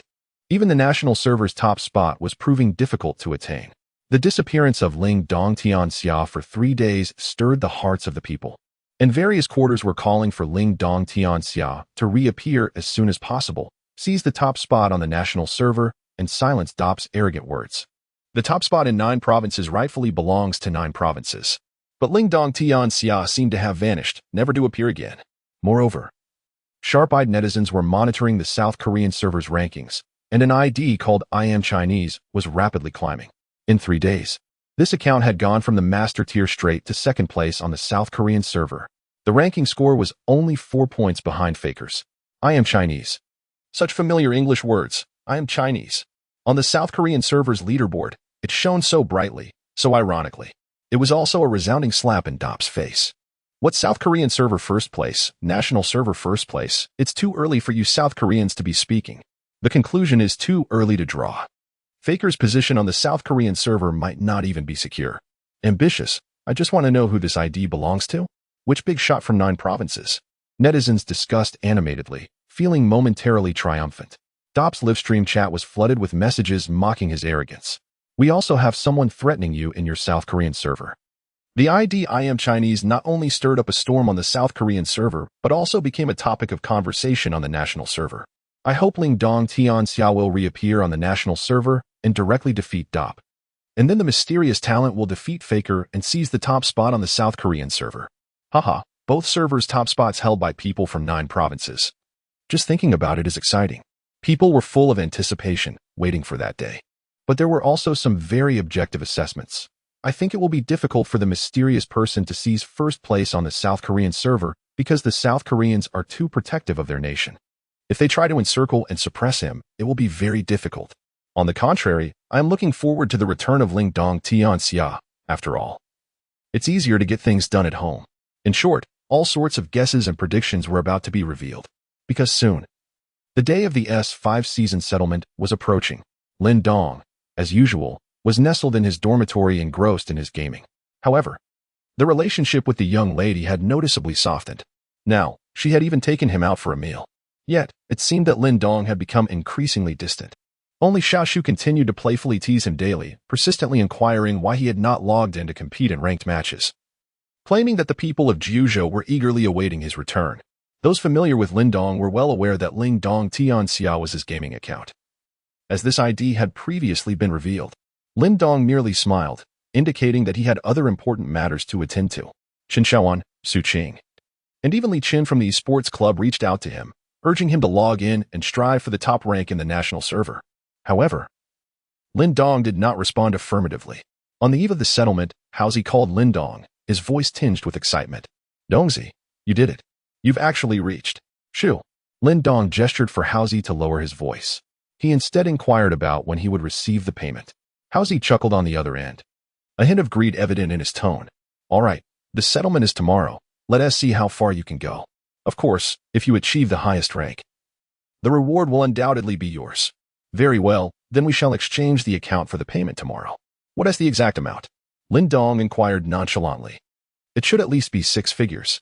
Money is not an issue. The employer is a wealthy second generation, completely unconcerned about the cost." "Good then." As Lin Dong was about to hang up the phone, he was suddenly met with the voice of the rat on the other end. "Have you given up on the national server? You must know that the entire nation is eagerly anticipating your return." There was a moment of silence, during which Lin Dong remained quiet for a full minute before uttering a few words. "I desperately need this money." The rat, fully aware of the circumstances, could only sigh in response. After ending the call, Lin Dong's thoughts were tumultuous as he retrieved a surgical notification slip from his desk, which indicated a staggering fee of 150,000 yuan. This amount would be terrifying for anyone. It was the notification for Lin Jiao's surgery, which needed to be performed urgently. With no other options, Lin Dong was compelled to engage in the very activity he had once found disgraceful, boosting. Though initially ashamed of this profession, the harsh realities of life forced Lin Dong to acquiesce. However, unlike other boosters, he knew that relying solely on ordinary tasks would not yield sufficient funds in a few years. Thus, he opted to undertake only those high-difficulty tasks that promised substantial rewards. As long as the client offered a generous price, Lin Dong was willing to accomplish even the most formidable challenges, including achieving the top rank on the entire server. 3 days prior, on the very first day that Dot made his bold declarations, the rat had enlisted someone to present Lin Dong with an extraordinary opportunity. It was a lucrative task issued by a mysterious wealthy player, requiring Lin Dong to elevate an ID known as I Am Chinese into the top 10 of the non-Li server. The higher the ranking, the more bountiful the reward. Lin Dong did not hesitate to take on the challenge. Within 3 days, he ascended to the top 10 of the Southern Li server, an extraordinary achievement indeed. This mythical ID, which no one could have anticipated, was crafted by Lin Dong in just 3 days. Ling Dong Tianxia had not vanished. Instead, it was dismantling the final defenses of the Southern Li players in a unique manner. Thus, for 3 consecutive days, Lin Dong tirelessly ranked up, continuing until he reached second place in the Southern Li server before finally pausing. Tomorrow would be the true showdown. November 26th marked the conclusion of the S5 season of the Jiuzhou League of Legends, as well as the wrap-up for the Southern Li League of Legends. The entire gaming community was abuzz with excitement. Major forums, online discussions, and streaming rooms were filled with reports on this event. And the national server leaderboard had been thoroughly dominated by players. However, despite the day's passage, Ling Dong Tianxia remained conspicuously absent. One could only wonder if Ling Dong Tianxia had forgotten that today was the S5 conclusion. In the streaming room, Lu Kai, along with over 4 million viewers, patiently awaited the rankings. Lu Kai even decided to queue up himself, hoping to climb the ranks on the final day, where the possibility of contending with those vying for the top spot was quite high. Although he was at the 100-point mark in the King S group, far from first place, the prospect of contributing to the final match of S5 brought joy to the players. Yet, as the day wore on, Ling Dong Tianxia appeared to have vanished, seemingly indifferent to logging in. Lu Kai had spent the entire day in the streaming room without encountering Ling Dong Tianxia. It was not just Lu Kai. Even renowned streamers like Lyoka and Mizya planned to stay up all night, fighting for the last shred of dignity for the national server. The entire national server began to pray for Ling Dong Tianxia to log in and make an effort, even if it meant facing defeat. But instead of Ling Dong Tianxia, they were met with the arrival of the enigmatic king of the Southern Li server, I Am Chinese. The news spread like wildfire, igniting excitement in various streaming rooms that quickly switched to an observational perspective. Fortunately, this mysterious king had friends who could relay his matches. As the online fervor surged, Lin Dong wore a troubled expression, for Faker was relentlessly pursuing him. What had begun as a 4-point lead had diminished to a mere 17 points due to a brief moment of rest. With no other option, Lin Dong rose and logged into his account on the Southern Li server. 17 points was a precarious position. He needed to recover them that very night, or he would fail to secure the top spot in the Southern Li server. In the streaming room, passionate hosts awaited the evening's epic confrontations, while viewers held their breath as I Am Chinese entered the ranked queue, collectively exhaling in relief. Thankfully, our mysterious king had not given up. Securing first place in the Southernly server would be an impressive feat, yet the audience gazed anxiously at Lin Dong Tianxia, who remained resolutely offline, their anticipation mounting like ants on a hot stove. Observing this predicament, Dop, recognizing that Lin Dong Tianxia showed no signs of logging in, opted to play on a Smuff account. With Lin Dong Tianxia absent, he faced no risk in playing his main account. Eventually, he would undoubtedly claim the title of the national server's first place. As Lin Dong Tianxia remained offline, all attention shifted to the mysterious king of the Southernly server. The viewership soared into the millions, captivated by the exhilarating ID, I am a JoJo person. What a bitter irony it would be if this ID were to claim the first place in the Southernly server. After a wait of a full 40 minutes, all the observational streaming rooms suddenly unified under one image. I Am Chinese had entered the match. The streaming room erupted in excitement, particularly in the popular Fat OB channel, which had seen its numbers skyrocket. Even Lu Kai and his friends reluctantly switched to an observational perspective to broadcast this match. For it was a battle of life and death. Faker and I Am Chinese had been matched against each other. What an exhilarating moment. This perfect pinnacle confrontation was now underway, with only 4 hours remaining until the conclusion of S5. As the ban and pick phase commenced, Lin Dong found himself in the first position. True to form, he promptly indicated one mid, signaling his intent to play mid lane. However, the instant his ID appeared, the chat exploded with a flurry of Korean characters. Everyone understood the implications of this ID and the irony it bore. They knew that if they emerged victorious in this match, it would signify a rewriting of the Southernly server's hierarchy, placing the title squarely on the heads of JoJo players. Lin Dong couldn't help but furrow his brow. The ID was exceedingly conspicuous. An account named I Am a Person of JoJo attempting to dominate the rankings in the Southly server would surely be met with resistance from any native of Southly. This was not merely a game, it was a battle between nations. Lin Dong rubbed his fingers together, feeling an inner calm. If only this ID were to be changed. With a lower animosity factor, he would wager that he could easily ascend to the top of the Southly rankings. Yet, that seemed unlikely now. He could even see a Southly player in the rankings furiously typing, "FUCK, go out." It was evident that this match was destined to be a lopsided contest of 4 against 6. Lin Dong knew that this ranking match would be fraught with challenges. As he played mid, that fervent Southly player shouted, "Mid fuck out, 3 mid." Lin Dong smiled wryly. At this point, the game had become increasingly challenging, and he could no longer afford to concede any ground. After banning several overwhelmingly powerful heroes, Lin Dong decisively settled on picking the Tidehunter, commonly referred to as the Little Fish Man. An exclamation of frustration echoed from a player in the south, yet Lin Dong chose to remain indifferent. At that moment, a player with the ID Clarelove typed a few words from the second floor, June 4th, success. To his surprise, they had matched with the renowned player, the factory director. Speaking of the factory director, Lin Dong felt a deep respect. This man, driven by dreams, commands high esteem in both the domestic and South American servers. Lin Dong was acutely aware that the factory manager's final utterance of success was directed at him.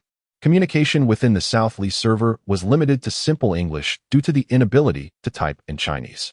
That diminutive word, success, imbued Lin Dong with a profound sense of confidence. The ID Karolov, even amidst the Southly server's call for a jungler, would invariably be accommodated by the majority. Thus, even on the 4th floor, the factory manager successfully secured the jungler role with the formidable Spider champion. In this current version, the jungler was exceptionally potent. Meanwhile, the 3rd floor, which had been vociferously boasting, initially had no intention of playing earnestly, promptly locking in a Teemo. What the hell? At that very moment when Teemo was confirmed on the 3rd floor, the spectators in the national server could hardly contain their disbelief. These Southly players were clearly intent on putting on a show. Such utter nonsense, selecting a Teemo in such a high-stakes match. I could only chuckle derisively. The audience unleashed a torrent of mockery, ultimately redirecting their frustrations towards Dop's streaming room, leaving him in a state of despair, forcing him to shut down the broadcast. Many held on to the hope that the enigmatic king might indeed turn the tide. With Teemo locked in on the 3rd floor, they immediately executed a triple top strategy. The Southly players were truly cunning, not only selecting Teemo but also claiming a central position. However, the second and fifth floors ultimately secured a support and ADC role, forming a combination of Braum and Obama, which was relatively standard. When it came time for the opposing team to make their selections, the presence of Faker prompted them to graciously yield a position to him. On the fifth floor, Faker managed to acquire the counter mid lane position.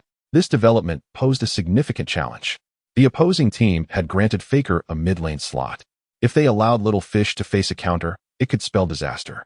Indeed, discussions among the viewers ensued regarding whether Faker would opt for Rise, knowing that Rise could effectively contend with Little Fish. The possibility lingered in the air, especially considering Faker's formidable reputation. The online community buzzed with speculation as they awaited Faker's final choice.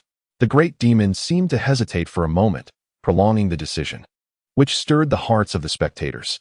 "Hurry up and make your choice," they urged, impatience palpable in their voices. Lin Dong couldn't help but chuckle. Faker truly has a flair for theatrics, drawing attention to himself. In the final moment, Faker decisively locked in his champion, the Master of Shadows, Zed. The instant Zed was confirmed, the live chat erupted with applause. Faker's choice was indeed grand. He opted not for his signature champions, Rise or LeBlanc, but rather for his renowned hero, Zed. When comparing Zed to Fizz, Zed faces a considerable challenge against him. Yet, Faker, in the last counter position, selected a champion that was countered by his opponent. One cannot help but wonder whether this was sheer folly or audacious bravery. Or perhaps he simply underestimated the prowess of the Fizz player, who was from Jiuzhou. Even before the match commenced, the selection phase was filled with slow, mocking jibes. Faker's pick stirred quite a commotion in the national server. People criticized Faker's arrogance, yet they couldn't help but admire his skill. He is a player who elicits both frustration and admiration, for his dominance in League of Legends is akin to Michael Jordan's legacy in basketball. The title of the world's #1 mid laner is certainly not a title earned lightly. In the live stream, Lulu Kai was already animated, exclaiming, "Damn it, mysterious figure. Hurry and take down Faker. Solo kill him, and I'll respect you." Additionally, if the mysterious figure could gain an advantage over our captain, I believe we still have a glimmer of hope in this match. However, one could sense that Teemo was likely to be a source of entertainment for the Jiuzhou players. Could we still emerge victorious? Deep down, everyone knew that in a silver tier match, a 4v5 or even a 3v5 could still be winnable. But in a match of this caliber, akin to a professional contest, the absence of a player would be glaringly significant. Though the odds seemed daunting, some still held hope that the mysterious figure could create a miracle. After all, ascending from Master to the second rank in Jiuzhou within 3 days is no ordinary feat. The smoke of battle began to spread, as countless hopes converged on this premier Jiuzhou ranked match, overshadowing even the national server, which had dimmed in comparison. No one was vying for the top spot on DOP anymore. All eyes were fixated on Jiuzhou. As the final lineup was confirmed, Lin Dong's team consisted of top lane Teemo, mid lane Fizz, jungle Elise, AD Obama, and support Braum. Meanwhile, Faker's team comprised top lane Riven, mid lane Zed, jungle Lee Sin, AD Misfortune, and support Janna. In terms of composition, Lin Dong's side appeared to hold the initiative. Yet the presence of Teemo could potentially devastate the entire teamfight. Teemo's impact in skirmishes is rather minimal, with his greatest threat being his mushrooms. However, in a match of such high caliber, players are adept at controlling vision, making it quite straightforward to deal with Teemo's mushrooms through scanning or control wards. Ultimately, victory hinges on who can dictate the pace of the game and invigorate the entire match. "Welcome to League of Legends." The voice resonated, but it was no longer the familiar Mandarin. It had transformed into Korean. Lin Dong maneuvered the little fishman towards the mid lane. Faker's final choice confirmed the pick of Zed, leaving Lin Dong somewhat astonished. Such audacious arrogance, if exhibited by anyone else, would undoubtedly be perceived as a reckless invitation to disaster. Yet, at this moment, no one harbored such sentiments, solely because the opponent was Faker, the legendary figure. To be candid, Lin Dong felt a surge of emotions. 3 years prior, when Faker had yet to step into the realm of League of Legends, Lin Dong had never truly competed against him. Subsequently, Lin Dong chose to withdraw from the scene. In the span of 3 years, Faker emerged and ascended to greatness. And now, tales of his prowess echoed everywhere. Lin Dong was filled with anticipation, unable to contain his eagerness. As he yearned to ascertain the extent of the disparity between his current prowess and that of the premier mid laner, he rubbed his fingers together, stretching his limbs to optimize his competitive state. Despite having not rested well for several days, fatigue was nowhere to be found. The greater the pressure, the more potent the energy surges. The match commenced swiftly, yet the initial skirmish did not materialize. Both sides engaged in a tranquil lane phase. In the mid lane, Lin Dong adopted a cautious approach, refraining from overly aggressive maneuvers. For the first 6 levels, even if the little fish attempted a daring advance to secure a kill, the minion aggro could undermine any potential advantage in trades. Moreover, Faker's skillful use of WQ and his double Q had successfully landed strikes on the well-positioned Lin Dong, who was compelled to acknowledge Faker's formidable strength. Thus, while securing minion kills, Lin Dong remained vigilant, searching for opportunities. Soon, both players reached level 3. At that moment, the jungler completed his route through the 4 golems and swiftly made his way to the mid lane, marking Faker. It appeared that the jungler was determined to bolster the mid lane's advantage at all costs. As Lin Dong noticed the arrival of the factory manager, a flicker of thought crossed his mind, yet he refrained from exhibiting any overt desire to engage.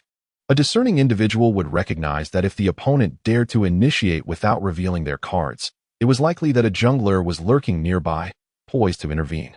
Thus, Lin Dong consistently adjusted his positioning, while the factory manager patiently awaited the opportune moment, aware that the bush lacked vision and that a brief pause would not be detrimental. This exemplifies the mental fortitude that every jungler must possess. At that moment, the opposing jungler stealthily approached another bush, showcasing the heightened vigilance characteristic of elite-level ranked matches. Both junglers exhibited exceptional awareness, adept in ambushes and ganks alike. However, a notable distinction arose when the enemy Lee Sin approached, fully exposed within the line of sight. Prior to this, the factory manager had strategically placed a ward in the opponent's jungle, effectively scouting their movements. This is precisely why he is renowned for his prowess in rank, as he relishes controlling vision in the enemy's territory, particularly in the early game, by placing limited wards at critical junctures. By grasping the movements of the enemy jungler, he could devise the most optimal countermeasures. His unparalleled awareness often allowed him to utilize the enemy jungle for farming, hence the moniker the Pig Farmer. It was evident that the skill levels of the 2 junglers were already apparent, with the factory manager holding a slight advantage. When Lee Sin was spotted by the ward, although he was hidden in the bush, it was assured that there was no vision there, as Faker had been consistently engaged in mid lane.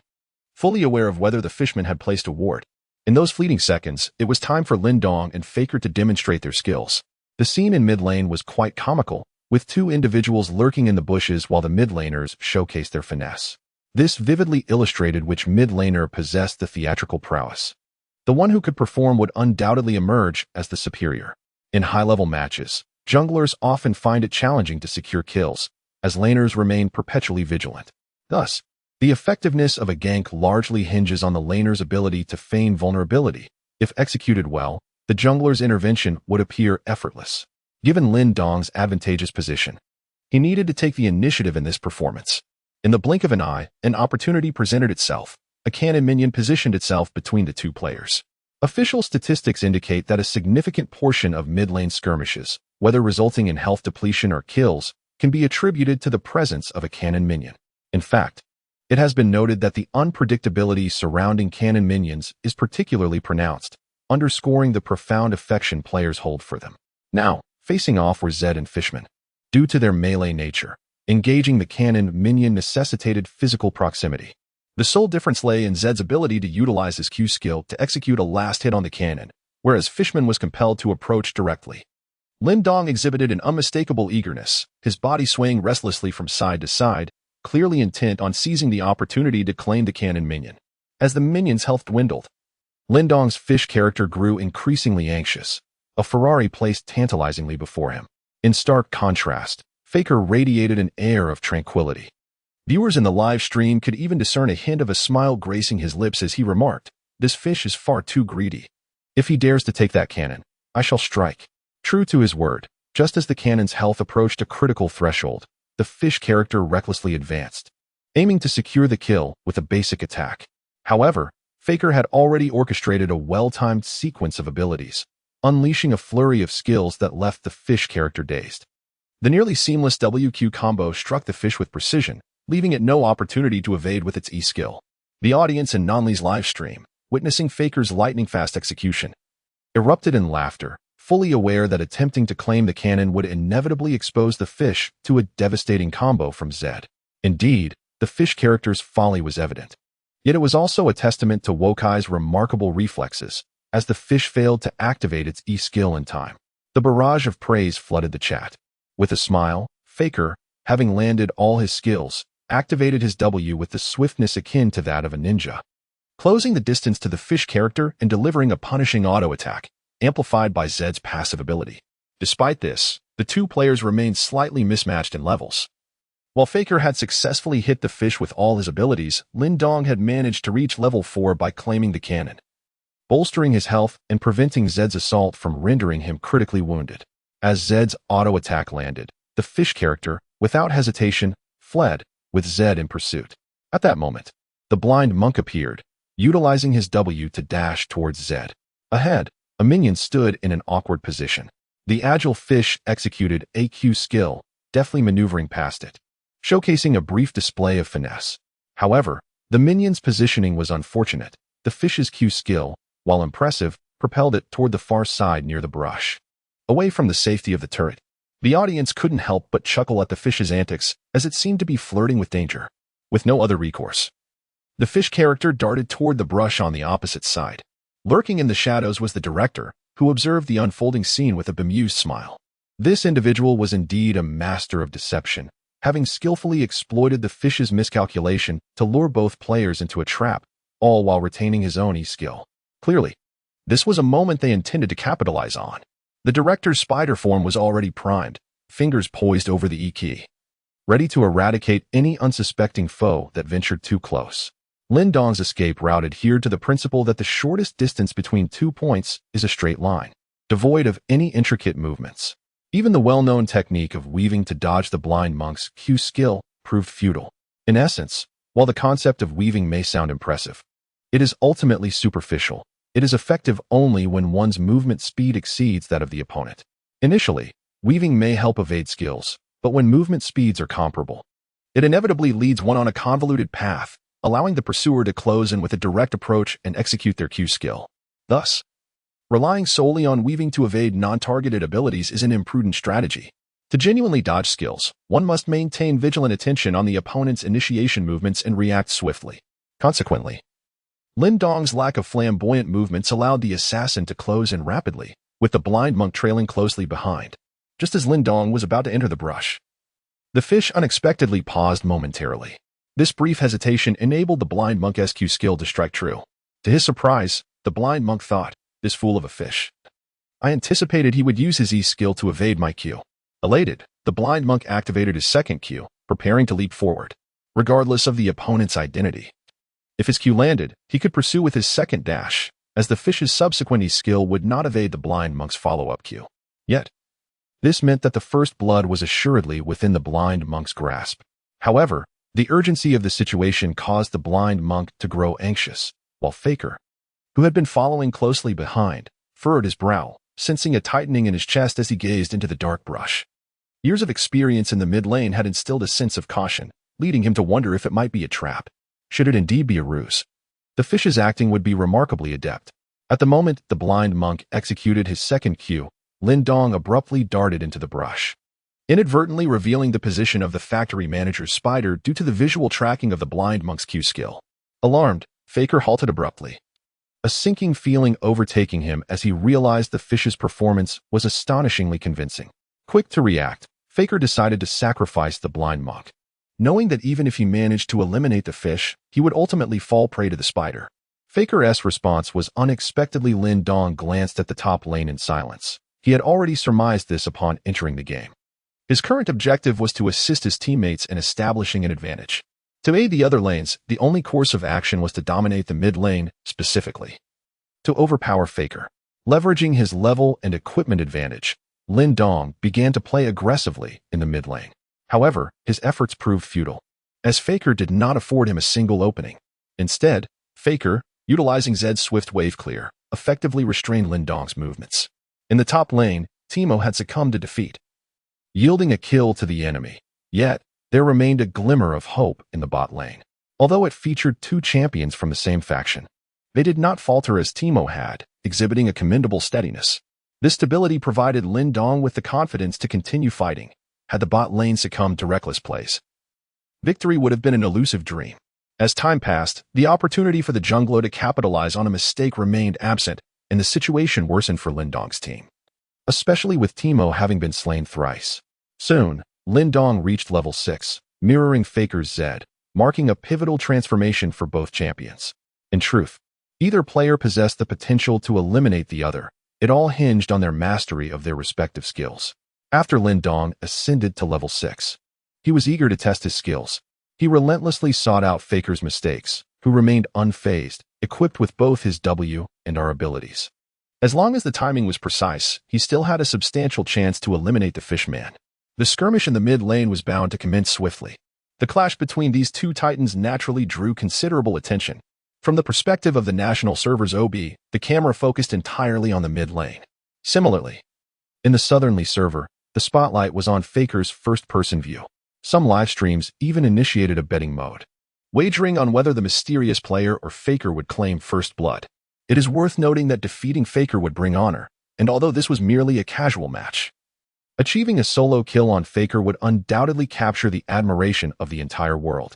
Lin Dong seized the opportunity, and of course, Faker was also on the lookout for a chance. The two quickly clashed. Faker's ability to find openings was remarkably strong. He spotted an opportunity to strike at Lin Dong while he was last hitting minions. With a swift execution of WQ, he perfectly whittled down Lin Dong's health. Though Lin Dong managed to evade some damage with his positioning, he was still hit, resulting in an instantaneous loss of half his health. The audience erupted in cheers. This little fishman was destined for doom. Caught by the WQ of Zed, he stood no chance of survival. Indeed, the fishman's positioning was rather careless. Even though he possessed the skill to evade Wukong's ultimate, with his current health, a few basic attacks combined with Ignite would surely finish him off. Upon witnessing such a glaring error from the fishman, Faker was visibly taken aback. He had previously used WQ to chip away at the fishman's health, but the latter had always evaded with his movements or skill. However, this time the fishman had made a significant misstep and was caught instead. Although surprised, Faker's speed of execution did not falter. Under the circumstances, it was natural for him to activate West and close in on the fishman for a follow-up assault. Yet, at that very moment, as Zed unleashed his skills, Lin Dong moved just 0.1 seconds faster than Faker, launching a counterattack. It seemed he had forgotten about his own health. With a WU skill, he struck Zed directly, inflicting considerable damage. However, it was evident that his W had just swapped places with Zed's shadow.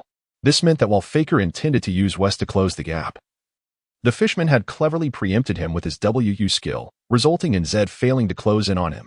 Instead, the fishman had capitalized on the damage from WQ, gaining a health advantage. Certainly, Faker's maneuver was flawless. Any player would have activated W to approach under such circumstances, aiming to land a basic attack after a successful WQ. Yet, the essence of the fishman's brilliance lay precisely in this moment. He must have anticipated Faker's desire to swap places using W, which is why, within the blink of an eye, he executed his WQ skill first. Faker's speed was impressive, allowing him to press W as well, leading to an extraordinary scene where their skills collided, resulting in a position swap. Zed failed to reach the fishman, and thus did not land a basic attack, instead suffering a reduction in his own health. The streamers in the national server's broadcast room were beyond excited. This was undoubtedly a clash between two mid-lane maestros. Their reaction times were simply unparalleled. Faker's rapid hand movements inadvertently allowed the fishman to unleash a full combo. Spectacular. The mysterious player was on the verge of outshining Faker. However, some raised concerns. The fishman's actions seemed excessively bold. He could have easily awaited Faker's W approach and utilized WQ for a more advantageous position, potentially landing further hits on Zed. People began to express their doubts. The streamer, Lulu Kai, shook his head, asserting that this strategy was unfeasible. The shadow was too close to the fishman. If Faker had arrived first, he could have unleashed a rapid basic attack, considering the fishman's health was already below 50. A basic attack from Zed would trigger his passive, rendering the fishman unable to withstand the blow.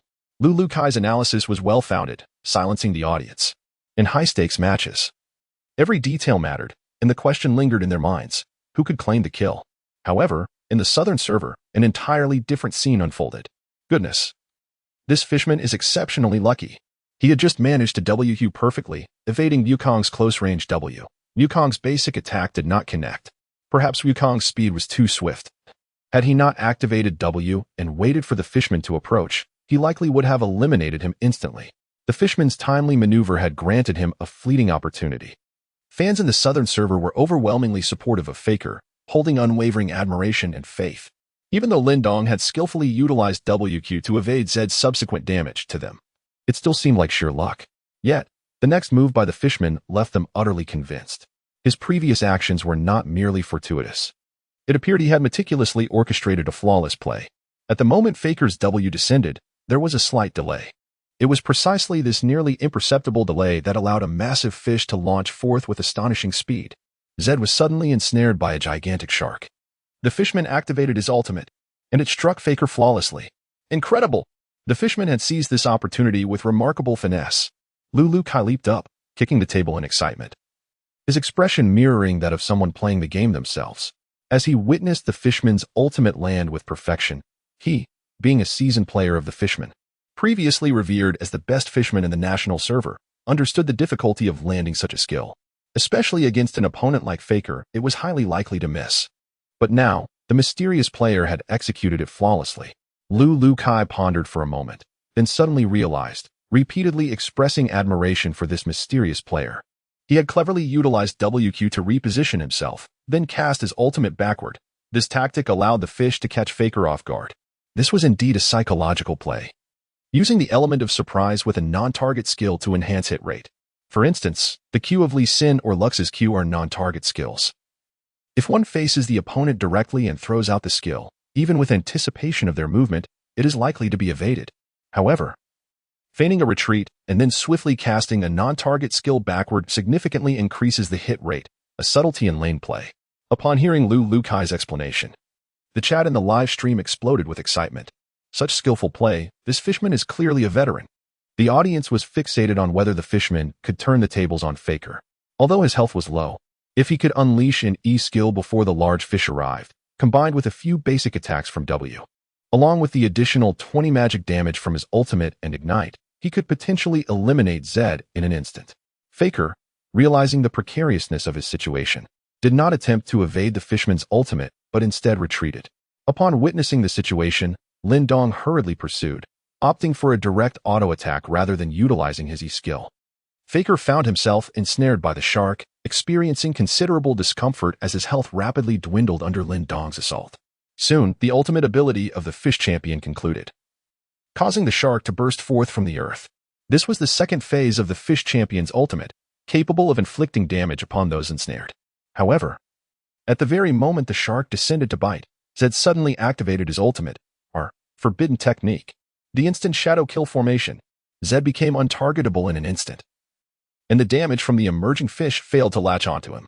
This indicated that Faker had successfully negated the fish champion's ultimate damage in a mere 0.5 seconds.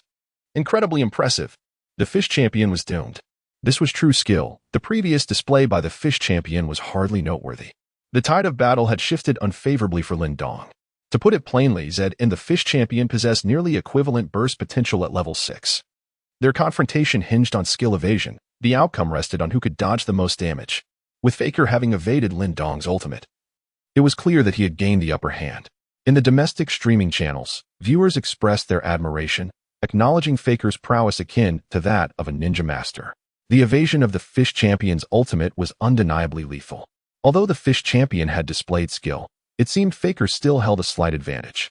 Yet, amidst the commentary, some younger viewers voiced their opinions. Zed's ultimate was rendered nearly useless against the fish champion, who possessed an E skill capable of evading Zed's ultimate damage. This assertion drew scorn from the audience. Fool. The fish champion's E skill only dodges the damage after Zed's ultimate. Prior to that, the fish champion had already absorbed the full brunt of WEQ. Thus, retaining the E skill was of little consequence. Approaching Zed was all that was required. Faker's adept evasion of the fish champion's ultimate was a display of superiority over Lin Dong. In the streaming room, Faker couldn't help but chuckle. Relieved after the earlier tension, he had indeed been startled by the fish champion's WQ counter ultimate. However, now he had transformed peril into advantage, decisively altering the course of the battle. It was evidently a one-sided massacre. A mark suddenly appeared on the fish champion, yet unexpectedly. Lin Dong did not activate his second E. Instead, he stood stationary, targeting a minion. This inexplicable action bewildered the onlookers. It appeared the fish champion had given up, refraining from using his E-skill. Such folly. The E-skill could have evaded the final explosion damage. Had he forgotten? Marked by Zed, he was in grave danger. As Faker descended, he executed a swift auto-attack, igniting his target. Lin Dong had previously been reliant on medication, and as a result, his vitality had only partially returned to a state of half-health. He was hardly distinguishable from the assassin, Zed. The little fish was on the brink of demise, ultimately falling prey to the dazzling display of Faker's prowess. In a whimsical moment, the little fish playfully exchanged a couple of basic attacks with Zed. It was evident that his fate was sealed. Faker's Q ability was now ready once more, and he unleashed it with precision. Upon hitting the target, the little fish's screen was instantly rendered in shades of black and white. However, it was at that moment that the little fish seemed to remember his E-skill, leaping into the fray just in time, causing Zed's Q to miss. Although the little fish was not immediately eliminated, Faker remained confident, knowing that the little fish's evasive maneuver with Q would only grant him a few extra seconds before succumbing to the lethal combination of his ultimate mark and ignite. Faker, brimming with determination, deftly pressed the second segment of his R ability, having anticipated the little fish's intent to strike him with E. Zed vanished from his original position with remarkable elegance. The little fish, now severely wounded, bore the mark of Zed along with ignite, a clear indication that his end was nigh. The crowd erupted in cheers as they witnessed the return of their beloved Zed. Indeed, Faker was Faker. Even the domestic audience nodded in agreement, acknowledging Faker as the world's premier mid-laner, a true master of his craft. His Zed was undeniably of a caliber akin to that of a legendary ninja. Yet, it appeared the spectacle was not over. As Zed activated the second segment of his R ability to return to his original position, the little fish's second E suddenly altered its trajectory. The human brain had no time to process the unfolding events. As Zed reappeared, he was struck directly by the little fish's E. The primary damage from the little fish emanated predominantly from E, and its impact was capable of inflicting substantial harm. In an instant, Zed's health plummeted to a precarious level.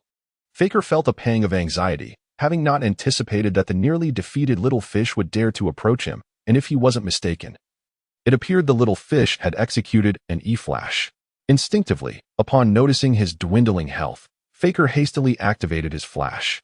But it was evident that it was a flash of doom, as he was already ensnared by the little fish's ignite and the passive effect of his W skill. What transpired? In the blink of an eye, the audience realized that Faker was also on the verge of death. What had the little fish just done? The E-flash had caught Faker off guard. The damage was astonishingly explosive. What a spectacle! This little fish was truly exceptional. Just moments prior, he had been poised to exchange blows with Faker. Faker had indeed been careless. The audience was left speechless, while the domestic scene erupted in excitement. This little fish had earned their respect. That final, desperate E-flash likely left Faker bewildered, leading to a panicked flash that resulted in his demise. It was laughable. This was a divine confrontation, one that left me almost breathless. If the little fish managed to eliminate Faker, it would be a well-deserved victory. But wait. It seemed the little fish was not destined to perish. Suddenly, the scene underwent a dramatic transformation. Initially, both combatants were on the brink of death, ignited and vulnerable. But the little fish's audacious maneuver ignited a chain reaction. With a resounding explosion from Zed's ultimate mark, Lin Dong's health dwindled to mere fragments, with ignite still ticking down. It appeared to be a certain demise. Yet, at that critical juncture, Lin Dong's Q ability became available once again. With a sudden surge of determination, he propelled himself toward a nearby minion with low health, one he had previously struck. A single Q obliterated the minion, and a radiant flash of gold illuminated the arena. Lin Dong's LV6 suddenly transformed into LV7. At the most critical moment, Lin Dong leveled up, replenishing some of his health. After igniting the enemy, Lin Dong did not perish. Instead, he survived with a mere few hit points. Meanwhile, Faker found himself in dire straits. The ignite consumed the last remnants of his health. But the ordeal was not over. The final blow came from the W ability of the Fishman, which inflicted additional damage. With precise calculations of damage, Faker initially believed that a timely flash and a health potion could save his life, yet he had underestimated Lin Dong. Thus, Faker was eliminated in a spectacular fashion. The audience in the live stream could clearly see the awkward expression on Faker's face, a mixture of shock and disbelief swirling within him. It was no wonder that when he attempted to ensnare the Fishman with his ultimate, The latter chose not to evade with his E-skill, but instead landed a basic attack on the half-health minion. Ultimately, he evaded Faker's crucial Q ability with his E-skill. This fishman was formidable. In the midst of such fierce competition, he had the presence of mind to monitor his experience bar and make the most judicious decision. What should have been a guaranteed kill for Faker or a mutual exchange was transformed into a fleeting dream as the fishman reached LV7. Faker sighed, realizing he had not taken the match seriously enough. After all, in such casual games, he had not adjusted his mindset to its peak. Consequently, his final death flash became rather embarrassing. Rubbing his fingers together, he grew solemn, a surge of fighting spirit welling up within him. This sensation had not graced him in quite some time, save for the occasions he encountered a formidable mid laner in professional matches. In ranked games, he often played with a relaxed demeanor. However, he had not anticipated that in the waning matches of S5, he would be taken down while playing his signature champion, Zed. How infuriating it was to be solo killed by Faker. Who was this mysterious player from the 9 provinces? It seemed there was hope for the mid lane in the LPL. The domestic live stream exploded with excitement as news of the mysterious challenger who had solo killed Faker spread rapidly across various forums and social media, dominating headlines. People began frantically searching for the ID of this player from the Southern League, but due to the limited information available, they could not uncover the identity. Ultimately, netizens had to concede defeat. Regardless of the outcome, as long as this ID claimed the top spot in the Southern League, it would be a resounding slap in the face to the Southern players. In the Southern League, people expressed their regret but did not harbor any resentment towards Faker. After all, that last play showcased exceptional skill. One could only blame the fishman's extraordinary luck, just as he gained enough experience. AQ ability propelled him to level 7. However, such consolation felt utterly hollow. If one were to say the fishman was lucky, then what was the point of him attacking that minion during the skirmish? The atmosphere grew tense, yet Faker merely chuckled, saying, "It's nothing. I will focus. I must win this match." His unwavering confidence earned him the admiration of many, embodying the true demeanor a mid-lane king should possess. After Lin Dong single-handedly defeated Faker, an overwhelming sense of exhilaration surged within him. Faker, renowned as the strongest mid-laner, would undoubtedly have posed a formidable challenge had his champion not been somewhat countered by Zed post-level 6. Particularly, when Faker skillfully evaded the devastating damage of the shark with his ultimate, Lin Dong felt a chill run down his spine. Fortunately, he managed to maintain his composure. He had initially intended to use his E ability to dodge Zed's ultimate. However, upon assessing his experience points, Lin Dong executed a remarkable maneuver. Admittedly, there was an element of risk in his actions, yet fortune favored him this time. After eliminating Zed, Lin Dong pushed the minion wave and returned home.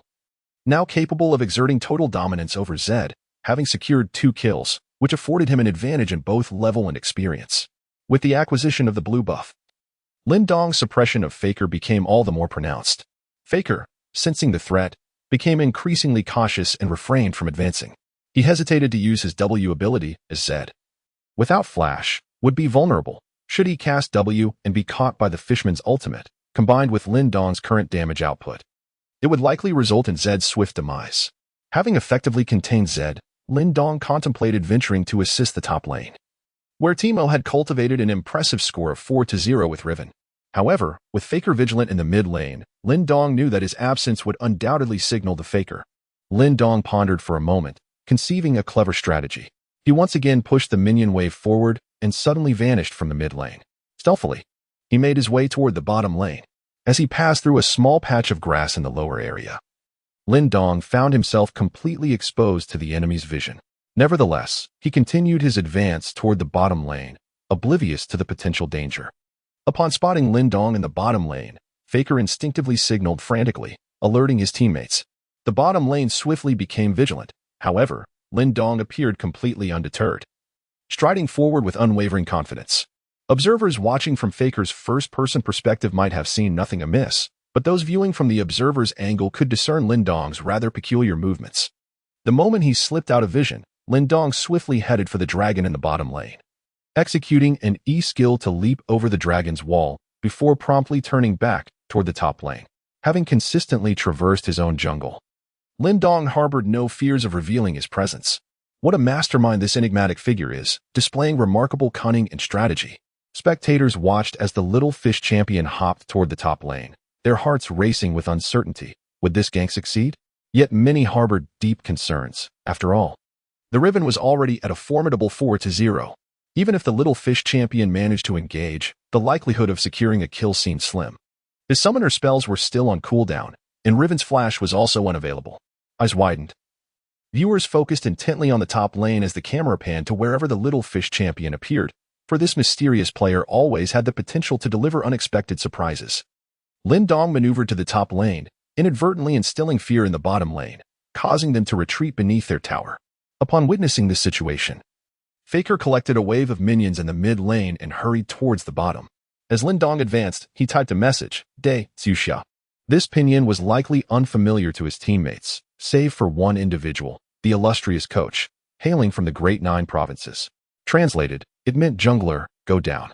In truth, even without Lin Dong's words, the coach's keen awareness had already directed him towards the bottom lane. Upon arriving at the bottom lane, Faker found no trace of the fishman. Instead, his attention was drawn to the fog of war surrounding the dragon pit, where no vision had been established. A sense of alarm gripped him, prompting an urgent warning ping towards the top lane. However, it was evidently too late, as Lin Dong had already leapt from the top lane's flank to strike. Damn it! This crafty little fishman truly astonishes me. At this moment, Faker realized that this fishman was undoubtedly a professional player, for such tactics were commonplace in competitive matches. Typically, in ranked games, who would expend such effort deciphering their opponent's thoughts? He speculated that this must be one of the professional players from the 9 provinces. Faker shook his head with a wry smile. Yet, the spectators in the live stream expressed disbelief. The mid laners from the 9 provinces are quite lackluster, aren't they? The truly formidable ones are all those we've hired from our country. Moreover, even if they competed in the Southly region, they could never bear such a name. The people of Southly held a sense of pride, and rightfully so, as they indeed had the grounds for it. Currently, the 9 provinces LPL lacked a genuinely world-class mid laner. Faker, however, smiled and shook his head. While it was true that 9 provinces LPL did not have a notable mid laner at present, 3 years ago, there had been a plethora of outstanding players. His remark, though seemingly cryptic, would inevitably become a part of history. 3 years ago, Faker was yet to achieve fame. However, the fact that he now spoke of those who once were legends indicated the respect he held for them. The netizens were eager to delve into historical matters. But Faker chuckled and halted them, asserting that discussing such topics was of little benefit. Instead, let us focus on securing victory in this match. Faker's arrival at the bottom lane was evidently a pivotal opportunity. Meanwhile, at the top lane, the war had already erupted. In the past, when Lin Dong's fishman struck, Riven had just finished off the Domo with a series of death moves. Domo, rather foolishly, chose to confront Riven head-on without any semblance of dodging. Upon noticing Lin Dong's fishman appear, Riven was momentarily startled. She relinquished her pursuit of Domo and hastily retreated into the nearby brush. As Lin Dong approached, he signaled Riven, indicating that Domo should coordinate with him for a counterattack. Yet Domo seemed oblivious to the situation, instead huddling under the tower to farm minions. The spectators were incensed. "This Domo is infuriating," they exclaimed. "He is truly a burden to his team." They watched helplessly as Lin Dong advanced alone, while Domo exhibited no response whatsoever. Such dismal teamwork was indeed astonishing. Let us keep our composure. We shouldn't place our hopes on this Domo. Let us see how the mysterious player handles the situation. They thought, their hearts racing as they fixated on the maneuvers of Fishman and Riven. Regardless of the outcome, the two were locked in a battle of wits and skill. With Riven remaining concealed in the brush, Lin Dong hesitated, aware that he lacked vision to proceed safely. Any seasoned League of Legends player knows that one must never face-check a bush where an enemy hero is likely lurking, as it opens the door to being ambushed. Especially against an adept Riven, who possesses the ability to initiate with devastating control and damage. Countless full-health champions had pursued Riven only to be obliterated after carelessly entering the brush. Clearly, this Riven was no novice, skillfully remaining hidden. Fishman stood still, acutely aware that the first to strike would be the first to fall. With a 4-0 record, Riven S equipment undoubtedly surpassed that of Fishman S. Should Fishman be caught by Riven SW, victory would slip from his grasp, compounding the challenge. Fishman was reluctant to unleash his ultimate from the brush due to the lack of vision, as the risk of missing Riven was exceedingly high. If his ultimate failed to connect, Fishman would be left without his burst potential, ultimately unable to contend with Riven. Lin Dong was caught in a moment of hesitation, while Riven, nestled within the grass, appeared utterly relaxed, as all she needed to do was await the arrival of the jungler. After all, Teemo was adorably securing his last hits and showed no intention of aiding the little fish. The blind monk had stealthily circled around from the jungle, and soon a 2-on-1 confrontation was imminent. The little fish, currently at a score of 2-0, was flourishing in riches. The tension escalated, and onlookers were gripped with anxiety. Riven's cunning was undeniable, yet one could not help but admire her skill. This was indeed the only viable strategy to evade a gank. However, at that moment, the little fish suddenly ventured toward the upper part of the grass. Observing the little fish's movements, it seemed he could no longer contain his eagerness to ambush Riven. Riven, too, cautiously approached, her eyes keenly fixed on the little fish's initiating actions, aware that he might unleash his ultimate ability in the grass. Just as Riven made a slight move, the little fish acted first, unleashing a massive wave that surged forth. Riven quickly maneuvered backwards with an E-skill. Yet she was ensnared by a monstrous shark. Shock coursed through Riven's mind. How could the little fish have discerned her position when there were no wards in the grass? It was a preemptive ultimate, and Riven was perplexed. How could he possibly anticipate her movement without vision? Spectators watching from the first-person perspective of the southern players were vocal in their disbelief, declaring it a bug. How could the little fish's ultimate be so precise? Predicting Riven's path? It seemed the little fish was extraordinarily fortunate, randomly casting an ultimate in the grass and miraculously striking Riven. Yet, in the national server, laughter erupted. Teemo, despite not coordinating with the little fish, had inadvertently contributed. One could only imagine Riven's despair upon witnessing this scene. The onlookers chuckled at a mushroom nestled in the grass. Indeed, Riven's forward movement had inadvertently revealed her position due to the mushroom's inherent vision. Although she had not stepped on the mushroom, that limited visibility was still sufficient. Lin Dong executed a perfect prediction, landing her skill on Riven. The new version of Teemo's mushrooms provided a small radius of vision, which Lin Dong skillfully exploited. Seizing the opportunity to launch his ultimate, catching Riven off guard. I was astounded. The little fish's ability to capitalize on opportunities was remarkable. I sensed victory was within reach. Lulu nodded in agreement, genuinely admiring this enigmatic player.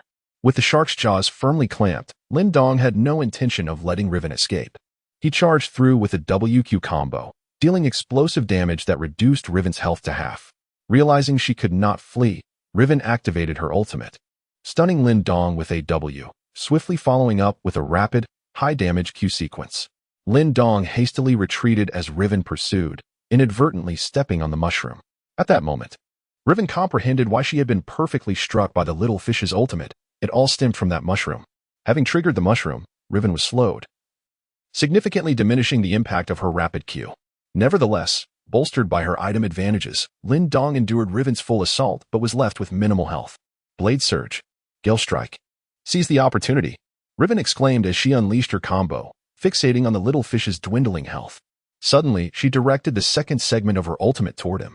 The shockwave surged toward Lin Dong at an astonishing speed, surpassing the limits of human perception. Most would be unable to react in time, likely meeting their demise at the hands of Riven's ultimate. Yet, the little fish's reflexes were equally swift. With an E-skill, he leaped away, expertly evading Riven's second strike. The blow landed heavily upon him, leaving Riven instantly annihilated, while the little fish barely survived with a sliver of health. In the grand arena, the little fish emerged triumphant. His damage output was nearly complete, enhanced by Teemo's mushroom, while Riven's second ultimate had been deftly dodged, sealing her fate. Teemo, observing from the sidelines, was already in tears over his unfortunate circumstances. Having failed to assist Riven, he now found himself with an additional 200 gold in assist money. Feeling a mix of embarrassment and frustration, despite his disappointment in his teammate, he remained passive as the enemy blind monk lurked nearby. Poised to ambush the little fish with a sliver of health, there was hope yet. Teemo continued to secure last hits. For as a player capable of reaching the pinnacle of rank, he refrained from recklessly throwing himself into danger like a bronze or silver player. Such behavior was foolish. Aside from the risk of being reported, the act of yielding kills ultimately held little value and could demoralize teammates. To truly assist, one should seize a few kills to inflate their statistics, ensuring that each kill retained a monetary worth of around 300 gold. This was the essence of yielding kills. Of course, this was not a foolproof strategy, as it still bore the risk of being reported. The most adept at yielding kills would feign skill, disrupt the flow of the game, and lead their team to defeat through missteps. This was the ultimate art of yielding kills. though many young players might struggle to grasp its depth without ample practice and contemplation. Timo noticed the blind monk approaching but continued to leisurely farm. Upon spying the blind monk flanking from the jungle, Lin Dong made no attempt to retreat. Even if he did, Timo would not come to his aid, and death was inevitable. After a moment of contemplation, Lin Dong chose to flee through the enemy's triangular brush. The blind monk, spotting the low-health little fish, realized that a kill would yield a generous reward of 400 gold. Having acquired boots of mobility, he was significantly faster than the little fish and hastily pursued. As the gap closed, the little fish could only sprint straight ahead, desperately seeking refuge near the outer wall of the dragon pit. Although the blind monk possessed a Q skill, he refrained from using it, aware that the little fish's E skill was likely available for evasion. Relying on his superior speed, he intended to secure the kill with an E and a basic attack. No matter the outcome, he was determined to claim the kill. Relishing the thought of avenging his earlier death, it seemed the little fish was attempting to escape over the wall of the dragon pit. Observers quickly grasped the situation, but it was met with derision. The little fish's fate was sealed. How could he hope to escape from the blind monk, who possessed both Q and W for mobility? Along with Flash, the little fish had only his E skill at his disposal. There was no escape. The people's desire to continue watching is faded. It is regrettable that the small fish character showcased such skill yet ultimately met its demise, with all blame directed at Timo. Indeed, this Timo from Nanli is quite the troublesome figure. While many have given up hope, it seems the small fish character remains undeterred, continuing to flee as the blind monk closes in. Suddenly, the small fish activates its E ability, leaping directly into the dragon pit. The script, long orchestrated by the players, unfolds as the small fish defiantly jumps in, prompting a smirk from the blind monk, who anticipated this very maneuver. As the small fish's silhouette vanishes from view, the blind monk swiftly places a ward, executing a rapid displacement. Instinctively, he uses his E ability to strike, but unexpectedly, an unforgettable scene unfolds before him. The subsequent actions of the small fish would linger in his memory for a lifetime. Even days after the match, he found it difficult to recover. Hesitant to use the blind monk again, and feeling a sense of dread whenever he encountered the small fish. Years later, he would reflect on this mysterious player from Jiuzhou with a sense of reverence. When the blind monk followed into the dragon pit, the small fish unexpectedly activated the second part of its E ability. To everyone's astonishment, the small fish managed to leap over the outer wall of the dragon pit once again. This miraculous display was witnessed by nearly 10 million viewers across the national and Nanli servers. The small fish, utilizing the second segment of its E ability, not only entered the dragon pit, but also escaped, cleverly evading the blind monk's W ability and luring him into the dragon pit instead. Was this truly possible? Could the small fish's E ability be wielded in such a manner? Many expressed disbelief, claiming the small fish's E ability was utterly outrageous. Soon, videos of the small fish's entrance and exit from the dragon pit surfaced online, showcasing a foreign player who had practiced extensively to achieve this feat. The excitement in the arena was palpable. The small fish seemed almost like a mechanical entity, executing damage calculations and extreme maneuvers with remarkable precision. The blind monk, in particular, was taken aback. Having been outsmarted by the small fish's E ability, he felt a mix of embarrassment and frustration as he found himself cornered in the dragon pit instead. As the small fish leapt away, it was clear the blind monk was left in disbelief. Yet, despite his astonishment, he reacted swiftly, realizing he could not linger, lest he be engulfed by the Rift Herald's onslaught. He had initially anticipated a swift strike to finish off the small fish, but instead, he watched helplessly as the small fish maneuvered effortlessly, leaving him to contend with the impending threat of the Rift Herald. After evading the blind monk's Q ability, the small fish continued its escape toward the mid lane, while the blind monk sought to predict its movements, launching a perfectly timed Q kick to cut off its path. This kick was executed flawlessly, with the potential to eliminate the small fish should it land. However, the small fish appeared to have anticipated this, deliberately maintaining distance until the blind monk initiated his attack, at which point it abruptly halted, causing the blind monk's Q to miss entirely. A sense of realization dawned upon the observers. The small fish had likely employed the S key to halt its advance. 6-6, a commentator, exclaimed in astonishment, recognizing the extraordinary skill of this mysterious player. The small fish had left audiences in awe, and regardless of the match's outcome, its remarkable display of talent would earn it the title of the world's foremost small fish player. As the small fish deftly dodged the blind monk's Q ability, the latter's frustration mounted. Initially at full health, he now found himself critically wounded, humiliated by a nearly defeated small fish. Enraged, the blind monk resolved to use all his skills to eliminate the small fish, unable to quell the fury rising within him. The memory of being outmaneuvered in a match of such high stakes only deepened his shame, leading to a complete deterioration of his composure. In a moment of desperation, the blind monk lunged forward, landing a basic attack that proved insufficient to finish off the small fish. With only a sliver of health remaining, the small fish retaliated, deftly maneuvering past the blind monk's defenses and making its escape into the safety of the brush. The audience could hardly believe their eyes. The wounded small fish remained alive. And criticism of the blind monk grew rampant. The blind monk, once a prominent figure in the high ranks of the Nanli server, found himself berated as viewership plummeted from 200,000 to 100,000. The pressures of live streaming, coupled with the unfolding drama of the match, led to a complete meltdown in his composure. Undeterred, he continued his relentless pursuit, declaring that the small fish was out of mana and that he would surely claim its life once his Q ability was off cooldown. Oblivious to his own dwindling health, he pressed on, determined to corner the small fish in the triangle brush.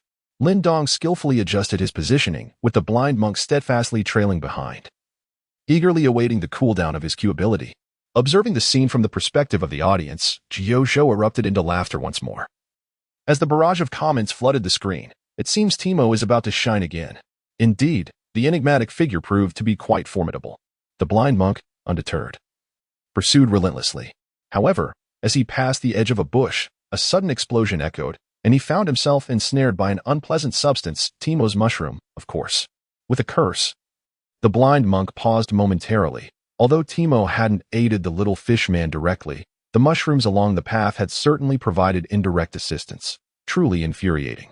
Yet, just as the blind monk succumbed to the mushroom's effects, his Q ability became available. He halted briefly, executing a precise kick aimed directly at the little fish man, who was too close to evade this attack. At that very moment, the little fish man's E ability had just enough mana to activate, allowing him to effortlessly dodge the blind monk's Q, retaliating with a powerful strike that landed squarely on the blind monk. With a record of 4-0, the little fish man was on the brink of a rampage.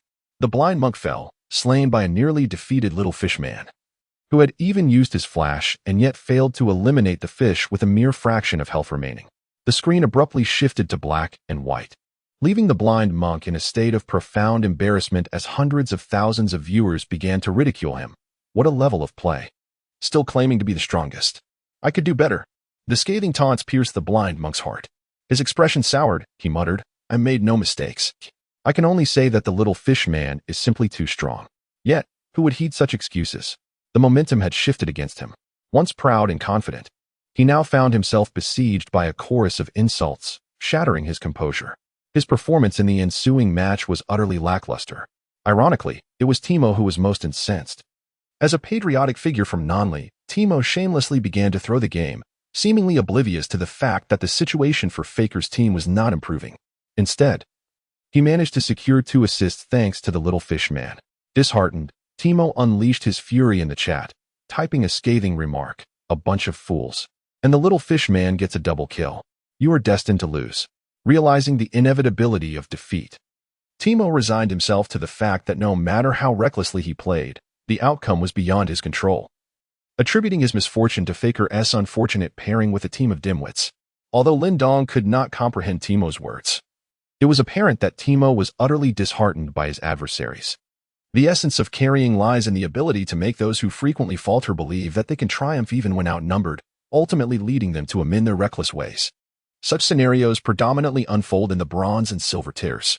Yet, Lin Dong vividly demonstrated that this phenomenon could also manifest in the ranks of the challenger tier. At the moment Lin Dong claimed the life of Li Xin, a tumultuous skirmish erupted in the bot lane, instigated by Faker, in concert with the ADC, Misfortune, and support, Janna. It was evident that they were met with a counterattack from the jungler, whose tactics had been anticipated by Lin Dong as he signaled for assistance in the bot lane. Nevertheless, Faker, relying on his exquisite maneuvers, managed to eliminate the ADC, Obama, albeit at the cost of 2 of his own teammates. Faker fell victim to a series of crowd controls, while the opposing ADC, Misfortune, was ensnared by the passive ability of support champion, Braum. Ultimately, the jungler secured a double kill, flourishing in his bounty. With the victories in both the top and bot lanes, Lin Dong had established a significant advantage. Even more gratifying was the fact that Timo ceased his reckless behavior, calmly trading blows with Riven in the top lane. Although Timo had previously gifted Riven 4 kills, he had not fallen behind in farm, securing 2 assists. Moreover, due to the inherent champion matchups, Timo effectively contained Riven, who faced the imminent threat of losing her tower should she choose to teleport away. Lee Sin's morale had plummeted, aimlessly wandering the jungle without purpose. When a jungler fails to set the pace, the situation becomes dire, especially when contending with a formidable opponent like the jungler known for his prowess in farming, Faker. Once Faker had established vision control, he began to invade the enemy's jungle with abandon, collaborating with Lin Dong in their reckless exploitation of the opponent's territory, leaving Lee Sin utterly bewildered. Despondent, Lee Sin contemplated exiting the game, yet with a handful of spectators in the live stream, he felt compelled to persist. Unfortunately, his performance dwindled to insignificance. Even during team fights, he refrained from showcasing a spinning kick, as fear had rendered him hesitant. Once a player succumbs to intimidation, all their actions become constrained and ineffective. The collaboration between Lin Dong and the director has become increasingly harmonious. Two strangers, who only faced each other in a match as mere passers-by, now appear as if they have trained together daily, like true teammates. Their synergy in the middle lane is remarkably frequent, as they swiftly ambush Faker and subsequently invigorate the other 2 lanes. One can't help but wonder if the director is acquainted with this enigmatic individual, and whether they have been duo queuing together to bring honor to our nation. It seems plausible. Their understanding of one another is so profound that it feels as if they have been playing alongside each other for ages. While many have noticed this connection, a review of their match history reveals no record of them ever queuing together. Furthermore, they have been following the director's live streams, and he does not have this mysterious person's friendship. Thus, the notion of them duo queuing is rendered impossible. Lin Dong felt rather indifferent, however. At the EGD training base in Jiuzhou, the captain was becoming increasingly exhilarated. Typically taciturn and serious during gaming, he was now laughing heartily, exclaiming, "Who is this enigmatic figure? The mid laner is absolutely phenomenal." This exuberance starkly contrasted with his usual composed demeanor, catching the attention of other EGD members. The captain beckoned them over to witness the high-level ranked match featuring the aforementioned mid laner. Without any verbal communication or typed exchanges, the captain and the mysterious player seemed akin to 2 brothers in silent accord. Wherever the captain ventured, the enigmatic fishman naturally followed. Conversely, the fishman's movements seemed to draw the captain along as well. Remarkably, they consistently achieved success together. On several occasions, when the captain found himself in peril, the fishman appeared to provide uncanny support, as if he had anticipated the danger. Could it be that you share such a profound understanding with this mid laner? Abu, the coach of EGD, had been observing for quite some time, increasingly astonished by the fishman's prowess. Not only was his gameplay exceptional, but his game sense also matched that of a professional player. Indeed, his awareness is remarkably acute. The captain paused, then chuckled. And some of his little tricks are rather cunning. What a talent he is. Abu felt a surge of admiration for the young player. Noting his ID was Jiuzhuren, he instructed, after the game, send him a friend request and inquire if he has any aspirations of joining a professional team. The captain nodded in agreement. The match unfolded without any suspense. Even the world-renowned player Faker could not salvage his team. Although he dealt significant damage in the final team fight and boasted impressive statistics, it was to no avail. The mysterious fishman had become a force of nature, having snowballed early on, utterly terrifying in his aggression. He swiftly eliminated a carry, and after securing the Zhonya's hourglass, he dispatched another. As the game reached the 35-minute mark, they claimed the Baron buff, leaving Faker powerless to effect a turnaround. Consequently, a monumental shift occurred on the leaderboard of the Southly server. Despite Faker previously holding a 17-point lead, the tables had turned dramatically, allowing Lin Dong to ascend to the pinnacle of the Southly server rankings. I Am Chinese now proudly occupied the top position, surpassing Faker by 15 points. Unbelievable. With the dust settled, the legendary ID that instilled pride in JoJo players now stood triumphantly atop the heads of countless Southly players. Dop, didn't you claim that your Southly players were exceptional? Were you not aiming for the dual server championship? Then why not achieve it? The mysterious player had unquestionably brought glory to their nation, eliciting laughter as the first position in the Southly server belonged to Jiuzhou. However, it was already 9 p.m. Was Lingang Tianxia still offline? People suddenly recalled that if Lingong Tianxiao launched on the national server and Jiuzhou players performed again, they would surely claim the top spot. Then both servers would be dominated by Jiuzhou players. Now that would be a true slap in the face. Yet, Lingdong Tianxiao remained unavailable. In the Southly server, it became apparent that the mysterious player was still in the queue, evidently wary of Faker potentially overtaking him. Even though he had secured first place with a 15-point lead, the clock had just struck 9, and the risk of a comeback loomed. This time, however, the queue was not a solo endeavor for the mysterious player. Viewers of the captain's live stream witnessed him adding the mysterious player SID and subsequently requesting to duo queue. Ultimately, the mysterious player acquiesced. Lin Dong was indeed perplexed. After the conclusion of the match, he received a friend request from Clarelove. After some contemplation, Lin Dong decided to accept it. For the captain was one of the players from Jiuzhou whom he admired the most. Soon after, the captain sent a message composed of a code only understood by those from Jiuzhou, Shuangpa. Lin Dong pondered for a moment and ultimately acquiesced. Although they had emerged victorious in the previous match, the triumph had been arduous, had it not been for the director's exceptional synergy with him in the jungle. It was highly probable that Faker could have turned the tables to solidify their position as the top player in the Nanli server. Lin Dong accepted the director's invitation to queue for ranked matches. As they awaited their turn, it became apparent that due to the scarcity of high-ranked players, they would have to endure approximately an hour's wait for a match. The director, seemingly bored, eventually extended a digital olive branch to the mysterious player by sending a private message. Nishilirin?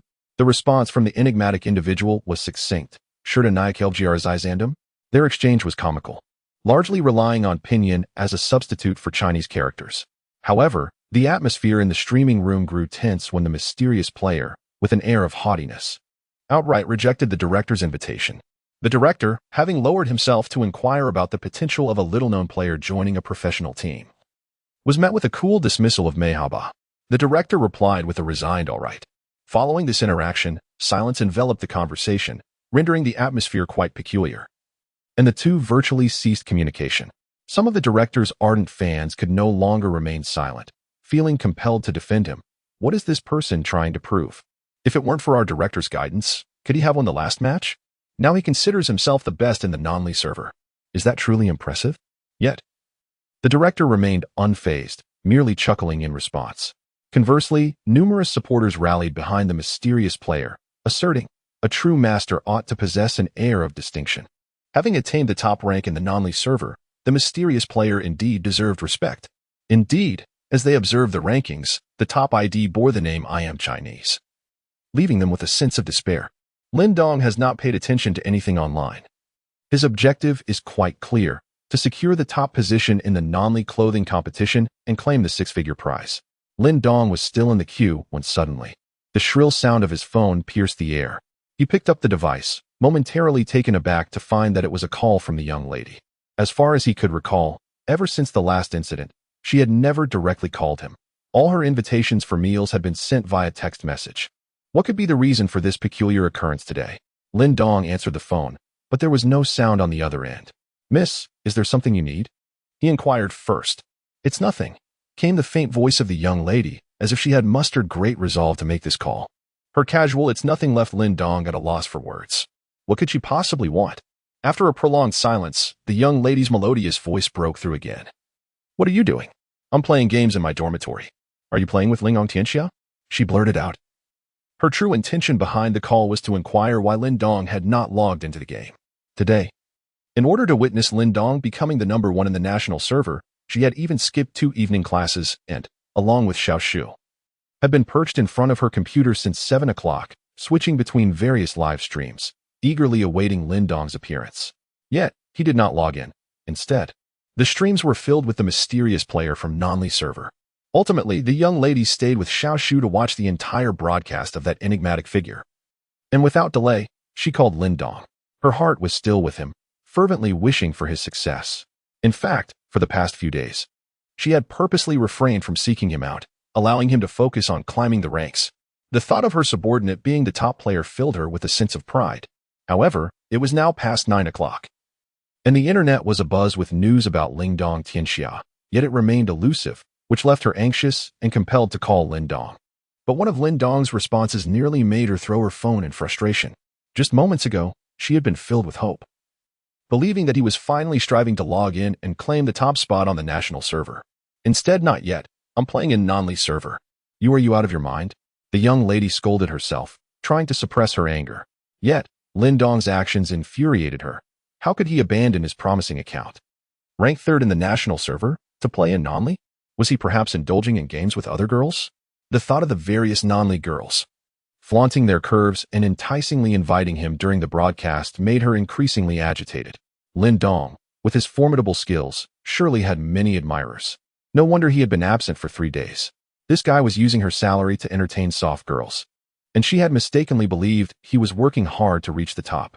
As she pondered, her anxiety grew, as if the sky had fallen.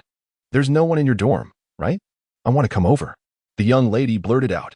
Lin Dong was taken aback. What was she planning? It was late at night, and she wanted to invade the boys' dormitory? However, he didn't want anyone to discover that he was the mysterious player, as this was an account he was leveling for someone else. His reluctance made him hesitate before saying, well, it's already 10 o'clock. The boys' dormitory doesn't allow girls in. Let's forget it. A sudden click resonated through the line, and it was clear she had hung up in anger. Lin Dong could only shake his head with a wry smile. If she was angry, then so be it. In the girls' dormitory, the young lady's beautiful eyes darkened. Her expression clouded with fury. Yet, combined with her stunning features, it transformed into an exquisite kind of anger. She had come to a conclusion. A woman's intuition was remarkably accurate. She sensed Lin Dong was hiding something from her, or else, as her subordinate, he would never have rejected her request. The more she thought, the more unsettled she felt. With a bold decision, she resolved to see for herself what Lin Dong was up to. Turning to Xiao Shu on the bed, the young lady exclaimed, Xiao Shu, do you want to see Lin Dong play games? I do. Xiao Shu eagerly nodded, munching on potato chips, a picture of innocence. She continued, is Lin Dong going to use his Lingang Tianxia account? Yes, he is playing in his dorm. Shall we go? Huh? Xiao Shu's eyes widened in surprise, dropping her chips. But how do we get into the boys' dormitory? The young lady smirked mischievously and whispered a few words into Xiao Shu's ear. Xiao Shu nodded, discarding her chips and standing on the bed. Haha, I can finally see Lin Dong play. I'm so excited. Back in the boys' dormitory. Just after Lin Dong had hung up the call, his phone buzzed again. Lin Dong was taken aback once again. It was, unexpectedly, a call from Chen Xiaowan. What was happening today? Typically, he had little contact with anyone, yet today it seemed as though the calls were incessant. Upon answering, the melodious sound of Chen Xiaowan's voice resonated through the line. Her tone was sweet and pure, instilling a sense of tranquility in the listener. However, this time, a hint of irritation colored her words. It's already past 9. Why aren't you up there competing for the top spot? Lin Dong found himself at a loss for words. Even the gentle and kind-hearted Chen Xiaowan could not comprehend him. As a seasoned gaming enthusiast, who wouldn't he want to see someone they knew achieve the pinnacle of success in the game? It would undoubtedly be a source of pride to boast about in the future. Yet, Lin Dong's nonchalant demeanor left Chen Xiaowan perplexed. The title of the top player in the national server was a coveted dream for many, yet he seemed indifferent to it. I'm currently occupied and don't have time to play, Lin Dong could only hastily explain. I wonder what exactly you're busy with. The line went silent, clearly indicating that Chen Xiaowan had hung up. Lin Dong was left speechless. Why did this girl have such a penchant for abruptly ending calls? Suddenly, a series of knocks echoed from outside. Lin Dong approached the door, suspecting it was Fatty and Yang Feng, who probably forgot their keys. He swung the door open, only to be utterly stunned by the sight before him. Standing at the entrance was none other than Chen Xiaowan herself. Her long hair cascaded over her shoulders, and she donned a beige dress that exuded sweetness and serenity. The presence of such a breathtaking beauty in a male dormitory, typically a realm dominated by men, was undoubtedly a striking spectacle. Lin Dong suddenly realized and hurriedly scanned the corridors on both sides. Fortunately, there were no students in sight. Otherwise, it would have certainly caused quite a stir. What brings you here? Lin Dong asked, turning to Chen Xiaowan. Chen Xiaowan's delicate face flushed slightly, feeling a bit embarrassed. Could you please let me in first? What if the students see us? Lin Dong hurriedly stepped aside, allowing Chen Xiaowan to enter his dormitory. Chen Xiaowan glanced around and couldn't help but exclaim, Your dormitory is quite clean. Lin Dong nodded, yet internally seethed with indignation, pondering how it was only through his daily efforts that the place maintained any semblance of cleanliness, given the slovenly habits of Fatty and Yang Feng. Is it just you in this vast dormitory? Chen Xiaowan suddenly noticed that it was only the two of them present. Yes, they haven't returned yet, Lin Dong replied. The atmosphere grew palpably intimate. A striking beauty had intruded upon a male dormitory, creating an undeniably awkward situation for the lone male. Qin Shaoan felt a wave of embarrassment wash over her, her ears turning crimson. Nevertheless, she did not falter. She had a purpose for her visit today, to persuade Lin Dong to log into Ling Ong Tianxia's account and ascend to the top of the national server. Lin Dong felt rather indifferent as he returned to his seat, allowing Qin Shaoan to sit wherever she pleased. Qin Shaoan circled around and deliberately chose Lin Dong's bed. Settling down upon it. How did you get in? Lin Dong queried, still perplexed. There was a dormitory supervisor downstairs, with a sign stating that girls should not enter. Yet Qin Shaoan had sauntered in with such confidence. Hiki. Qin Shaoan chuckled softly, waving a badge in her hand that boldly displayed the words, Dormitory Management. Oh dear, Lin Dong sighed in resignation, realizing that Qin Shaoan had disguised herself as a member of the dormitory management to infiltrate the boys' dormitory. Quite clever indeed. Hey. I'm here to get you to log into the national server and play Ling Ong Tianxia. Qin Shaoan revealed her purpose.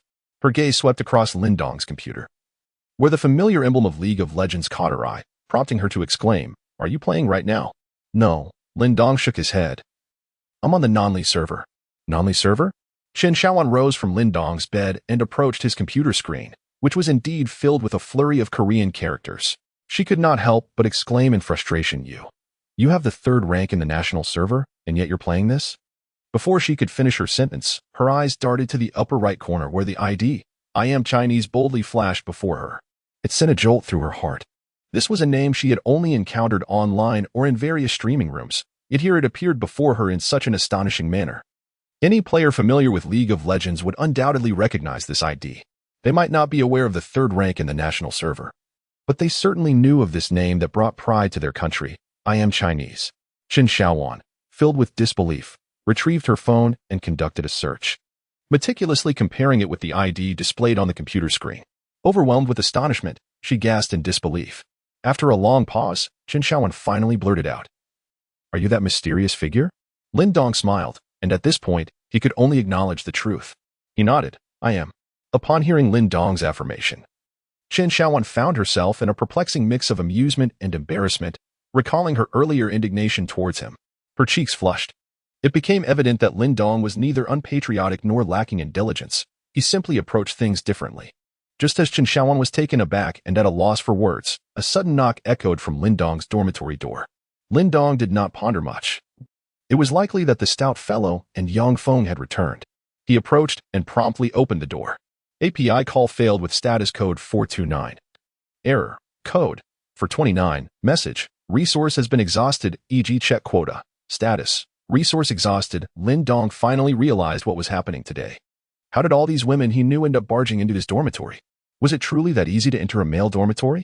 Yet, it seemed that these concerns were not the most pressing.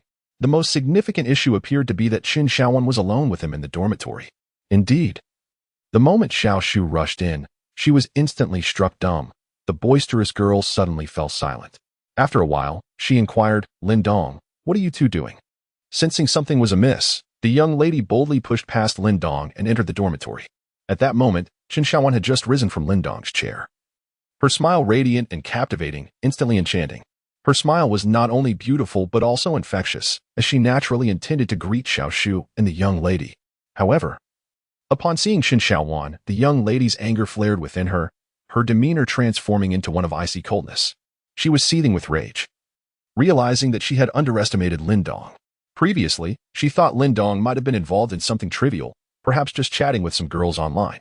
Yet, witnessing him alone with Qin Shaoan in the dormitory seemed far more egregious. The moment she laid eyes on Qin Shaoan, an overwhelming sense of crisis washed over her. This woman's beauty was certainly on par with her own, and her smile was genuinely stunning. The young lady knew precisely who this was, the most beautiful convenience store manager in the capital, renowned among students at Jing City University. Although she had not appeared on the campus beauty rankings due to not being a student there, she was exceedingly famous in the university. How could such a remarkable girl be associated with Lin Dong? The young lady's emotions were tumultuous, leaving her feeling quite uneasy. With a piercing glance, she shot a disdainful look at the scoundrel. In a male dormitory, with just a man and a woman, had she not stumbled upon this scene? Who knows what might have transpired? At that moment, she genuinely entertained the thought of having Lin Dong expelled. Meanwhile, Xiaoshu, in her innocent bewilderment, murmured, "Did we interrupt something between you two?" Lin Dong's face turned pale, and he exclaimed in surprise. It was evident that these two young ladies had misunderstood him. He hastily closed the door and clarified, "Please, do not misconstrue the situation. Xiaowan came to ask me to log in and compete for the top spot in the national server. Nothing untoward has transpired." Qin Xiaowan also recognized the awkwardness of the current situation with Lin Dong, which explained their misunderstanding. Suddenly, a flush crept across her cheeks as she approached him. "Honestly, I just arrived. It is not as you both presume." The young lady felt an urge to express her anger and interrogate Lin Dong, but then reflected on what grounds could she confront him. What authority did she possess to question him? After some contemplation, she realized she had no valid reasons. Surely, it could not be solely due to the impulsive kiss they shared that fateful night. Ultimately, lacking justification, the young lady suppressed her simmering frustration. With Qin Xiaowan present, she resolved not to succumb to her emotions. If she were to storm off in anger, it would only serve to benefit the other woman. Unbeknownst to her, she had become entangled in a silent rivalry between two women, akin to encountering a romantic adversary, a feeling fraught with animosity. Naturally, the proud and determined young lady would not concede defeat. She instantly donned a smile and declared, "We were not overthinking it. My purpose in seeking Lin Dong also pertains to this matter." Lin Dong watched in astonishment as the young lady's expression changed from gloomy to radiant in an instant. He found himself utterly confounded.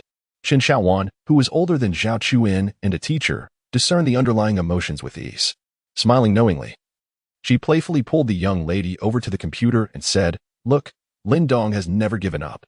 The mysterious figure behind Nan Li Fu is none other than him." Her declaration momentarily stunned both the young lady and Xiaoshu, prompting them to lean in and scrutinize the ID. They even accessed the summoner's profile, and indeed, "I am Chinese" was ranked first. The young lady was left speechless, realizing that Lin Dong had not been slacking off. Rather, he had been diligently climbing the ranks over the past 3 days. The mysterious player was actually him, Lin Dong. "You are truly extraordinary," Xiaoshu exclaimed, gazing at the ID with envy. "All the major live streams across the country are broadcasting your matches. We saw your performance with your fisherman character. It was remarkable. I heard even the manager added you as a friend." Lin Dong merely smiled in response, choosing not to elaborate. Having achieved the rank of king in both servers, he was on the brink of becoming the top player in both. "I must commend you, Lin Dong. Your talent for gaming is exceptional," they continued. "Aren't you considering joining a professional team?" The three of them bombarded him with questions, leaving Lin Dong feeling overwhelmed. "I have no intention of joining any team," he replied. "Why not? I'm simply exhausted." Lin Dong subtly emphasized a few words, leaving the three women in silence, pondering the profound experiences that this weathered man had endured. Suddenly, the young lady's voice shattered the tranquility. "Is it because of the Domo keyboard?" Once again, the familiar mention of Domo surfaced, recalling Lin Dong's first encounter with the young lady, which was also due to Domo. At that time, Lin Dong had been quite secretive about Domo. After a long pause, he finally spoke softly, "Take good care of it. It is not merely a keyboard." The young lady replied, unexpectedly obedient, nodding her head in agreement.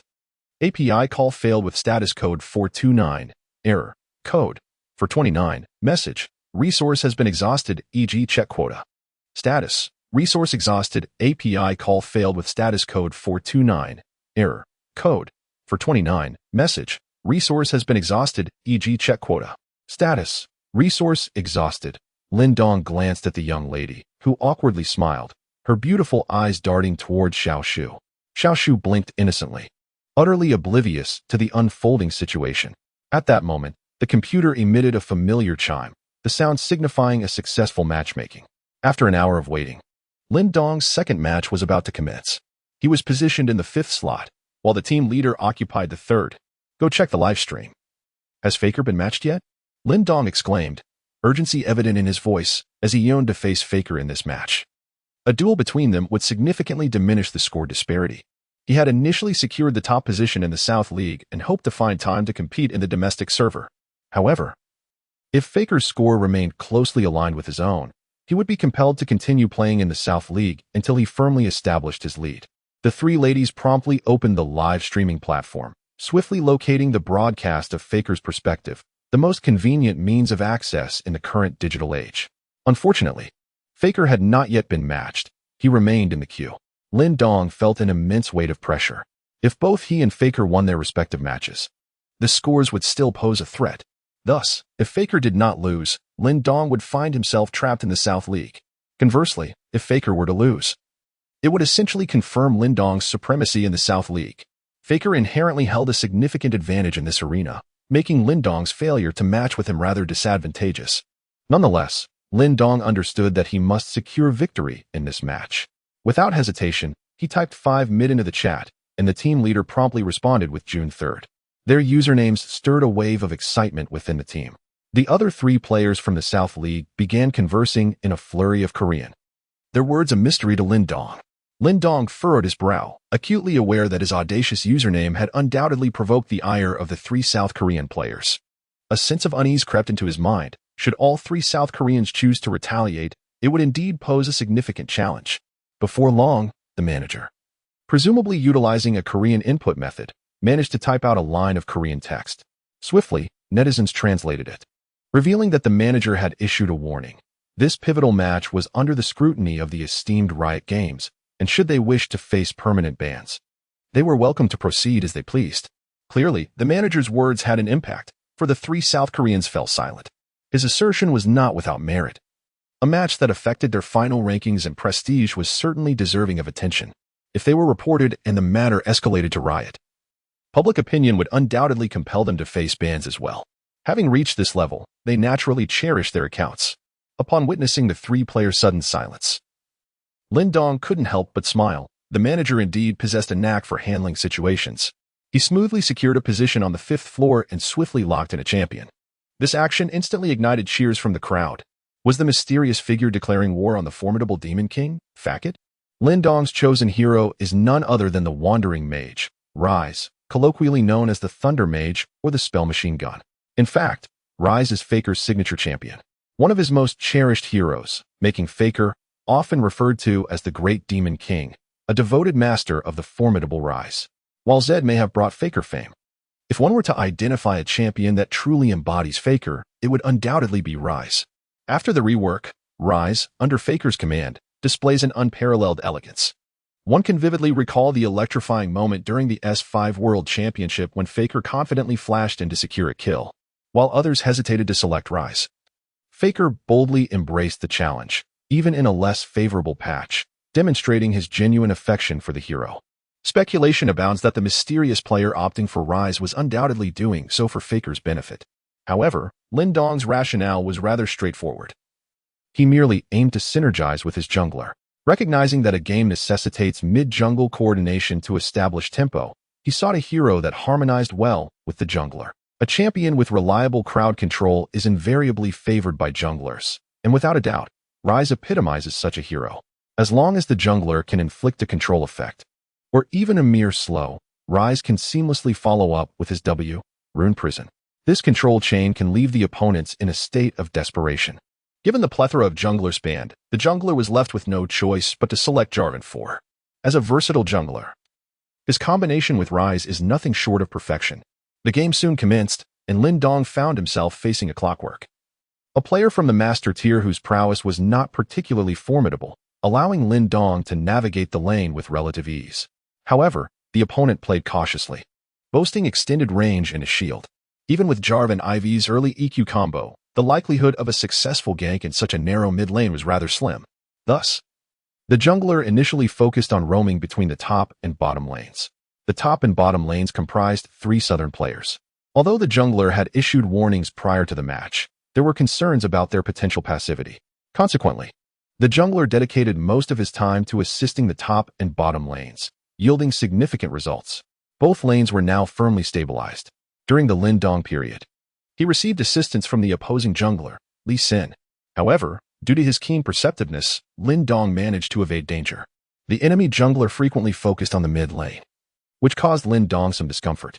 As Rise, with his short legs, was particularly vulnerable to ganks, the formidable ganking ability of Lee Sin heightened his anxiety. The coach, concerned for Lin Dong, occasionally urged him to communicate his needs in the mid lane. Yet, Lin Dong remained resolute, stating, "Only come when I have my ultimate." With a profound understanding of his hero, despite the challenges of facing Orianna, Lin Dong showcased his solid last-hitting skills and managed to pressure Oriana a few times before reaching level 6. At this stage, Ryze undergoes a qualitative transformation. If the mid lane is not cautious, it becomes easy for Ryze to exploit openings and unleash a devastating combo. Naturally, Lin Dong grew more aggressive, positioning himself assertively in front of the minion wave. With Oriana low on mana, she hesitated to use her Q and W to harass Lin Dong, fully aware that running out of mana would put her in grave danger. After clearing the minion wave, only a few half-health minions remained. Oriana executed a Q and W to finish off the minions but left herself vulnerable. At that very moment, Lin Dong suddenly flashed forward and unleashed a rapid QW or combo. The mana he had conserved was finally put to good use. Oriana was caught off guard, not anticipating Lin Dong's decisiveness in flashing forward. While her health was relatively stable, she was merely equipped with a Doran's ring, leading her to underestimate Ryze's potential to eliminate her. After enduring Ryze's full combo, Oriana found herself at half health and promptly used her flash to escape back to the safety of her tower. Exchanging flashes was not a significant loss. However, just as Oriana used her flash, the prince's banner was planted in the enemy jungle. Following the banner, he executed his ultimate on Oriana. With no flash or mobility skills at her disposal, she had no means of escaping the prince's devastating ultimate. The prince swiftly reduced her health, allowing Lin Dong to pursue and finish her off. The kill was awarded to Lin Dong's Ryze, crucial for his development as a late-game powerhouse. The synergy between the two was remarkable, as the three female observers in the background watched with keen interest. Oriana, who had been nearly at full health, was unexpectedly dispatched in the blink of an eye by the coordinated efforts of Lin Dong and the coach. Among the onlookers, the young lady observed the proceedings with particular scrutiny, her astonishment growing. She had seen the prince sneaking into the enemy jungle to steal the banner when he was only level 5. How could Lin Dong have had the confidence to predict that the prince would finish the camp and reach level 6, coordinating a gank at that precise moment? The duo had not even marked Oriana beforehand. Such seamless cooperation left the young lady astounded, concluding that perhaps such exceptional awareness in gameplay was characteristic of a true master. Of course, viewers of the live stream shared similar sentiments to the young lady's keen observations. They marveled at the prince and Lin Dong's meticulous timing, exclaiming that it was impossible for them not to be communicating through voice chat. How else could the prince have stolen the banner? And at the exact moment of reaching level 6, Ryze forced Oriana's flash? The geographical positioning was impeccable. Yet, rumors quickly dissipated as the coach, broadcasting live, confirmed that there was no communication between them. Their synergy could only be described as a profound understanding of each other's intentions. The crowd gasped in response, recognizing the extraordinary mindset of these masters. It was indeed a delicate balance. Had Ryze miscalculated the timing, or if Oriana delayed her flash, the outcome could have been disastrous. Fortunately, that scenario never materialized, and the two continued to exhibit extraordinary coordination. The prince's ultimate had a cooldown of 2 minutes, while the flash had a cooldown of 5. After 2 minutes, the coach, having regained his ultimate, returned to the mid lane, knowing that a skilled jungler would prioritize ganking champions without a flash. Clearly, Oriana was in for a tough time. After dying once, she became cautious, purchasing 2 control wards to establish vision and secure her safety. As the minion wave approached, she collected them and retreated to her tower. However, Lin Dong seized control of the mid lane. With several low-health minions blocking the path, Oriana hesitated, assessing her surroundings. The visibility was clear, yet she still ventured forward to claim the gold. Just as she executed a basic attack, the prince planted another banner in the shadow of Oriana's vision, swiftly following with an EQ combo. The prince burst forth, and Oriana, reacting quickly, activated her W to flee toward her tower. Yet, the coach denied her that opportunity. With his ultimate just out of reach, he flashed and unleashed his R, trapping Oriana within its confines. It was evident that Oriana was doomed, as Lin Dong pursued with his R and executed her with a swift combination. Frustrated, Oriana felt she was being relentlessly targeted in the mid lane. The rhythm of the game was flawless, and Lin Dong's Ryze developed splendidly. Throughout the match, he refrained from showcasing flashy plays, yet together with the coach's prince, they exemplified what perfect synergy between mid and jungle truly meant. At the 15-minute mark, Lin Dong and the coach roamed to the top lane, coordinating with Fiora to dive and eliminate their opponent, NOC. By 20 minutes, they ambushed the enemy jungler, Lee Sin, in the opposing jungle. At 25 minutes, a team fight erupted in the bot lane as the enemy team amassed 4 players, attempting to seize an opportunity. The coach initiated a counter-ambush, and with a brilliant display of teamwork, Rise teleported to the Prince's banner, executing a stunning counterattack that netted Rise a triple kill. The match was effectively sealed. As the game progressed to 42 minutes, they secured the Baron buff and swiftly dismantled the enemy's high ground. The opposition chose to surrender. Without breaking a sweat, Lin Dong secured 11 victory points, firmly establishing himself at the pinnacle of the leaderboard with a 27-point lead over the second-place player, Faker. With only an hour remaining until the dawn, the time until the S5 rankings would be finalized allowed for just one more game. As the match concluded, the three women were elated. Lin Dong, glancing at the ranked points, felt a sense of apprehension and hastily inquired, "How is Faker faring in his match?" Chen Xiaoan, engrossed in the live broadcast of Faker's game, beamed with delight and replied, "It seems he's in a bit of a predicament. The enemy mid-laner appears quite formidable, suppressing Faker while the other lanes hold an advantage. Things don't look optimistic for him." "What?" Lin Dong exclaimed in surprise. "Faker is being suppressed?" Even after defeating Faker in their previous encounter, Lin Dong found it challenging to outmaneuver him. To think he was up against such a formidable opponent this time. Lin Dong hurriedly approached and glanced at Faker's match. As expected, Faker was playing LeBlanc, currently boasting a record of 2-3-2, while his opponent in the mid lane, Yasuo, had achieved an impressive 5-1-2. Curiously, the opponent's ID was quite amusing, named Dabiofak. This ID certainly has its uniqueness, doesn't it? Indeed. The live chat is abuzz with discussions about its meaning. Xin Xiaoan chuckled. Most netizens have deduced that Fak represents Faker. As for Domo, it may lack other meanings in English. But when transliterated into Chinese pinyin, it carries a connotation, suggesting a crushing defeat. In other words, this ID implies the intention to crush Faker. Of course, this assumes that the player behind the ID is from Jiuzhou. Laughter erupted among the group. This ID appears to possess an air of mystery. Yet it must be acknowledged that the enigmatic player known as Dabiofak is indeed formidable. Lin Dong remained indifferent, unaware that he would inevitably forge a myriad of inexplicable connections with this ID in the future. However, that is a tale for another time. After observing for a while, particularly after witnessing the enigmatic operations of this mysterious figure, Dabiofak, Lin Dong felt an increasing sense of trepidation. This individual was truly formidable. Lin Dong was eager to continue watching the match featuring Yasuo. However, the three ladies insisted he join the national server, believing that Nanli's server was paramount and Lin Dong had already secured a top position. With Faker losing this round, his rank points widened the gap, leaving him no opportunity to catch up with Lin Dong within an hour. If Lin Dong were to play a game on the national server now and win, he would have a promising chance of claiming the top spot. Under the pressure and persuasion of the three women, Lin Dong logged into his main account, Lingdong Tianxia. The moment he entered Lingdong Tianxia, the online forums, discussion boards, and live streams across the 9 provinces erupted with excitement. The long-awaited Lingdong Tianxia had finally arrived. Hope flickered for the national server. As Lingdong Tianxia concluded its last hour, it transformed into a legendary hero, adorned in golden armor and riding on clouds of many colors. The national server buzzed with anticipation, urging fellow players to be sharp in their placements. The netizens from the 9 provinces were united, their pride unwilling to tolerate a Nanli player holding the top position for 2 consecutive years. This year, thanks to Lingdong Tianxia, there was renewed hope. The gap was merely 13 points, and it seemed feasible to surpass Dob for the number 1 spot.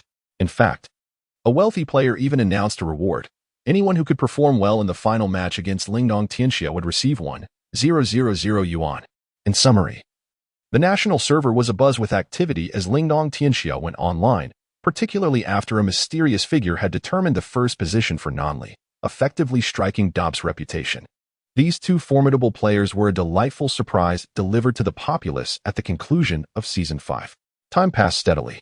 Lingdong Tianxia had been queuing for a full 40 minutes, with only 20 minutes remaining until the final placements. During this time, Dob, upon learning of Lingdong Tianxia's ranking efforts, promptly initiated his own match. However, Dob was astutely cautious, choosing to stream with a black screen. Aware that he might face off against Lingdong Tianxia in the final round, and exposure could jeopardize his strategy. In the Nanli server, Faker's crucial match finally concluded. If he had won, there was still a chance for him to claim the top spot, but a loss would extinguish all hope. Ultimately, despite demonstrating extraordinary skill, he dragged a seemingly doomed match from a 20-minute disadvantage to a 50-minute battle. The enigmatic ID, Dabiofak, leveraging superior equipment, initiated a team fight with a decisive flash EQ. Yasuo's engagement was perilous. A well-timed ultimate could see him eliminated in an instant. The loss of a mid laner in a team fight could spell disaster. Yet, to everyone's astonishment, Yasuo's team triumphed. As they attempted to focus him down, he executed a miraculous Zhonya's hourglass, leaving the opponents in utter despair. Indeed, no one had misjudged him. It was Zhonya's, a defensive item chosen by an AD assassin. Having been dragged to the 50-minute mark, they faced a significant disadvantage, but thanks to Domo Fac's ingenious initiation, they turned the tide. His golden stance baited countless crucial abilities from the opposition. In a final surge, his teammates overwhelmed and annihilated their foes. The brilliance of his itemization left spectators in awe. A skilled player is not to be feared, nor a perceptive adversary, but rather one with the ability to turn the tide with indomitable strategies. Domo Fac commanded profound respect, even overshadowing Faker upon his defeat. Many believe that Domo Fac's assistance in ambushing Faker was pivotal in denying him the first place, leaving the identity of the top player in nonly uncertain. As the match concluded and the Nexus shattered, Domo Fac typed a few lines in the chat, igniting cheers from the spectators across the 9 provinces. Faker, Zijian. To this day, it is clear that Domo Fac is indeed from the 9 provinces. Zijian is a phrase understood solely by those from this region. It dawned on many that the hidden talents of China were remarkable. Was this a cleansing of the Nonly server? The faces of the Nonly players paled in disbelief. Despite ambushing the players from the 9 provinces on numerous occasions, they had ultimately failed. Faker had plummeted to 3rd place, with the 2nd place player trailing Lin Dong by 24 points, leaving no apparent chance to catch up. Lin Dong, in the realm of the national server, found himself in the queue, taking a moment to reflect. He had just finished watching the match of Domo Fac and was left in awe. Naturally, he also caught the final words spoken, Faker, Zijian. Suddenly, a pang of anxiety struck his heart. Could this Domo Fac be him? The mere thought of the mischievous boy from the past, who would greet everyone with a playful hello, big brother, and bid farewell with goodbye, big brother, flooded his mind. Lin Dong felt as if he had been transported to another world. Had he not just entered? Could it be that he had emerged? Yet, Lin Dong found little inclination to ponder this further. After all, 3 years had passed, and everything had changed beyond recognition. Lin Dong felt a profound sense of gratitude towards Domo Fac. Were it not for him, he would likely still be struggling in the Southly server. Now, however, he found himself with the opportunity to dive into the national server. At precisely 11:45, after queuing for over half an hour, he finally succeeded with a resounding thud. Any game queued for at midnight and concluding by 1:30 in the morning would still count towards the final ranking points. In essence, this marked Lin Dong's final game of Season 5. The moment he entered the game, he found himself once again matched with Dop in the hero selection screen. The live stream erupted in excitement, as no one anticipated such an epic clash in the final hour of Season 5's reckoning, with Ling Dong Tian prevailing. The title of the national server's #1 was rewritten as Jiuzhou's own, thanks to Dop's victory. He thus became the reigning champion of Jiuzhou's national server for 2 consecutive years. The pinnacle battle swiftly transitioned into the bandpick interface. Lin Dong was placed on the 5th floor this time, and he directly aimed for the 5th level.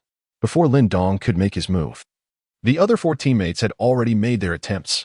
Well, let's support Lin Dong. We shall play well to assist him in securing 1st place, thus earning our status as contributors. Lin Dong smiled, indicating that his elevated position and formidable strength garnered him respect. As long as his teammates performed well, Lin Dong possessed absolute confidence in securing victory. In the Dop live stream, although viewers could only see the blackboard on the screen, the popularity remained overwhelming, as spectators were eager to witness Dop's downfall. Upon entering the bandpick interface, Dop found himself teamed with 4 players from Jiuzhou, while he occupied the 3rd floor, quickly announcing a 3-mid strategy. Dop was exhilarated, yearning to face Lin Dong in a direct confrontation. If memory served him correctly, during his time in the Diamond tier, he had previously used Dop's secondary account to compete against Ling Dong Tianxia, even sketching Lin Dong's ID on his own drawing board. In the following days, Dop watched helplessly as that ID ascended from Platinum to Diamond, then to Master, ultimately reaching the pinnacle of the national server, vying for the ultimate glory alongside him. In fact, after being defeated by a card master while playing as a small fishman, Dop had been haunted by that defeat, yearning for a chance to engage Ling Dong Tianxia in a proper match. Now, on this fateful night, they were finally matched up. Aware that Ling Dong Tianxia would undoubtedly play mid lane, Dop was eager to claim that position for himself. However, He was soon thwarted by a player named Long Live Brother Fan, who seized the mid-lane slot. Dop felt a sense of helplessness. It was clear he stood on the weaker side in this match. The thought of a lone player from Nanli challenging 9 from Jiuzhou was indeed audacious. It was no surprise that the Jiuzhou players rallied to surround him. When Dop arrogantly proclaimed that no one from Jiuzhou could claim the top spot in both servers, he had already anticipated that the united, formidable Jiuzhou players would show no fear. Countless hidden masters lurked in the shadows, far too many to count. During the ban phase, after the first floor eliminated several dominant heroes in the current version, the other floors settled on their chosen champions, leaving the 5th floor open for Lin Dong. Without a moment's hesitation, Lin Dong selected LeBlanc, driven by a simple desire to play. Meanwhile, Dop, on the 3rd floor, found himself at a disadvantage as the 1st floor had already claimed the card master for mid lane. Ultimately, Dop had no choice but to settle for the top lane with the Gragas. The selection process concluded swiftly, and the game commenced. Lin Dong took a moment to adjust his state. Though it was unfortunate not to face Dop directly, this match was of paramount importance, and he had to treat it with utmost seriousness. In the end, Lin Dong pondered too much. In reality, there were simply too many patriots among the players. API call failed with status code 429, error, code 429, message, resource has been exhausted, e.g. check quota. Status, resource exhausted. Lin Dong furrowed his brow. What was once destined to be a legendary battle seemed poised to devolve into a mere spectacle. As anticipated, the mid lane's vengeful brother, wielding the card of destiny, exhibited a surprisingly fierce aggression that belied his chosen champion. With reckless abandon, he lunged at Lin Dong whenever he drew a yellow card, displaying a shocking lack of caution in his movements. Time and again, he fell victim to Lin Dong's QW combination. Upon reaching level 3, yet another misstep in positioning led to an ill-timed use of his W skill, leaving him vulnerable to Lin Dong's swift QW assault, which, coupled with the igniting flames, ultimately sealed his fate.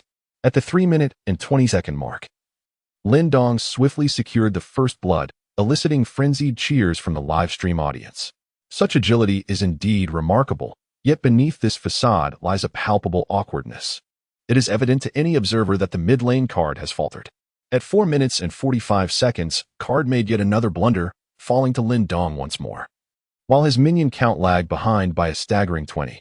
At 6 minutes and 40 seconds, a double kill occurred in the bot lane, where Lin Dong's team displayed remarkable prowess with the ADC claiming a double kill.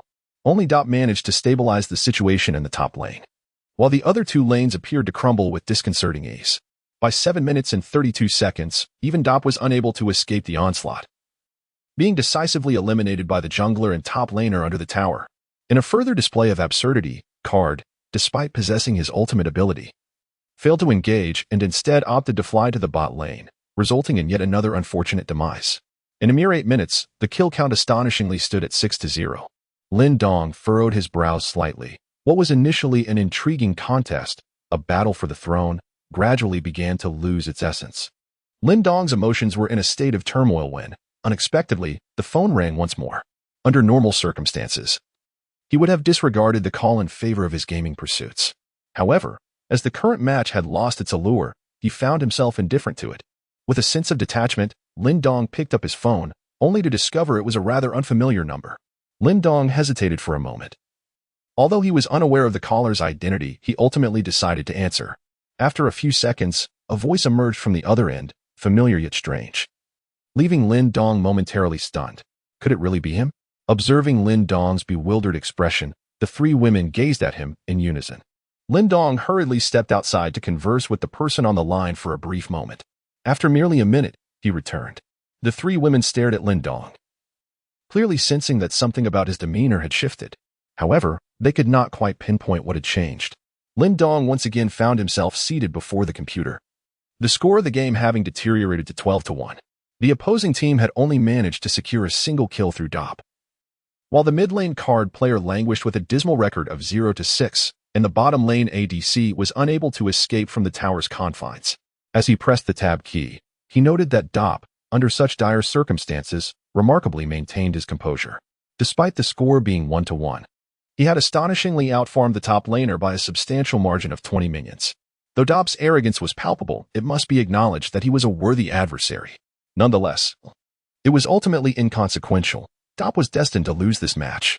An individual could never hope to triumph over 9 opponents. Lin Dong played the game with a complicated demeanor. His initial seriousness now replaced by a vague distraction. The situation had completely turned lopsided. Once the cards were played, they soared to their destinations with reckless abandon. How's that? Am I playing the cards well? The cards shamelessly sent him a message. It could be said that the cards had carried the lower and middle lanes.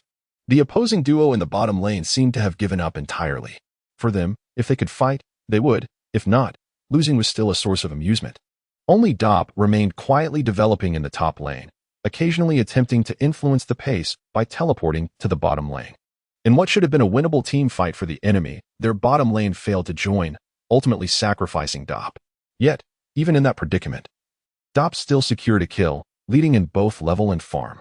He resembled a solitary king amidst the chaos, surrounded by betrayal and turmoil, standing alone. In the livestream, Dop wore a fierce expression, tinged with resignation. As the game progressed to the 20-minute mark, it was evident that the cards had transcended expectations, yet they seemed unashamed. Almost reveling in this nationalistic display, the cards incessantly bombarded the public chat, seemingly craving Lin Dong's praise. How come you're not building a killing book, Lin Dong? You're about to win, the top of the national server. How will you thank me? However, at that moment, Lin Dong's expression darkened further. Once his anger reached a boiling point, it erupted decisively.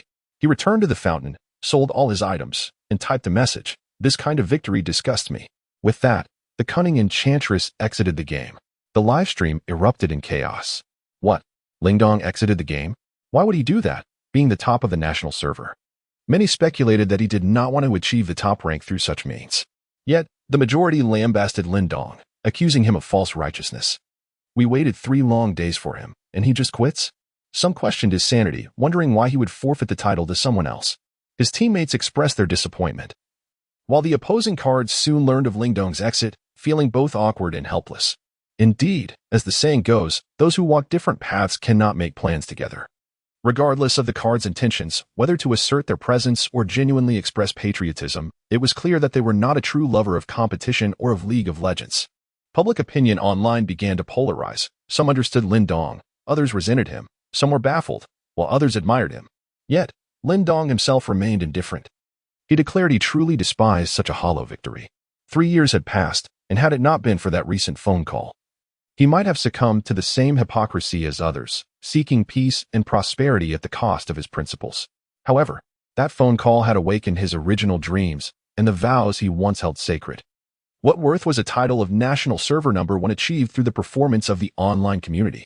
In truth, had he faced opponents on equal footing, Lin Dong would not have feared any challenge, for he had previously bested Dop while climbing from platinum to diamond, and could do so again. Yet, the extreme actions of the online community had stripped the match of its fair competitive environment. Even if Lin Dong were to claim the title of national server number 1, he would feel unworthy. It would be better to simply exit the game. The 3 women watched in astonishment as Lin Dong logged off and shut down his computer. Little Shu, having just swallowed a chip, found it lodged in her throat, her eyes wide in shock as she struggled to speak, succumbing to a fierce cough. The young lady and Qin Shaowan, typically composed, were equally bewildered. Why? They both exclaimed simultaneously, exchanging a glance filled with questions. With a gentle shake of his head and a disinclination to engage further, Lin Dong offered no explanation. This deliberate relinquishment of the coveted title of the foremost player in the nation was, admittedly, a perplexing decision. Yet, preeminence does not invariably equate to felicity. Should one compromise their principles and innermost convictions, they risk descending into a mere automaton, devoid of vitality. Lin Dong, however, possessed a virile spirit and a palpable essence. After a protracted interlude, Qin Shaowan was the first to articulate, "Very well, irrespective of the circumstances, you remain the unparalleled Lin Dong." Her mellifluous voice evoked a vernal efflorescence. Lin Dong acknowledged with a nod. The young lady, standing adjacent, felt a surge of pique, inwardly lamenting the woman's alacrity in preempting her intended words. With a petulant demeanor, she hesitated, poised between utterance and silence. Lin Dong turned his gaze towards Zhao Chuan, inquiring, "Is there something you wish to express?" The young lady, thus addressed, found herself unable to maintain composure, her comely visage suffused with crimson. Lin Dong was momentarily captivated. Of late, the young lady had exhibited a marked divergence from her usual comportment, displaying both lachrymosity and a tendency to blush. Nothing. I merely thirst, she retorted. Fetch me a glass of water. The young lady resorted to an imperious command to conceal her burgeoning embarrassment. Very well. Lin Dong intended to procure several bottles of water. But he suddenly realized it was well past midnight, and the building's entrance was secured. It would appear that none of you will be able to return home this evening. API call failed with status code 429. Error. Code. 429. Message. Resource has been exhausted, e.g. check quota. Status. Resource exhausted. With hands outstretched in a gesture of faint helplessness, Lin Dong masked the stirrings of a mischievous impulse. To claim his thoughts remained untainted would be disingenuous. Surrounded by three maidens of exquisite beauty, such abstinence would defy nature itself. Confined within the dormitory, the tableau of three women and a solitary man hinted at possibilities best left unsaid, a notion amplified by the providential absence of Fatty and Yang Feng. Barred from procuring refreshments due to the locked gates, Lin Dong offered his own cup to the young lady. A visible expression of distaste flickered across her countenance. Are there no disposable cups available? She inquired. Alas, no. This is my personal cup, though I assure you, it has been thoroughly cleansed, Lin Dong patiently explained. An odd sensation prickling beneath his skin. After our kiss, he mused, what cause remains for such coyness? Very well, she acquiesced, and with audible gulps. She drained the cup in its entirety. Before long, Xiaoshu, too, succumbed to thirst, helping herself to Lin Dong's cup with an air of nonchalance. Shortly thereafter, Chen Xiaowan moistened her lips, betraying a similar desire. Lin Dong once handed a cup of water over. Just like that. His cup was infused with the fragrance left by the lips of three beautiful women, making him somewhat reluctant to drink from it, opting instead to cherish it. The final match for DOP had finally concluded, and alas, they suffered a defeat, even though it ended with a score of 5-4. The overwhelming losses had dampened the spirits of the other players, leaving them disheartened. DOP persevered for a grueling 45 minutes, only to witness their crystal shatter. A disheartening defeat indeed. Nevertheless, DOP could be considered unfortunate. However, by the end, the title of the top player in the national server should still belong to DOP. Quitting the game would be deemed as fleeing, surely resulting in a deduction of points. Predictably, the competition for the pinnacle position in Season 5 ended with DOP maintaining a marginally higher rank, securing victory. It had become a foregone conclusion. The national server Season 5 had come to a close. In the Southernly server, Ianshin's national server and DOP were prominent. Originally, the national server was meant to be a realm of dynamic excellence, yet it remained under DOP's influence. The long-awaited dual server supremacy had ultimately not materialized. After the game concluded, DOP felt as if he had transcended time, gazing at the computer screen where Lin Dong Tianxia was marked as a quitter. He understood all too well that such a mark would undoubtedly incur point deductions. Though he had lost, DOP was still assured of his top position in the national server. After a prolonged silence, DOP sighed, solemnly expressing his respect for Lin Dong as a formidable opponent, genuinely yearning for an opportunity to face him in battle once more. DOP's admiration for Lin Dong was evident. Undoubtedly, Lin Dong embodied the true spirit of competition, a player who remained steadfast to his principles and convictions. In this Season 5, the title of the foremost player in the national server should rightfully belong to him. As DOP closed his streaming session, he uttered a final remark. The trolls who had once criticized were silenced. Lin Dong Tianxia, with his charismatic presence, had managed to win over even DOP. What could they possibly criticize now? Even if one were to take a step back, DOP's performance had been unjustly scrutinized. Lin Dong, with a unique grace, showcased the caliber of players from Jiuzhou. The outcome was settled. Further discourse was futile, yet Lin Dong Tianxia's actions had inscribed a mysterious legacy. Such players, such masters, are the true hope of Jiuzhou esports. As the night approached midnight, the internet gradually quieted. Meanwhile, at the EGD training base conference room in Shanghai, a multitude of individuals gathered, engaged in fervent discussions, undoubtedly related to Lin Dong. Coach Abu spoke first, with unwavering conviction, stating that he would wager that Lin Dong Tianxia was indeed a professional player. This prompted a wave of confusion among the crowd. Who among them had ever encountered an ordinary player so proud that they would quit the game outright? Yet, he was well aware that the renowned mid-laners from Jiuzhou could not possibly be him. Abu chuckled, reminding them not to forget the legendary mid-laners of League of Legends past. Upon hearing Abu's words, the entire team gasped in realization. Indeed, that era was when mid-laners from Jiuzhou flourished, and even now, with the mid-lane scene in decline. Some coaches jested that the luck had been snatched away by the older generation. Though it was a jest, it indirectly reflected a deeper truth. Thus, We must swiftly reach out to Lin Dong Tianxia and invite him to join our team before other teams seize the opportunity. Abu resolved firmly. We must secure this individual, yet it is regrettable that the mysterious figure from the southerly server has no intention of joining a professional team, the manager lamented. He genuinely wished to find that enigmatic player, for their synergy had been exceptional. If EGD were to acquire that player, their overall strength would undoubtedly ascend to new heights. Take it easy. Not everyone aspires to play professionally. By the way, have you located the sniper who targeted Faker? No, it's quite mysterious. Then continue the search. We must find them. Even if they ultimately do not join EGD, we must ascertain their whereabouts. Abu's words were charged with fervor. This year's Season 5 had left him profoundly shaken. The emergence of mysterious masters was overwhelming, even for a top-tier coach like him.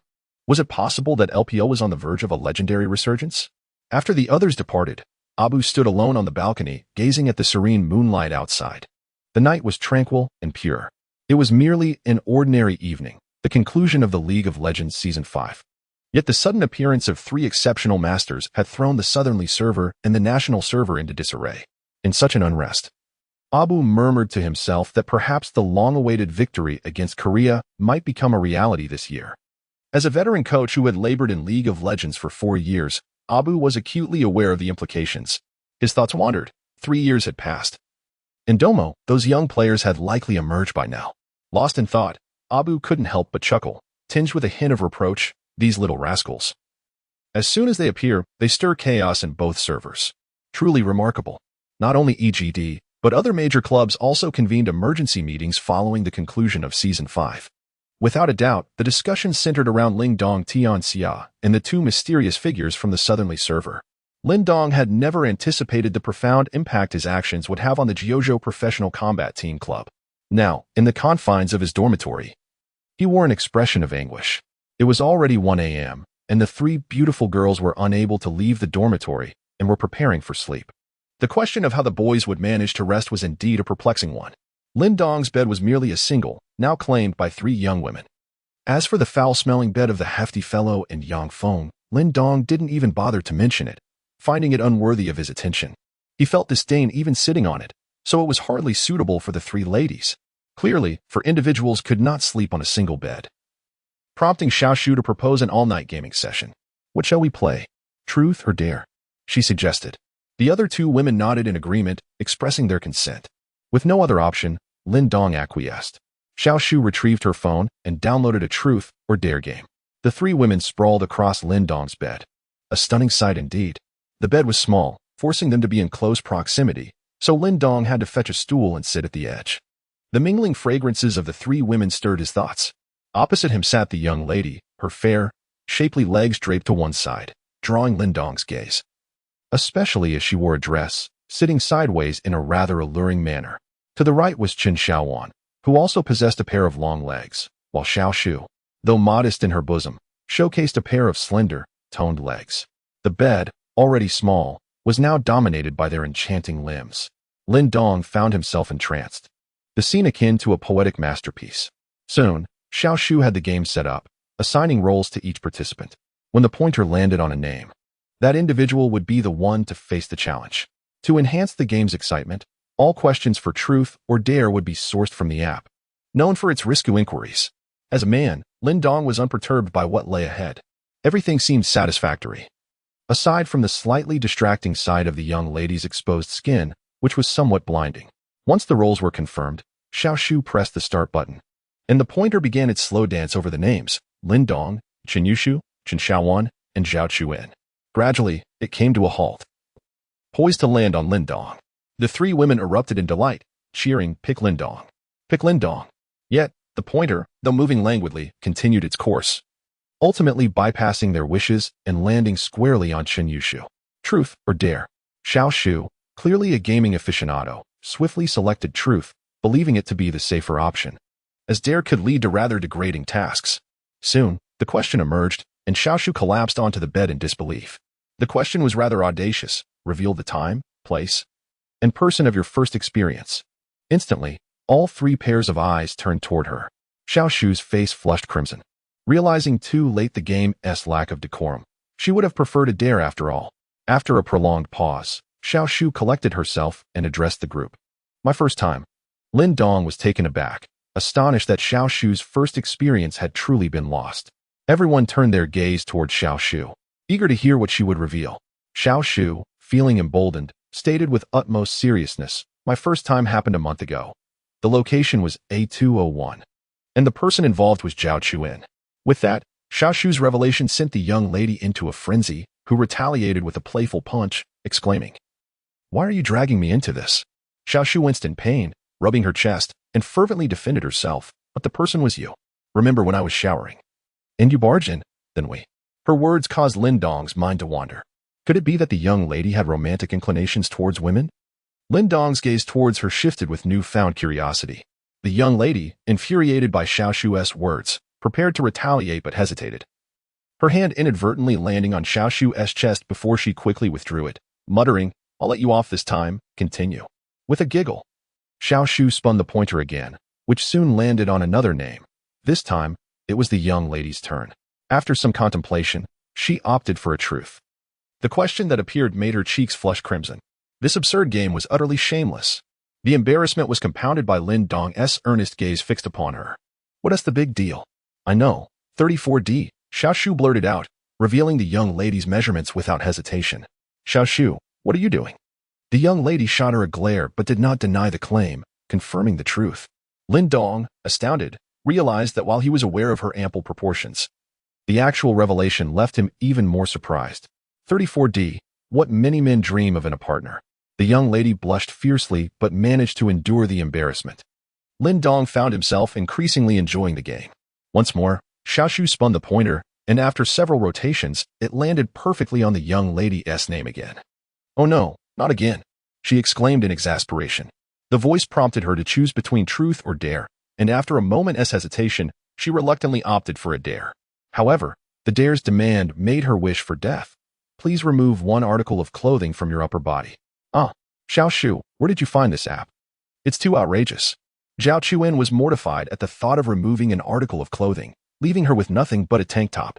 "Come on. Don't delay our game," Lin Dong interjected, standing firmly. As a sports enthusiast, he believed in maintaining fairness in the game. Thus, he insisted that the young lady adhere to the rules. "Humph." The young lady shot Lin Dong a glare, but eventually relented, saying, "Fine, I'll do it. Just wait." With a flourish, she removed her outer jacket, revealing a snug white tank top underneath, accentuated by transparent straps. Her true 34D figure was unmistakable. And even Qin Shaowan couldn't help but exclaim, "What a stunning physique." The young lady's radiant skin shimmered under the lights, captivating Lin Dong's attention. She was breathtakingly beautiful, resembling a celestial being, yet the atmosphere had undeniably turned awkward. Lin Dong, with a flicker of thought, tossed the coat he had taken from the young lady, urging her to wear it. "Put it on. Consider it a pass." This unexpected gesture left the young lady momentarily incredulous. She had not anticipated that Lin Dong would offer her clothing. Where had the lecherous Lin Dong gone? Nevertheless, a warm feeling enveloped her heart. Was Lin Dong genuinely concerned for her? With a soft thank you, she donned the coat. The pointer resumed its rotation, and Qin Shaowan finally fell into the trap. However, the ensuing question was not entirely devoid of decorum. It undeniably intensified the atmosphere. "Is there someone you fancy present?" A gasp escaped even Qin Shaowan, momentarily taken aback by the ambiguity of the question, particularly since it was directed at her. In the gathering, Qin Shaowan was relatively closer to Lin Dong, and if she were to confess an interest, the implications would be unmistakable. The young lady felt her heart race at the mere thought of Qin Shaowan's response, caught between anticipation and anxiety. Should she admit to having someone in mind? Would Lin Dong decipher her intentions, and might they become an item? Considering the caliber of a girl like Qin Shaowan, any man, especially in the context of her affections, would surely be captivated. Qin Shaowan's cheeks flushed crimson, her gaze flitting from Lin Dong before she turned away, preparing to speak. Suddenly, the young lady interrupted her.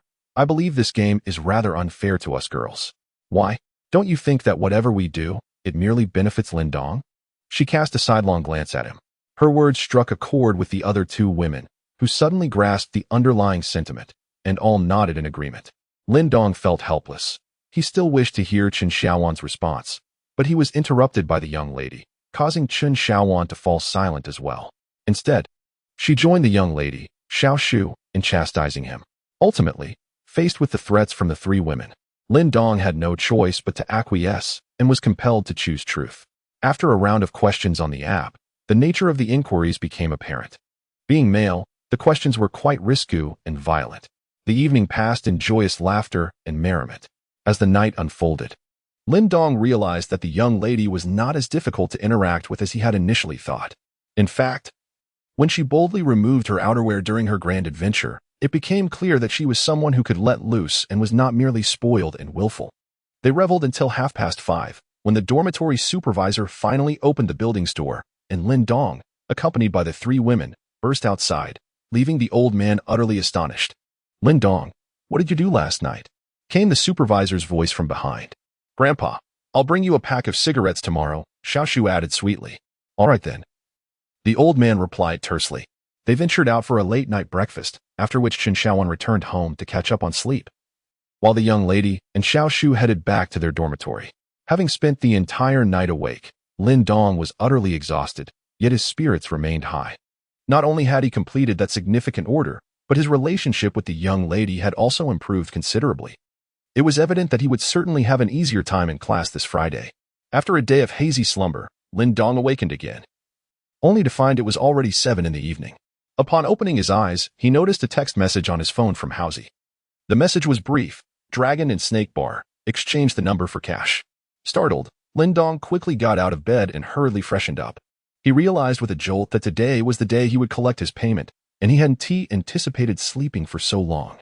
Hausi had provocatively chosen a bar for their meeting, indicating that he was likely preparing to treat Lin Dong quite lavishly. He wondered how much the wealthy patron would reward him, having achieved the title of the top performer at non-Li clothing. Lin Dong still found it hard to believe he had accomplished such a feat. When he accepted the order, it had primarily been for the bonus. He had given it his all to perform exceptionally well, and fortune smiled upon him as he encountered the factory manager and Ruo Feng, leading to his triumph at non-Li clothing. One could not help but marvel at the whims of fate. Lin Dong tidied up briefly and sent a message to the young lady, informing her that he would be dining out and urging her not to wait for him. In a display of extravagance, he hailed a cab and soon arrived at the Longxi bar. The cacophony of noise erupted within as the bar thrummed with energy. Youthful and radiant boys and girls were lost in the revelry, with some clad in revealing attire swaying in the dance floor. Although Lin Dong harbored a disdain for such venues, he could not deny that they served as excellent hunting grounds for attracting young women. Here, the rat had long established himself, mingling with a variety of women. Upon entering, Lin Dong immediately spotted a rather unsavory young man with a pointed head engaging in conversation with a girl while indulging in drinks. It was unmistakably the rat. Lin Dong approached and greeted, "Hey, Dongzi, come here." Hausi beckoned Lin Dong over and said to the flamboyantly dressed girl, "Come, this is my brother. You two should share a drink." Hausi had always wished to pull Lin Dong into his world, encouraging him to indulge in the nightlife and experience countless romantic encounters, all in pursuit of the ultimate joy in life. Lin Dong, as a good brother of the rat, surely knew of his tricks. He gave the rat a kick and said, "Your wife is calling you to come home early." Upon hearing this, the girl turned on her heel and walked away, causing the rat to lose his prize, all thanks to Lin Dong. "You truly are my dear brother," the rat lamented. "Come on, let us grab a bite." "It's too noisy here." "Sounds good," replied Lin Dong. The rat followed Lin Dong to a barbecue stall beside Longxi bar, where they ordered several skewers and a few bottles of liquor. They began to drink. "Here's your money, 100,000. The rat pulled out a card from his pocket, his face filled with envy. "You are incredibly lucky. You've secured the largest deal in the training world of 2015. 100,000. Just for an ID to remain at the top of non-Li clothing? This person certainly is generous," Lin Dong remarked, holding the card and smiling. "We do not understand the world of the wealthy. What is the name?" "I can't disclose too much, but I can tell you that his surname is Wang." Lin Dong suddenly understood. He and Hausi downed another bottle together. Hausi had been a brother to Lin Dong for many years. During times of glory, Hausi was there, and even in the depths of despair, he remained by Lin Dong's side. However, the notable difference between them was Hausi's laziness. Previously a member of the fire team, he eventually grew too lethargic to train and was subsequently expelled by Lin Dong, becoming merely the team's figurehead, subsisting on idle pursuits. "How's it being the entourage of a beautiful heiress?" Lin Dong inquired. "It's bearable. I see so much of those long, fair legs that I've grown weary of them." "Get lost." "Are you serious?" Howsy retorted, feeling a surge of indignation at the perceived slight. After exchanging banter for a while, Lin Dong lit a cigarette, his expression turning serious as he suddenly asked Howsy, "Have San Air and the others come out?" Howsy paused for a moment, chewing on a lamb kidney, before replying, "Yeah, they came out about a month ago." "All right," Lin Dong responded, his demeanor unchanging. Howsy continued to scrutinize him, unable to discern any further emotion. Then, Howsy added, "He said he was sorry for not being able to meet you and has no intention of doing so." Lin Dong remained silent, merely uttering a brief Then he asked me to convey a message, saying to take good care of yourself, and that he was sorry for what he had done. He chuckled softly, taking a deep drag from his cigarette, asserting that everything was in the past. There was no need for apologies. I have already gathered the funds for Lin Zhao's surgery, which will take place in a few days. Everything is proceeding smoothly. After bidding farewell to the chubby fellow, Lin Dong returned to school. Just after Lin Dong departed, a youthful-looking boy emerged from the nearby Longxi bar and walked straight over to the rat. The young man had long hair and a heavy gaze, despite his youth. He exuded a sense of weariness. "Captain, has he received the money?" "Yes, there was never any doubt." "That's good." The long-haired man sighed, his voice carrying a unique tone. "Why do you put yourself through this? Are you truly not considering meeting him?" "Forget it. I'll wait for the right moment." Lin Dong was evidently unaware of the events that would unfold later. Upon his return to school, he received a call from the young lady, instructing him to visit classroom A123. Naturally, he could not refuse, so Lin Dong made his way to A123, typically a study room. It was devoid of students at this hour. Inside, only the young lady and an unfamiliar girl were present. As Lin Dong approached, the young lady beckoned him over. "What's the matter?" "Lin Dong, come here," she said, pulling him closer. The unfamiliar girl smiled at Lin Dong, as though she were acquainted with him. Lin Dong also gazed at her, finding the girl rather unfamiliar. What could this young lady be up to? May I ask who you are?" he inquired politely upon noticing her radiant smile. Instantly, both the young lady and the girl broke into a cold sweat. The girl awkwardly chuckled, while the young lady promptly delivered a playful punch to Lin Dong, exclaiming, "She is your class monitor. How could you not know this? How long has it been since you last attended class?" Lin Dong wore a look of astonishment, realizing he had inadvertently offended the class leader. He hastily apologized. "I beg your pardon, esteemed class leader. I have just awakened and am still somewhat dazed. How could I possibly skip class? How could I not recognize you?" Lin Dong's humor effortlessly amused the class monitor. However, the young lady showed him no mercy, retorting, "Then tell me, what is the name of your esteemed class monitor?" Lin Dong was infuriated. "Zhao Chuyan, could you refrain from exposing me like this? Leave me be. Let us discuss the matter at hand. Remember, the class monitor's name is Su Wei." The young lady wore an expression of disappointment, as if lamenting the lack of ambition. "Very well, class monitor Su Wei. What is it that you require? Tomorrow, our management department has a departmental competition, and we would like you to represent our department." "A departmental competition? To think I would have to personally participate in such a trivial event. Is this not a case of overqualified talent being underutilized?" API call failed with status code 429. Error. Code. 429. Message. Resource has been exhausted, e.g. check quota. Status. Resource exhausted. Lin Dong found himself engulfed in hesitation, for he harbored a strong aversion towards this competition. He yearned to decline. The young lady, her expression brimming with indignation, exclaimed, "This is the pride of our business administration department. Are you truly considering refusal? If you wish to withdraw, so be it." She then turned to Su Wei and declared, "From now on, if Lin Dong skips classes, you need not cover for him any longer." How infuriating. Lin Dong suddenly changed his demeanor, exuding a sense of righteousness. "I, Lin Dong, have always taken it upon myself to foster unity, friendship, and care for our class collective. I shall participate in this departmental competition." "Well, that is settled." The young lady wore a triumphant expression. Su Wei, observing the two, couldn't he help but smile enviously and remarked, "Are you two dating?" No. They both denied in unison. Su Wei smiled knowingly and said, "I understand." After Su Wei departed, only the young lady and Lin Dong remained in the classroom. "I never expected you to be so concerned about the affairs of the class," she commented. "Of course, Su Wei is a dear friend of mine. I must support her. Be serious tomorrow. Li Chen is quite formidable. Do not underestimate him," she advised. "Let us get up early tomorrow and have breakfast together." After a few more exchanges, the young lady hurriedly left, leaving an awkward silence in the solitary room, prompting her to flee in haste. Lin Dong stood frozen in place. His brother was, after all, the top player in the Southern League division. Was such caution necessary for a mere interdepartmental competition? Upon returning to the dormitory, it was already past 10 in the evening. The chubby guy and Yang Feng were engrossed in their gaming, and to Lin Dong's surprise, Long Jun was also present. As soon as they spotted Lin Dong, the duo abandoned their game and swiftly encircled him. Damn it, Lin Dong, have you been dead? The chubby guy exclaimed, his frustration palpable. I waited for you at the internet CAF until the early hours, couldn't even return to the dormitory. You finally logged onto the game, only to log out again? The chubby guy and Yang Feng were seething, their desire to confront Lin Dong evident. The top player of the national server was being squandered like this.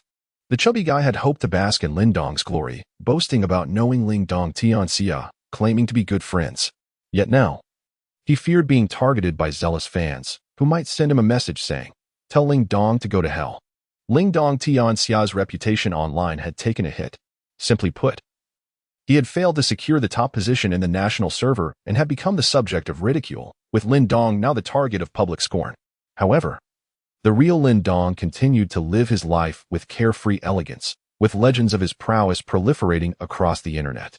This was the pinnacle of existence. Observing the three squabbling on the ground, only the stoic Long Jun on the upper bunk watched quietly, saying nothing. I had matters to attend to yesterday. Lin Dong casually fabricated an excuse. Seeing Lin Dong's nonchalant demeanor, the chubby guy was filled with indignation, almost wanting to kneel and bow before him. Lin Dong, you truly are my idol, the top player in the national server, and you've squandered it. How many have longed for this? All right, it's no big deal. Being second in the national server isn't too shabby either. Why be so competitive?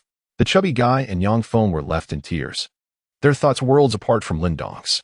In contrast, Long Jun regarded Lin Dong with a calm demeanor, as if oblivious to the tumult he had caused in the national server.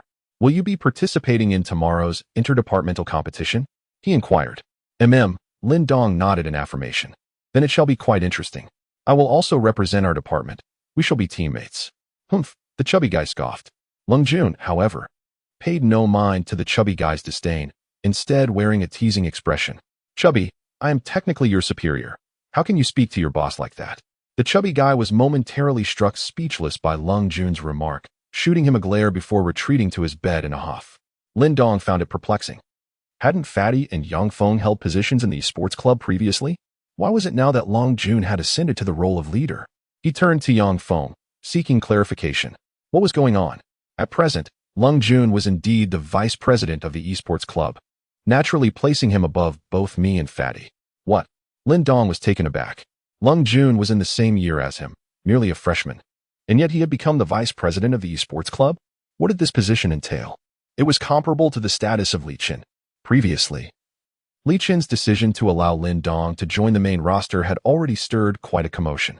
However, it seemed that now, Long Jun surpassed even that. The role of vice president was significantly more prestigious than that of a starting member. Yang Feng nodded affirmatively, indicating the truth of the matter. He whispered, revealing that Long Jun's prowess had long been concealed. There was no pretense of mediocrity. Recently, it was rumored that he had engaged in a solo match with Senior Li Chun, though this had gone unannounced. A few days later, President Ouyang Hai personally declared Long Jun's appointment as the vice president of the esports club to jointly manage it alongside Li Qin. Impressive.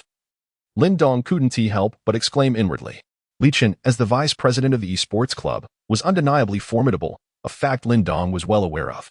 Yet, the mere thought of Long Jun being capable of challenging Li Qin was astonishing.